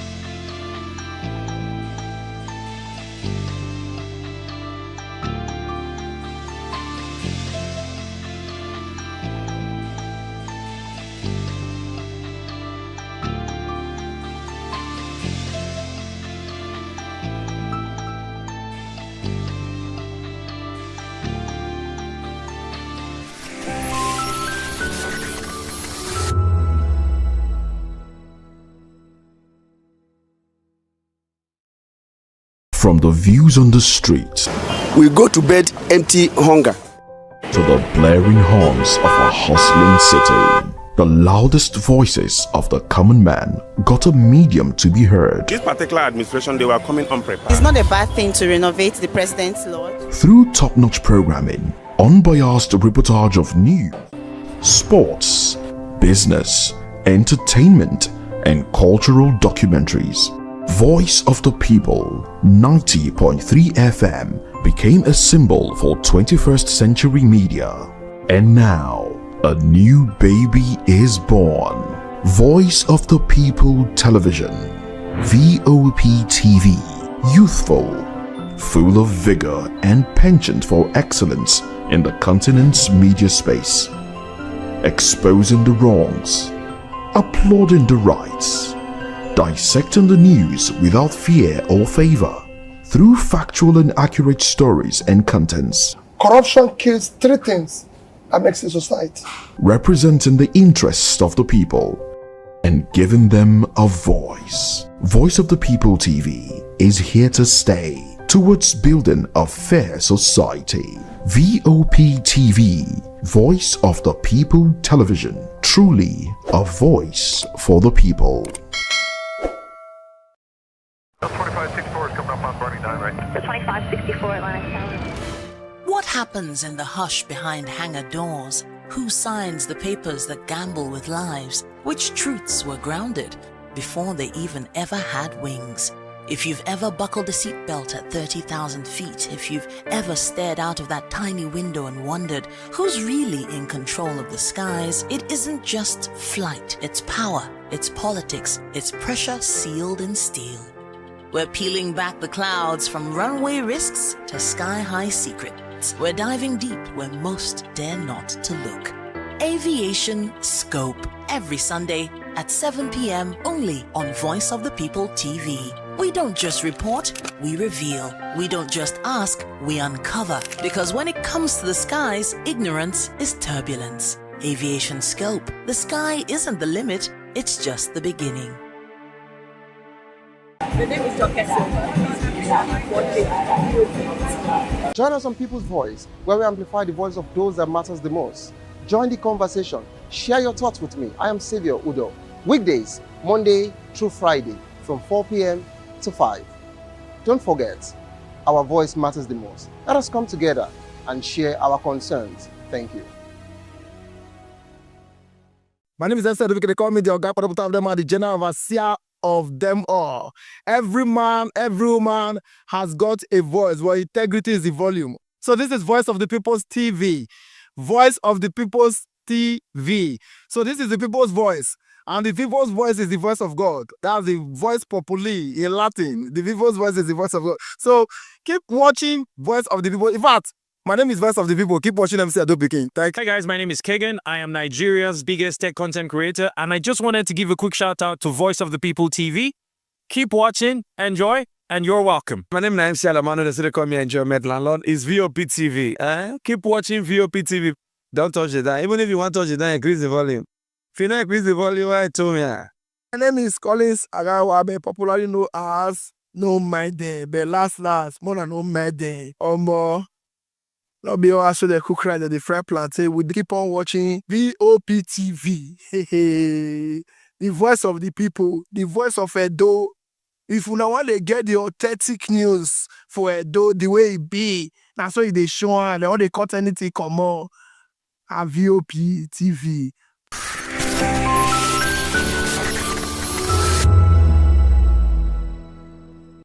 We encourage you to click on the like button and subscribe to our YouTube channel. We are Voice of the People TV. Also follow us on all our social media platforms. We are at VOP TV Live. Visit our website www.vop.ng for fresh and trending news. Also watch us live on SLTV channel 264. VOP TV, Voice of the People Television. VOP TV. Now, you have more than a voice.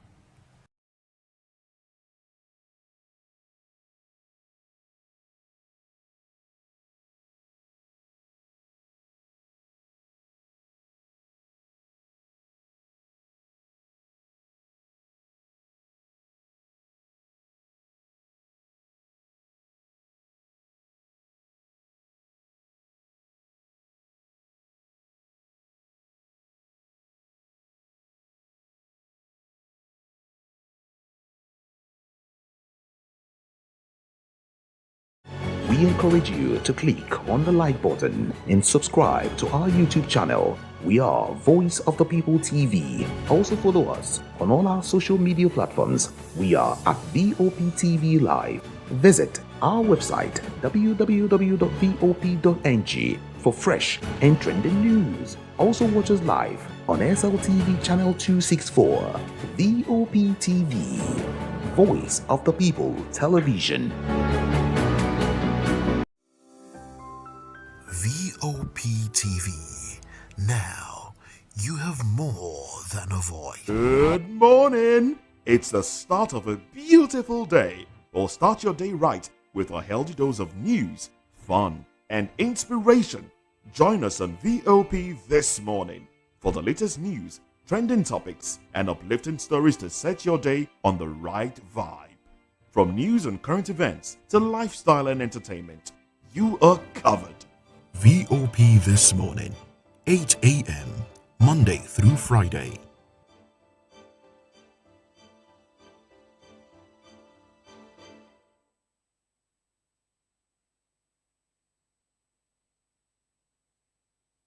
This is African News on Voice of the People Television, where we don't just bring you the news, we bring you Africa's heartbeat, the policies that shapes our world, and the economy that determines our future.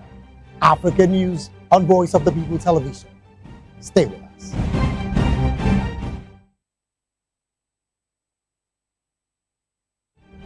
In a world where power shifts with every headlines, news breaks and events happens, we bring you unbiased and explicit information on politics, economy, and state of the nation. We break down the chaos. Facts, not fluff. Truth, not spin.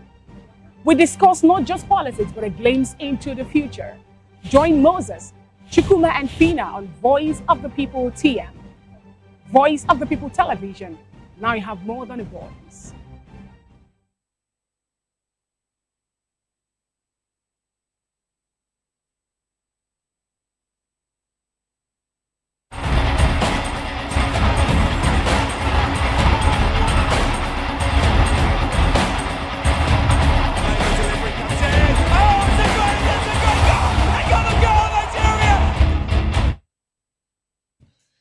Hello and welcome to another beautiful edition of the Locker Room on Voice of the People Television. I am Jerry High, and we've got a thrilling show for you today, talking football as it hits us differently. The Super Falcons and, of course, the Flamingos, who said they were going to stay in Morocco for a longer period of time. But at least the Italians had a different plan for them. And, of course, we'll be talking about that and more on the show, as the venue for the playoffs for the World Cup has also been unveiled by the Confederation of African Football. Ikechuken Maiwa makes a return. So much to talk about the exciting world of football. And of course, don't forget, you can join the conversation by dropping your comments on the comment section on our YouTube platform. You can also call in via the WhatsApp number showing on your screen. And don't forget to subscribe to our YouTube channel. We're also on Facebook, on TikTok, and in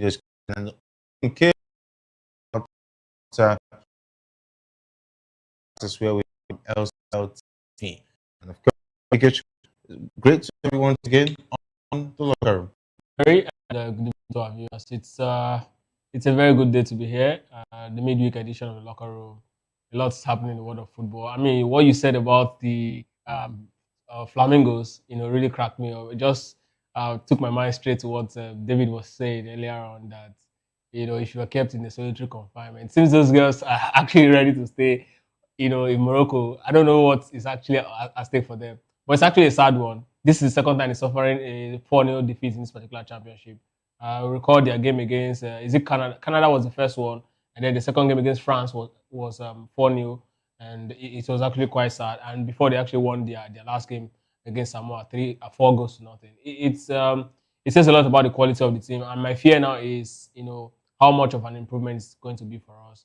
I mean, they're supposed to be the feeder team for the Super Falcons, but it's sad that they actually lost this way.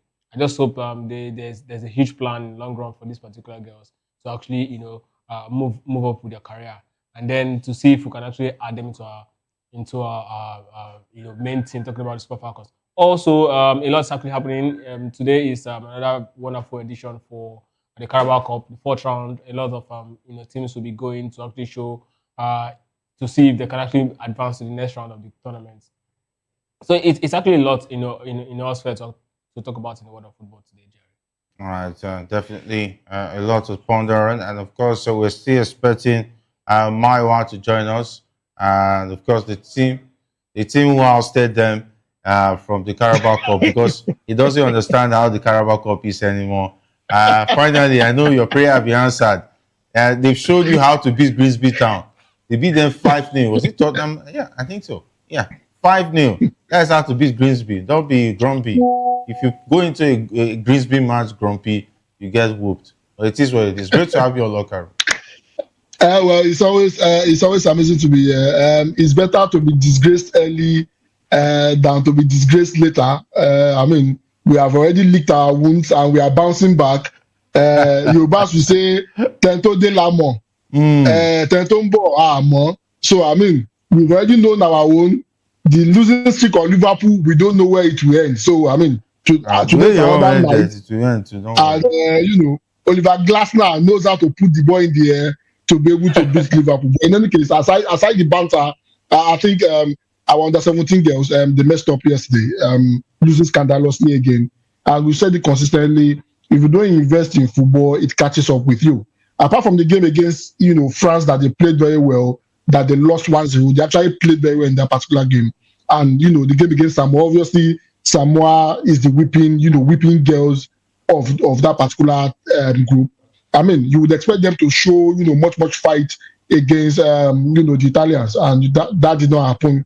and it shows the decline we're beginning to see in our football. About 2 weeks ago, when we were talking about this, myself and Ikechuku, I think we raised an alarm about the nomenclature of our Super Falcons team changing. We are beginning to see more influx of, foreign-born Nigerians into the national team. I don't have anything against them, but ideally, it's not supposed to be so for a country that has over 200 million people with a whole lot of talent that you can, harness and get the best out of them. For us to be relying on foreign-born players to supply our national team is a disgrace. I hope, those running our football, I hope they can take this as a lesson for us to be able to do something drastically before our Super Falcons team turn to, another national team for another country. It's a midweek edition of Locker Room, and it's always amazing to be here, Jerry. Thank you for having me. Amazing to always have your insights on the program. And let's start off with the playoffs for the World Cup in 2026. The Confederation of African Football, CAF, has announced the venues and data for the 2026 FIFA World Cup playoffs, which will feature Nigeria, Gabon, Cameroon, and the Democratic Republic of Congo. The mini tournament will take place in Rabat from November 13 to 16, 2025, and the semi-finals are scheduled for November 13, with Nigeria facing Gabon at 5 p.m. and Cameroon competing against the Democratic Republic of Congo at 8 p.m. Moroccan time. And of course, both matches will be held at the El Barid Stadium and Prince Moulay Hassan Sports Complex. And a draw to determine the specific venues for each match will take place on the 30th of October, and that is tomorrow. By the time Locker Room hits, we might have gotten the venue out of the two that the Super Eagles will be playing their game. Talking about the specific venue as far as that one is concerned. And of course, the tournament will culminate in a final on November 16 at the Prince Herisia Moulay El Hassan, where the winner will advance to the Intercontinental Playoffs for a chance to secure Africa's final spot in the 2026 FIFA World Cup. And of course, Ikechukwu, there you have it. Morocco is now the holy grail as far as African sport is concerned. I understand that they have 10 standard stadiums that can be used as far as FIFA and CAF standard is concerned. And here we are managing one for the past, last time, I think Abuja Stadium was makeshift at the time when we wanted to play the 2022 World Cup qualifier. Yeah. We've been using Uyo. I think Uyo, if Uyo can cry, they will even be begging us, please, let's find another place to use. But it's unfortunate. And I don't think Morocco is far richer than Nigeria economically or financially. But this is a country that works. So let me put this into context. When you talk about economy, the economy of Morocco is about 150 billion US dollars. The economy of Lagos is over 250 billion dollars. I don't want to go further. So let's come back to football. So we understand that it's not about money. Money is not the problem here. The problem here is doing the right thing. It's sad that we are actually in this particular position. You recall that before 2010, this is exactly the trajectory South African football was taking. Before 2010, again, before they hosted that World Cup, this was the trajectory. We started seeing, stadiums in South Africa. They started hosting events, doing everything right. And today, they are actually dominating African football at league level. Morocco is doing that same part now. And that's exactly what's going to happen. Again, I'll take it back. Before 2010, you see that Egyptian football was actually running everything in Africa. And it was reflecting in the quality their leagues was turning out. That was when the era they dominated the league football. And in fact, CAF championship between 2010. Now, Morocco is doing that same thing, saving Africa, building Africa out. I mean, other countries in Africa were basically sleeping, thinking that, let them just do it. But Morocco is actually making the right calls. And time will come, perhaps in the next 5 years, in the next 10 years, Morocco will be at the center of football, even at the under-17 female level. It's going to be like that if we don't start doing the right thing. It's not about having the talent alone, right? I always say this, right? When you have a gun and a gun loaded with bullets and there's no one to actually trigger it, it's just basically useless. Having the talent and all the natural resources here makes no sense without actually putting it to good use. Morocco is doing it today, and we're all looking at it. Now this tournament is going to be held. They are not even part of it because they've actually done their business. They've qualified already. Big players in Africa who are actually representing Africa at the biggest stage in terms of world football, the likes of Yohan Wissa, Brandon Mbuemo, the former African Footballer of the Year, in the person of the Gabonese international. What's this former Arsenal's striker's name? Is it Aubameyang? Aubameyang, and of course Victor Osimhen. The four of them were actually participating in Morocco. Right. Now, Morocco is actually also looking at hosting, the Under 17 World Cup currently is actually going on in Morocco. They're actually looking at hosting, the main FIFA World Cup also anytime soon. In 2030. These are the big questions we should start asking ourselves. They're proposing hosting in Portugal. I mean, it's big, but they're actually doing the right thing, and it's really showing in their football. But then, yes, let's get to do it. I mean, this is not the time to start, looking at what Morocco is doing. It's actually the time to actually focus on ourselves and ensure that we get that particular World Cup ticket. Let's go to the World Cup, and then let's look back home. Remember, I was talking about something, when he was talking about the Flamingo loss, and one of the things he was highlighting is the fact that we don't really have something to fall back on. A couple of years down the line, maybe with the way things is actually going, we might not even have, even these foreign-born players who want to come play for Nigeria again. It's going to be that sad because if the reason why many of them are actually looking at coming back to play is because to some level, to some extent, the Super Eagles still look very attractive. The Super Eagles still look like a team that is to beat in Africa. When we get to a level where we don't even look like a team to beat, many of them will not even want to come. It's that bad. We should make haywire the sunshine. Else, trust me, Jerry, we will not be anywhere when it comes to football or sport generally in the map of Africa. Yeah, it's a pretty sad situation, but it is what it is. Of course, I've seen the pictures of how the stadium looks, and this is no rocket science. The thing is just the will. Though they've said that government should hands off sport, but the thing is that anywhere in the world, as football is doing well, government played a major role.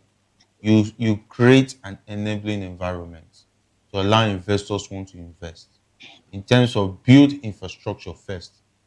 I'm telling you, the Premier League is big as it is today because the government funded it at the initial stage and handed it over to the private sector to manage it. And they are paying heavy taxes to the government. The government is benefiting from what the Premier League is today. Same as the Spanish League. Any country that has a sport that is doing well, the government will surely benefit from it. You are taking a lot of youth from vices. You are saving yourself from the stress of employing so many people. That's one thing. I don't know. They don't have and 10,000 naira empowerment. Yes, you don't need to monthly empower. It is really sad, but Mayowa, it is what it is. Beautiful stadiums. Congratulations, Morocco is doing it right, and of course, when somebody is doing right, you have to say it. Well, definitely, Morocco is definitely doing it right. It's so sad that the billions that they spent on Abuja Stadium in 2002 is nowhere to be found. However, the last match, Jejo Kocha came to play. I think it took the sponsors, it took them about 2 weeks to fix up the stadium. So the big question is this: what happened? Why is it that the federal government and the NFF could not fix the stadium, and our national team is going to play at the Uyo National Stadium? What happened to the national stadium in Lagos? And it's just unfortunate that we have found ourselves in this situation. The only certified stadium that we can play our matches in is the Uyo Stadium, and we are at the mercy of the state government. If the Uyo government decides to hands off and allow the stadium to decay, we'll probably be playing our own matches. We'll be playing our own matches maybe in Togo or in Cote d'Ivoire. It's such a Morocco with an economy of $150 billion can boast of 10 good stadiums. How many times has Morocco rescued CAF in terms of hosting tournament? At a little notice, they are ready. They are good to go. They are hosting tournament. They've hosted how many CAF tournaments in a row? Both the male and the female. Even the World Cup is there. The under-17 World Cup, the female under-17 World Cup is being held in Morocco. It shows how prepared they have been. But the reverse is the case in Nigeria. We can only flaunt, a botched stadium project in Katsina as our own FIFA development program for over 5 years and the rest of that. And we have stadiums across Nigeria that we can spend money on to renovate and ensure that the stadium are in good condition. But I mean, we are seeing the result at the moment. The bottom line is this: until we have people who knows what they want to do in terms of running our football, we'll continue to have this. We'll continue to have this kind of discussion. How do you explain it? Nigeria, the so-called giant of Africa, does not have a national stadium. The only national stadium we have to go and be begging, the state government in Uyo for us to be able to have a CAF certified, stadium for our national team to play in. The same stadium, we see our Super Eagles, those representing us, taking cold bath, inside bath, something that's not supposed to happen. And we have, people in the glass house saying they are running our football. It's just unfortunate. I hope we get it right. But the bottom line is if we don't begin to put the right people in the right places, we are never going to get it right. Football is not a politician's game. Football needs to be run by people who know how to run football. Football needs to be run by people who are passionate about it. And after we put those people in, the government has to do their own bit. If you don't create an enabling environment, nothing will thrive. The government on its own, they are not doing their best in terms of creating an enabling environment. Even security is a challenge. And that is part of creating an enabling environment. So it's just unfortunate we find ourselves in this situation. I hope we begin to get the right people who are passionate about football and that can do something to our football to turn it around. All right. It's really interesting to know that this is 2026. Morocco already have 6 standard stadiums ready for 2030 World Cup. Mm-hmm. They already have 6 that can host the World Cup. If the World Cup is said that tomorrow they want to host the FIFA World Cup alongside any country, Morocco already has 6 stadiums. All they just need to do is just put some finishing touches, maybe just change the decoration so that it will look like a FIFA World Cup ceremony and of course preparation. But if we can't even talk about hosting waffle, we will talk of AFCON. Yes, when last did Nigeria host the AFCON? The AFCON. Ghana, Nigeria. Yes. We didn't even host Olo. Yes, we hosted. Jerry, 3 years after that event, we hosted Koja. Right. And I think the African Games. Yes, that's the biggest tournament we've hosted in a while. And the most corrupt in the history. Months after that event. Yeah, do you remember Nigeria 99? Yes. We had 8 standard stadiums across the length and breadth of Nigeria. Where are those stadiums right now? Where are they?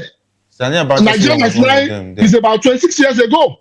Jerry. And none of the stadium is available right now. After that, we spent billions building Abuja National Stadium. Is any of those stadiums? Is any of those stadia as old as Wembley? No. At least we hosted the Under 17 World Cup at a time. What happened to all the stadiums? 2009. Yes. We hosted Under 17. It's funny. Very funny. See, the thing is, I've always said, we have a very terrible culture of maintenance. We don't know how to keep things, Even after the Koja event, months after it, many of the buses, many of the equipment that was used to host Koja were seen everywhere in all parts of the country. Some are auction prices, some are even the buses. They started using the bus for this normal transport. Molue. Is that bad? Like you look at this and start asking yourself, how even in society, even in a country where the population or the people actually do their own things in a way you want to look at it and say, okay, this is actually substandard. They try as much as they can to ensure that they keep track of the things that they use. I'll give another case study. We were talking about Morocco in comparison to Nigeria. And I talked about the value of the economy. A lot of people might be saying, okay, it's because of the population.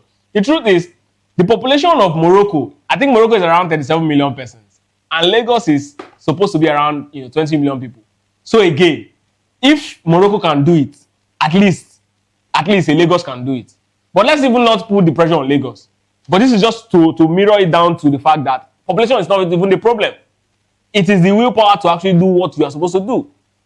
And we don't have it. The political will, every single time, every administration will come, one thing you always hear from political hallelujah boys and praise singer is this government loves sport. This government is a government who has keen interest in sport.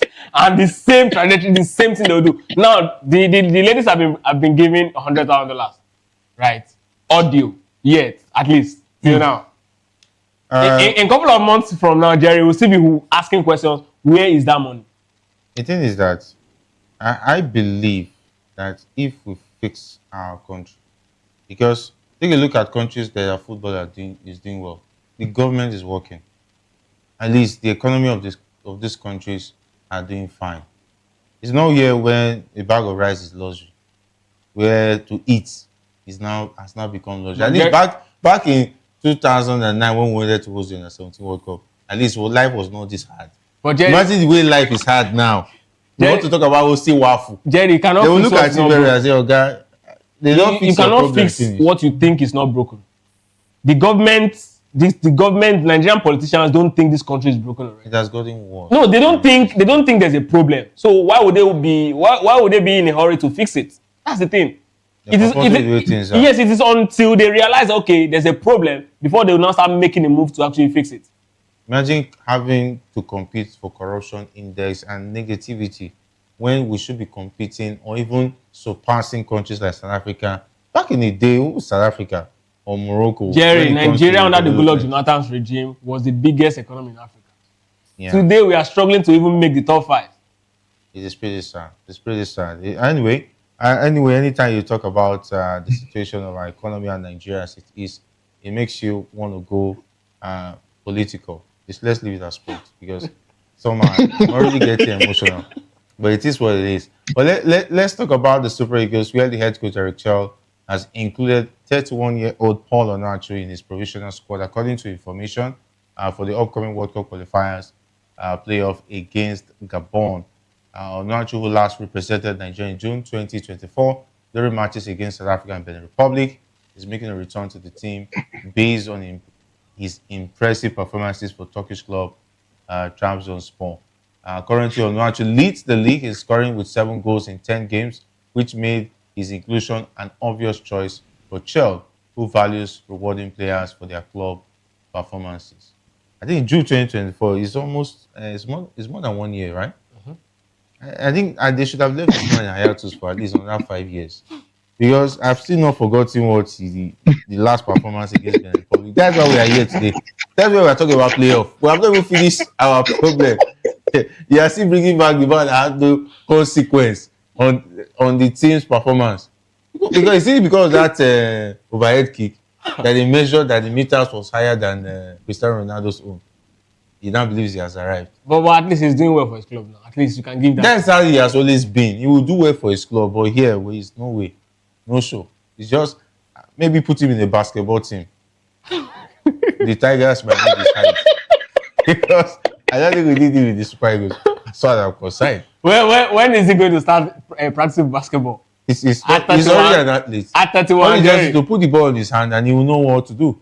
At least the Tigers will do. You can as well tell Steve Curry to put the ball on his feet and play for the United States. Steve Curry is already successful in basketball. You can't switch. But he's also successful. He's doing well for his club side. Level. He could not cut it where it matters the most in the Premier League. That's why he ran back to the league where they would not be chasing him around. Then he will use his side to intimidate others. No long balls and anything, But I mean, Jerry, you look at the kind of strikers Eric Charles has been inviting. I think Paul Onuachu fits, in that category. Because if you're a Stoke City kind of long ball, Brentford kind of. No, we're looking at the Super Eagles squad, right? Okay. I think there's something about him and strikers that are tall. You look at Tolu Arokodare. You look at the latest invitee in person of Aqua Adams. You know that these guys actually have good height. It seems. I don't know if it has something to do with him, managing the Senegalese side that actually have, certain very tall guys in their ranks. But I think that's Eric Charles' style. I think that's what he likes to actually, play in his attack. He likes players that are, huge in front of defenders who can actually retain balls when he floats the ball up. You need someone who can actually keep the play and then, give it back to the team. Even area duels, he expects his strikers to always win them. Maybe that's his style, and that's exactly why he's looking at Paul Onuachu. Looking, also, you have to look at the fact that he's doing very well at this club. The fact that he came in the other time didn't actually really impress the national team. It doesn't mean we should just cut him loose entirely. I think he deserves a second chance. What second chance? The we already have Aroko Dare. Jerry, we are managing Aroko Dare. But Jerry, the truth is, and Terry Murphy is injured. Fine. There's also other young players who are doing well. You agree that? What about Chidera Ejukide? Do you want him to bring? Ademina Lookman. Do you want him to bring in the playoffs? Do you want him to bring in Victor Boniface? They are best in place of. They are best of a feather. If you have them both, who are you going to take? They are other strikers. If you have them both, Jerry, look at the Sevilla. I'm asking you. Look at the Sevilla player. Jerry, stop this politician. See, stop this politics. Jerry, if I have them both, yes, who are I will not pick them both. I will not pick them. I'll better leave that. I will see if FIFA says it's compulsory. You either fill it with those two players or you leave it blank. Please, leave it blank. You either fill in those two players or lose out entirely. No, you can't lose that. That's you leave it blank. No, you cannot leave it blank now. Jerry, I will lose out. I prefer because I'm going there without. You are taking a gun to a fight without bullets, and you're expecting to win. Somebody who has bullets. We can both agree that Onuachu's attitude to the game. When last did Onuachu score for the Super Eagles? You can't even remember. You have to go into the archives and start checking. No, Jerry. See, Onuachu's attitude to the Super Eagles, we can both agree that it's been very decent. Yes, he's not giving us the goals, but he's giving us, the attitude is there. I'm not looking for decent. I'm looking for results. This is the playoff. We will not be forgiven if we don't score goals against Gabon. God help us that Osimhen FC does not have Osimhen injured. Well, so if Osimhen is tired now and we are 1-1, you look at the bench and you see Onuachu. Will you be excited to bring him on the pitch that yes, guaranteed goal is going to come from this player? Yes. Dear God. I'll hand over to you, please. Answer the question correctly because he has become a politician overnight. I think, to be honest with you, I think Onuachu, we do not need Onuachu in the team at the moment. That's just the honest truth.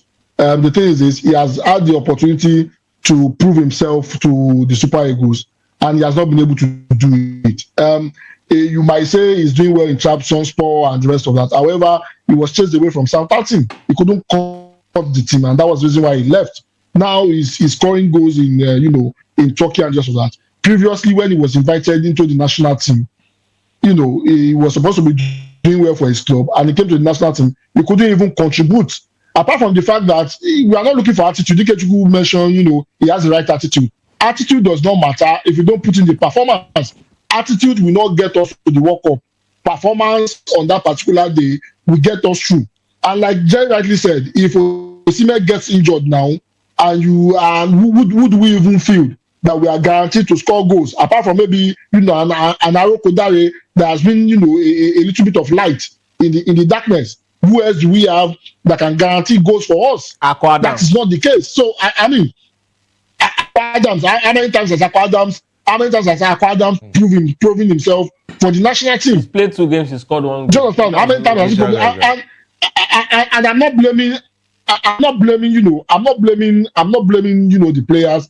I'm blaming the successful coaches that we have that have decided to build our team around just one man. If Osimhen is not available, we are always struggling to score goals.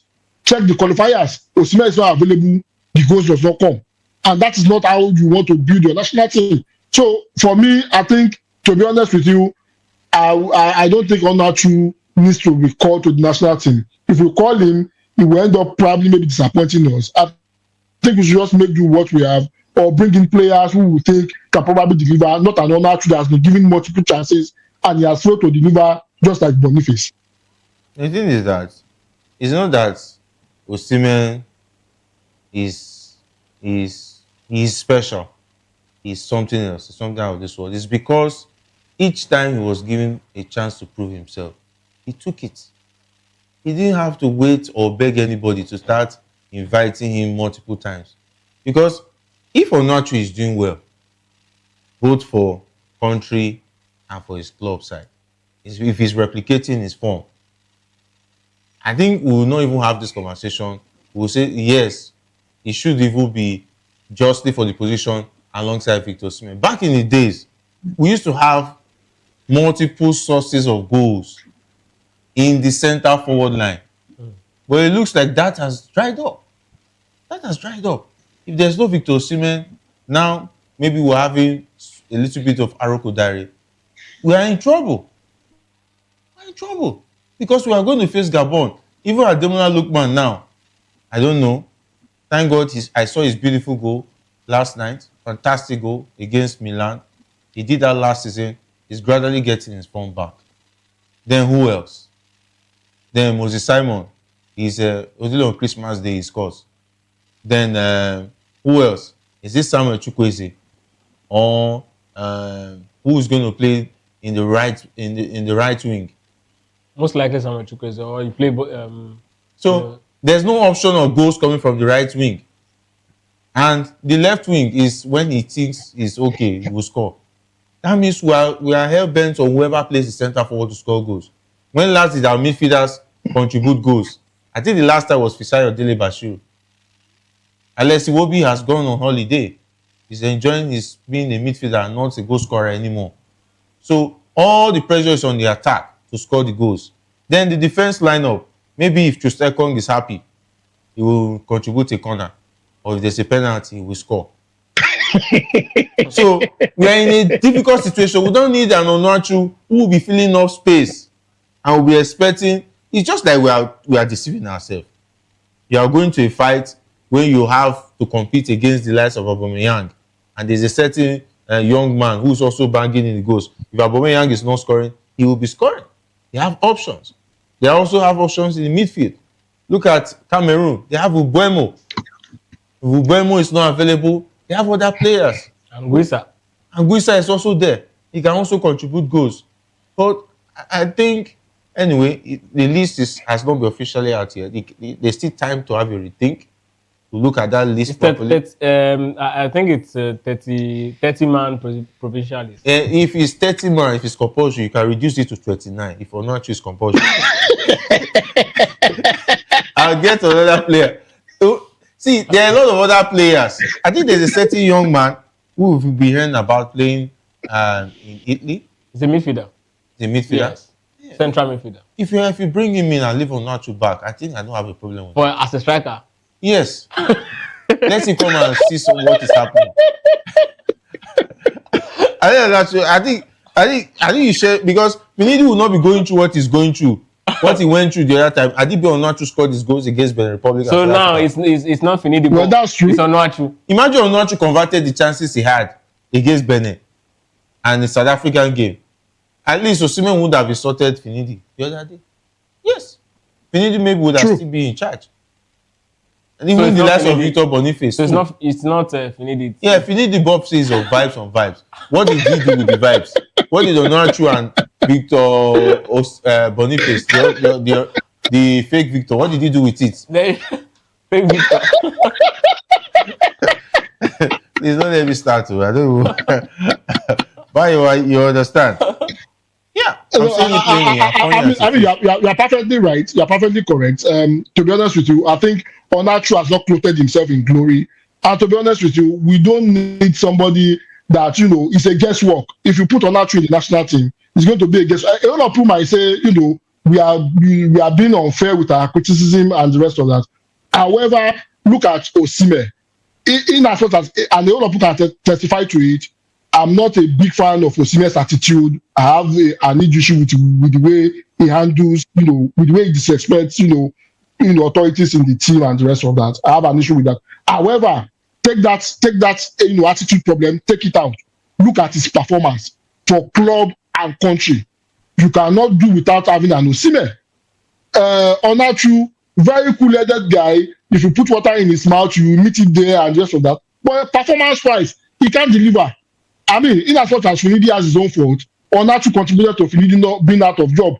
If Onuachu had scored goals against South Africa and Benin Republic, I mean, we would not be in the playoff situation, and Finidi would have still kept his job and probably qualify us for the World Cup. So for me, I think it's better we even find an attacking midfielder than to feature an Onuachu. Onuachu has been given a whole lot of chances. I think he should stay off the Super Eagles at the moment. Yeah, I wish him all the best.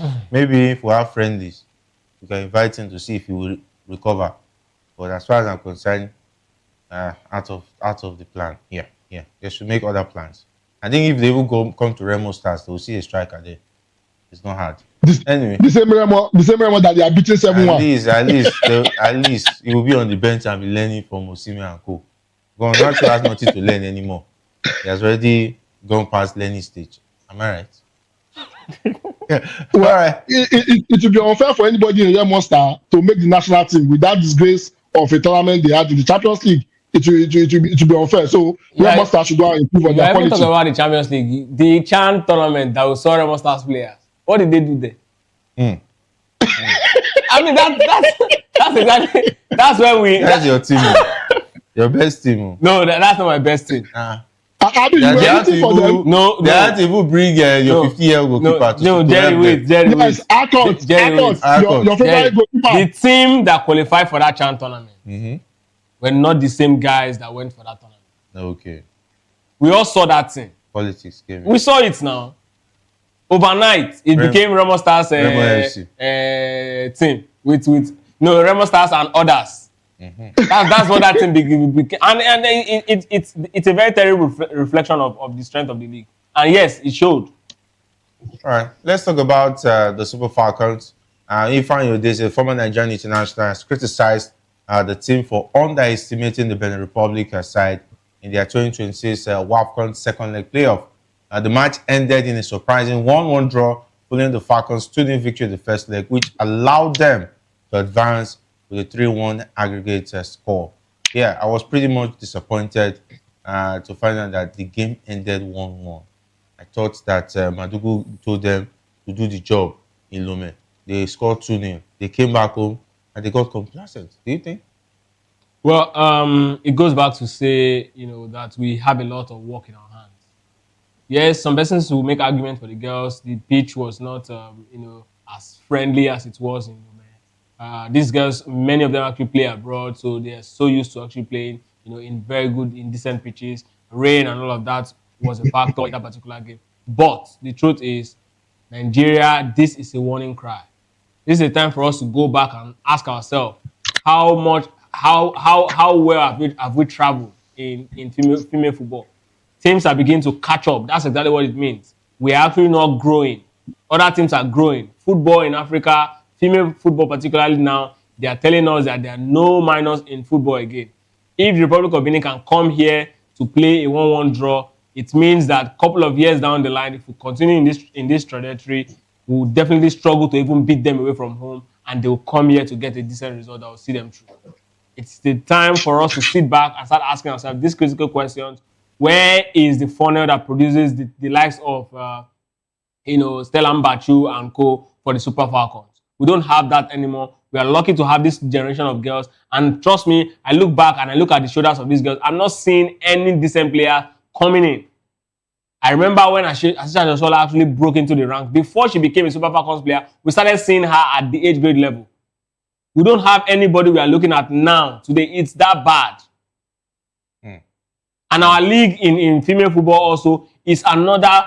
I mean, back in the days, we have, the likes of Pelican Stars, the likes of Rivers Angels. We have teams in Nigeria League that we know that a good number of our Falcon players play in this league. We don't have that luxury of talent again in our league. It is a tick-time bomb. If we don't do anything about it, Jerry, in the next couple of years, trust me, the likes of Benin Republic will come here, we get a very decent result. We'll go away to these countries that we usually go, get 6-0 victory and come back and then get another 6-0 victory here. Even with our second team, we'll struggle to get a draw away from home. We need to do a lot of work to go back to the summit where we belong. All right, and of course, it looks like Sister Joshua is on her way out. Exactly. Ajibade also, they don't even have time anymore. Yeah. Esther Okoronkwo is 28. I saw her sister, she could no longer run like she used Absolutely. to. She used to. Jerry, in the next couple of years, the only players we'll be seeing in this particular team is the like of maybe a Chegini. Oh, okay. Also, the goalkeeper might still be for a while because, our three players actually, live faster. But Chegini and co will be the ones I will be expecting to see. Yeah. And it's going to be a very big question. And Myra, I'm worried. I don't know. Our sister does not have a kid yet, and she's running that way to catch up balls. Okay, and of course, even the days of Perpetua, most of them. I think there was the goalkeeper that went to the tournament and Chejine. with pregnancy. And Chejine. Yeah, and I don't know. She was in that team. Her sister also was in that team. Ifeanyi Chukwu Chejine. It seems her sister is having too much fun, and maybe she has seen it all. She's no longer hungry like it used to be. But take a look at the team. Eventually, though, they did very well at the WAFCON. But we need to start looking at players that might have to give way for other younger players. Said a decent result. The 1-1 draw Benin Republic got is a very decent result. Even the goal they scored, you know, I want to fault our goalkeeper. It was a free kick that shouldn't have been a goal, but she was, you know, there was a lackluster performance from her, and that was the reason why that goal went. The brighter side, you know, Ashley Pumphrey finally scored a goal for the Super Falcons. However, if you look at the totality of the game, we were not clinical in front of goal. We underrated the Benin, and they actually played us in the midfield. And if Ideze is right, to be screaming his head off about our performance. I think the way we are performing so far, you know, things are beginning to catch up to us. And you said something like there's a particular desire of Paranoze. One of the reasons why she left the team was, you know, she had already turned over 30, and she started thinking of planning a family and just that. Majority of our players, they are getting to that time. And you know the pressure on African, you know, women in terms of getting, you know, having children and the rest of that. Majority of them might not play as late as the like of Nkwocha and the rest of them. So the big question is this: where is our feeder team? This goes back to what I said earlier. In the next 2-3 years, if care is not taken, our Super Falcons will become, you know, our you know, we turn to our Super Eagles, whereby we have foreign-born players who could not cut in another team coming to play for us. Because I mean, if you look at the pipeline that we are supposed to have, we don't have it anymore. The pipeline that produced, you know, our current goalkeeper, what's his name now? Our current goalkeeper, Nadozie, Rashida Dajibade, Oshola. The pipeline that produced Elambatu, Nkwocha, and the rest of them is no longer there. Our league is practically dead. Edo Queens that did something fantastic did it because the state government wanted to use it to launder their image and put money in Edo Queens. That's the reason. After Edo Queens, mention the other team that is okay, maybe Nasarawa Amazon. Which other team again? Zero. The league is non-existent, and we expect players, you know, to improve. It go back to the question again. The money that is being allocated to our NFF for football development, what are they using it to do in terms of developing our football from the grassroots? That is the big question we should be asking. Yeah, they're using it to satisfy and prepare for the next election.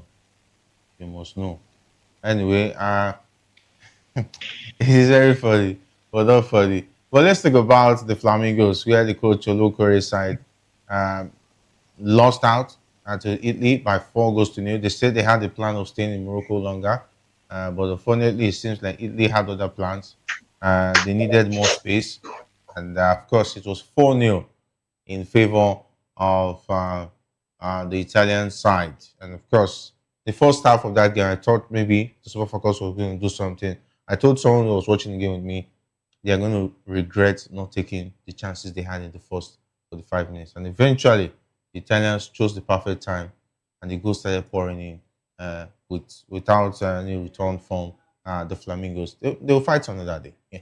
Jerry, female football is not the same as male football. I said this because in female football at the under-17 level, you have the opportunity to start playing regular football in the league at 17, 18. If you are good, you have the opportunity. But male football, you know, there's a lot of talent. So many, you know, things might actually come up against you for hinder you from breaking into to male category. So, I mean, many of these girls, if we had a proper league, right, they would have really developed their game. Some of those chances that they squandered, they would have really known how to, you know, keep their nerves under pressure to actually, you know, put those balls behind them. It goes back to reflection of the quality of the league that Nigeria at this point, you know, have in terms of both female and male. Because back in days, what was the glory behind the Super Falcons was the fact that we have these girls who are actually good, and our female league at that point was very competitive. All our players were playing in the league. You see a proper football league, Police College here in Ikeja, if you go there, you see girls playing football, and you say, yes, this is exactly what, these are the kind of talents that, you expect to see. But today, go and watch, Nigerian female playing football. You look at them and you start asking questions because the league did not develop. If we had developed from that phase that we were at that point, by now we would have been competing with some of these leagues across Europe. But we didn't do anything about it. And many of these girls who have the ability, who have the talent, even Jerry, it will even shock you that many of our girls now at young age leave this country to sign abroad without even testing the league. The same problem that we're having in the male category. All right. So how are they going to even make these girls better at home? It's a very big question. And until we start doing the right thing here, Jerry, we'll come here and still talk about the same thing while our football keep dying. All right, of course, the time not really our friend. Let's talk about the Carabao Cup. Mayowa, Tolu Arokodare will fancy his chances against Chelsea tonight. Chelsea have already released their starting 11 for that fixture. It's going to be a killing contested one. And of course, Liverpool is up against their boogie team, Crystal Palace, at Anfield tonight. It's going to be an interesting, matchup, especially for a Chelsea side. Enzo Maresca, a lot of people is now available at the moment. A lot of people are looking at, the Chelsea side doing much more better than they've been doing so far. And Arokodare trying to prove his worth. So let's see. I'm rooting for our own Arokodare to be able to get the goods. He has been scoring for the Super Eagles. I hope it translates to the Wolves side. For Liverpool, the pressure is on, and Slot cannot, cannot lose this particular game. If he loses, it puts a whole lot of pressure on him, and probably, he might get to lose the job. However, from an Olote side, not as a sport analyst now, from a banter side, I want Crystal Palace to get one over Liverpool again. Mayowa, it's not about what you want. I banter you. Mayowa, it's not about what you want. It's what will happen. Don't worry. Anyway, for your information, our first team will not be involved in tonight's fixture. Who is your first team? Yes. Who is Jesse? Are they putting on the second team, Jesse? We're going to give you our academy players. Who is going to be the manager? So, and the slot might not also be there because he might want to rest and prepare for the weekend's fixture. So are they going to write Liverpool on a 17th? It's just Carabao Cup, yes. That's it's just a Carabao Cup game, so don't give excuse like politician. Don't sweat it, just calm down. Fuck over there. We are coming. Isakaba is here. All right. Big thanks, Mayowa, for being awesome on the locker room. It's always a pleasure having you. It's always amazing to be here, and I'm actually rooting for Liverpool to actually, get out of this doldrum and probably win a game. All right, I have a red wine for you if they do that. Don't worry. Okay. In case you could text or be a part of the show as well. No red wine for you, even though you are saying your position. Big thanks to the likes of Victor and of course Alex, and not leaving out Jeremiah, and of course Hassan. My name is Jerry Appel. I say thanks for being a part of the locker room. I want to meet again. Up next is Political Lens with Chukuma Okoro. Stay tuned.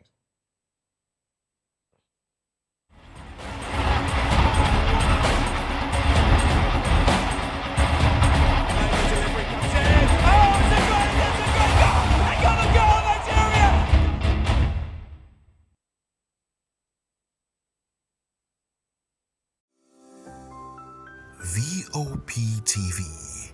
Now, you have more than a voice. This is African News on Voice of the People Television, where we don't just bring you the news, we bring you Africa's heartbeats, the policies that shapes our world, and the economy that determines our future. African News on Voice of the People Television. Stay with us.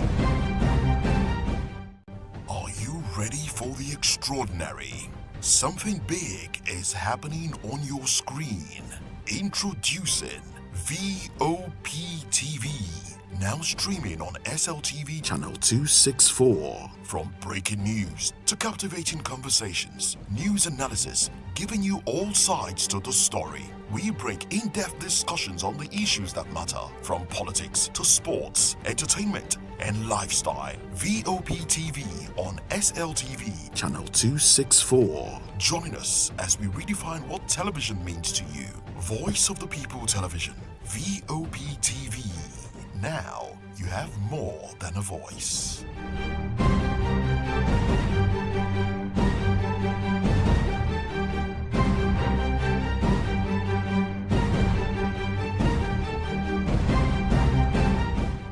Join us on People's Voice, where we amplify the voice of those that matters the most. Join the conversation. Share your thoughts with me. I am Xavier Udo. Weekdays, Monday through Friday, from 4 p.m. to 5. Don't forget, our voice matters the most. Let us come together and share our concerns. Thank you. 3 years ago, we lit the spark. Today, we are blazing the trail for others to follow. VOP Media is free. 3 years of breaking boundaries. 3 years of being that bold voice that echoes the thoughts of the people. 3 years of telling stories that matter. We have experienced complete breakdown in democratic governance.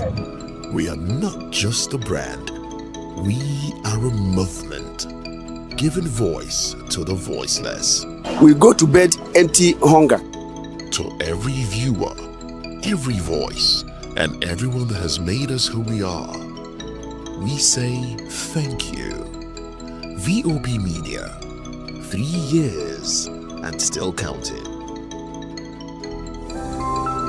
VOP TV. Now you have more than a voice.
Television awuchiela o onye nụ ya ka ọrụ ibe ya. Ị chọrọ ịmata akụkọ ndị gbara n'akwụkwọ akụkọ dị iche iche n'ala anyị kwa ụbọchị. Ị chọrọ ịmata ka o si afịatụ na ndọrọndọrọ ọchịchị, agụmakwụkwọ, azụmahịa, ime njem, ọbụladị egwuregwu. Mgbasonyere anyị n'oge ndị Igbo na Voice of the People Television.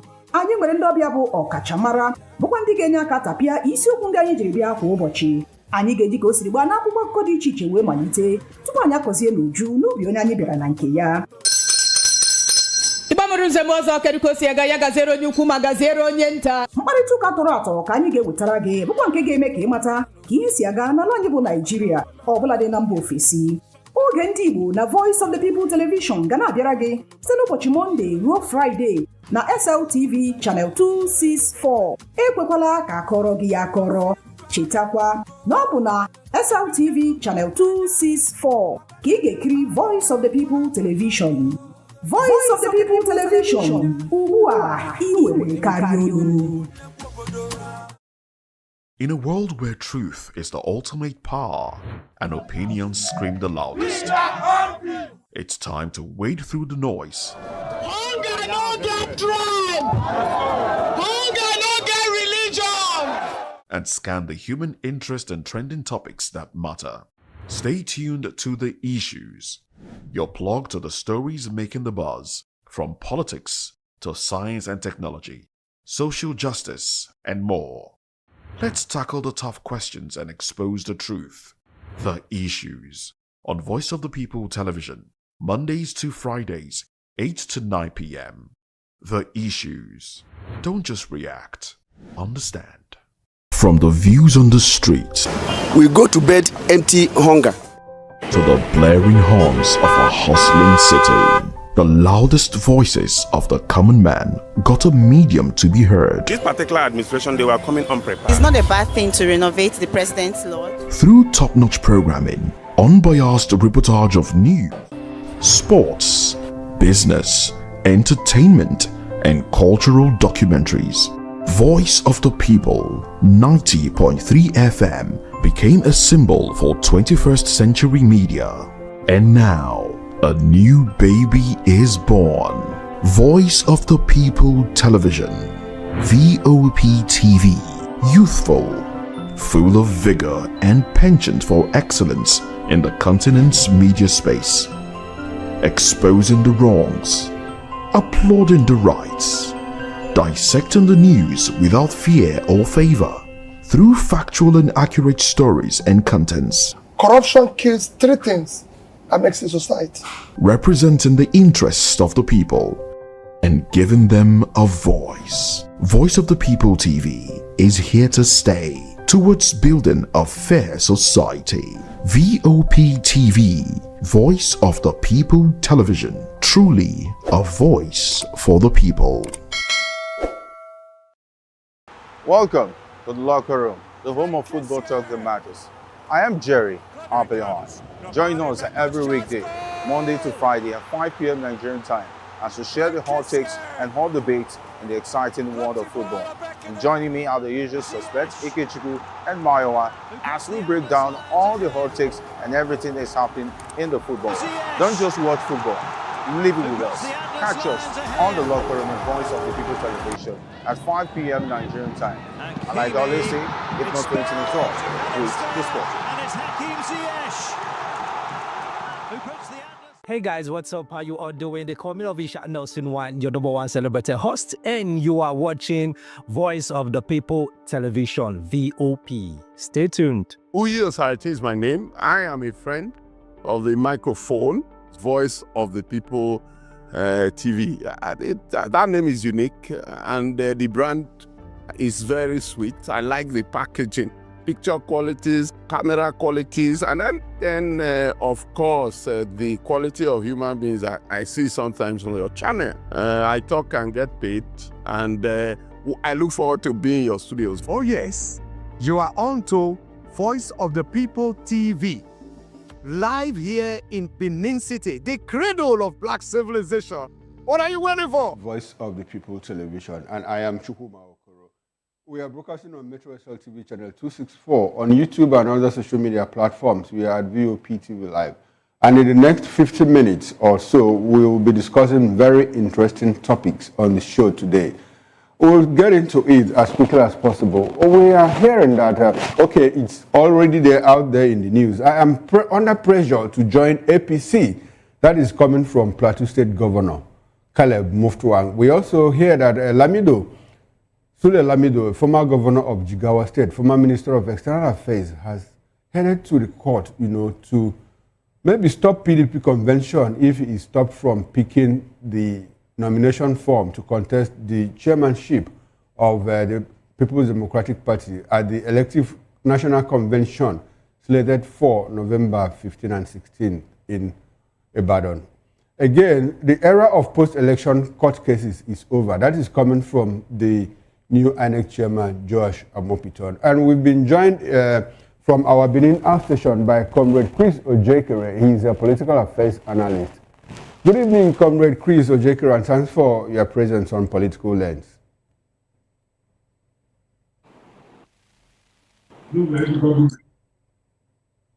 Hello, good evening, Comrade Chris. Can you hear me? Thank you for having me. Can you hear me too? Beautiful. Good to see you again. Good to see you again. Thank you. All right. We also have with him Mr. Frank Ehiosu. Mr. Frank is also a political affairs analyst. Good evening, Mr. Frank, and thanks for joining us on this show.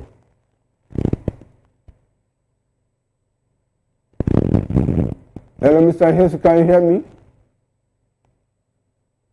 From Benin. Oh, beautiful, beautiful. Gentlemen, thanks for your time. We appreciate your presence. Let's get into the show right away. Plateau State Governor Caleb Muftuang has revealed that some political figures are pressuring him to leave the People's Democratic Party, PDP, for the All Progressives Congress, APC. He explained that he has chosen to remain in the PDP, saying only God and the people who elected him have the authority to influence such a decision. His statement comes shortly after APC leaders in Plateau publicly resolved to prevent him from joining their party. Well, during the stakeholders meeting in Jos, they moved a motion to stop any defection by Mufwang, insisting that the All Progressives Congress, APC, does not need new entrants ahead of the 2027 elections. Responding, Mufwang said those opposing his alleged defection are simply afraid. He stressed that his loyalty remains with the People's Democratic Party, PDP, and the mandate given to him by Plateau citizens. Let me start with you, Comrade CRIES Ojekere. Now, this revelation came from Plateau State Governor Caleb Mufwang. What do you make of this revelation? Does it reveal a pattern that has been hidden, over time, as we have seen some governors defect to the APC in the recent past, but have denied that they were pressured to join the APC? What do you make of this comment, this revelation coming from Plateau State Governor Caleb Mufwang? The thing is that there have been an undercurrent of political brickbat between him and the APC. It has only come now to the surface, has bubbled forth to the surface. Now, usually before a political figure, especially a governor or any such high-placed political figure, defects to another party, especially the ruling party, there would have been a lot of consultations underneath and a lot of discussions with the hierarchy of the other party. And as you know it in Nigerian politics, when a political party figure, especially a governor, defects to another party, he usually has a lot of influence. In most cases, he even goes to become the leader of that political party. And those who were there before will feel threatened. They'll feel that their interests, is under threat of being undermined by the joiner. And that is why, to preempt that, they quickly came and exposed it by saying that they don't want him in their party, and he's just responding to that. It is a shame that political party leaders, those who are supposed to be leading the party, because you have those who are members, you have those who are leaders. Once you have risen to the rank of, a governor in the political party, especially when you are brought in by a particular political party, you are a leader of that political party. It's a shame that leaders are beginning to talk about being pressured to join the APC, as if there is anything special in the APC. We should expect that our political parties should be strengthened by leaders of those political parties, so that we have political parties and then opposition political parties. Opposition political parties are supposed to be coming up with alternative governance policies and programs that will show all their superiority of why the party in power should not be voted for and why they, the opposition, should be voted for. These are supposed to be the discourse or the discourses we are to have in our political space. But what we are hearing is that a governor is saying that he's under pressure to join the APC. Now, what is the value of that statement? What exactly is the meaning of being under pressure to join the APC? If they have what they have made themselves to be, these political party leaders of the PDP, especially of recent, is that they have made themselves commodities in the market that begin to give themselves their own value or their own political expression as the APC regards them or doesn't regard them. And that is why he has made himself now a matter of controversy in Plateau State, that people from the APC are saying to him that we don't want you in our party. That is a shame. Okay. What should we be expecting from a governor is that the governor is telling us how he's going to consolidate PDP in Plateau State and how he's going to work with the emerging coalition to ensure that the APC that has failed, that every Nigerian knows has failed, is ousted in 2027. That's the discourse we have to see and hear. So I don't understand what points he's trying to make and what controversy he has got himself involved in. Right. For me, it's embarrassing and it's very shameful that that's the kind of discussion that I'm hearing from him at this point in time. Okay, thank you, Mr. Ojekere. Before I come over to you, Mr. Frank Ehiosun, I would like to stay with you, Ojekere, for a while, because you've raised a lot of talking points, but I was thinking that we should look at, my question directly was, if Caleb Mufwang is coming out to say, I'm under pressure, I would have loved us to talk about who is piling that pressure on him. Is it from the center? Is it from the hierarchy, the high echelon of the All Progressives Congress?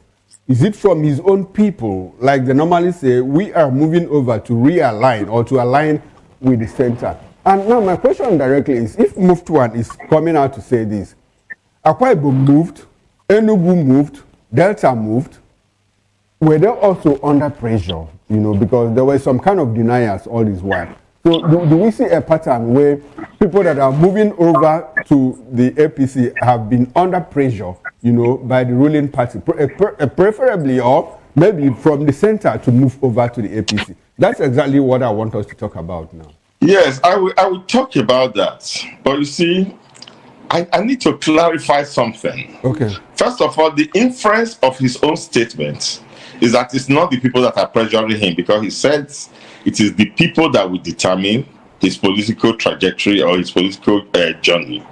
It's not God that is pressurizing him, because he said it is God and the people that will determine. And then he asked the people, have you pressured me to go anywhere? That leaves the ruling party. The ruling party is APC. But it is the same ruling party in his own state that are telling him now that we don't want you here. So who is actually doing this pressuring? Now, there is a pattern. We have all known that there is a pattern, but that pattern is not the kind of pressure impression that he's creating.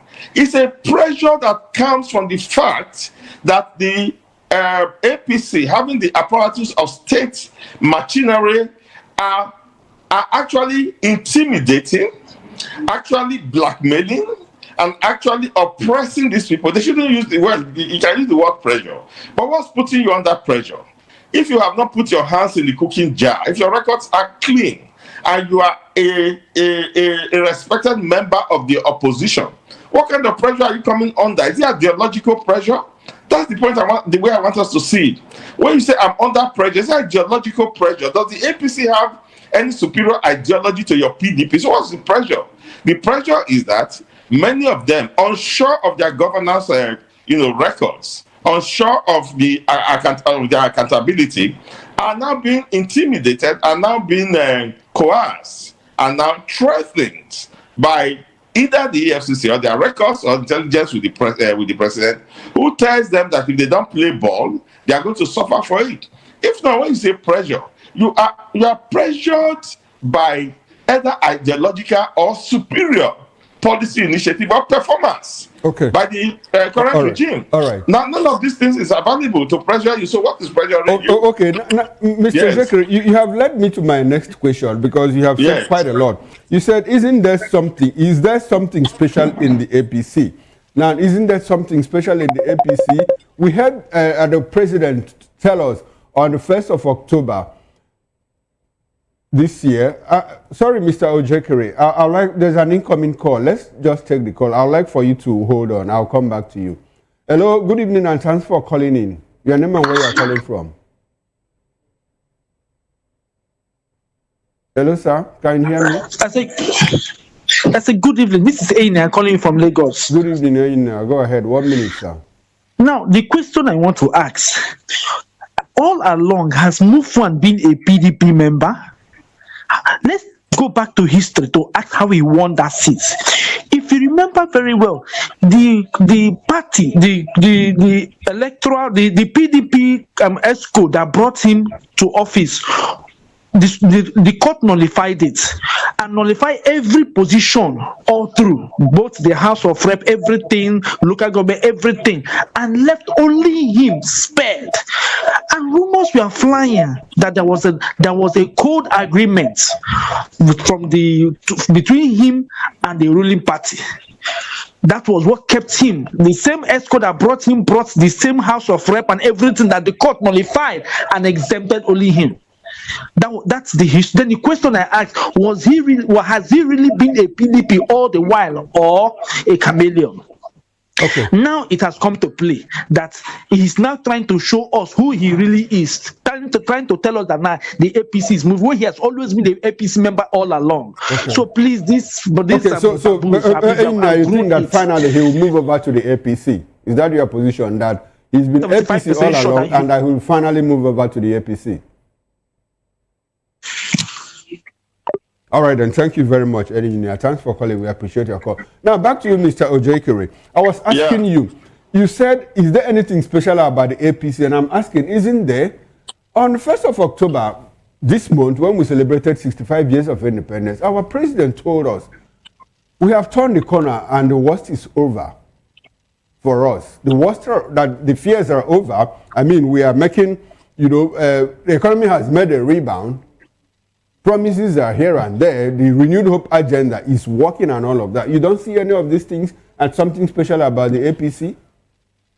You see, I think the statements the president makes shows his ignorance of the primary purpose of governance as spelled out by our constitution, which tells us very clearly that to provide security and welfare for the Nigerian citizens. These two omnipotent, if I put it, overriding, mandate of the constitution. If a government fails in them, you have failed woefully. So when he says he has turned the corner and then the economy has rebounded, it means he's saying that he has provided welfare for the citizens. And then he's also saying by implication that he has provided security for the Nigerian citizens. Nothing can be further from the truth. They also forget that government's actions, policies, and pronouncements should be expressed in the livelihoods of the citizens. So that if you say that you have restored Nigeria's economy and you have, Nigerian economy has rebounded and is thriving, it is the citizens that should be saying it, not you government. Hunger in the land has reached unprecedented level. Unprecedented level. Nigerians are not able to commute from one point to another because they cannot afford fuel, and then the public commuters who are able to afford cutthroat prices fare have high prices of transportation to the point that you cannot commute. Now, that is not bad enough. By the time you are not able to step into the roads, after you have spent all your hard-earned income to be able to just pay transportation from one point to another, you end up being kidnapped halfway. In Edo State, within the last 3 weeks, 2 young ladies have been kidnapped by kidnappers in just one tiny section of Edo State, where the senator representing Edo North comes from, Adams Ali Oshomole. One in Igbira camp, which is very close to the 4th Mechanized Division of the School of Electrical and Mechanical Engineering, AME, of the Nigerian Army in Edo State. Okay. The other one, not too far from there. Now, that is just a tiny example of the hundreds of thousands of Nigerian citizens that are being kidnapped daily on our highways. Okay. In the first one, they paid 20 million ransom. To pay ransom these days is no longer secret. Edo people had to donate, and then we were led by a non-state actor who is a security expert to the forest to pay. The guy who released the video is viral, it's everywhere. So the governor of the state refused to cooperate with that effort.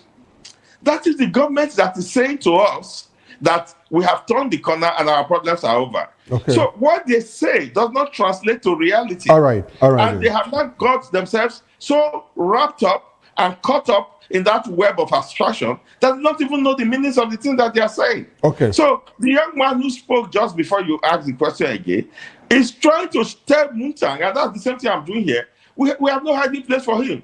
Who is pressurizing you? What are they offering that is pressurizing you? What is pressurizing you?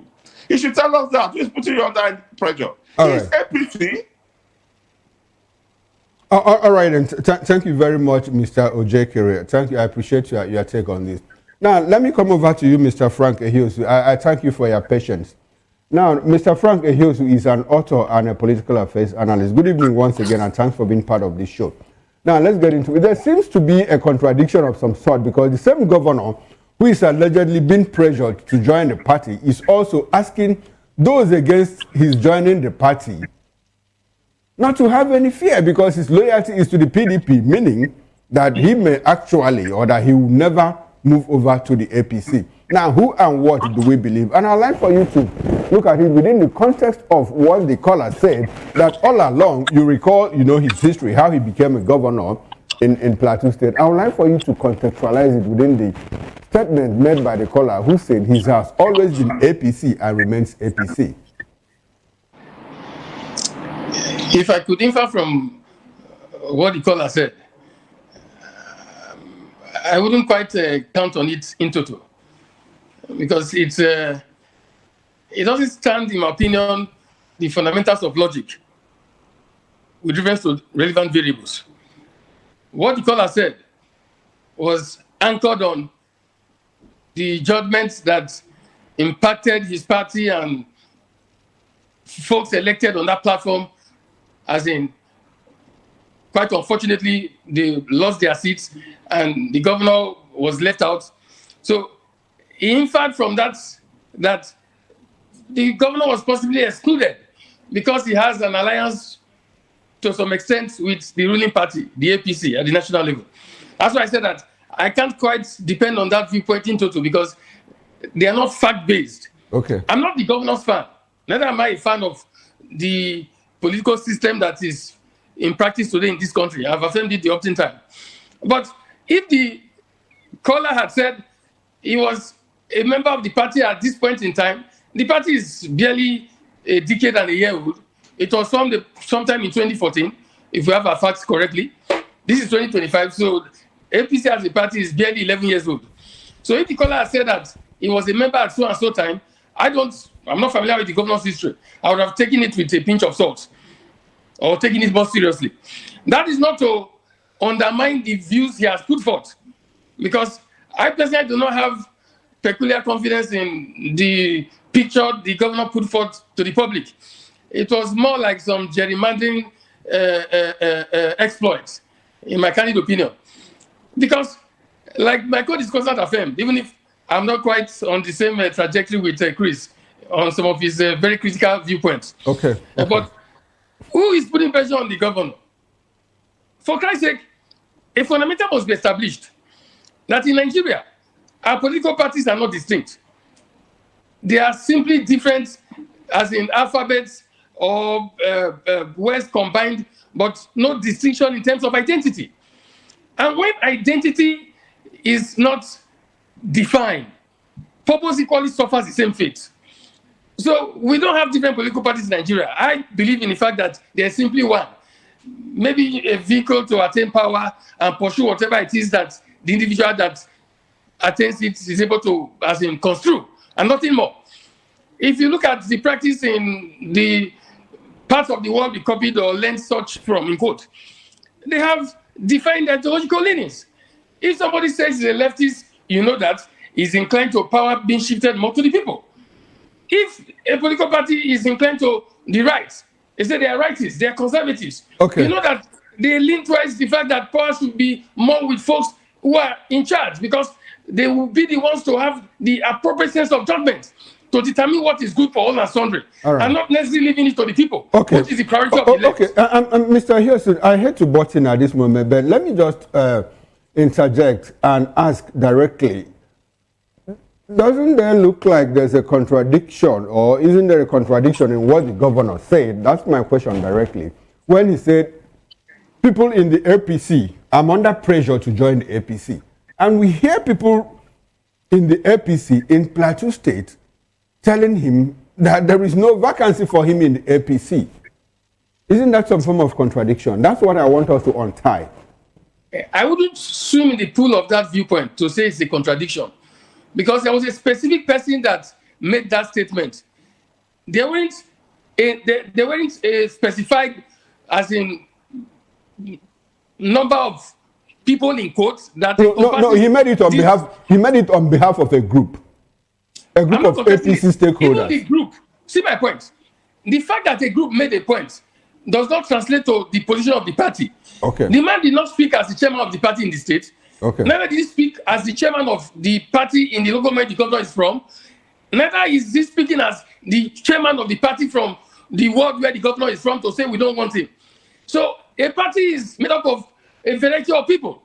The fact that one or two or even 2,000 people in a party do not want the governor to come does not reduce the fact that some other persons in the same party could have been appealing to the governor to come. That's why for me, it's neither here nor there. Okay. Because the fact that somebody said the governor is not wanted does not mean that some other persons have not reached out to the governor, possibly beyond the state, maybe from the national level. In All my right, candid opinion, Mr. I would say Hiosu. that the issue is being unduly dignified. Okay. Now let me stay with you. Let me stay with you. Let me stay with you because we. Okay, all right. I get your point. Let me stay with you because we still have a lot of grounds to cover. Now, the gale of governor's defection started with the South. You know, we saw Akwa Ibom. Sorry, we saw Delta move. Akwa Ibom joined. Enugu joined. We hear that some others too, you know, will join from the PDP to the APC. But we also hear that some PDP governors from the North, talk about Taraba, talk about Adamawa, are more than one leg into the APC. Are we making our final descent to one-party state? That's talking about Nigeria as one-party state. Is it a final descent? Because we heard the Minister for Information, Mohammed Idris, the other day said that, look, before 2027, we might just have more than or about 30 governors within the fold of the APC. They already have a majority in the Senate now, 73 over 109. Are we making our final descent to one-party state? Nigeria can never end up as a one-party state. The fundamentals of our evolution, without the rigors of scientific, examination, makes it very clear. We evolved as a very disaggregated set of people from different spheres, with different orientation, different cultures. From the outset, I want to make reference to it. That was why, as at the time of independence, our founding fathers did not opt for a unity system of government. I make a very simple reference. When Ghana gained independence in 1957, they were called the Gold Coast.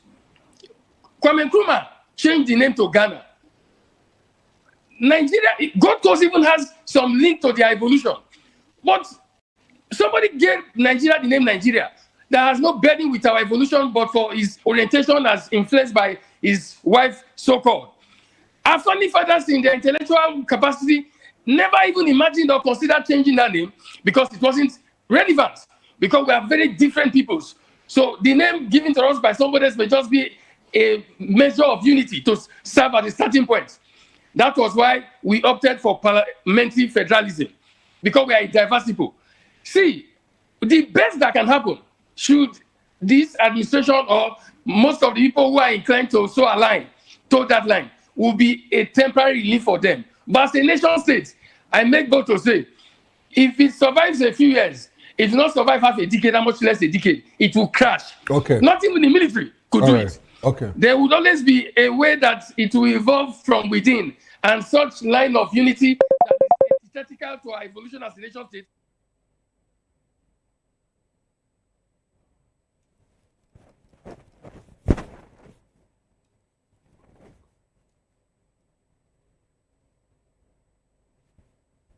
Of the fundamentals of benefits as it pertains to democracy. That's the only challenge I have with it. Beyond it, they will try it. It may seem to work for them temporarily, but in the medium term, not even in the long term, it will fall like a pack of cards, because Nigeria is already so structured from the outset. Okay, all right. Thank you, Mr. Ehiosu. I would like for you to hold on to your line of thought. There's an incoming call. Let me take the call. I'll come back to you. Hello, good evening. Hello, this is Aina. I'm still calling you from Lagos. Okay, go ahead, Aina. 1 minute. No, please. I want to. Your caller from Benin, he mentioned something about insecurity, and he blamed the president about it. I want to look into that matter. The question is. Hello, Aina. Go ahead. I can hear you. Hello, can you hear me? But the question is he really to blame in terms of security of 36 states? A very good example is Abia State. When Governor Alex Otti mounted the saddle as the governor of Abia State, that first month there was kidnapping, insecurity everywhere. What did he do?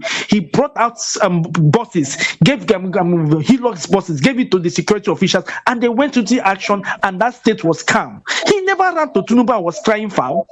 So when it comes to the governors crying foul that security that they are incapacitated, is a lie and a false lie. Now, the second question you asked was, is Nigeria gradually sliding into a one-party state? Wow, that's a very big question. But let's look at it. For in the next election, 2027, the hunter will become the hunted. Now, let's look at Nigeria. There is a part of Nigeria that have felt that they have population and they determine who runs the government, who will be elected. If you watch, that part of Nigeria, that's the core north, is gradually being phased out. Everything from Tinubu is starting from the middle belt down south.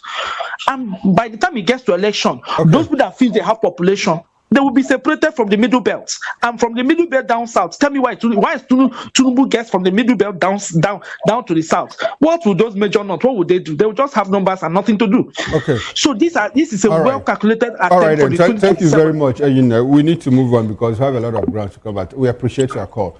Now, Mr. Ehiosu, I'd like for you to land on your thoughts so that we can proceed. Yeah, I was just driving to the point that the attempt to benefit presently is the best they could attain. Okay. In terms of getting people to jump camp from one party to the other. Okay. But I already established a fact that in Nigeria, okay, so that even if we have identity, even if so we whether have, they lead from one to the other, unfortunately, is part of the system that is reaping its uncertainties. All right. So there's more to come in that direction. Even if we have like 32 over 36 states ahead of by 2027, our position is that it will not be sustainable over time. It will. No, it can't. It is already there for us that we are disaggregated, and the only thing that can make us sustain is proper practice of true federalism. Okay, no one proper person practice can of hold true on federalism for so long. All right, thank you very much, Mr. Ehiosu. Now, former Jigawa State Governor Sule Lamido has threatened to take legal action against the People's Democratic Party (PDP) after being unable to obtain nomination forms to contest for the position of national chairman at the party's upcoming elective national convention. He said that despite going to the PDP headquarters in Abuja, key offices were locked, and officials, including the national secretary and national organizing secretary, claimed they did not know where the forms were. The issue comes amid zoning decisions made by the party, which placed the 2027 presidential ticket in the south and the national chairmanship in the north, further micro-zoned to the northwest. Well, northern PDP governors and leaders have already endorsed Terminus Turaki as their consensus candidate, but Lamido and his loyalists opposed the move, saying there was no consultation.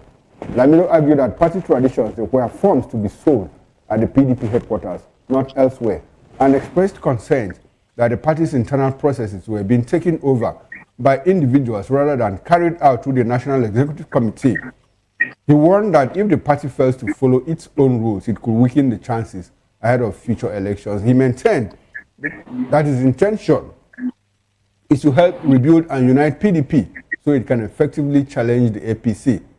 Lamido rejected the consensus arrangement, saying his Northwest Zone never met to discuss it and insists that internal democracy must be respected. He concluded that if he is still denied access to the forms, he will take the matter to court. Now, let me come to you, Comrade Ojekere. What are the possibilities of resolving the crisis in the PDP with the threat of a court action by Sule Lamido if he doesn't get the form to contest the position of party chairman during the forthcoming elective convention? Now, Lamido is just contributing to the labyrinth of the kind of jigsaw puzzle that the first largest and most organized party in Africa, Asadeng, has found himself in at this moment. Lamido was one of those people who established and formed the PDP. So you can understand his nostalgic idealization about that party. Lamido has never left the party, and he has always thought that a time would come when all the problems that PDP was going through would be over, and people like him, the originals, will be able to take over the PDP. But I'm sorry to disappoint Dr. Sule Lamido, and I'm sure Dr. Sule Lamido himself is aware of what he's saying, and he knows that it is a total impossibility. The truth of the matter is that party runs on structure, and the structure of the PDP, which mainly consists in the National Working Committee and the National Executive Committee has been taken over by Nyesom Wike. The secretary he met there, that is the National Secretary, and the National Organizing Secretary he met there, Bature, and the acting National Chairman of PDP are all Nyesom Wike's people. Lamido, of all people, should know that more than any person. And they have no intention of walking away from the PDP and allowing Lamido and his likes to do anything with the PDP. The best thing the PDP could do is what people like Atiku Abubakar has done. Those who feel that PDP, which was their baby, should have the courage to mourn it. PDP is dead and buried. Wike has seen to that. Lamido should leave and join the coalition and build up another party and transfer his love and affection to that party. The coalition that will take out the particular government that is responsible for why we cannot have opposition parties today, that is responsible for why we cannot have democracy functioning today, that is responsible for why our judiciary is in the mess that it is in, and that is responsible for why we cannot conduct credible election. Okay. To continue to romanticize about PDP is to continue to create greater confusion and waste his time and every other person's time. He is going nowhere. The convention that is in due, it's not he that will be the first in court. Already, what's his name? The National Secretary he's speaking about has already said that he was going to court, that his signature was forged. So, booby traps have already been set for the National Convention. Okay. And there is no good that will come out from that National Convention. So I don't know why Lamido wants to waste his time. Yes, I like your position on this, because you also brought me to the question I wanted to ask. You know how Nigeria runs. We have federal high courts, in all parts of the country. Yeah. And we also have high courts ordinarily that is run by states. Yeah. So assuming we have Sule Alamido go somewhere in Adamawa or in Sokoto to obtain an expert injunction, restraining order, stopping the National Convention, would he have achieved an aim of disrupting the convention, except that form is given to him? Well, I think that order can be vacated by a federal high court in Abuja.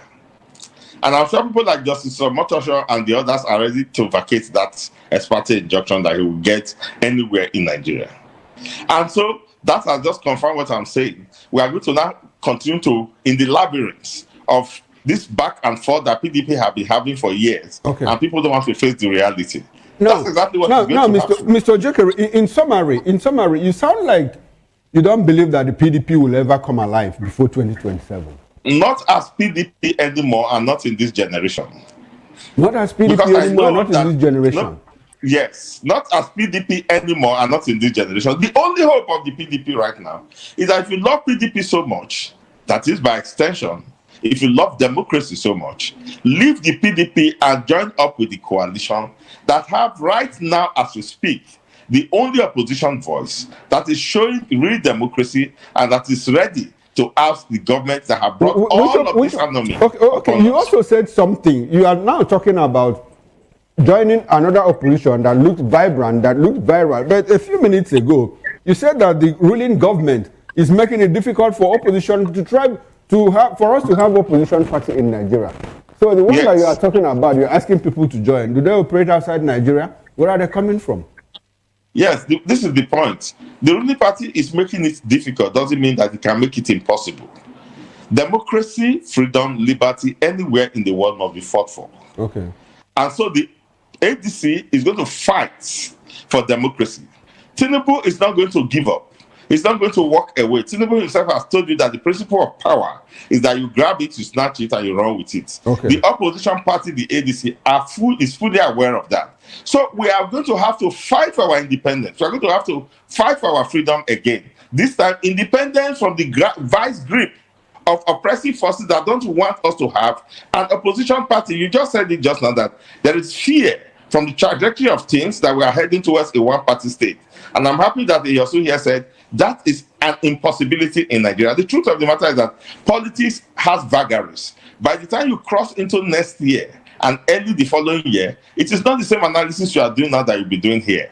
You can have governors in the state defecting. That doesn't mean that the people have defected with them. In the last election, 8 states controlled by the APC lost their states to the PDP in the general 2023 election. So the governors may be defecting now out of coercion and intimidation, but the people of Nigeria are regrouping under another party, the ADC, that will serve as the voice of opposition.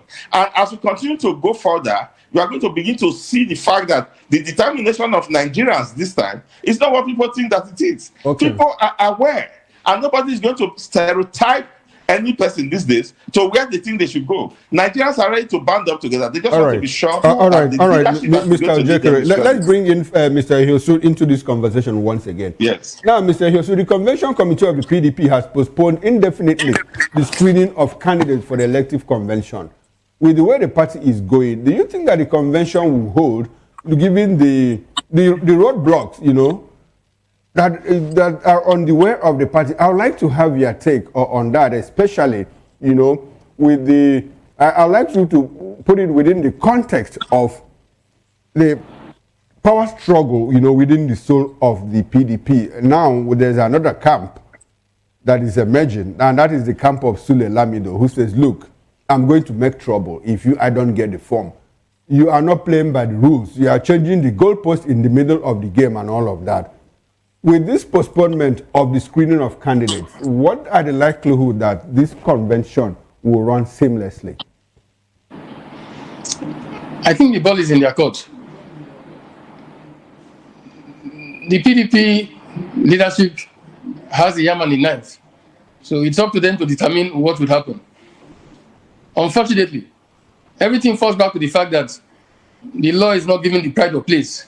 So in Nigeria, we have a political system where parties have rule books they don't comply with. So these events that are unfolding are simple offshoots of that path that has been maintained for so long a time. That is the truth. And the issue of Lamido and what he's experiencing, it's always been it's not new in PDP.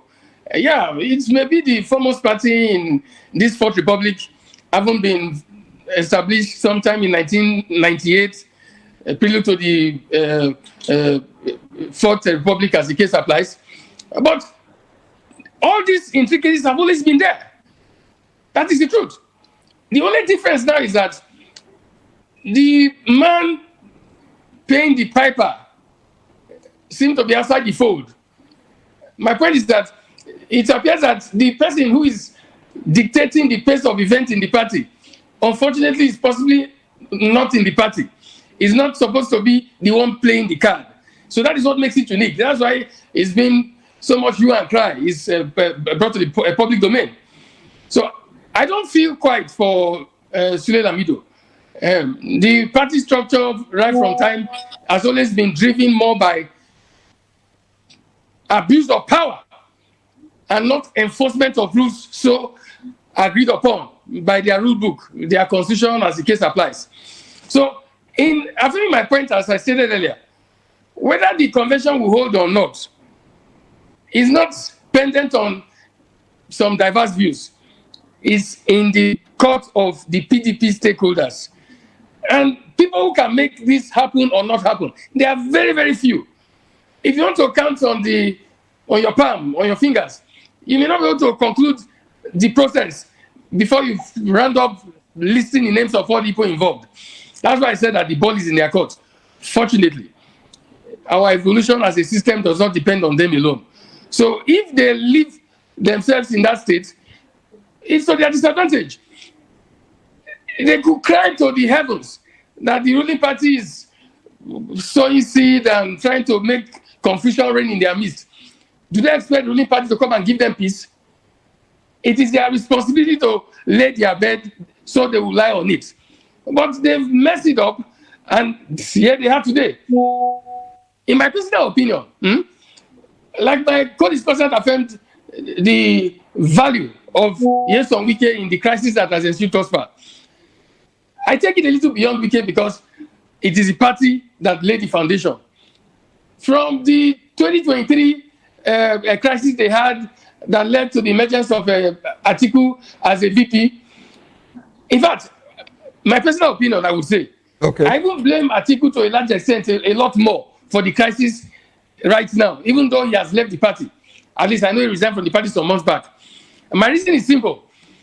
The crisis that took place in that election in 2023, where Wike had his protest by all means he could access, if I were in Atiku's shoes as leader of the party, the easiest way to ensure that peace was sustained after the acclaim of, as in conflagration of confusion and crisis, was to pick this guy as your running mate.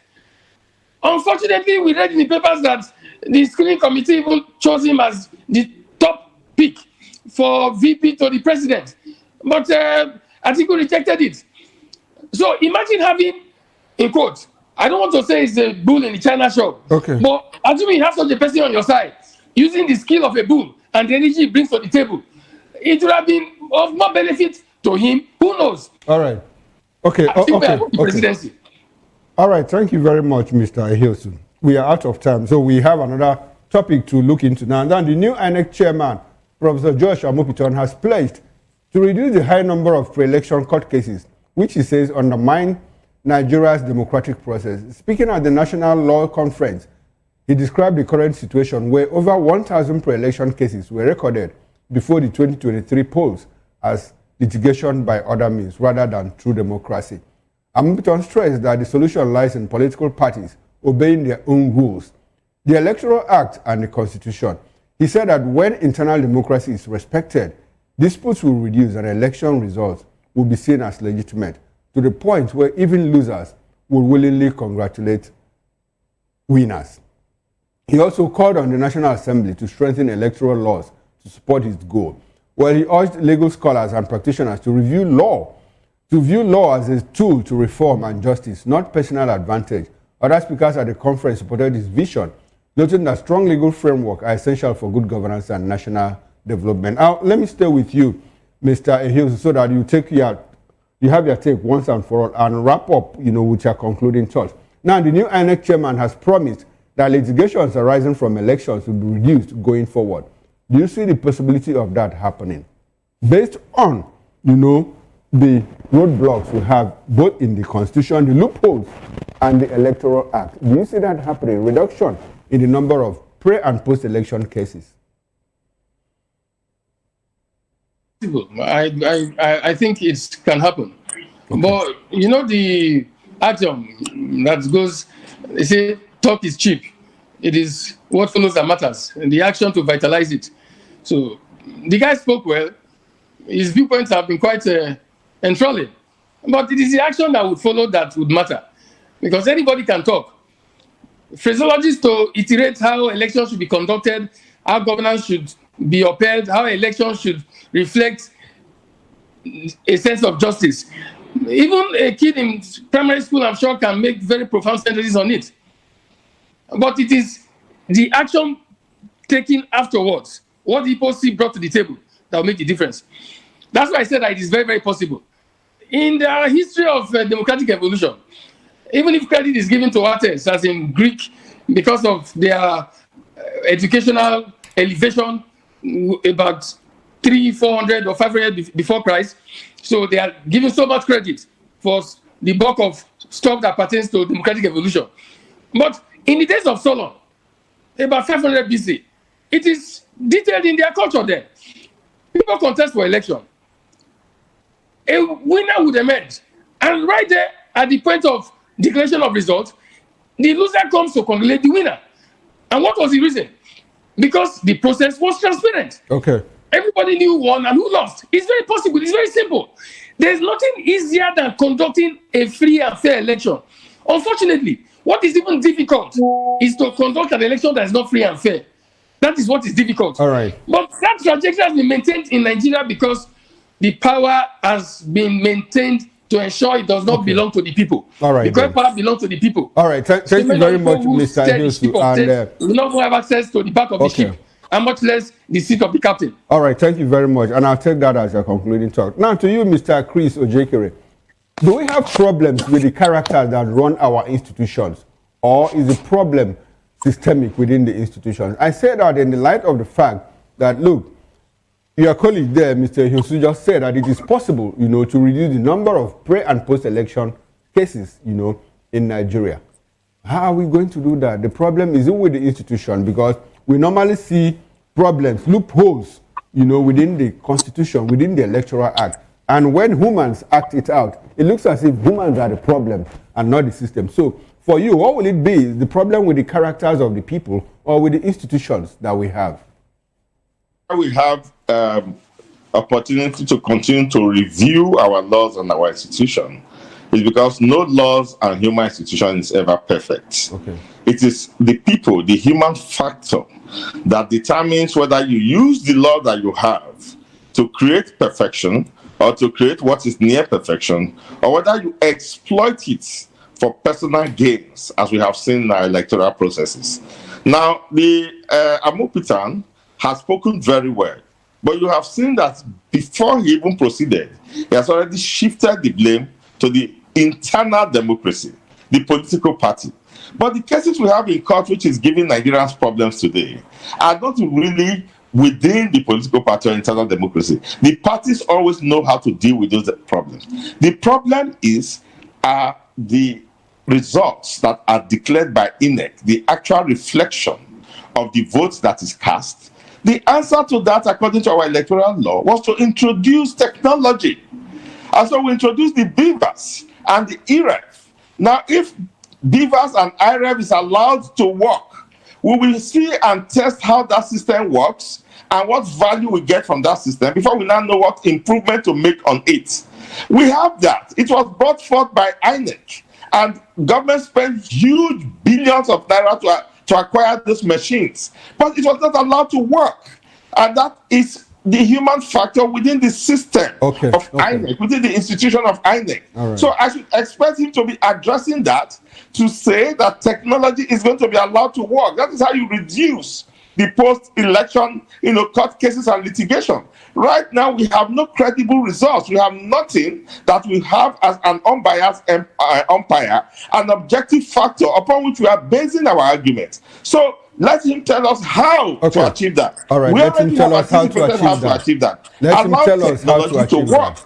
Yes. All right, let him tell us how to achieve that. Now, this will be a good place to end this conversation. I must say a very big thank you to you, gentlemen, Comrade CRIES Ojekere and Mr. Frank Ehiosu. I appreciate your presence on Political Lens. And I hope that we can do this some other time. Thank you. All right. Now, on behalf of the backroom staff, the technical director, bus manager, sound engineer, and ingest manager, I am Chukuma Okoro. Up next is issues with Nnena and Ndimjuto. Stay with us and don't go away. Bye for now. I'll see you tomorrow at 8 a.m. on the morning show.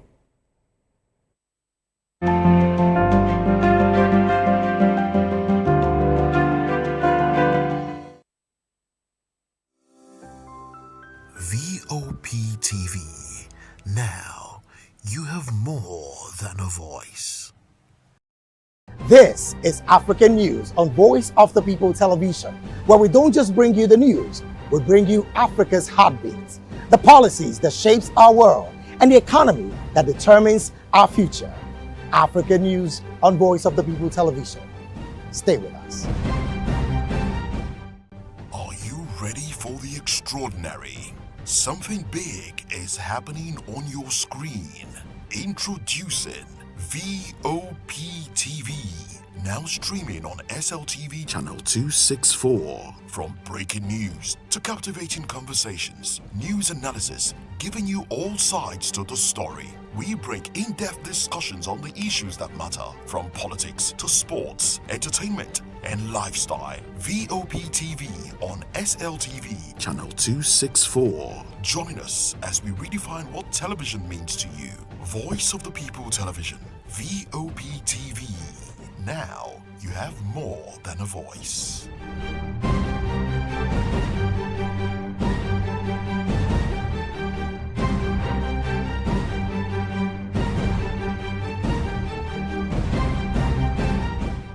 Join us on People's Voice, where we amplify the voice of those that matters the most. Join the conversation. Share your thoughts with me. I am Xavier Udo. Weekdays, Monday through Friday, from 4 p.m. to 5. Don't forget, our voice matters the most. Let us come together and share our concerns. Thank you. 3 years ago, we lit the spark. Today, we are blazing the trail for others to follow. VOP Media is free. 3 years of breaking boundaries. 3 years of being that bold voice that echoes the thoughts of the people. 3 years of telling stories that matter. We have experienced complete breakdown in democratic governance. We are not just a brand. We are a movement, giving voice to the voiceless. We go to bed empty hunger. To every viewer, every voice, and everyone that has made us who we are, we say thank you. VOP Media, 3 years and still counting. VOP TV. Now you have more than a voice.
Voice of the People Television awuchiela onye nụ ya ka ọrụ ibe ya. Ị chọrọ ịmata akụkọ ndị gbara n'akwụkwọ akụkọ dị iche iche n'ala anyị kwa ụbọchị. Ị chọrọ ịmata ka o si afịatụ na ndọrọndọrọ ọchịchị, agụmakwụkwọ, azụmahịa, ime njem, ọbụladị egwuregwu. Mgbasonyere anyị n'oge ndị Igbo na Voice of the People Television. Anyị nwere ndị ọbịa bụ ọkachamara, bụkwa ndị ga-enye aka tapịa isiokwu ndị anyị jiri bịa kwa ụbọchị. Anyị ga-eji ka o siri gbaa n'akwụkwọ akụkọ dị iche iche wee malite tupu anyị akọzie n'uju n'ubi onye anyị bịara na nke ya. Ịgbamụrụ nzem ọzọ kedụkosi ya gazere onye ukwu ma gazere onye nta. Mkparịta ụka tọrọ atọ ka anyị ga-ewetara gị bụkwa nke ga-eme ka ịmata ka ihe si aga n'ala anyị bụ Naịjirịa ọbụladị na mba ofesi. Oge ndị Igbo na Voice of the People Television ga na-abịara gị site n'ụbọchị Mọnde ruo Fraịde na SLTV Channel 264. Ekwekwala ka akọrọ gị ya akọrọ. Chetakwa na ọ bụ na SLTV Channel 264 ka ị ga-ekiri Voice of the People Television. Voice of the People Television. Ugbu a iwere karịa olu. In a world where truth is the ultimate power and opinions scream the loudest, it's time to wade through the noise. Hunger no get tribe. Hunger no get religion. And scan the human interest and trending topics that matter. Stay tuned to The Issues, your plug to the stories making the buzz, from politics to science and technology, social justice, and more. Let's tackle the tough questions and expose the truth. The Issues, on Voice of the People Television, Mondays to Fridays, 8 to 9 p.m. The Issues. Don't just react, understand. From the views on the street, We go to bed empty hunger. to the blaring horns of a hustling city, the loudest voices of the common man got a medium to be heard. This particular administration, they were coming unprepared. It's not a bad thing to renovate the president's lodge. Through top-notch programming, unbiased reportage of news, sports, business, entertainment, and cultural documentaries, Voice of the People 90.3 FM became a symbol for 21st century media. And now, A new baby is born. Voice of the People Television. VOP TV. Youthful, full of vigor and penchant for excellence in the continent's media space.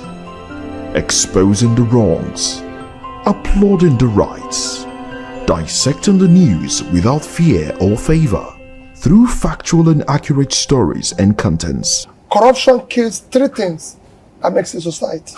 Representing the interests of the people and giving them a voice. Voice of the People TV is here to stay towards building a fair society. VOP TV, Voice of the People Television, truly a voice for the people. Welcome to the locker room, the home of football talk that matters. I am Jerry Arpillon. Join us every weekday, Monday to Friday at 5 p.m. Nigerian time, as we share the hot takes and hot debates in the exciting world of football. And joining me are the usual suspects, Ikechukwu and Mayowa, as we break down all the hot takes and everything that's happening in the football.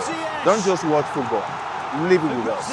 Catch us on the locker room and Voice of the People Television at 5 p.m. Nigerian time. And like I always say, if not 20 minutes off, please discuss. Hey guys, what's up? How you all doing? They call me Ovisha Nelson One, your number one celebrity host, and you are watching Voice of the People Television, VOP. Stay tuned. Uyi Osarate is my name. I am a friend of the microphone, Voice of the People TV. That name is unique, and the brand is very sweet. I like the packaging, picture qualities, camera qualities, and then of course, the quality of human beings that I see sometimes on your channel. I talk and get paid, and I look forward to being in your studios. Oh yes, you are on to Voice of the People TV. Live here in Benin City, the cradle of black civilization. What are you waiting for? Tune in, bro. VOP TV. Now, you have more than a voice. In a world where truth is the ultimate power and opinions scream the loudest, it's time to wade through the noise. Hunger no get tribe. Hunger no get religion. And scan the human interest and trending topics that matter. Stay tuned to The Issues, your plug to the stories making the buzz, from politics to science and technology, social justice, and more. Let's tackle the tough questions and expose the truth. The Issues, on Voice of the People Television, Mondays to Fridays, 8 to 9 p.m. The Issues. Don't just react, understand. Join us on People's Voice, where we amplify the voice of those that matters the most. Join the conversation. Share your thoughts with me. I am Xavier Udo. Weekdays, Monday through Friday, from 4 p.m. to 5. Don't forget, our voice matters the most. Let us come together and share our concerns. Thank you. VOP TV. Now, you have more than a voice. Skies, it isn't just flight, it's power, it's politics, it's pressure sealed in steel. We're peeling back the clouds from runway risks to sky-high secrets. We're diving deep where most dare not to look. Aviation Scope, every Sunday at 7 p.m. only on Voice of the People TV. Don't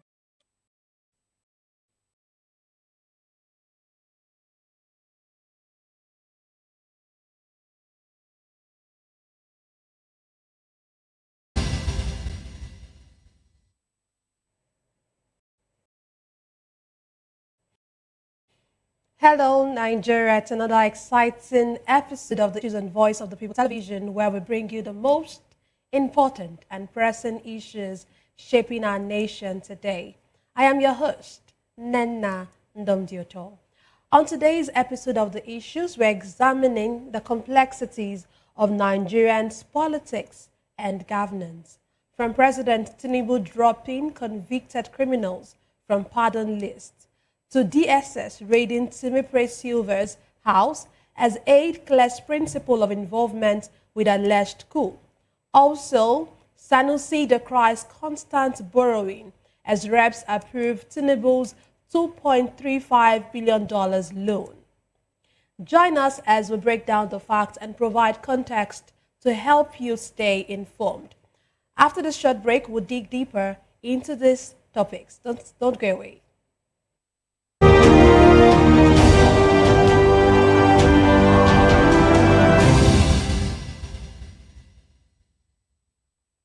Glad to have you back. Let's dive straight into today's discussion. President Bola Tinubu has ordered the removal of individuals convicted of serious crimes, including kidnapping, drug trafficking, human trafficking, fraud, and unlawful possession of firearms from the list of beneficiaries under the federal government's prerogative of mercy. According to a statement by Bayo Nanuga, special advisor to the President on Information and Strategy, the decision followed consultations with the Council of State and growing public concern. The President, exercising his constitutional powers under Section 175, subsection 1 and subsection 2 of the 1999 Constitution, directed a review of the initially approved list to ensure justice, national security, and respect for victims' rights. The move comes weeks after Tinubu granted presidential pardon and clemency to 175 persons, a decision that sparked nationwide debate over the inclusion of individuals convicted of grave offenses. Among those initially listed were Mariam Sander, sentenced to death for murdering her husband, and other high-profile convicts. The president explained that a review was necessary to maintain public trust, uphold integrity of law enforcement, and balance justice for the accused, victims, and society. The revised list of approved beneficiaries has been transmitted to the Nigerian Correctional Service for implementation. Today, I'm delighted to be joined by two esteemed guests. Here in the studio, we have Dr. Peter Anosike. Dr. Anosike is a philosopher, development economist, and best-selling author. He's also an erudite commentator on economy, finance, politics, and power. He's also the author of the most talked about book titled Abuse of Power, How Democracy Turned into Tyranny of the Few. So it's a pleasure to have you. Welcome, sir. Thank you for having me. Yeah, you're welcome. Jonas Vechi is Kane's political affairs analyst, state of Labour in the 2023 general elections. He's also an instrumentation and control engineer. To join us tonight. Thank you for having me. You're welcome. Okay, let's start with you. This is what is happening at the moment. The president brought out a list, and after a few weeks, he's saying he wants to review, and he has removed some of the names. What do you think? Is this not an embarrassment to our country? What do you think? Thank you once more. It's not a new thing. We have been experiencing a lot of embarrassment from the APC government, and so it's not a new thing for us. In one of the discussions we've had here, we've also said it, that some of the time they make announcements, they just wake up overnight without consultations, and then they bring up a list. For us to see that a whole government will bring out list of people, and after bringing out that list is when they are making consultation once more with the Council of States to tell us that, yes, we have removed the name of some set of people. It's very, very embarrassing. It means that they are not conscious of what they are doing. They do not take Nigerians seriously. In their own way, everything they want to do is just based on what they feel at that moment. We expect a government of this nature to be able to sit down, make consultations with people, make consultations with themselves, and then decide that, yeah, this is what we want to do. I don't want to go too far on this issue, because sometimes it tells us that, yes, there were motives behind it. And some of those motives were defeated by the people's protest. Those motives could be from the angle where they are coming from, and it was an opportunity for them to set some people free, where Nigerians have protested, and Nigeria have shown that, yes, you cannot take us for granted, and it's just appearing as if, yes, they're listening to Nigerians. But I think there were real motives that are hidden behind that pardon. That's the list that was published. That's just my thinking. They are not serious with Nigerians. Okay, you mentioned motives, but in some quarters, it's been said that the president was not fully aware of some of those names that were there. But now you're saying motive, that there could be motives behind this. So do you also, are you not supporting, are you against the fact that it's possible that the president didn't really look into these names as such? 175 names are not too many for the president to have a look at it and get a better understanding of the people he wants to release, the people he wants to pardon. So for you saying that, yes, he didn't look at it, what about his aides, the people that prepare it? Do they not also have enough time to look at it? Nigeria, as we stand now, when we hear a statement from the APC, we should be able to just sit down and watch. That statement will change. I have said it before concerning the new tax reform, that when it comes to the point of implementation, you are going to see some inclusion and some exclusion in that tax reform, because that is what we see from them. They say a thing today, tomorrow you hear another one. I don't believe that the president did not have a full view of the people that they wanted to release, but I believe strongly that there was a motive behind it, and that motive has been defeated by the protest of the people. That's my belief and my take on it. Okay, thank you. Come to you.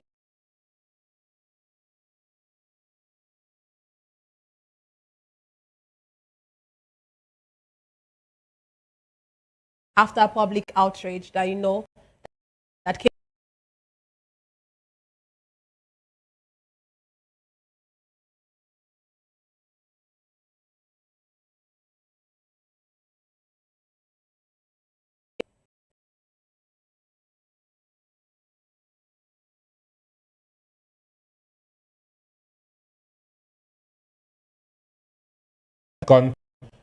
People would have been sacked, especially the people that because the president was deceived.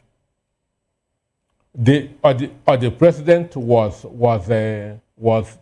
deceived. Due diligence should have been done before gathering those names.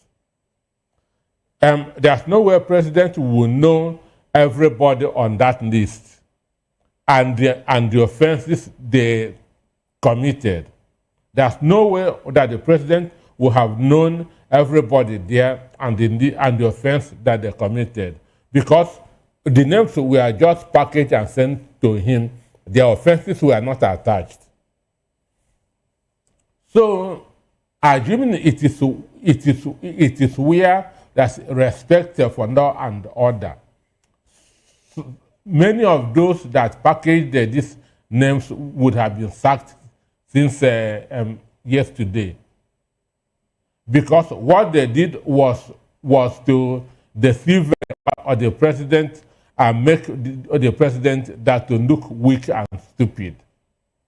Because a commander-in-chief is not supposed to, after making a pronouncement, then you go back and eat back your words.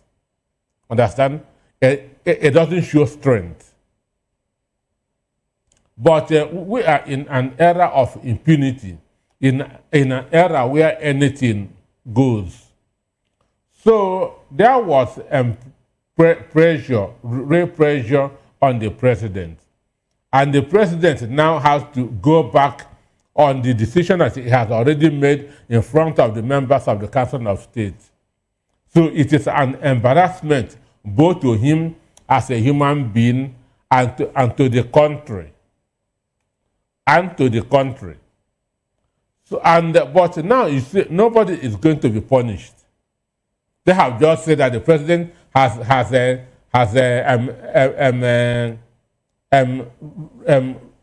changed his words. A commander-in-chief. Once you change your words, you lose respect. Once you change your words, you lose trust. Once you change your words, you look weak. So that's what they have made of the president. But nobody is going to be sacked. Nobody is going to pay for it. Ordinarily, imagine the guy that kidnapped Mike Ozekome, collected a 40 million naira ransom, kidnapped a traditional ruler in Edo, and this is still a young guy under age 40, and they asked him that to go free and go and start doing what? So for me, this is a deception. Understand? They made a fool of the president. But unfortunately, nobody is going to be held accountable. So by tomorrow now, you see people praising the president and the president. Understand?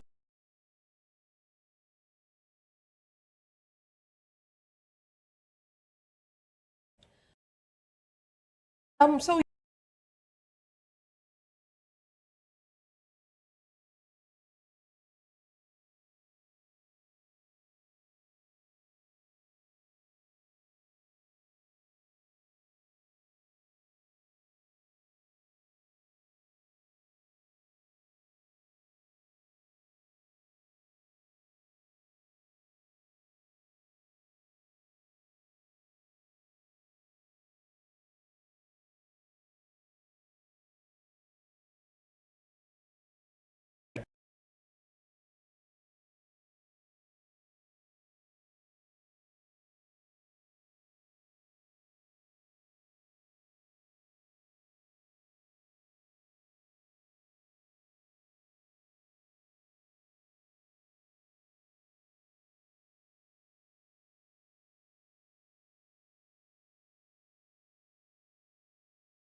But this is a politically motivated presidential pardon. Because most of those names we are smuggled in.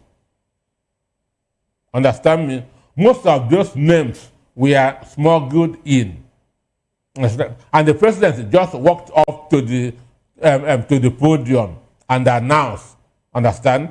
The way he walked up to the podium and announced that subsidy is gone without thinking of the consequences of the action. So what happened now is the same thing with the subsidy. The president did not think of the consequences of removing subsidy before removing it. Now, he didn't think of the consequences of pardoning those people before doing it. He should have asked the question, who are these people? What are the offenses? Understand? But those things didn't happen. And that's why he's now going back on his words. You know, okay, while you were speaking, you mentioned the fact that this is politically motivated, which, of course, Kinani also shares that same view with you. But of what use in politics, of what use politically are these names? You know, what really? Some can serve as hitmen. Election is coming. Okay. Okay, let's come to you, Kinane. You know, we know that this has, of course, people had talked about this pardon. People had countered the fact that some of these names were not supposed to be can Nigeria afford to keep granting pardons that weaken public trust in anti-corruption institutions? Because how can you say you're fighting corruption, and on the other hand, you're also granting pardons to people who are corrupt persons, in quotes? How can should we keep doing this that would weaken public trust in our anti-corruption institutions? So grant pardon is actually not a bad thing by a government, but the caliber of people that you are granting pardon is what matters. There are situations that people were misjudged by circumstances and they find themselves in prison. They can be granted pardon, and those pardons are reasonable. But when you see a criminal on the streets that was arrested and you are put into prison and you grant such a person pardon, you are actually jeopardizing the life of the security agents who arrested such criminal. You are also jeopardizing the life of the people who were behind the arrest of that criminal. And so for a government that is fighting corruption, they should be very careful on the caliber of people they release or grant pardon. For you to grant pardon for a kidnapper, what do you expect? You are expecting to grow more kidnappers in the society, because at the end, he will recruit more people, and other people too will also learn from it that yes, when he did his own, he was released, and by the time he goes about flaunting those money that he has made and hidden somewhere, is going to lure more people into those criminal activities. So a government who is concerned about the society will not just wake up and give people pardon. Yes, we are aware of some of the names that is on that list, yes, that should be given pardon. Those names are people who are either post-mortem pardon, yeah, and people who were involved into activities that were mistakenly maybe tagged against them, or even if they actually wanted or committed that crime, yes, they may have have remorse for what they did. So those are the situations that yes, you can grant them pardon. But this situation that we can see almost 75% of the names on that list are people who are hardened criminals that has nothing to change, people who are drug barons, people who are kidnappers, people who are involved in different heinous crimes against the society.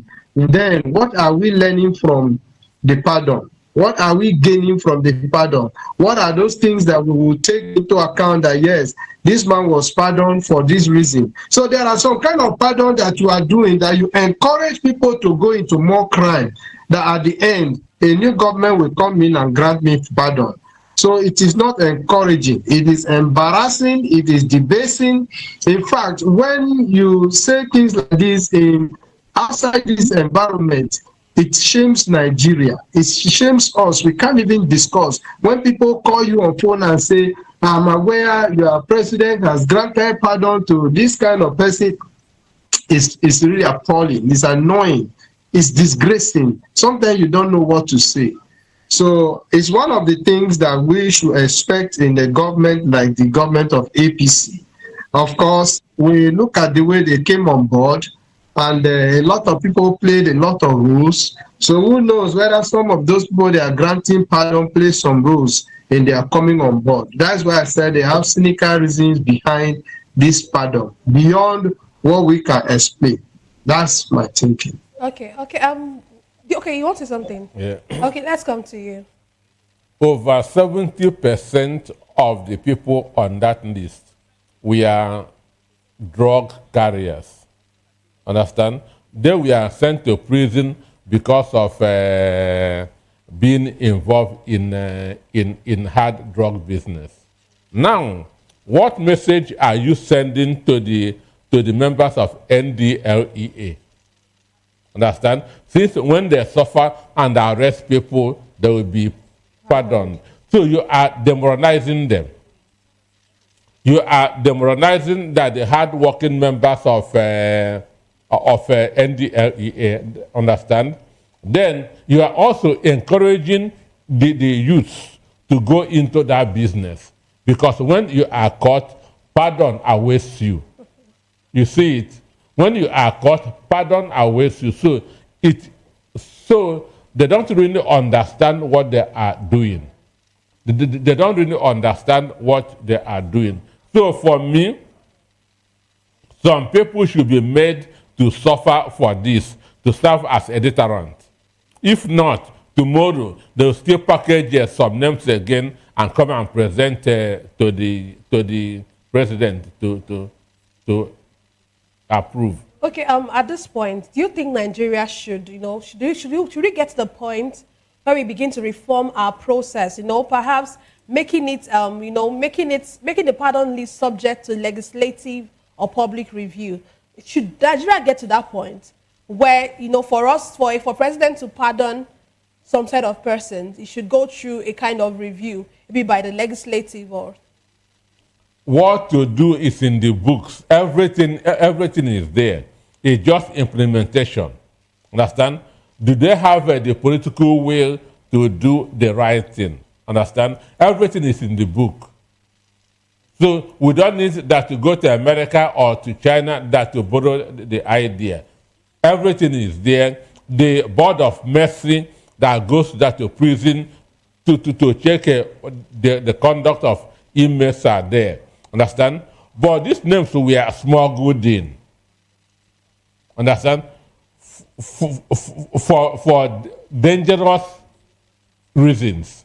Because they still want to use them to commit more atrocities. Okay, let's move away from that. Soldiers from the Nigerian army reportedly stormed the Abuja residence of former Bayelsa State Governor Timipre Silva over an alleged link to a coup plot currently under investigation by the Defense Intelligence Agency. According to reports, the operation was carried out by a special military team in the early hours of Tuesday at Silva's residence in Maitama. It was gathered that the raid followed intelligence reports linking the former Minister of State for Petroleum Resources to a series of secret meetings allegedly held with some of the detained military officers accused of plotting to overthrow the government. Meanwhile, the Special Assistant on Media and Public Affairs to former Bayelsa State Governor Timipre Silva, Julius Bokuru, has firmly dismissed rumors linking Silva to any coup attempt. He described the allegations as politically motivated attacks aimed at damaging Silva's reputation ahead of the 2027 elections, insisting that Silva remains a committed Democrat and steadfast supporter of the president. He stated that Silva had no involvement in any correlated activity and urged the public to disregard the baseless narrative. He confirmed, however, that Silva's Abuja residence was recently raided by operatives believed to be acting under the defense headquarters. He emphasized that the raid should not be equated with any coup allegation and reiterated calls for calm, while affirming Silva's continued political ambition and integrity. Let's come to you, Kinane. Just like the aide has said, do you also support that? Do you feel like this raid was politically motivated, just as it suggested? The reality of it is that I cannot tell whether it was politically motivated or not, but we have two issues or conflicting issues here. The defense headquarters is saying there was no coup and that the information that we are hearing is misleading. And if there was no coup, according to them, why the raid? And if they have carried out the raid as it is now, they've not been able to come out with anything linking the Timipre Silva to the coup. So until they are able to confirm that there was a coup, before I'll be able to say something concerning this. However, it is a good thing because what we are seeing is APC to APC. The regime of Timipre Silva was not better for Nigeria than the regime of Tinubu. So every experience that they are having now is what they have planned for Nigeria. And so if it comes back to him that, yes, the people that he built, the people that he made are not hunting him, they know why they are hunting each other. Why I also said I would not believe whether it is politically motivated. I do not know whether Silva is coming to contest again as a governor or is coming to contest for president. So if it's not coming to contest for a position, why would they politically motivate such a thing, grievous offense against him? And again, Silva should be able to speak out from wherever he is, because this news has circulated for some time now, and tell Nigerians whether he was a part or is aware of any coup. Everything that we are saying here is on rumor, on hearsay. A lot of people say they've been having meetings in different locations, and if the army can come out to prove that they have been having meetings, we will then know that the army is right. But again, the army is saying no, there was no coup. So if they say there was no coup, why should we stand and say there's coup? In previous time, when coup occur in the country, the army is always straightforward. They come out to tell us that so-so and so-so persons planned coup. However, we know that the APC government is a government of liars. They tell a lot of lies. They will not tell us the truth. Everything we hear from them every day, we take it as a lie. And so if they have connived with the army, they can as well do that to distract people's attention from the main thing that we are complaining about, hardship in the country. It is not too far from them. They can do anything possible for them to distract Nigerians. At this point in time, we are aware of a lot of people coming out with different types of protests. So it could be a distraction from those protests. And then some of the people who are going to be part of this protest could also be used, or they could use it against them, accuse them of being part of this coup in order to silence them. So they are a kind of government that says they think and we don't believe. I've said it before and I'll continue to say it. Whenever they say a word, it takes us time to believe what they are saying, because the same people will come up tomorrow and say, yes. So the army that is working with them cannot be completely different from them. So it's difficult for me to, on my own, to say whether Silva is guilty or is not guilty. Well, the aide may be saying this because he may have contacted with Silva, but we need to hear from Silva. What is his own opinion about this? What does he know about the coup? He can speak from wherever he is, or if he cannot speak, he can write from wherever he is. The reality of it goes again, at this point in Nigeria, we don't need coup. We can never go back to where we are coming from. Even if the Tinubu's administration is very hard on us as Nigerians, coup is not an option. We are not expecting coup, we do not want coup, and we don't even think people should even reason coup in their head, because the military coming to take over power will not change anything for good for us. So we still wait for days to come. We are going to hear more from them. They've started the raid. By the time they raid 2, 3, 4 places, we will know whether there was a coup or not, which they are denying. Okay. So until then, you kind of entered into my next question. So I was going to ask you that. What do you think can be fueling a coup attempt in the country, in your own opinion? What do you think, can be fueling this kind of attempt? Please come again, I didn't get you right. What do you think can be fueling a coup attempt in the country, in Nigeria today? What are those things, what are those issues that can even make someone, a group of persons, a group of officers, a group of politicians sit somewhere and really think about wanted to attempt a coup? Yeah, the reality of coup is that a common man cannot plan coup. That is the reality of coup. No common man can plan coup. No man on the streets can plan coup. Coup is always planned by high-ranking officers in the military. And if high-ranking officers in the military plan coup, then Only one thing could motivate them to plan coup: if they are sidelined from their line of operation, if they are sidelined from their promotions. We are also aware sometimes in the past that some high-ranking officers were actually retired based on the appointment of new officers. Those are the few things that could make them plan coup. Again, for the civilians who are involved in coup, because one, they are in power and power has run away from them. Run away from them in the sense that they were in control and they are no longer in control. So those are the people who have been influential, who have money, because school cannot be done without enough money. So if they've had enough money in the past and have been in control in the past and suddenly power changes hand, they can as well use their connections with high-ranking officers and plan a coup. So basically it is not because of hardship in the land, because a hungry man cannot run or plan coup. It is shortly or purely because of their own personal motive to continuously be in power. Nothing more than that is the thing that will fuel coup in a country like Nigeria as we stand now. Okay. Let's come to you, Dr. Peter. You know, this raid on Timipre Silva could be termed as how will I put it? As trying to, as against the citizens' rights. He's a citizen, he's first a citizen.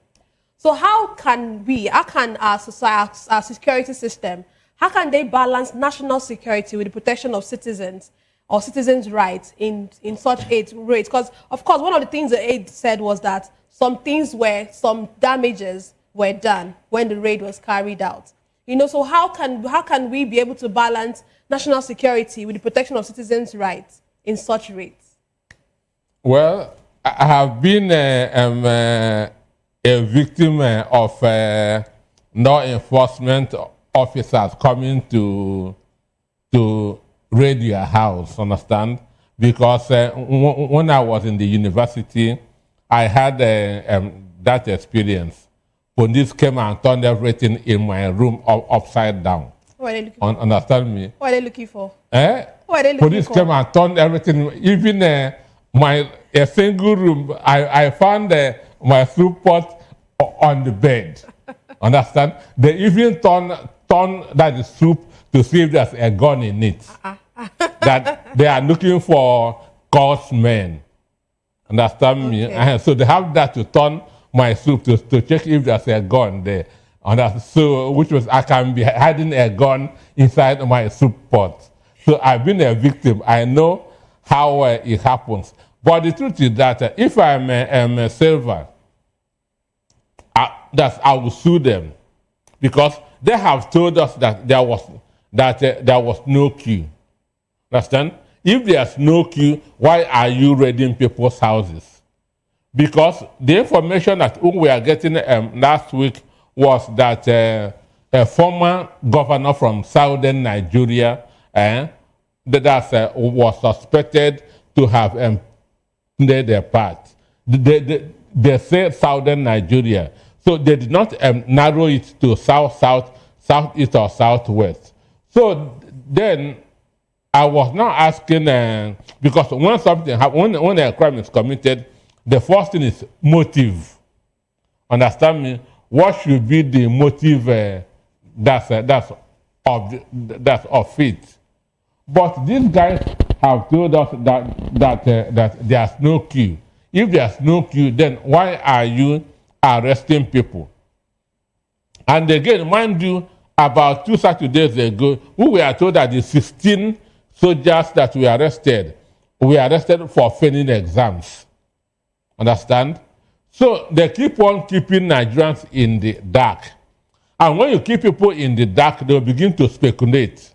They'll begin to, that gap, that vacuum that you have created, they will now want to fill it by themselves. So it's better for you that to tell all the country, this is what is happening. Understand? This is what is happening. So for me, they said there's no queue. So I don't want to argue with them because I cannot prove otherwise. But Why are they raiding people's houses? And as we speak, silver is not in the country. But we are now hearing that it is because of this thing that he had refused to return back to the country. Then the question is, what will be his motive for assuming, for planning, is it to be president or head of state? So for me, I can't understand it. But under this party, they can configure anything. Understand? They can configure. So, one, I want a democratic rebellion of the people. What do you mean by democratic rebellion of the people? Using your vote to chase out the party in power. That's what I mean by democratic rebellion of the people. That's people coming together using their vote, which is the only AK-47 that ordinary Nigerians have. Understand? Our vote is the only AK-47 that we have. Now using that to chase the government out of power. But over time, our democratic rebellion hasn't worked for us. It has been working. It has been working. Okay. So if you say it has been working, it has been working. Persons will argue that, saying if it had worked, why do we have the present government? Some persons would argue that. Don't you think so? Yes, some people will not resign to fate. Understand? I have said it before. Not to vote is not a protest, it is a surrender. When you say I will not vote, you are not protesting, you are surrendering to the incumbent in power to continue. So that's why I keep on saying what we need is a democratic rebellion of the people. That's using our vote to chase out the government in power. I'm against any military intervention. I was old enough in 1984 when Buhari was the head of state. I know what we experienced. I would not want a return of that. I would not want it. So we need to use our voters' card and chase out the government in power. Not the military will not do it for us. Okay, let's move on. The House of Representatives has approved President Bola Tinubu's request to raise $2.35 billion in external financing, including a debut $500 million sovereign sukuk to help fund the 2025 budget shortfall and refinance maturing Eurobonds. This move marks a bold step into Islamic debt markets and a greater reliance on international borrowing to address fiscal gaps. Meanwhile, the 16th Emir of Kano and former CBN Governor, Mohammed Sanusi II, has decried the spate of borrowing. He cautioned that borrowing more money after subsidy removal is counterproductive, likening it to filling one hole only to dig another. He insisted that unless public spending is disciplined and transparent, new revenue from subsidy cuts could be squandered and the debt burden worsened. Let's come to you, Kinane. This borrowing, isn't it one too many? You know, we keep hearing that the National Assembly has approved, and, you know, is it not too much for the country to keep borrowing? And if they tell you they use it for infrastructural development and all that, but what do you think? For Nigerians is that we do not have a National Assembly. What we have is another part of the federal government, the executive, that has been given that right to keep approving every request that comes from the presidency. There has never been any debate asking questions. What has been done with the borrowed money or finance that was borrowed earlier? There has never been any debate in the House seeking the opinion of House members how this borrowing will be utilized. There have never been any debate on the consequences of the this borrowing on the generations yet unborn. Every day, the debt profile of Nigeria is growing. The interest rate on all this borrowing is growing. And the House, which was supposed to take responsibility to ask government, what do you do with this money? From the time of Obasanjo to this day, a lot of money has been borrowed with so many structures attached to it. Do we see those structures in our communities as we times go on? And now, just talking about the Tinubu's administration, they have borrowed enough, and we've not been able to see the structures attached to this money.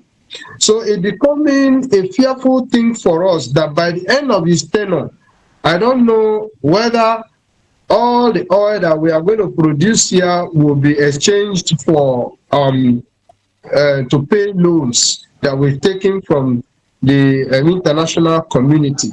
It is quite unfortunate that he told us he removed the subsidy so that we'll be able to make enough money for other projects. Now that the subsidy has been removed, Nigerians have been thrown into poverty. Many households cannot eat. There is no road for us to move about. We cannot move our produce from north to south, from west to east. And yet, a lot of money are being borrowed on structures that we do not see. It is a very big concern for us. Concern for us that we are actually paying debt that we do not owe, because this has necessitated this government to come up with tax policies that is overburdening on us as Nigeria. Because of this, you cannot even, at the end of the month, boast of doing anything with your salary for those people who are earning salary. Because of this, we are even afraid to employ people to work, because by the time you start paying tax, what will be left for you to pay your staff? And everyday things are becoming harder. The unfortunate thing again is that the more we borrow, the more we devalue the naira. And I don't know if the federal government in their own wisdom, or people working with the presidency in their own wisdom, have looked into these things. As long as we are borrowing and we are not producing things to pay for these loans, the naira every day will be devalued. So the borrowing is so much that Nigerians, I'm sure nobody on the street wants to talk about it again. Everybody is tired. Which one will you complain about? Which one will you not complain about? If you like, go to the street and protest. Nobody is listening to you. The National Assembly do not give a damn about the borrowing, because they are not doing their oversight function. After all, they are supposed to query the executive. You borrowed this amount of money. Can we see what you've done with it? For me, they only borrow those money and share it among themselves, and then tag a project to it. At the end of their 4 years, that is done. And that set of people comes up again. So for Nigerians, anything borrowing is overburdening on us, and I am very sure nobody wants to talk about it again. Okay. It's just let them do it the way they want to do it. Okay, we'll come back to you. Let's come to you, Dr. Peter. You know, of course, Sanusi has condemned this constant borrowing. And he's saying it's like you digging a hole and then, you digging a hole and filling to other. Let me try to, likening it to filling one hole only to dig another. So you're saying you've removed subsidy, and then, of course, on the other hand, you're digging another hole. And we keep hearing the House of Rep keep agreeing for the president to borrow money. What's the long-term implication of increasing Nigeria's external debt portfolio?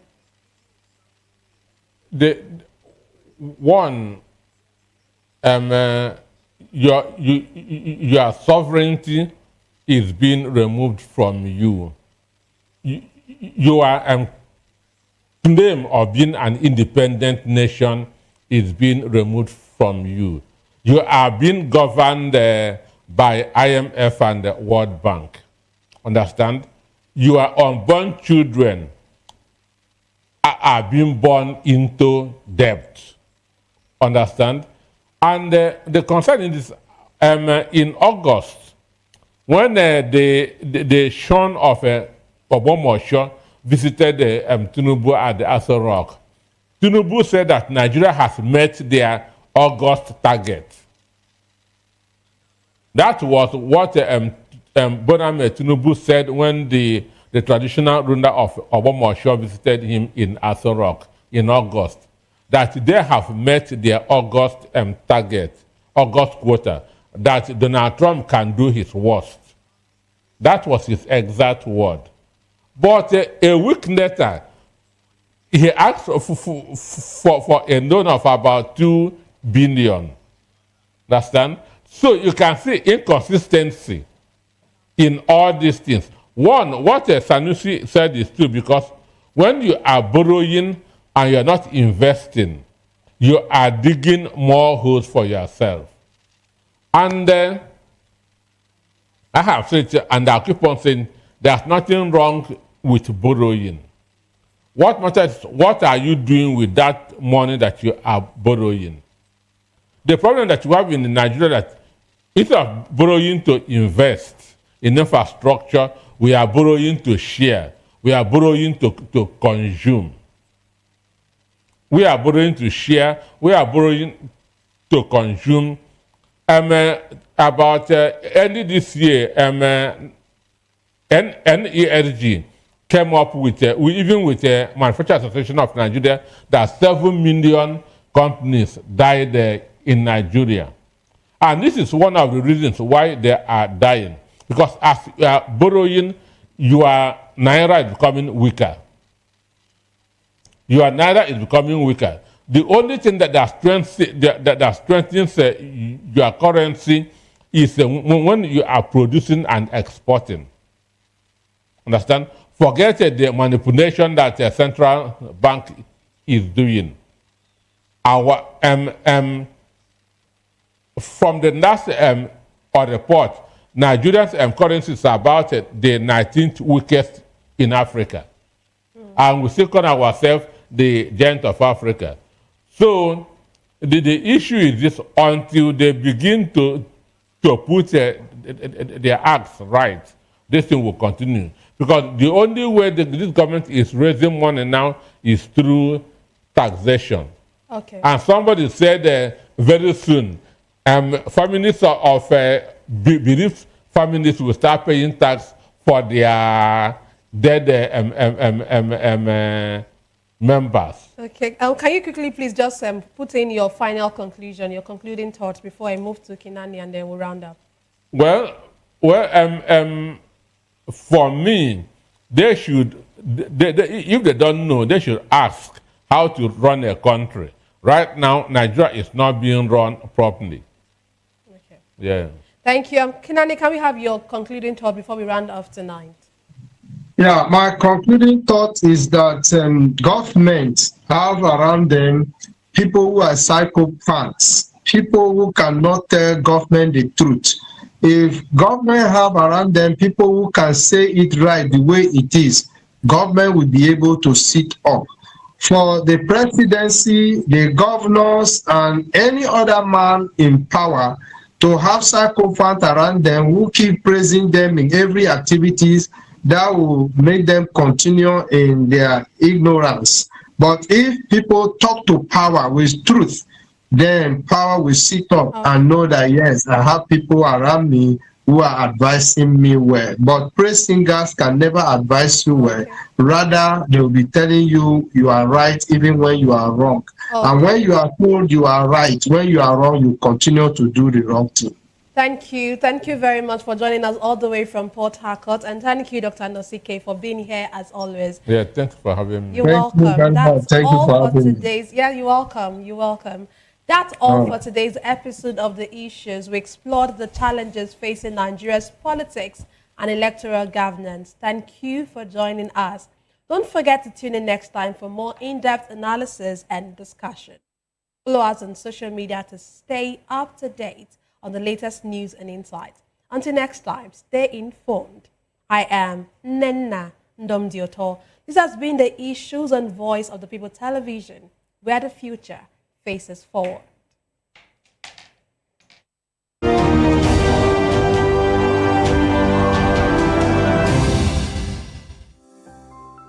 VOP TV. Now, you have more than a voice. This is African News on Voice of the People Television, where we don't just bring you the news, we bring you Africa's heartbeat, the policies that shapes our world, and the economy that determines our future. African News on Voice of the People Television. Stay with us. Are you ready for the extraordinary? Something big is happening on your screen. Introducing VOP TV, now streaming on SLTV channel 264. From breaking news to captivating conversations, news analysis, giving you all sides to the story. We bring in-depth discussions on the issues that matter, from politics to sports, entertainment, and lifestyle. VOP TV on SLTV channel 264. Join us as we redefine what television means to you. Voice of the People Television, VOP TV. Now you have more than a voice.